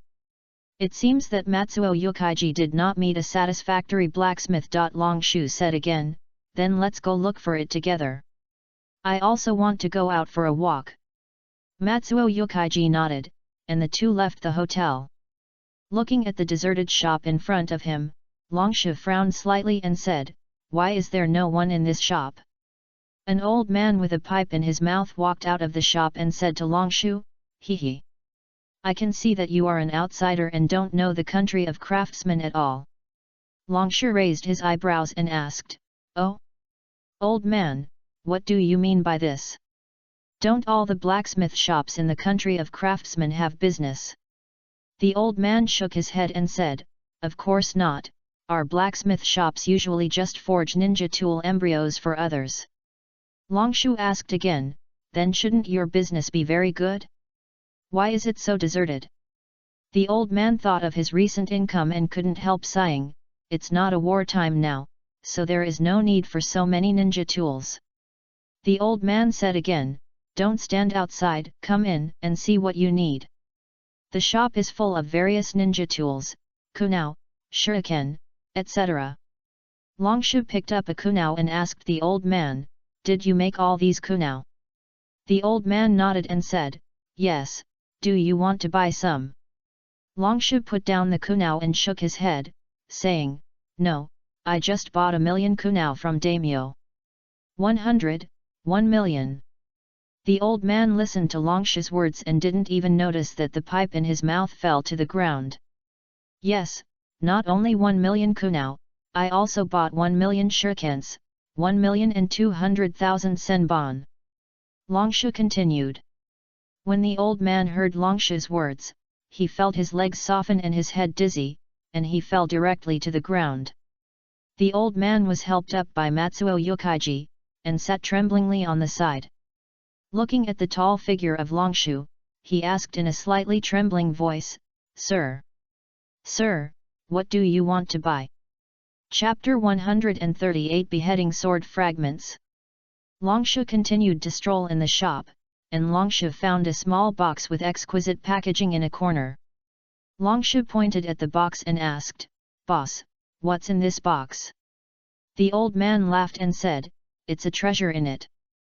The old man walked to Longshu, fumbled for a small key from his body, and opened the box. There was only a thumb-sized metal fragment in the box. Longshu asked puzzledly, is this the treasure you said? This is just a piece of scrap metal. The old man carefully took out the scrap metal from Longshu's mouth, and was about to curse, but when he thought of Longshu's mysterious identity, he just held back his words. He explained to Longshu in a soft voice, Sir, this piece is not scrap metal. Although I don't know what it is, I accidentally discovered that this metal can absorb my blood to grow. When Longshu heard the old man's words, his eyes flashed and he said secretly, blood growth? Isn't this a beheading sword? Longshu asked, can you show me how to make it grow? This. The old man shook his head and said, Sir, it's not that I don't want to, but my blood is no longer useful for this metal. Longshu frowned slightly and said, then use mine. As he said that, he bit his thumb and blood dripped on the metal. Just as the old man said, the metal seemed to have entered a gluttonous feast and began to absorb Longshu's blood wantonly. Soon, Longshu's blood was sucked away by the metal. Looking at the slightly increased volume of the metal, Longshu nodded secretly and said, it is indeed the fragment of the beheading sword. Longshu asked, how much do you plan to sell this metal for? This. Seeing the old man's embarrassment, Longshu frowned slightly and asked, what's wrong? Don't you want to sell it? Longshu looked at the old man vigilantly and asked, you are not going to raise the price? The old man waved his hand and said, how could it be, it's just. The old man suddenly became excited and said, Sir, I don't actually want to sell this metal. I want to use this metal to make a magic weapon. Magic weapon? Longshu glanced at the old man and couldn't help shaking his head. No one who looked at the old man's thin arms would believe that he was a blacksmith. The old man's eyes dimmed, and he smiled bitterly and said, Sir, I know I am daydreaming, but people should always have a dream. Longshu frowned slightly at the old man's appearance and said, how do you want to use this piece of metal? The old man looked at the metal in his hand, shook his head in distress and said, I don't know this either. Longshu took the opportunity to say, it just so happens that Yokaiji's sword is broken, you can use this piece of metal to help Yokaiji fix his sword. Although Matsuo Yokaiji didn't know much about the ninja world, as a sword lover, Matsuo Yokaiji still knew about the beheading sword. Matsuo Yokaiji said with a tangled look, Sir, this is not good. The old man also saw the problem, and asked tentatively, Sir, do you know the origin of this metal? Since the old man saw it, Nagarjuna simply confessed. Nagarjuna nodded and said, I do know that this metal is actually a fragment of a beheading sword. The old man exclaimed, beheading sword. Obviously, the old man also knew what a beheading sword was. After a moment of silence, the old man said, Sir, I promise you, but can you give me some time? Nagarjuna was surprised to see the old man who suddenly agreed. Nagarjuna originally thought that the old man would not agree. Longshu smiled and said, Of course, no problem. After Matsuo Yokaiji handed his ninja sword to the old man, Longshu asked, By the way, boss, I still don't know your name. The old man smiled and said, Sir, just call me Sangsheng. Longshu looked around to see if there were any rare materials, and asked Sangsheng, Sangsheng, do you know where to buy rare materials in the country of craftsmen? Sangsheng was stunned for a moment, then nodded and said, Sir, there is a place in the country of craftsmen that specializes in providing materials for us blacksmiths. Do you want to go and have a look? Longshu nodded and said, Well, tell me the address. After getting the address from Sangsheng, Longshu and the others left the store and walked towards the place Sangsheng said. Longshu and Matsuo Yokaiji walked around for a long time, but Longshu did not find any materials that satisfied him. Longshu originally wanted to collect some chakra conduction metals or see if there were any other special metals, but since there was nothing here, Longshu and Matsuo Yokaiji had no choice but to return empty-handed. At night, Longshu and the others returned to the hotel. Longshu sat on the bed and said, I didn't expect that such a deserted store would have fragments of a beheading sword. Matsuo Yokaiji nodded and said, Yes, I just don't know when my ninja sword can be repaired. Longshu looked at Matsuo Yokaiji who was full of expectations and smiled and said, I think it should be repaired in a few days. At this time, someone knocked on the door. Excuse me, is Elder Suzuki here? Longshu frowned slightly and said, Why would anyone come at this time? As he said that, he walked to the door and opened it. Outside the door, a takumainen wearing a ninja forehead protector asked, Excuse me, are you the elder of Konoha, Suzuki Ryashu? Ryashu nodded and said, Yes, what can I do for you? Takumainen said respectfully, Elder Suzuki, let me introduce myself. My name is Kaiying, and I am a chunin of Takumainen village. Our Takumainen village leader, Master Jingzong, wants to meet Elder Suzuki. Ryashu frowned slightly and asked, Why doesn't he come by himself? Kaiying scratched his head embarrassedly and said, I'm really sorry, Elder Suzuki. Master Jingzong is waiting for you in Takumainen village. May I ask? Ryashu suddenly interrupted Kaiying and said, I understand what you mean, but it's dark now. Let's talk about going to Takumainen village tomorrow. Kaiying hesitated for a while, nodded and said, Well, I'm sorry to bother you, Elder Suzuki, I'll leave first. After that, he left. Kaiying was stopped by Kang Ming just after he walked out of the hotel. Kang Ming asked Kaiying, Kaiying, why are you here? Kaiying's face changed, but the next second he became respectful and said, Dear Daimyo, I am here on behalf of Master Jingzong to visit Elder Suzuki to express the harmony and friendship of our country of craftsmen. Kang Ming obviously didn't believe Kaiying's words. He snorted coldly, glanced at Kaiying, and walked into the hotel. And this scene was naturally seen clearly by Ryashu and Matsuo Yokaiji. Chapter 139 Qing Ming. Longshu asked Kang Ming in front of him, Your Highness the Daimyo, is there anything you need to come to us so late? Kang Ming laughed and said, Elder Suzuki, if Kaiying did something to offend you just now, I apologize to you on his behalf. Longshu looked at Kang Ming with a hypocritical face and felt very disgusted. Longshu said dissatisfiedly, Kaiying is very polite. Since Your Highness the Daimyo has nothing to do, please leave. We need to rest. Kang Ming waved his hand and said. Elder Suzuki, please wait a moment. I am here on behalf of my father this time. Longshu frowned slightly and said, Your father? Kang Ming nodded and said, Yes, Elder Suzuki, my father wants to see Elder Suzuki. Longshu was about to refuse when he heard Kang Ming say, By the way, Elder Suzuki may not know who my father is. Let me introduce him to Elder Suzuki. My father was known as the best blacksmith in the ninja world when he was young, and the Thunder God sword of the second Hokage of Konoha was forged by my father himself. Oh! Hearing Kang Ming's words, Longshu was instantly interested. Although the Thunder God sword was not a divine weapon, it was still one of the best weapons in the ninja world. Looking at Longshu, who was somewhat interested, Kang Ming stood up and smiled slightly. Then how about 10 o'clock tomorrow morning? Elder Suzuki. Longshu nodded and said, Yes, I will go at 10 o'clock tomorrow. Kang Ming smiled contentedly and said, In that case, I will say goodbye to Elder Suzuki.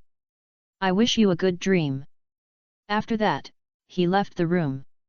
The next day, as soon as Longshu walked out of the hotel in the morning, he was stopped by Kai Ying, who asked, Elder Suzuki, how are you thinking? Longshu thought for a while and said, I will go to the Takumino village, but you may have to wait for a while. I am going to see the daimyo now. Kai Ying hesitated for a while and said, Well, okay, Elder Suzuki, I will wait for you nearby. Soon, Longshu walked to the daimyo's mansion. In the daimyo's mansion, Qing Ming, Kang Ming's father, was sitting in the daimyo's seat, looking at Longshu with an indifferent face. Looking at the strange atmosphere around him, Longshu frowned subconsciously, looked at Qing Ming, who was sitting in his seat, and asked Kang Ming, who was standing beside him, Your Highness, daimyo, is this your father? Kang Ming nodded to Longshu and said, Yes, Elder Suzuki, this is my father, the former daimyo, the first blacksmith in the ninja world, Qing Ming. Qing Ming glanced at Longshu and said, Are you Suzuki Longshu? Seeing Qing Ming's contemptuous attitude, Longshu was a little dissatisfied, frowned slightly and said, It's me, what do you want me to do? Qing Ming snorted coldly and said, The current Konoha is really worse than the previous generation. At the beginning, Senju Tobirama had to be respectful when he saw me. Longshu suppressed his anger and looked at Kang Ming and said, If your highness, daimyo, asked me to come just to humiliate me, then goodbye. Then he turned around and left. Qing Ming looked at Longshu, who was about to leave, and said sarcastically, Hat, who allowed you to leave? Longshu finally couldn't suppress the anger in his heart, turned around and glared at Qing Ming with the aura of an elite jonin. Humph! How dare you! Qing Ming also burst out with the aura of an elite jonin, but it only lasted for a moment. But this was enough to surprise Longshu. Although it was only a moment, Qing Ming looked to be in his 60s or 70s. At this age, he could still burst out with the aura of an elite jonin. It can be imagined that Qing Ming was at least a quasi-shadow at his peak. Longshu frowned slightly, retracted his aura and asked, Qing Ming, what on earth do you want me to do? Qing Ming covered his chest and breathed in big gulps of air. Qing Ming sighed secretly and said, It seems that I am still old. Kang Ming hurried to Qing Ming to help Qing Ming relieve the situation. Qing Ming took a breath and said, Ahem. I am very dissatisfied with the status of the kingdom of craftsmen in the ninja world. Dissatisfied? Longshu asked in surprise, What are you dissatisfied with? Qing Ming snorted coldly and said, What do you think? Our kingdom of craftsmen, as the country with the best ninja tools in the ninja world, can only curl up on a small island. It's incredible. I think our kingdom of craftsmen is at least the 6th largest country. Hearing Qing Ming's words, Longshu almost laughed out loud. He suppressed his laughter and said, The kingdom of craftsmen can only make ninja tools, and even the number of ninjas is limited. Do you think the kingdom of craftsmen deserves the title of the 6th largest country? I really don't know where you get your confidence from. You. Qingming jumped up from his seat as if Longshu had poked him in the sore spot. He pointed at Longshu and couldn't say a word. Qingming had no choice but to watch Longshu walk out of the daimyo mansion step by step. Looking at the back of Longshu, Qingming sat down, holding his aching heart, and roared, "Why? Why did I devote myself to forging? Why?" After venting his emotions, Qingming told Kangming about his deeds when he was young. When Qingming was young, Qingming loved forging very much, and he became a leader of the younger generation in the ninja world at a young age. However, because Qingming's own strength was not enough, Qingming soon encountered a bottleneck, so Qingming began to practice ninjutsu for his future. But no one expected that Qingming's ninjutsu talent was surprisingly good, and he reached the level of one of the best shadows in the ninja world in just a few decades. However, the purpose of Qingming's practice was to forge more advanced ninja tools, so in the next few years, Qingming devoted all his attention to forging, and finally Qingming became the first forger in the ninja world. Even if he became the first forger in the ninja world, Qingming still wanted to improve himself, but Qingming was no longer young at this time and could no longer continue to practice. So in the following years, Qingming gave up his practice, established the kingdom of craftsmen in his hometown, and spread his forging methods. Qingming recalled his own voice, and tears welled up in his eyes. Qingming wiped the tears from his eyes and said, "Kangming, although you did not inherit my talent, but father believes that you can lead the country of craftsmen to glory." Kangming said with a guilty conscience, Father, I will definitely lead the country of craftsmen to become the 6th largest country." But Kangming's voice became smaller and smaller. Perhaps because of the deep father-son relationship, Qingming still trusted Kangming. Qingming laughed and said, "Very good. In fact, when your father was young, I forged more than just the Thor's sword. There are 4 other weapons that are not inferior to the Thor's sword. Come with me."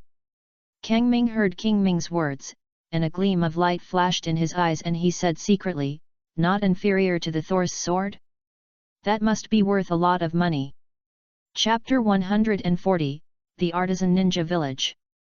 As soon as Longshu walked out of the daimyo mansion, he was stopped by Kaiying again.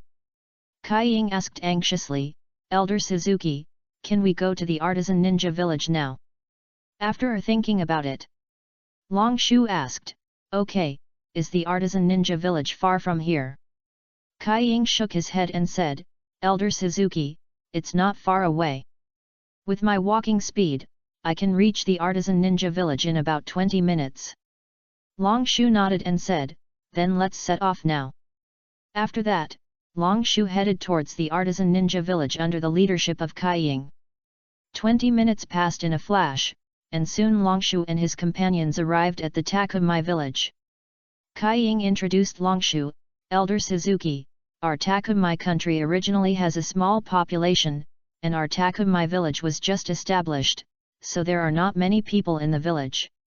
Longshu still couldn't help asking, "Even if there are not many people, there shouldn't be no one on the street?" Kaiying explained to Longshu, "Oh, that's it, Elder Suzuki, most of the villagers in our Takumai village are blacksmiths, and they should be working at this time." Kaiying said again, "Elder Suzuki, I will take you to see the leader of our Takumai village, Lord Jingzong." On the way, Longshu also roughly understood the situation of Takumai village. Although Takumai village is called a ninja village, there are far more blacksmiths than ninjas in Takumai village. In Takumai village, there is only Jingzong, and most of the rest are chunin like Kaiying who don't know a few ninjutsu and some genin who are not even proficient in the 3-body technique. During the conversation, the two walked into a big house, and the sound of metal knocking continued to be heard from inside. The two walked into the house, and there were several strong men working on ironwork, including Jingzong. Kaiying shouted, "Master Jingzong! I invited Elder Suzuki." As soon as Kaiying finished speaking, the people in the artisan village stopped what they were doing and began to look at Longshu behind Kaiying. In the artisan meeting room, Jingzong said respectfully to Longshu, Hello, Elder Suzuki. Long Shu looked at Jing Zong in surprise. Long Shu knew that blacksmith's arms would be stronger, but Jing Zong's 2 arms were a bit too outrageous. It seemed that the weight of Jing Zong's 2 arms was comparable to Long Shu's. How many years of singleness would it take to train this? Jing Zong seemed to have noticed Long Shu's confusion and explained to him, "Hey, I built up all these muscles by training them 1 hammer at a time." He proudly touched his biceps. Long Shu couldn't understand Jing Zong's aesthetics, and couldn't help shaking his head and said, "Forget it, what's the matter with you asking someone to find me?" Jing Zong laughed and said, "It's like this, Elder Suzuki. Our artisan ninja village has just been established and may need some funds. I wonder if Elder Suzuki can help us." Long Shu's face changed, and he looked at Jing Zong vigilantly and asked, "What do you mean? Do you want to ask me for money?" Jing Zong waved his hands hurriedly and said, No, Elder Suzuki, you misunderstood." Long Shu also realized that his actions were a bit exaggerated. Long Shu pretended that nothing had happened and asked, "Ahem. What do you want to do?" Jing Zong touched his head embarrassedly and said, "Hee, Elder Suzuki, we are all blacksmiths in the artisan ninja village. We can only make iron and make ninja tools. How about you buy some?" Before Long Shu could speak, Jing Zong patted his chest and assured, "Don't worry, Elder Suzuki. There will be no problem with the ninja tools we sell." Long Shu shook his head and said, "I am still confident in the ninja tools produced by the country of craftsmen, but I have already bought ninja tools worth 500 million taels from the daimyo not long ago." Long Shu's heart still ached when he thought of this. The smile on Jing Zong's face, which was originally full of expectations, disappeared in an instant. Looking at the lost Jing Zong, Long Shu asked in confusion, "Are you short of money? Doesn't the daimyo give you money?" Jing Zong sighed helplessly and said, "The daimyo only gave me 1 million taels, but this money is not enough for the daily expenses of the craftsman's village." Long Shu frowned slightly and asked, "I see that the decoration of the daimyo's mansion is very luxurious, why did the daimyo only provide you with 1 million taels?" Jing Zong seemed to have something to hide, shook his head and did not answer Long Shu's question. Jing Zong smiled bitterly and said, "If that's the case, forget it." Jing Zong said again, "I'll take Elder Suzuki to visit our Takumai village." Since Jing Zong didn't want to say more, Long Shu didn't ask any more. Long Shu nodded and said, "Okay, you lead the way." Following Jing Zong, Long Shu looked at the high pile of ore on the side and suddenly thought of another purpose of coming to the Takumai country. Long Shu came to the Takumai country this time not only to repair the ninja sword for Matsuo Yokaiji, Long Shu also wanted to find some chakra conduction metals of good quality to bear some of the Nine Tails chakra. After so many years of destruction by the Nine Tails chakra, adamantium metal has been unable to hold up, and now Long Shu needs to find another metal to replace adamantium metal. Long Shu followed behind Jing Zong and asked him, "By the way, do you have a larger chakra conducting metal in the artisan ninja village?" After hearing Long Shu's question, Jing Zong was stunned for a moment and asked, "Elder Suzuki, how big is the larger one you are talking about?" Long Shu thought for a while, looked at the box beside him, pointed at Long Shu's box and said, "It should be as big as this box." Looking at the box Long Shu pointed at, the box was almost half the size of Jing Zong's body. Jing Zong couldn't help but twitched his mouth. Jing Zong once thought Long Shu was making things difficult for him. Jing Zong shook his head and said, "Elder Suzuki, you can't find a piece of chakra-conductive metal of this size in the entire ninja world." After Long Shu smiled awkwardly, he asked, "Haha. Is that so? Then how big is the largest chakra-conductive metal in your Takumai village?" Jing Zong thought for a while and said, "It's about 1/50th the size of this box." Long Shu was surprised and said, 1/50th? This is too small." Jing Zong smiled helplessly and said, "Elder Suzuki, this is already the largest chakra-conductive metal in our Takumai village, and this size of chakra-conductive metal is also one of the best in the ninja world. Hearing Jing Zong's words, Long Shu couldn't help but frowned and asked, "Where did you dig that piece of chakra-conductive metal? Can you take me there to see it?" This. After hesitating for a while, Jing Zong said, "This was dug in our Takumai country mine. It may be inconvenient to take you there." Long Shu frowned slightly and said, "Okay, then will you sell this piece of chakra-conducting metal?" After hesitating for a while, Jing Zong asked, "Well, how much do you want to pay, Elder Suzuki?" Long Shu thought for a while and said, "Well, we'll talk about the money later. Take me to see the piece of chakra-conducting metal you mentioned first." Chapter 141 The Four Sacred Artifacts. Soon, Long Shu followed Jing Zong to the warehouse where the ore was stored in the artisan village. Jing Zong picked up a piece of metal and handed it to Long Shu, saying, "Elder Suzuki, this is the largest chakra conduction metal in our artisan ninja village." Long Shu took the irregular chakra conduction metal, weighed it, and said in surprise, "Hey? This piece of chakra conduction metal is much larger than I thought." Long Shu put the chakra conduction metal on the table and asked, "How much is this piece of chakra conduction metal?" Jing Zong thought for a while and said, "How about 1.5 million taels? Elder Suzuki?" Long Shu was surprised and said, 1.5 million taels? Why is it so cheap? Long Shu looked at Jing Zong vigilantly and said, "You are not lying to me." Jing Zong waved his hand and said, "How could it be, Elder Suzuki? The purity of this chakra conduction metal is a bit low, so the price is not high." Long Shu frowned slightly and asked in confusion, "Low purity? What do you mean?" Jing Zong explained to Long Shu, "When a ninja inputs chakra into the chakra conductive metal, there will be some loss, so the chakra conductive metal that loses more chakra is of low purity, and vice versa." Long Shu looked at the chakra conductive metal on the table thoughtfully and said, "Oh, that means the value of each piece of chakra conductive metal is different." As he said that, Long Shu picked up the chakra conductive metal and began to input chakra into the metal.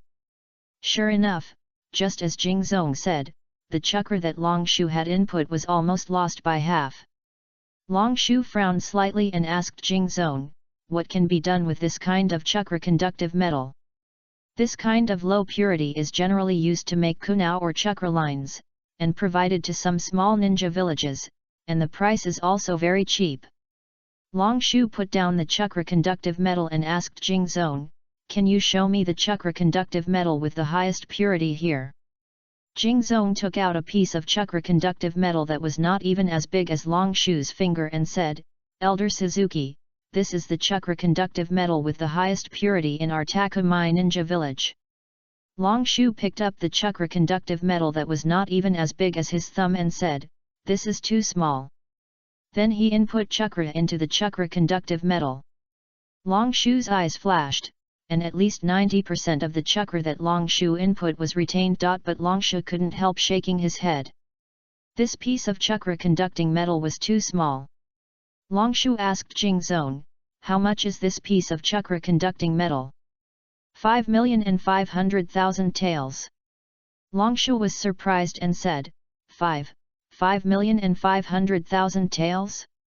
This is too expensive." Jing Zong smiled bitterly and said, "Elder Suzuki, this is already very cheap." Long Shu hesitated for a while and asked again, "How much chakra conducting metal do you have here?" Jing Zong was stunned for a moment, and said excitedly, "This. I don't know, or Elder Suzuki, please wait for a while, I will ask someone to count it." Long Shu nodded and said, "Okay. Then I'll go and rest for a while." Then he left the warehouse. Long Shu didn't know what to do anyway, so he just sat aside and closed his eyes to rest. Kang Ming looked at the junk metal in front of him and couldn't help but twitched his mouth and asked, "Father! Father, is this the weapon you said can be compared to Thor's sword?" Qing Ming nodded proudly and laughed, "Haha, yes, these are the 4 great artifacts made by your father himself." In front of Qing Ming and the others was a set of armor and 3 swords. Qingming walked up slowly and took off the only set of armor. Qingming's face was wrinkled like a chrysanthemum. Kangming also walked forward and looked at the remaining 3 swords and said, "Father, I see that they are just ordinary armor and 4 sharper sword handles. I don't see how they can compare with the Thor's sword. I think they are just a pile of scrap copper and iron." I was so happy for nothing. Hearing Kangming's words, Qingming was instantly angry, and a strong momentum burst out instantly. Qingming glared at Kangming and said, "Humph! What did you say?" Kangming hurriedly shouted, "Father! Father! Spare my life! I was wrong. I won't dare to do it again." Qingming would not do anything to Kangming, but just wanted to teach Kangming a lesson, and soon withdrew his momentum. Kangming hurriedly got up from the ground and asked Qingming, who looked vulgar, "Father! Father, can you show me how to use these 4 artifacts?" Qingming gently stroked the armor in his hand and said, "This armor in my hand is called the Infinite Whole Armor. This armor is made of the purest chakra-conducting metal in the ninja world, so this armor can absorb chakra infinitely." Qingming input some chakra into the Infinite Whole Armor. The Infinite Whole Armor instantly emitted a dazzling light, and Kangming could no longer open his eyes. Qingming excitedly stroked the Infinite Whole Armor and murmured to himself, "I'm sorry, it's my father's fault for letting you stay here for so long." While speaking, Qingming also picked up the other 3 swords. Qingming continued to introduce to Kangming, "These swords are called Dragon Eye Telescopic Sword, Peacock Twin Swords, and Light Sword. The Dragon Eye Telescopic Sword can transform chakra into the appearance of a dragon, the Peacock Twin Swords can change the wind direction, and the Light Sword can emit light." After listening to Kangming's explanation, Kangming was confused. But Kangming knew that these 4 treasures must be very valuable. Kangming couldn't help rubbing his hands and said, "Father, these 4 artifacts belong to me now." Kangming's eyes were full of reluctance, and he shook his head and said, "What's the use of giving them to you? You are already over 40 years old, and you are still just a genin. You should give me a grandson as soon as possible. While I still have some strength, I can teach my grandson well." Kangming nodded perfunctorily and said, "Don't worry, Father, I will definitely give you a fat grandson." Kangming looked at the 4 artifacts greedily and asked Qingming, "Then Father, can you let me touch these 4 artifacts?" Qingming looked at Kangming, who promised him and was in a good mood. He laughed and said, "Of course." Before Qingming finished speaking, Kangming rushed up impatiently, but the moment Kangming touched the lightsaber, the lightsaber suddenly emitted a dazzling light and directly cut a bloody wound on Kangming's palm. "Ah!" With fear in his eyes, Kangming covered his wound and asked, "Father? What's going on?" Qingming also frowned slightly, stroking the lightsaber and said, "Maybe the lightsaber thinks you are not qualified to touch him." After that, he put the ninja tools back on the shelf one by one. Chapter 142 Return to Konoha. 80 million taels? So little. Hearing the number burst out from Jingzong's mouth, Longshu was a little surprised. Originally, Longshu thought it would cost a lot of money, at least a few 100 million. Hearing Longshu's words, Jingzong didn't know what to say. Is 80 million taels still a little? This is already a huge sum of money. Jingzong smiled and said, "Elder Suzuki, 8,000 taels is all the chakra conduction metal in our artisan ninja village." Longshu walked to a pile of chakra conduction metal and asked, "How many of these have a purity higher than 80%? Jingzong took out 3 finger-sized pieces of chakra conductive metal said, "Elder Suzuki, there are only 3 pieces with a purity higher than 80%. The remaining purity is between 50% and 70%. We will recycle the ones below 50% and will not sell them." Longshu frowned slightly and thought to himself, 3 pieces? It's a bit too little. Longshu pointed at all the chakra conductive metals and said, "I want all of them. 8,000 taels are for you." As he said that, he took out 8,000 taels without blinking, and also put away the chakra conductive metals. Looking at the pile of money, Jing Zong couldn't help swallowing his saliva, and almost pounced on it. Since the things have been bought, Long Shu will return to the country of craftsmen. After returning to the country of craftsmen, Long Shu went straight back to the hotel. Sir Long Shu, where did you go today? Why can't I find you anywhere? Matsuo Yokaiji was caressing the ninja sword in his hand, and asked casually when he saw Long Shu walk into the hotel. Long Shu said indifferently, I went to the artisan ninja village today to buy some things, and it cost me another 8,000 taels. Long Shu looked at the brand new ninja sword in Matsuo Yokaiji's hand and asked, is this your original ninja sword? It was repaired so quickly. Matsuo Yokaiji nodded and said happily, yes, Lord Long Shu. Long Shu lay on the bed and said, in that case, let's rest early and return to Konoha tomorrow. Okay, Lord Long Shu. Matsuo Yokaiji still didn't even look at Long Shu, and continued to stroke his ninja sword. I'm finally back. Long Shu looked at the familiar Konoha gate and shouted excitedly. Long Shu couldn't wait to run home. At this time, in Long Shu's home, Xiaojin was holding a mirror in front of Uchiha Mikoto, and Kushina was covering Uchiha Mikoto's eyes behind Uchiha Mikoto. Uchiha's Higsu and Namikaze Minato were covering their mouths to hold back their laughter, their eyes could not stop looking at Uchiha Mikoto.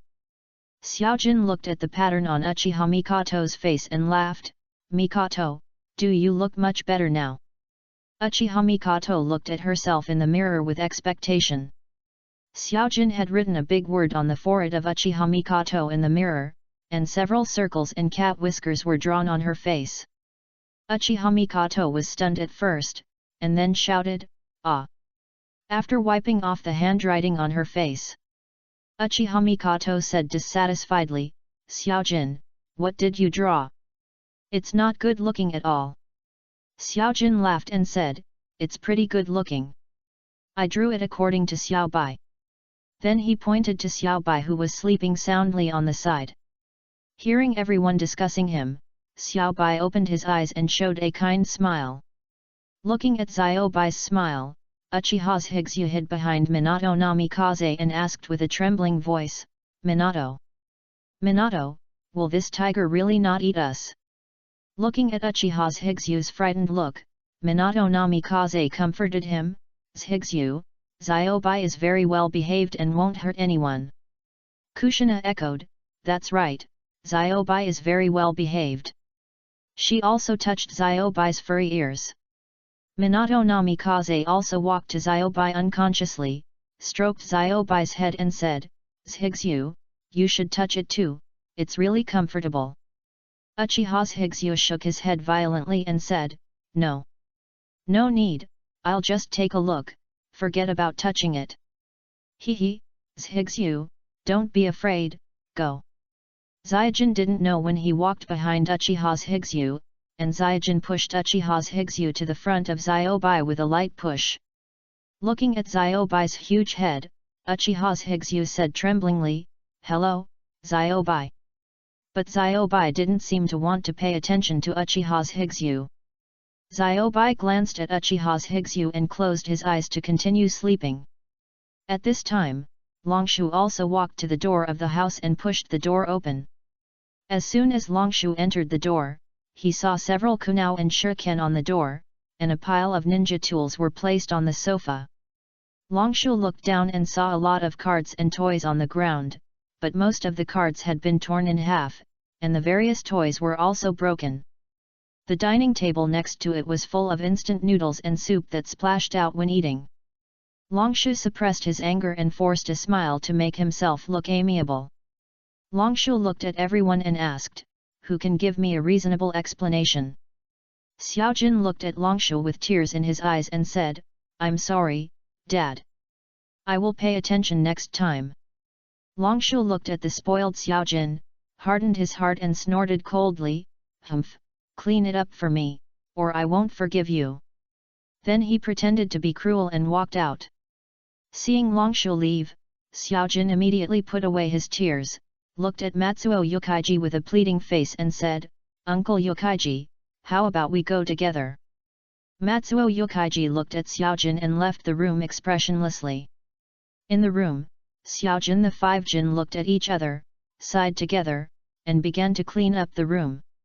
Xiaojin pointed at the half-eaten instant noodles on the table and asked the other 4 people, "Hey! Who ate this instant noodles? It's not finished yet." Uchiha Higsu scratched his head embarrassedly and said, "Sorry, I just ate the leftovers." Uchiha Higsu picked up the instant noodles and said, "I'll finish it now." Time passed quickly, 10 minutes passed in the blink of an eye, and the room seemed to have not changed at all. "Ah!" Xiaojin threw down the rag in his hand irritably and said, "When can we clean up?" Uchiha Higsu looked at Namikaze Minato with admiration and said, "Minato, you are so amazing, you have already learned the clone technique." Sure enough, there was another Namikaze Minato wiping the table next to Namikaze Minato. Namikaze Minato rubbed his head shyly and smiled, "Hee. I just learned the clone technique not long ago, and I'm not very proficient in it now." Uchiha Mikoto also looked over, and also looked at Namikaze Minato with admiration and said, "Wow! It's really the clone technique, Minato, you are so awesome. You deserve to be the first in the grade." Chapter 143 Tragedy of Sarutobi Hiruzen. Looking at Namikaze Minato surrounded by everyone, Kushina curled her lips in dissatisfaction. In the kindergarten, Namikaze Minato is the first in everything except physical skills, which is slightly inferior to Xiaojin, which makes Kushina feel that her position as Hokage is threatened. Kushina unconvinced and made a seal clone technique. A grey-white Kushina appeared, and the clone didn't last long before falling to the ground and disappearing in a cloud of smoke. Kushina looked at the disappearing clone and said dejectedly, "Failed again." Kushina's actions were just seen by Minato Namikaze. Minato Namikaze was about to comfort Kushina, but before he could speak, Kushina turned around and continued to clean up the garbage. With everyone busy, the room was finally cleaned after an unknown period of time. Xiaojin said goodbye to these workers one by one with tears in her eyes. After leaving home, Ryasha naturally went to Sarutobi Hiruzen to collect debts. When Ryasha pushed open the door of the Hokage's office, he saw Sarutobi Hiruzen holding a crystal ball with his hands with a wretched face. Ryasha's eyes turned and he quietly formed a transformation technique. Ryasha directly turned into the appearance of Sarutobi Biwako, and walked to Sarutobi Hiruzen without anyone noticing. Sarutobi Biwako took out his mobile phone and took a picture of Sarutobi Hiruzen's wretched appearance. Sarutobi Biwako pinched Sarutobi Hiruzen's ear and yelled, "Sarutobi Hiruzen! What are you doing, you bastard?" Sarutobi Hiruzen's whole body trembled, and the crystal ball almost fell downstairs. Sarutobi Hiruzen looked back, his face changed and he said embarrassedly, Biwako? Why are you here?" Sarutobi Biwako pretended to be pitiful and said, "Sarutobi Hiruzen, do you know how hard I work every day? Every day, ha ha ha, wash clothes and cook every day, ha ha ha ha." Unable to hold back his laughter, Ryuja directly lifted the transformation technique and changed back. Ryuja sat on the sofa and laughed, "No, I can't pretend anymore, Hiruzen, your expression is too funny, ha ha ha ha." Sarutobi Hiruzen looked at Ryuja who was laughing so hard that he couldn't breathe, his face was as black as an iron pot. Just when he was about to give Ryuja some advice on cultivation, Ryuja took out his mobile phone and said, "Hiruzu, if you dare to do it, I will send this picture to Biwako directly." Sarutobi Hiruzen's face changed. The photo showed him using the telescope to observe Konoha. Sarutobi Hiruzen was indeed the Hokage. He quickly forced out a smile and said, "Ryushu, how could I attack you? Sit down and tell me if you have encountered any interesting things in the country of craftsmen." When Ryushu heard about the country of craftsmen, he immediately retracted his smile and said, "Hiruzen, why didn't you tell me that you asked me to go to the country of craftsmen to buy ninja tools? Give me back my hard-earned money." Sarutobi Hiruzen laughed and said, Ryashu, don't talk nonsense. I just asked you to help me buy it first. I will pay you naturally. Hearing Sarutobi Hiruzen's reply, Ryashu nodded with satisfaction and said, that's good. Give me a total of 700 million taels. Sarutobi Hiruzen frowned slightly and said, 700 million? It's impossible. I have calculated that the cost of purchasing ninja tools this time cannot exceed 600 million. But the next second Sarutobi Hiruzen knew that Ryashu must be taking the opportunity to blackmail him. Sarutobi Hiruzen smiled helplessly and said, you'd better tell me the truth, how much is it? Although his lie was exposed by Sarutobi Hiruzen, Ryashu was not panicked at all. He took out the photo and said, I said 700 million, it's 7. No, it's 800 million now. The extra is the compensation you gave me, now pay me. Ryashu thought about it carefully. He spent a lot of money to go to the land of craftsmen. Ryashu just asked for a little more than 100 million. Looking at the photo in Ryashu's hand, Sarutobi Hiruzen was stunned and speechless. Sarutobi Hiruzen suppressed his anger and said, Ryashu, I think 800 million is a bit too much. Longshu snorted and said, I don't care what you think, I care what I think. Now it's 800 million taels. Do you have any objection? Sarutobi Hiruzen sighed helplessly. Who let himself be caught so carelessly? Sarutobi Hiruzen took out a piece of paper. I don't know what was written on it. Sarutobi Hiruzen handed the note to Longshu and said, you can send this to Mito Minion. He will give you money. Longshu took the note and smiled instantly. Sarutobi Hiruzen's eyes flashed, and he arrived in front of Longshu with a body flash technique. Before Longshu could react, he directly snatched the phone from Longshu's hand. Longshu pretended to be indifferent and said, hee hee, anyway, the notes are all here, I don't want the photos. Sarutobi Hiruzen suddenly laughed and said, the note in your hand is written by me in another font. Minion will not accept it. But Ryashu was still as steady as a rock and said, humph, so what? I have already backed up the photos. It's useless even if you delete them. For a moment, the Hokage's office was in turmoil, and Ryashu and Sarutobi Hiruzen just stared at each other. In the end, Sarutobi Hiruzen returned the phone to Ryashu first. Ryashu took the phone with a smile and said, that's right, Hiruzen, write another one.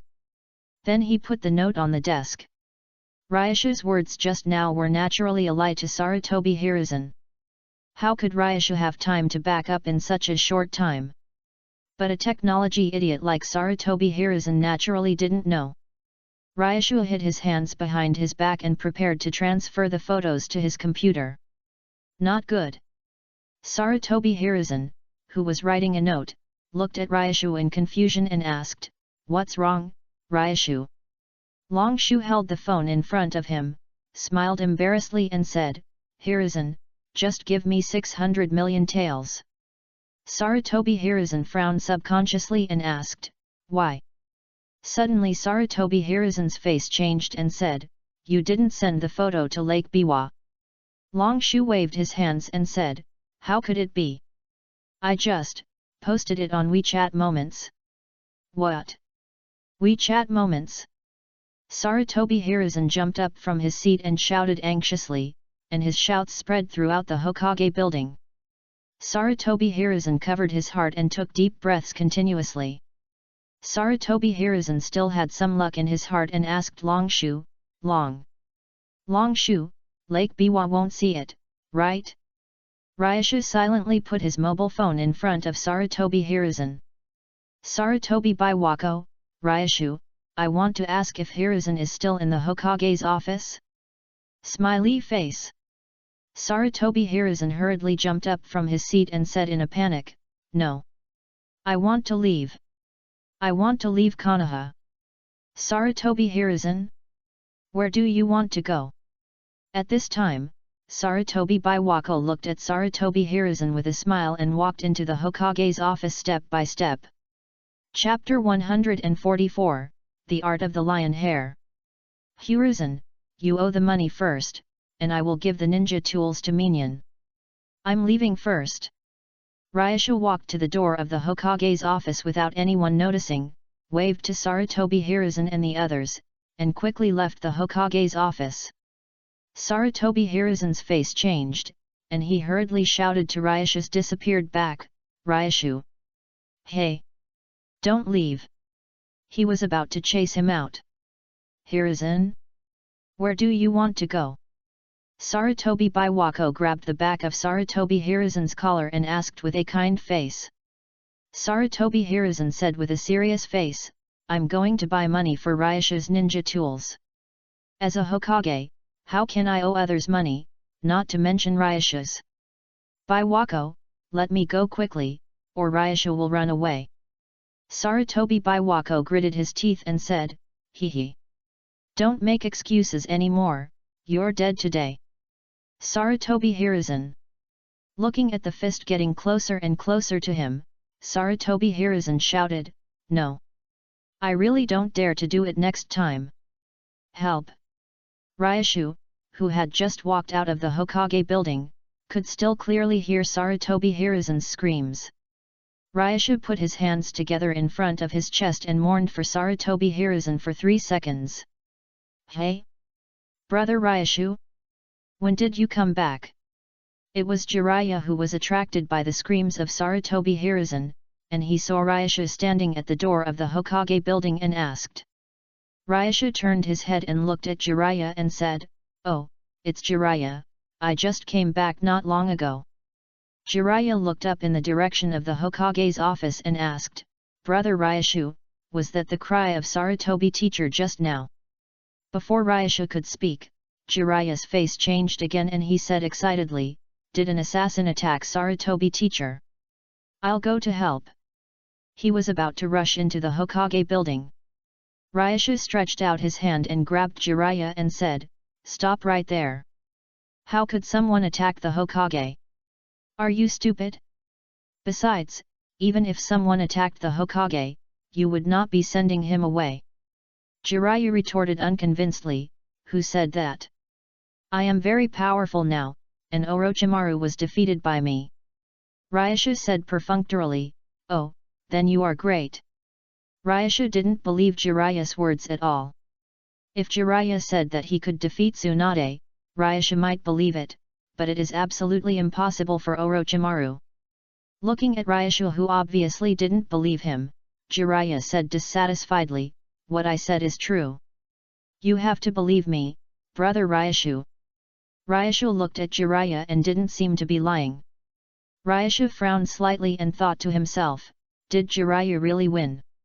Ryashu asked half-believingly, how did you beat Orochimaru? Jiraiya said proudly, hee, I used the ninjutsu I created myself. Jiraiya then made a seal with both hands ninjutsu ran shishi hair technique. Suddenly, Jiraiya's hair grew long and tied up Ryashu. Jiraiya laughed and said, brother Ryashu, isn't my ninjutsu very powerful? Ryashu looked at the hair that tied him up, frowned slightly and said, this should be the chakra form change that Sarutobi Hiruzen said. I didn't expect Jiraiya to have mastered it. Ryashu used his arms to break free from Jiraiya's restraints and smiled at Jiraiya, very good ninjutsu, with great potential in the future. Hearing Ryashu's praise, Jiraiya's nose was about to rise to the sky, and his whole face was covered with smiles. Looking at the proud Jiraiya, Ryashu poured cold water on him again and said, however, you can't defeat Orochimaru with this ninjutsu alone. Ryashu said again, your ninjutsu is slow to act, and Orochimaru has enough reaction to avoid your ninjutsu. Listening to what Longshu said, Jiraiya pouted his lips unconvincedly and said, humph. Anyway, I have defeated Orochimaru now. Jiraiya thought for a while and said, brother Longshu, if you don't believe me, I will take you to confront Orochimaru. Jiraiya took Longshu's arm and walked towards Orochimaru's house without saying a word. Is this Orochimaru's house? Longshu asked, looking at the quiet and dark environment around him.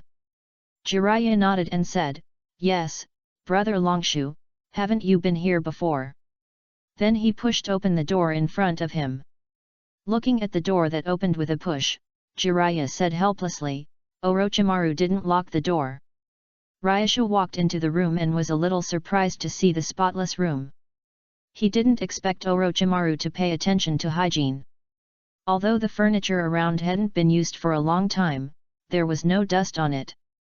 After Jiraiya searched the house for a while and couldn't find Orochimaru, he stood in the middle of the house and yelled, Orochimaru! Not long after, a small snake came out from nowhere and turned into the appearance of Orochimaru. Orochimaru saw Ryashu and said respectfully, Senior Ryashu. Orochimaru looked at Jiraiya and said, Jiraiya, what's the matter with you? Jiraiya looked at Orochimaru's condition, frowned slightly and asked, Orochimaru, you look so bad, did you not get enough rest? Orochimaru was pale, his arms drooped weakly on both sides of his body, his eyes were full of bloodshot and lifeless, and his hands, which were originally as delicate as the girl's, were full of wounds. Ryuki also frowned slightly and asked, Orochimaru, where is your real body? Are you doing some experiments again? I see that you haven't slept for at least 3 days. Orochimaru nodded tiredly and said, Yes, Senior Ryuki, the real body is undergoing experiments. Jiraiya circled Orochimaru a few times and said in surprise, Is this a clone? Why didn't I notice it at all? Boom! Orochimaru's clone's face changed, and he turned into a cloud of smoke and disappeared. The whole house shook violently, and Longsha quickly formed a seal to create several pillars to support the house. The violent shaking made Jiraiya accidentally fall to the ground. Jiraiya patted his butt and jumped up from the ground and asked, What happened? Where is Orochimaru? Longsha looked at the stable house and said to Jiraiya, The explosion came from the basement.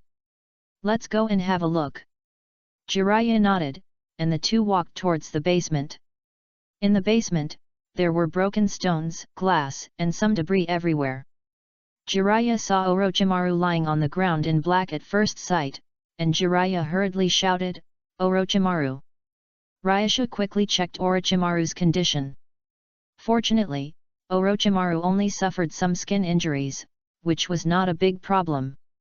He just fainted because he had not rested for a long time. Jiraiya had tears in his eyes and asked anxiously, Brother Ryashu, is Orochimaru okay? Ryashu picked up Orochimaru and said, Orochimaru only suffered some skin injuries, the situation is not serious, let's go to Konoha Hospital. After that, he carried Orochimaru out of the laboratory and walked towards Konoha Hospital. Chapter 145 Chapter Orochimaru Rescue Plan. Where am I? Orochimaru opened his eyes in a daze and looked around. Orochimaru struggled to get up from the bed, rubbed his dizzy head and said, Is this Konoha Hospital? After sitting quietly for a while, Orochimaru gradually remembered his memories before he fell into a coma. After recalling his memories, Orochimaru sat on the bed with a gloomy face. Orochimaru couldn't believe that he would make such a low-level mistake. After an unknown period of time, the door of the ward was opened, and Jiraiya walked in with a flower basket. Jiraiya saw that Orochimaru had woken up, and shouted happily, Orochimaru, you are finally awake, you have slept for a day and a night.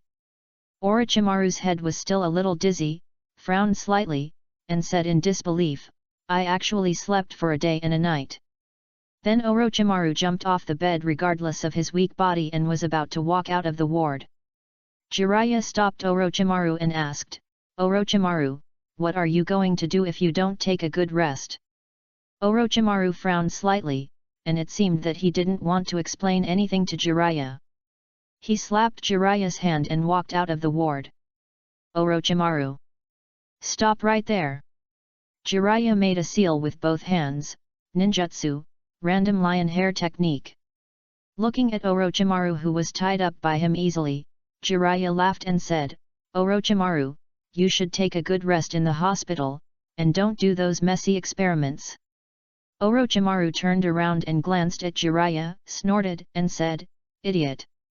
As soon as Orochimaru finished speaking, before Jiraiya could react, Orochimaru, who was tied up by Jiraiya, turned into a ball of smoke and disappeared. Jiraiya was stunned and said, "Hey! It's a clone!" Orochimaru, who dragged his tired body back home, collapsed on the sofa. Orochimaru touched his empty stomach and thought to himself, "Tisk, I wonder if there is any instant noodles at home." Orochimaru was just about to boil water when he heard Jiraiya shouting outside the door. "Orochimaru, don't hide in there and keep silent. I know you are at home. If you have the ability to use a clone, you have the ability to open the door, open the door, open the door, open the door, open the door quickly, Orochimaru, open the door quickly." Orochimaru opened the door with a dark face and asked, "Jiraiya, what on earth are you pestering me for?"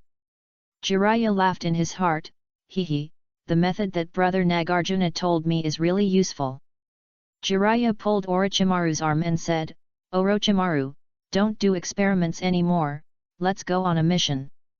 Orochimaru frowned slightly, slapped Jiraiya's hand and said, "No, I still have experiments to finish." After that, he closed the door directly. Big! Jiraiya was about to knock on the door, but unexpectedly, Orochimaru fired a kunai at Jiraiya. Jiraiya dodged the kunai, pouted his lips and said dissatisfiedly, "Really, is there any need to be so violent? Forget it if you don't want to go, I'll go by myself." But Jiraiya still thought of Orochimaru from time to time when he was walking alone on the street. Jiraiya pouted his lips and returned to Orochimaru's house again. But this time, no matter how Jiraiya called, Orochimaru refused to open the door, and the anti-theft facilities in Orochimaru's house were particularly complete.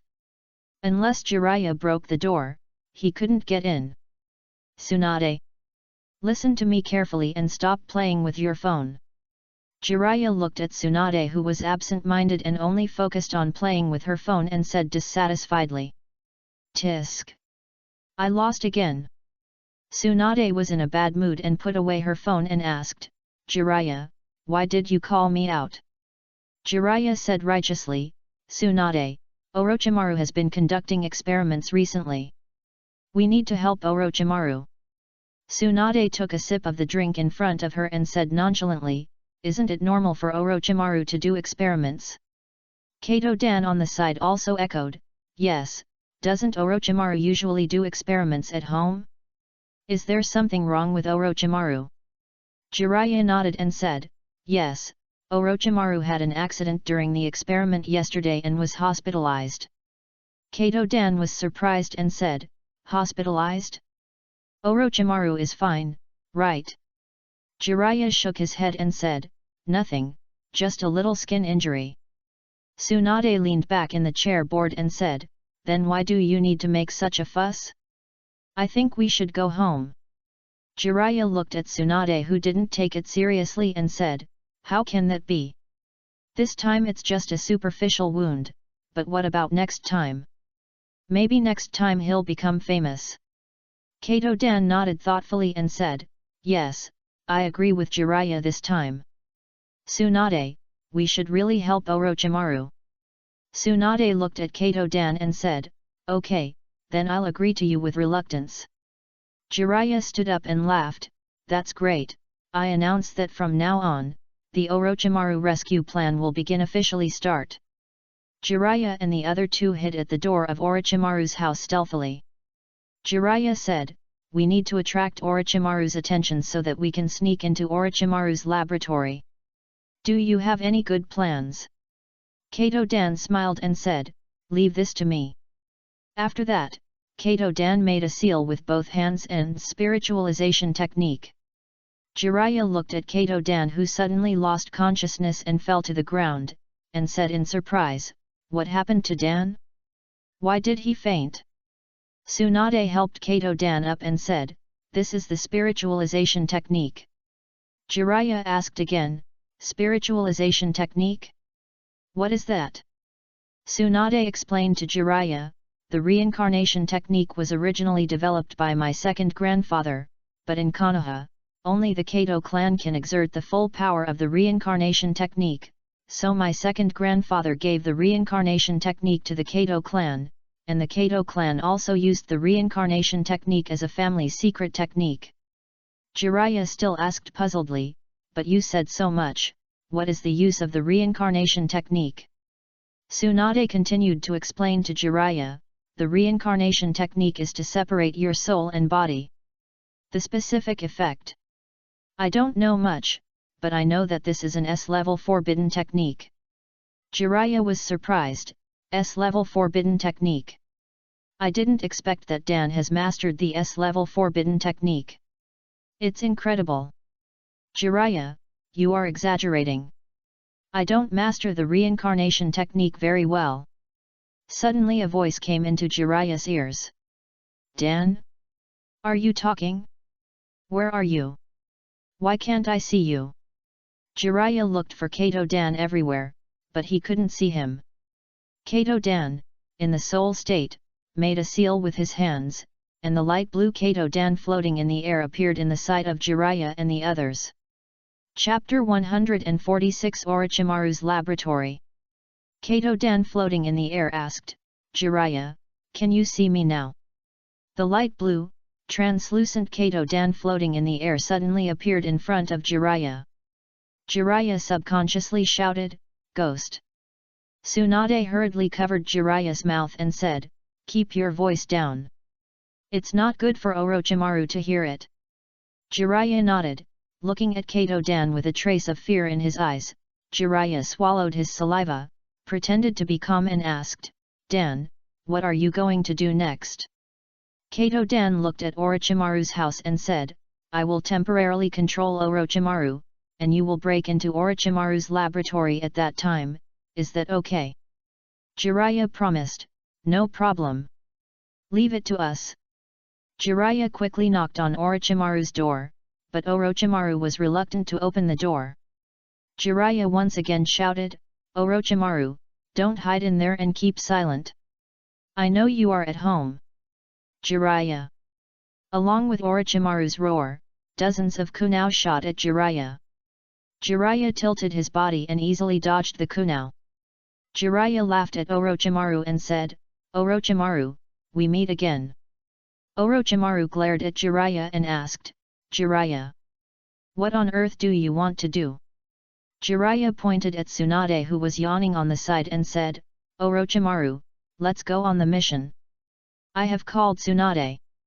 Orochimaru looked at Tsunade and asked, Tsunade, are you going to mess with Jiraiya too? Tsunade glanced at Orochimaru. Just like what Jiraiya said, Tsunade, as a medical ninja, could know Orochimaru's condition more clearly. Although Orochimaru had rested for a day, his mental state had not improved at all, and his eyes were still full of bloodshot. Tsunade frowned slightly and said, Orochimaru, your physical fitness is too poor now, you need to exercise. Orochimaru was silent. How could Orochimaru not know his physical condition? Orochimaru said coldly, you don't have to worry about my business. He was about to close the door. Wait. Jiraiya grabbed Orochimaru's arm and used the ninjutsu, random lion hair technique again to imprison Orochimaru. Jiraiya roared, break! Do it! Orochimaru frowned slightly, feeling something was wrong, and hurriedly tried to break free from Jiraiya's restraints. But Orochimaru's body at this time was no longer as good as before. Before Orochimaru could resist, Orochimaru felt a sense of fatigue. Suddenly Kato Dan appeared in front of Orochimaru, and Orochimaru's face changed. Is this a spiritual transformation technique? What do you want to do? Kato Dan covered Orochimaru's head with both hands and said, I'm sorry, Orochimaru, I'll put up with you for a while. The next second, Kato Dan slowly entered Orochimaru's body. Jiraiya looked at Orochimaru who had lost consciousness and asked, Dan? How is Orochimaru? Kato Dan said with some difficulty, Orochimaru has been controlled by me, you guys go to the laboratory quickly. Just before Jiraiya and the others left after a while, Orochimaru, who was lying on the ground, suddenly turned into a cloud of smoke and disappeared. The real Orochimaru walked out from the side and looked at Kato Dan and said, "Dan, it seems that your spiritual transformation technique needs more practice." Kato Dan's pupil shrank. Orochimaru was holding Kato Dan's body in his hand. Kato Dan said nervously, "Da. Orochimaru, let's talk it over. Can you put my body down first?" Orochimaru laughed and said, "If I remember correctly, the pain will be magnified several times when the spirit and the body are separated." After that, Orochimaru punched Kato Dan in the stomach. "Ah!" Kato Dan screamed and fell directly from the sky. Kato Dan covered his stomach and said, "Orochimaru, don't hit me anymore." Kato Dan barely stood up and flew towards Orochimaru quickly. In Orochimaru's underground laboratory, Tsunade and Jiraiya walked around the laboratory for a few times and didn't find anything special. Jiraiya casually opened a cabinet, which was filled with a pile of broken glass fragments, which seemed to be the glass fragments shattered in the last explosion. Jiraiya closed the cabinet and said, "Tsunade, did you find anything?" Tsunade shook her head and said, "No, there seems to be nothing here except some potions and glasses." Jiraiya sat aside and said distressedly, "We finally broke in, but we didn't find anything." "Dong dong." Jiraiya said to Tsunade, "Tsunade, listen. It seems to be footsteps. Is Orochimaru back?" Tsunade put her ear to the floor and frowned slightly, saying, "No. The sound came from underground, it shouldn't be Orochimaru." Jiraiya asked in confusion, "Underground? Could it be another secret laboratory of Orochimaru?" Tsunade stood up and said, "It should be. Let's look for any switches or secret rooms nearby." But Jiraiya and the others searched for a long time again, and still found nothing. Jiraiya sat on the ground panting and said, "Still nothing. Tsunade, did you find anything?" Tsunade also shook her head and sat down and said, "I didn't find anything either." At this time, the footsteps were heard again, but this time it was indeed Orochimaru's footsteps. Orochimaru stood on the stairs, looking at Jiraiya and the others with a bad face and said, "Leave my laboratory."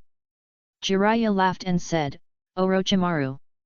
Before Jiraiya finished speaking, Orochimaru put his hands on his chest and said as if he was going to seal, "I'll give you 3 seconds, otherwise I won't be polite." Jiraiya and the others were driven out by Orochimaru. Looking at Kato Dan who was tied to the tree by Orochimaru, Jiraiya was surprised and said, "Dan? What's wrong with you?" Kato Dan raised his head with difficulty and said, "Jiraiya, you are finally back, help me untie the rope." After being untied, Kato Dan knelt on the ground and said, "Ahem. Orochimaru hit me so hard, it really hurts me to death." Kato Dan looked at Jiraiya and the others and asked, "Jiraiya, did you find anything in Orochimaru's laboratory?" Jiraiya shook his head and said, "No, Tsunade and I were found by Orochimaru just when we were about to search further." Tsunade asked again, "What should we do now? Should we go back to our own homes?"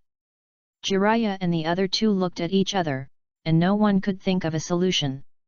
Jiraiya said, "Why don't we go find Sarutobi teacher? Maybe Sarutobi teacher will help us." Tsunade nodded and said, "Okay, this is the only way now." Then the 3 of them left Orochimaru's house and walked towards the Hokage building. Chapter 147 Secret Room. Outside the Hokage building, Jiraiya and the other 2 who had just been turned away were wandering aimlessly on the street. "Where did Sarutobi teacher go? I can't find him anywhere." Jiraiya pouted dissatisfiedly. Tsunade took out her cell phone and said, "Jiraiya, why don't we go home? You know Orochimaru's character, he shouldn't be in any trouble." Jiraiya looked at Ryushu who was walking towards him and hurried to his side and said, "Brother Ryushu, you're just in time. Do you know where Sarutobi teacher is?" Tsunade looked at Jiraiya who was going away and said unhappily, "Tisk, Jiraiya dared to ignore me." Ryushu looked at Jiraiya, stunned for a moment and then asked, "What are you looking for Hiruzen for?" After listening to Jiraiya's description, Ryasha frowned without leaving a trace. It stands to reason that Orochimaru is a person who cherishes his life. Orochimaru will not do any dangerous experiments, let alone when he is in a bad mental state. Unless this experiment is very important to Orochimaru, but what experiment would make Orochimaru do it regardless of his life? Jiraiya looked at the thoughtful Ryuki and asked, "Brother Ryuki, do you know where Sarutobi is?" Ryuki smiled and said, "Hiruzen is on a mission right now. As for Orochimaru, let me help you guys. Let's go." Jiraiya glanced at Narutoki, nodded reluctantly and said, "Well, it's better than nothing." Jiraiya asked again, "Brother Narutoki, you said that Sarutobi teacher went on a mission. Isn't Sarutobi teacher the Hokage? Why is he still going on a mission?" Narutoki shuddered when he thought of Sarutobi Hiruzen's situation. Baiwako's methods were simply too powerful. Baiwako made Sarutobi Hiruzen use the multiple shadow clone technique to create hundreds of shadow clones and kneel on the mace for a day and a night. The scene was so spectacular that it was said that Sarutobi Hiruzen was still kneeling on the mace. Soon, Narutoki and his party arrived at Orochimaru's house. This time, Jiraiya didn't waste any words. He directly patted the door of Orochimaru's house and shouted, "Orochimaru, come out." Not long after, Orochimaru, who could no longer bear Jiraiya's harassment, opened the door with anger on his face, but the moment Orochimaru saw Ryashu, he swallowed back the words that were on the tip of his tongue. Orochimaru suppressed his anger and pretended to be calm and asked, "Senior Ryashu, do you have anything to say?" Ryashu asked straight to the point, "What experiments have you been doing recently?" Orochimaru said without changing his expression, "Just some small experiments." Ryashu frowned slightly and said, "Small experiments? How could such a big explosion yesterday be a small experiment?" "Orochimaru, stop lying." Orochimaru laughed and said, "If Senior Ryashu doesn't believe me, then come to my laboratory and take a look." Soon, everyone moved to Orochimaru's laboratory. Ryashu looked around casually and said, "Jiraiya, did you find anything before?" Jiraiya nodded and said, "We feel that there is another secret room here, but Tsunade and I have been looking for it for a long time and have not found it." Ryashu looked at Orochimaru and said, "You heard it too, tell us where the other secret room is." Orochimaru shook his head calmly and said, "Sorry. Senior Ryashu, I don't have a secret room here." Jiraiya jumped out and refuted, "Impossible, Tsunade and I heard other people's voices here before. There must be a secret room here." Orochimaru looked at Jiraiya coldly without saying a word. Looking at Orochimaru who refused to admit it, Ryashu said again, "Orochimaru, you must know that any strategy is useless in the face of absolute strength." Orochimaru's face changed, and he said in a panic, "Hee hee, Senior Ryashu, what does this mean? Are you going to attack me?" While speaking, Orochimaru had already prepared his fighting posture, staring at Ryashu and others cautiously. Ryashu slowly walked up to Orochimaru and said, "Orochimaru, you are very smart, but don't forget that I can find any Yamanaka clan member to know the secrets in your mind." Orochimaru's breath was choked. Orochimaru had naturally thought about this problem. Orochimaru just felt that Ryashu didn't dare to do that. As a disciple of Sarutobi Hiruzen, Orochimaru believed that no one in Konoha dared to touch him except Shimura Danzo. Orochimaru was still strong and calm and said, "Then Senior Ryashu can naturally find someone to try." Ryashu was a little surprised. He didn't expect Orochimaru to be unshakable. Ryashu said directly, "Jiraiya, go to the Yamanaka clan and find the Yamanaka clan leader, and tell him that I have something to find him." Jiraiya looked at the atmosphere and said worriedly, "Brother Ryashu, this is not good." Ryashu said coldly, "Go. I will only give you 3 minutes, or you will bear the consequences." Jiraiya kept looking between Orochimaru and Ryashu, and finally made up his mind and said, "I know, brother Ryashu, I'll go now." Then he was about to leave the laboratory. Seeing that Jiraiya was about to leave, Orochimaru shouted, "Enough!" Orochimaru looked at Ryashu unwillingly, and under Ryashu's pressure, he revealed the passage of the secret room. As soon as the door of the secret room was opened, a strong smell of blood came to the face, and Jiraiya and the other two who had never experienced war almost vomited. Ryashu's pupils shrank and he thought to himself, "Is Orochimaru conducting human experiments?" But for a short second, Ryashu carefully smelled the blood in the air, frowned slightly and said, "This is not human blood, this is animal blood. Are you doing experiments on animals?" Orochimaru. Orochimaru did not speak, but just pressed the light switch to light up the secret room. There was only an operating table and a huge cabinet in the secret room. After Jiraiya and the other two adjusted for a while, everyone walked in. Ryashu opened the cabinet without saying a word. The cabinet was divided into two parts. There were various animal corpses on the upper part, and animal organs in jars were placed below. Ryashu covered his nose with some discomfort, and Jiraiya and the other two vomited directly.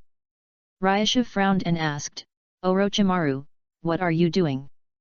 At this moment, a robot came out from the side, and the sound of dripping instantly attracted everyone's attention. The robot looked at Orochimaru and said emotionlessly, "Master, should we continue the experiment?" Long Shu was slightly surprised and said, "This is the humanoid robot you and Bai Luo developed a few years ago." Orochimaru finally spoke, with a proud look in his eyes, nodded and said, "Yes, this robot is called 97, and it is my assistant in my experiments." Chapter 148 Eternal Life. Jiraiya touched 97's arm curiously and said, "Hey! This touch is exactly the same as the real one." Tsunade and Kato Dan were also curious and kept turning around 97. After Long Shu looked at 97, he said to Orochimaru in a cold voice, "Orochimaru, don't change the subject, tell us what experiment you are doing." Jiraiya also reacted all of a sudden and said to Orochimaru, "Yes, Orochimaru, tell us quickly." Jiraiya asked again, "Orochimaru, you didn't kill all these animals?" Orochimaru took out a heart from the cabinet and said, "These animals are the corpses of animals that died in the pet hospital, not killed by me." As he spoke, Orochimaru opened the jar, and a strong stench of corpses hit him.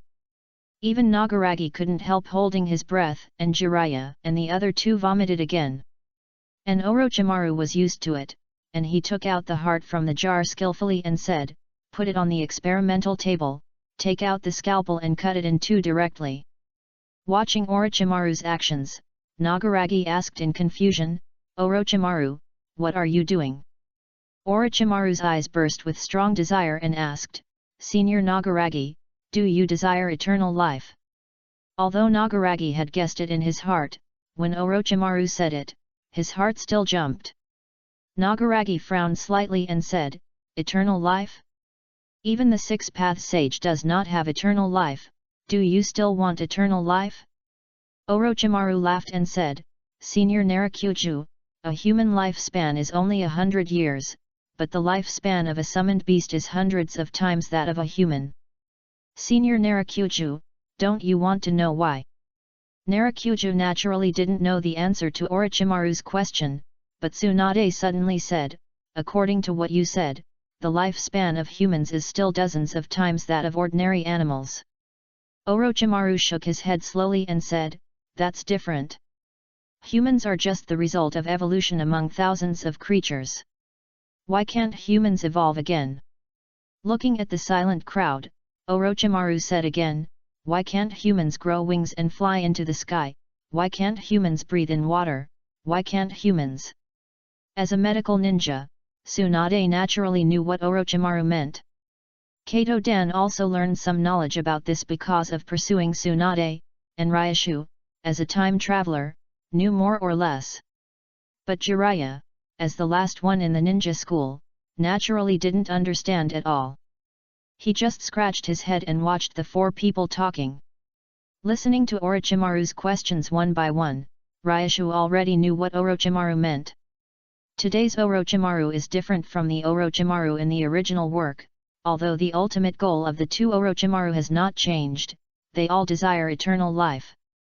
But the method used by Orochimaru in the original work is ninjutsu, and the current Orochimaru uses science, but no matter whether it is ninjutsu or science, experiments are inevitable, and no matter what kind of experiment it is, it will slowly turn into human experiments.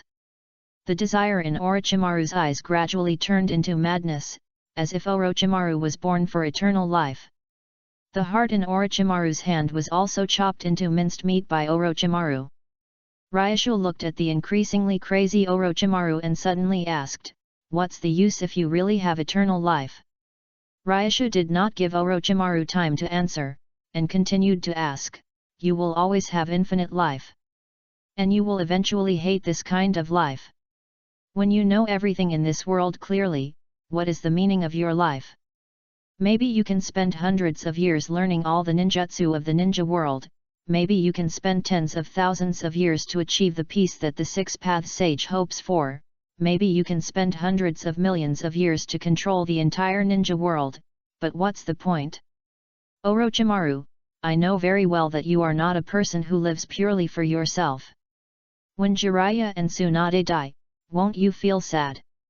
Ryoshu asked one question after another, not giving Orochimaru any time to think. Orochimaru even had difficulty breathing under Ryoshu's pressure. "No. No. No. Shut up. Shut your mouth." Orochimaru quickly blocked his ears with both hands to prevent himself from hearing Ryoshu's harsh questions. In the secret room, Orochimaru could only hear his own breathing. Gradually, Orochimaru couldn't help but start thinking about Ryoshu's questions. Orochimaru suddenly said, "I'll let Jiraiya and the others live forever with me. This way no one will die." Ryoshu shook his head and smiled, "Do you think Jiraiya and the others will agree?" Orochimaru turned his head and looked at Jiraiya and the other two, eager to see a hint of approval in their eyes. But the result as expected, Orochimaru was doomed to be disappointed. Jiraiya lowered his head and pretended to be indifferent. Kato-dan looked at Tsunade gently and said, "I just want to be with the one I love.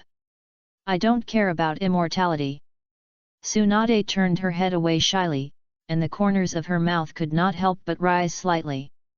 Ryoshu looked at the performance of Jiraiya and the other two with satisfaction, and smiled slightly, "Orochimaru, you see, you are the only one who wants immortality among us." Ryoshu's words completely shattered Orochimaru's last fantasy, and Orochimaru was completely confused. Jiraiya looked at Orochimaru with a dull look in his eyes, and said in a panic, "Big Orochimaru." Jiraiya looked at Ryoshu again, and asked anxiously, "Brother Ryoshu, will Orochimaru be okay?" Ryoshu frowned slightly. If an ordinary person's lifelong dream was shattered, he would probably give up his life, but Ryoshu was not sure what Orochimaru would do. Orochimaru will go astray and continue to study immortality regardless of everything, or completely give up the idea of immortality and be a good ninja, ending his life in a dull manner, or have other ideas. I guess only Orochimaru knows it. Ryoshu looked at Orochimaru, sighed helplessly, looked at Jiraiya and the other two and said, "Let's go. It depends on Orochimaru's own choice from now on." After Ryoshu and the others left, Orochimaru stood up in a daze and walked back home step by step. Orochimaru looked at himself in the mirror in confusion and raised his hands unsteadily. Orochimaru made a summoning technique with his hands. A beautiful girl with green hair and a golden crown on her head looked at Orochimaru with greed in her eyes and asked, "Orochimaru, what do you want from me?" Orochimaru retreated a few steps without leaving a trace and said, "Shinki-sama, I want to see the white snake immortal." Tianxin Shinki walked slowly to Orochimaru, spit out her snake tongue, and her slender fingers brushed across Orochimaru's smooth face. Tianxin Chenji laughed and said, "Orochimaru, you can't see the white snake immortal just because you want to." Chapter 149, Ryuki vs Sarutobi Hiruzen. Orochimaru suppressed his anger and said in a trembling voice, "Shinji-sama, please respect yourself." Tianxin Shenji's eyes once again showed a greedy look, and Tianxin Shenji muttered to herself, "What a smooth skin, I wonder if it's as delicious as those old guys." Orochimaru's face changed, and he jumped back hurriedly, staring at Tianxin Shenji cautiously. Tianxin Shenji looked at Orochimaru and chuckled, "Come with me." After that, Tianxin Shenji waved her hands, and the two came to the Ryokai cave, in front of the White Snake Immortal. The White Snake Immortal with orange hair and yellow eyes sat cross-legged on the throne, with a pipe hanging from his mouth. He slowly opened his eyes and looked at Orochimaru. Orochimaru bowed respectfully and said, "Greetings to the White Snake Immortal." The White Snake Immortal continued to stare at Orochimaru without saying a word. Being stared at by the White Snake Immortal, Orochimaru gradually became a little nervous, and cold sweat broke out on his hands. The White Snake Immortal stared at Orochimaru for an unknown period of time, and then he slowly said, "What do you want, Orochimaru?" Orochimaru asked anxiously, "White Snake Immortal, I want to ask you how it feels to be immortal." The White Snake Immortal paused, and slowly shook his head and said, "I'm not immortal yet, I just live a little longer." Orochimaru continued to ask, "Then can you please tell me how you feel, White Snake Immortal?" The White Snake Immortal fell into memories. Thousands of years ago, the White Snake Immortal was just an ordinary little white snake. After hearing the White Snake Immortal's words, Orochimaru's last glimmer of hope was shattered. From the life story told by the White Snake Immortal, immortality was not as beautiful as Orochimaru imagined. Even if he was immortal, he was still a human being with emotions. Orochimaru left Ryokai cave disappointed and returned home. Orochimaru looked at the photo beside him. The photo was a group photo of the 4 people on the day when Sarutobi Hiruzen's class was established. Orochimaru smiled, picked up the photo and smiled, "Senior Nagaragi, I understand what you mean." Orochimaru walked into the secret room again and said to 97, "97, clear this place, our experiment is over." After saying this, Orochimaru felt refreshed. "Yes, Master. Master, I found a virus on these animals, Master, do you need to see it?" Orochimaru said with interest, "Oh, virus? Let me see." Nagaragi looked at the aggressive Sarutobi Hiruzen and couldn't help but step back. Nagaragi said, "Hi. Hiruzen, look, the weather is really good today, isn't it?" Then he raised his head and looked up at the sky at a 45-degree angle. Sarutobi Hiruzen looked at Nagaragi with ill intentions and said, "Haha. Nagaragi, don't change the subject. Didn't you always want me to practice with you before? Now I have time, so let's get started." Looking at the raised nan in Sarutobi Hiruzen's hand, which was bigger than his head, Ryasha shuddered. Ryasha waved his hand and said, "Hiruzen, listen to me. Stop talking nonsense. Let's get started." Sarutobi Hiruzen didn't give Ryasha time to finish his words, picked up the raised nan and chased after him. In the audience, Jiraiya, Namikaze Minato and others were watching this rare century war. Namikaze Minato stared at the raised nan in Sarutobi Hiruzen's hand and muttered to himself, "This ninjutsu looks so powerful." Then he clenched his fist and imitated Sarutobi Hiruzen. Ryasha jumped onto a tree and hurriedly shouted, "Hiruzen, listen to my explanation, I really didn't mean it that day." Sarutobi Hiruzen was relentless and directly interrupted the tree under Ryasha's feet, snorting coldly, "Hey! Explanation? Who wants to listen to your explanation?" Long Shu looked at Sarutobi Hiruzen who was chasing him, shook his head helplessly, turned around and looked at Sarutobi Hiruzen and said, "If that's the case, then I can't do it." Yin Seal Release. Before the Yin Seal was completely released, Sarutobi Hiruzen was behind Long Shu with a body flash technique. Sarutobi Hiruzen snorted and said, "Fancy. You'll be finished if I don't beat you up." Then he hit Long Shu's back with a raised nan. Long Shu, who hadn't reacted yet, was directly hit by Sarutobi Hiruzen and flew dozens of meters away. Long Shu got up from the ground with a grin and said secretly, "Hiss. It hurts. So the attack power of the Raise Nan is so high?" Sarutobi Hiruzen obviously didn't want to give Ryushu time to react, and he came to Ryushu with a body flickering technique and kicked Ryushu away again. However, this time Ryushu had already used iron blocks for defense in advance, and was not kicked far by Sarutobi Hiruzen. Ryushu looked at Sarutobi Hiruzen, unwilling to be outdone, and rushed directly towards Sarutobi Hiruzen with a Raise Nan in each hand. However, Ryushu's Raise Nan was flashy and impractical.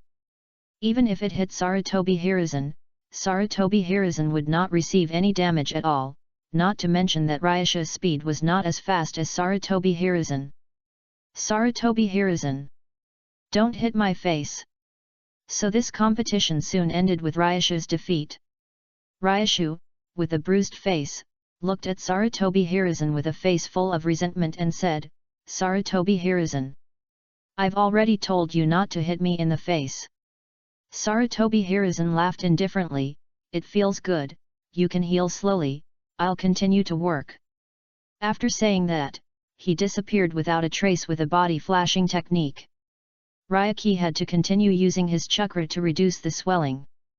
Jiraiya laughed at the sight and said, "Ha ha ha! Brother Ryuki, you are too lame. You were easily defeated by teacher Sarutobi, and you look so funny now, brother Ryuki. Ha ha ha! Tisk! Jiraiya, I think you deserve a beating again." Ryuki picked up Jiraiya without saying a word and gave him a beating from society. In the end, the duo was officially formed with bruises on their faces.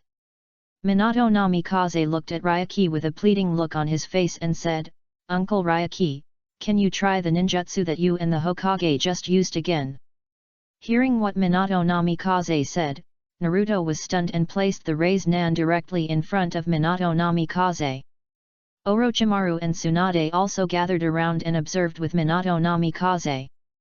Orochimaru and Tsunade were just interested.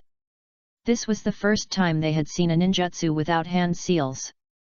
But Minato Namikaze was different. Minato Namikaze always felt that this ninjutsu had an indissoluble bond with him.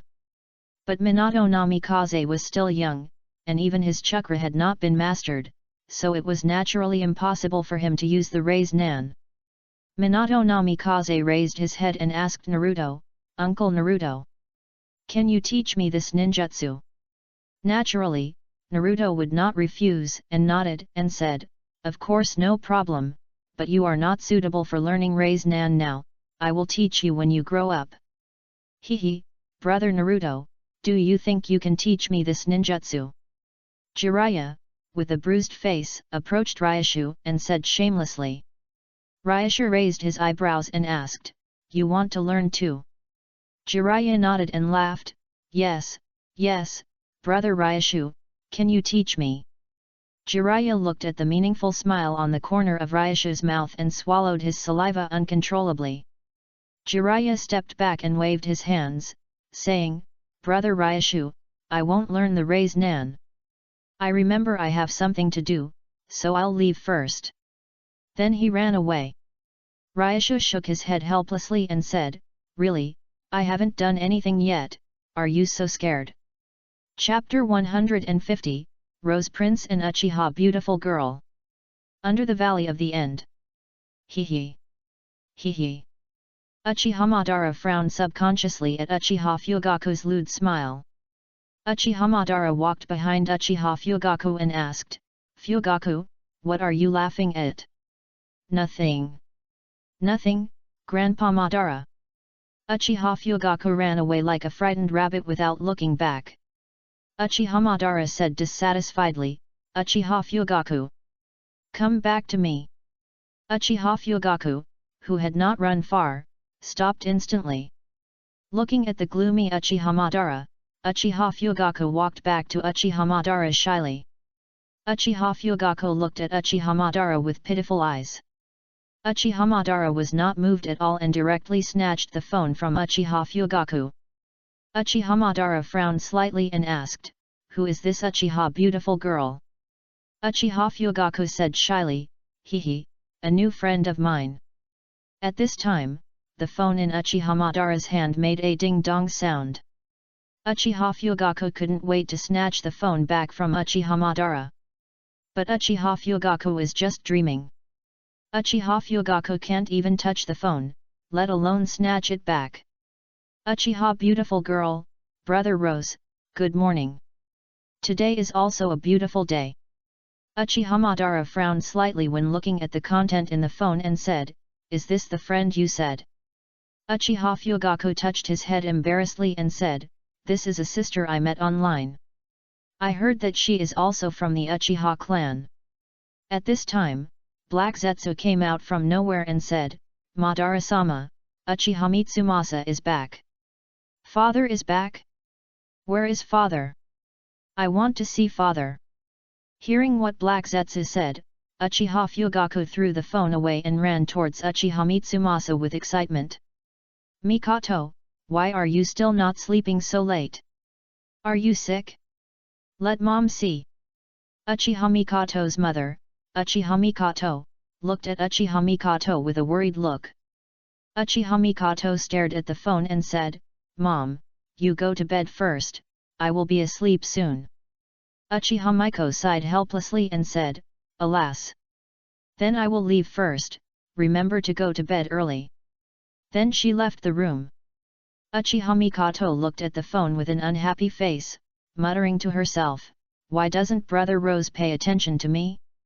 Is Brother Rose angry? No. I have to think of a way to save it. Uchiha beautiful girl, Brother Rose, are you there? Rose Prince, what's the matter with you? How can this be? Brother Rose is not so cold usually. Uchiha beautiful girl, Brother Rose, are you unhappy today? Rose Prince, no. Ah. Just 2 words. It's over, Brother Rose must be angry with me. Uchiha beautiful girl. Brother Rose, let's play games together. Rose Prince, what game? Uchiha beautiful girl, Ninja Alliance. Hey, can you hear me? A cold voice came into Uchiha Mikoto's ears. Uchiha Mikoto had a smile on her face, and she thought to herself, ah. What a nice voice, you are worthy of being my brother Rose. Uchiha Mikoto cleared her throat and said in a voice, hey brother Rose, your voice is so nice.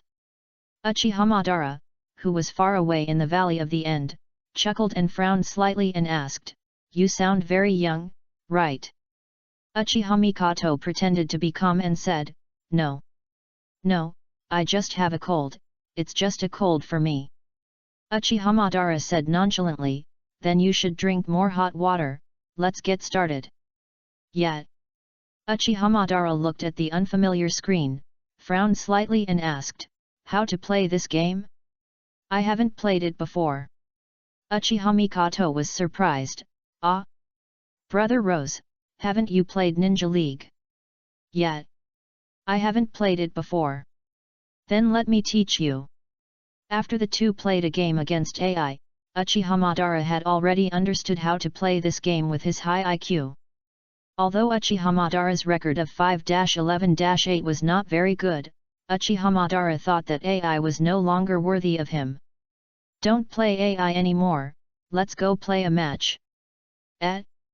Brother Rose, have you learned it? Hey, of course, I'm the Battlefield Rose you. Ahem, let's start the next game. What hero are you playing? It looks very powerful. Brother Rose, my hero is called Black Zetsu, who can possess teammates and is a support hero. Uchiha Madara subconsciously looked at Black Zetsu, and Uchiha Madara shook his head and said secretly, maybe it's just the same name. Soon Uchiha Madara continued to immerse himself in the ninja world canyon. After the game, Uchiha Madara felt very satisfied. With the assistance of Uchiha Mikoto, Uchiha Madara killed all 4 sides and won a record of 7-1-3. Uchiha Madara felt as if he had returned to the Warring States period again. During the period, I felt like I was fighting fiercely on the battlefield. So Uchiha Madara took Uchiha Mikoto to fight fiercely in the Ninja Canyon all night. The next day, Uchiha Mikoto, who had played games with Uchiha Madara all night, came to the kindergarten with 2 big dark circles under her eyes. Kushina saw the 2 dark circles under Uchiha Mikoto's eyes at a glance, and asked, "Mikoto, didn't you get enough rest yesterday?" Uchiha Mikoto nodded and said, "Yes, I played Ninja League all night last night." Then she yawned. Looking at the somewhat excited Kushina, Uchiha Mikoto asked in confusion, "Kushina, why do you look so happy?" Kushina giggled and said, "I'm going back to Whirlpool Country soon." Uchiha Mikoto said in surprise, "Eh? You're going back to Whirlpool Country? Then will you come back?" Kushina nodded and said, "Of course I will come back, I just go back to take a look, I still have to be Hokage." At this time, a member of the Uzumaki clan walked into the classroom and smiled at Kushina. "Princess Kushina, we should go, are you ready?" Kushina said a little embarrassedly, "Uncle Nagahara, can you wait a little longer? I have friends who haven't come yet." Uzumaki Nagahara thought about it, nodded and smiled, "Okay, but you have to be quick, we are about to leave." Kushina looked in the direction of the gate and said angrily, "Why hasn't that idiot Minato come yet? I'm about to leave." In the end, Minato Namikaze still didn't come, so Kushina had to ask Uchiha Mikoto to say goodbye to Minato Namikaze for her. On the way to the port, Kushina asked, "Uncle Nagahara, what are we doing back to Whirlpool Country this time?" Uzumaki Nagahara smiled and said, "Of course we are going back to visit our family. Doesn't Princess Kushina miss the daimyo?"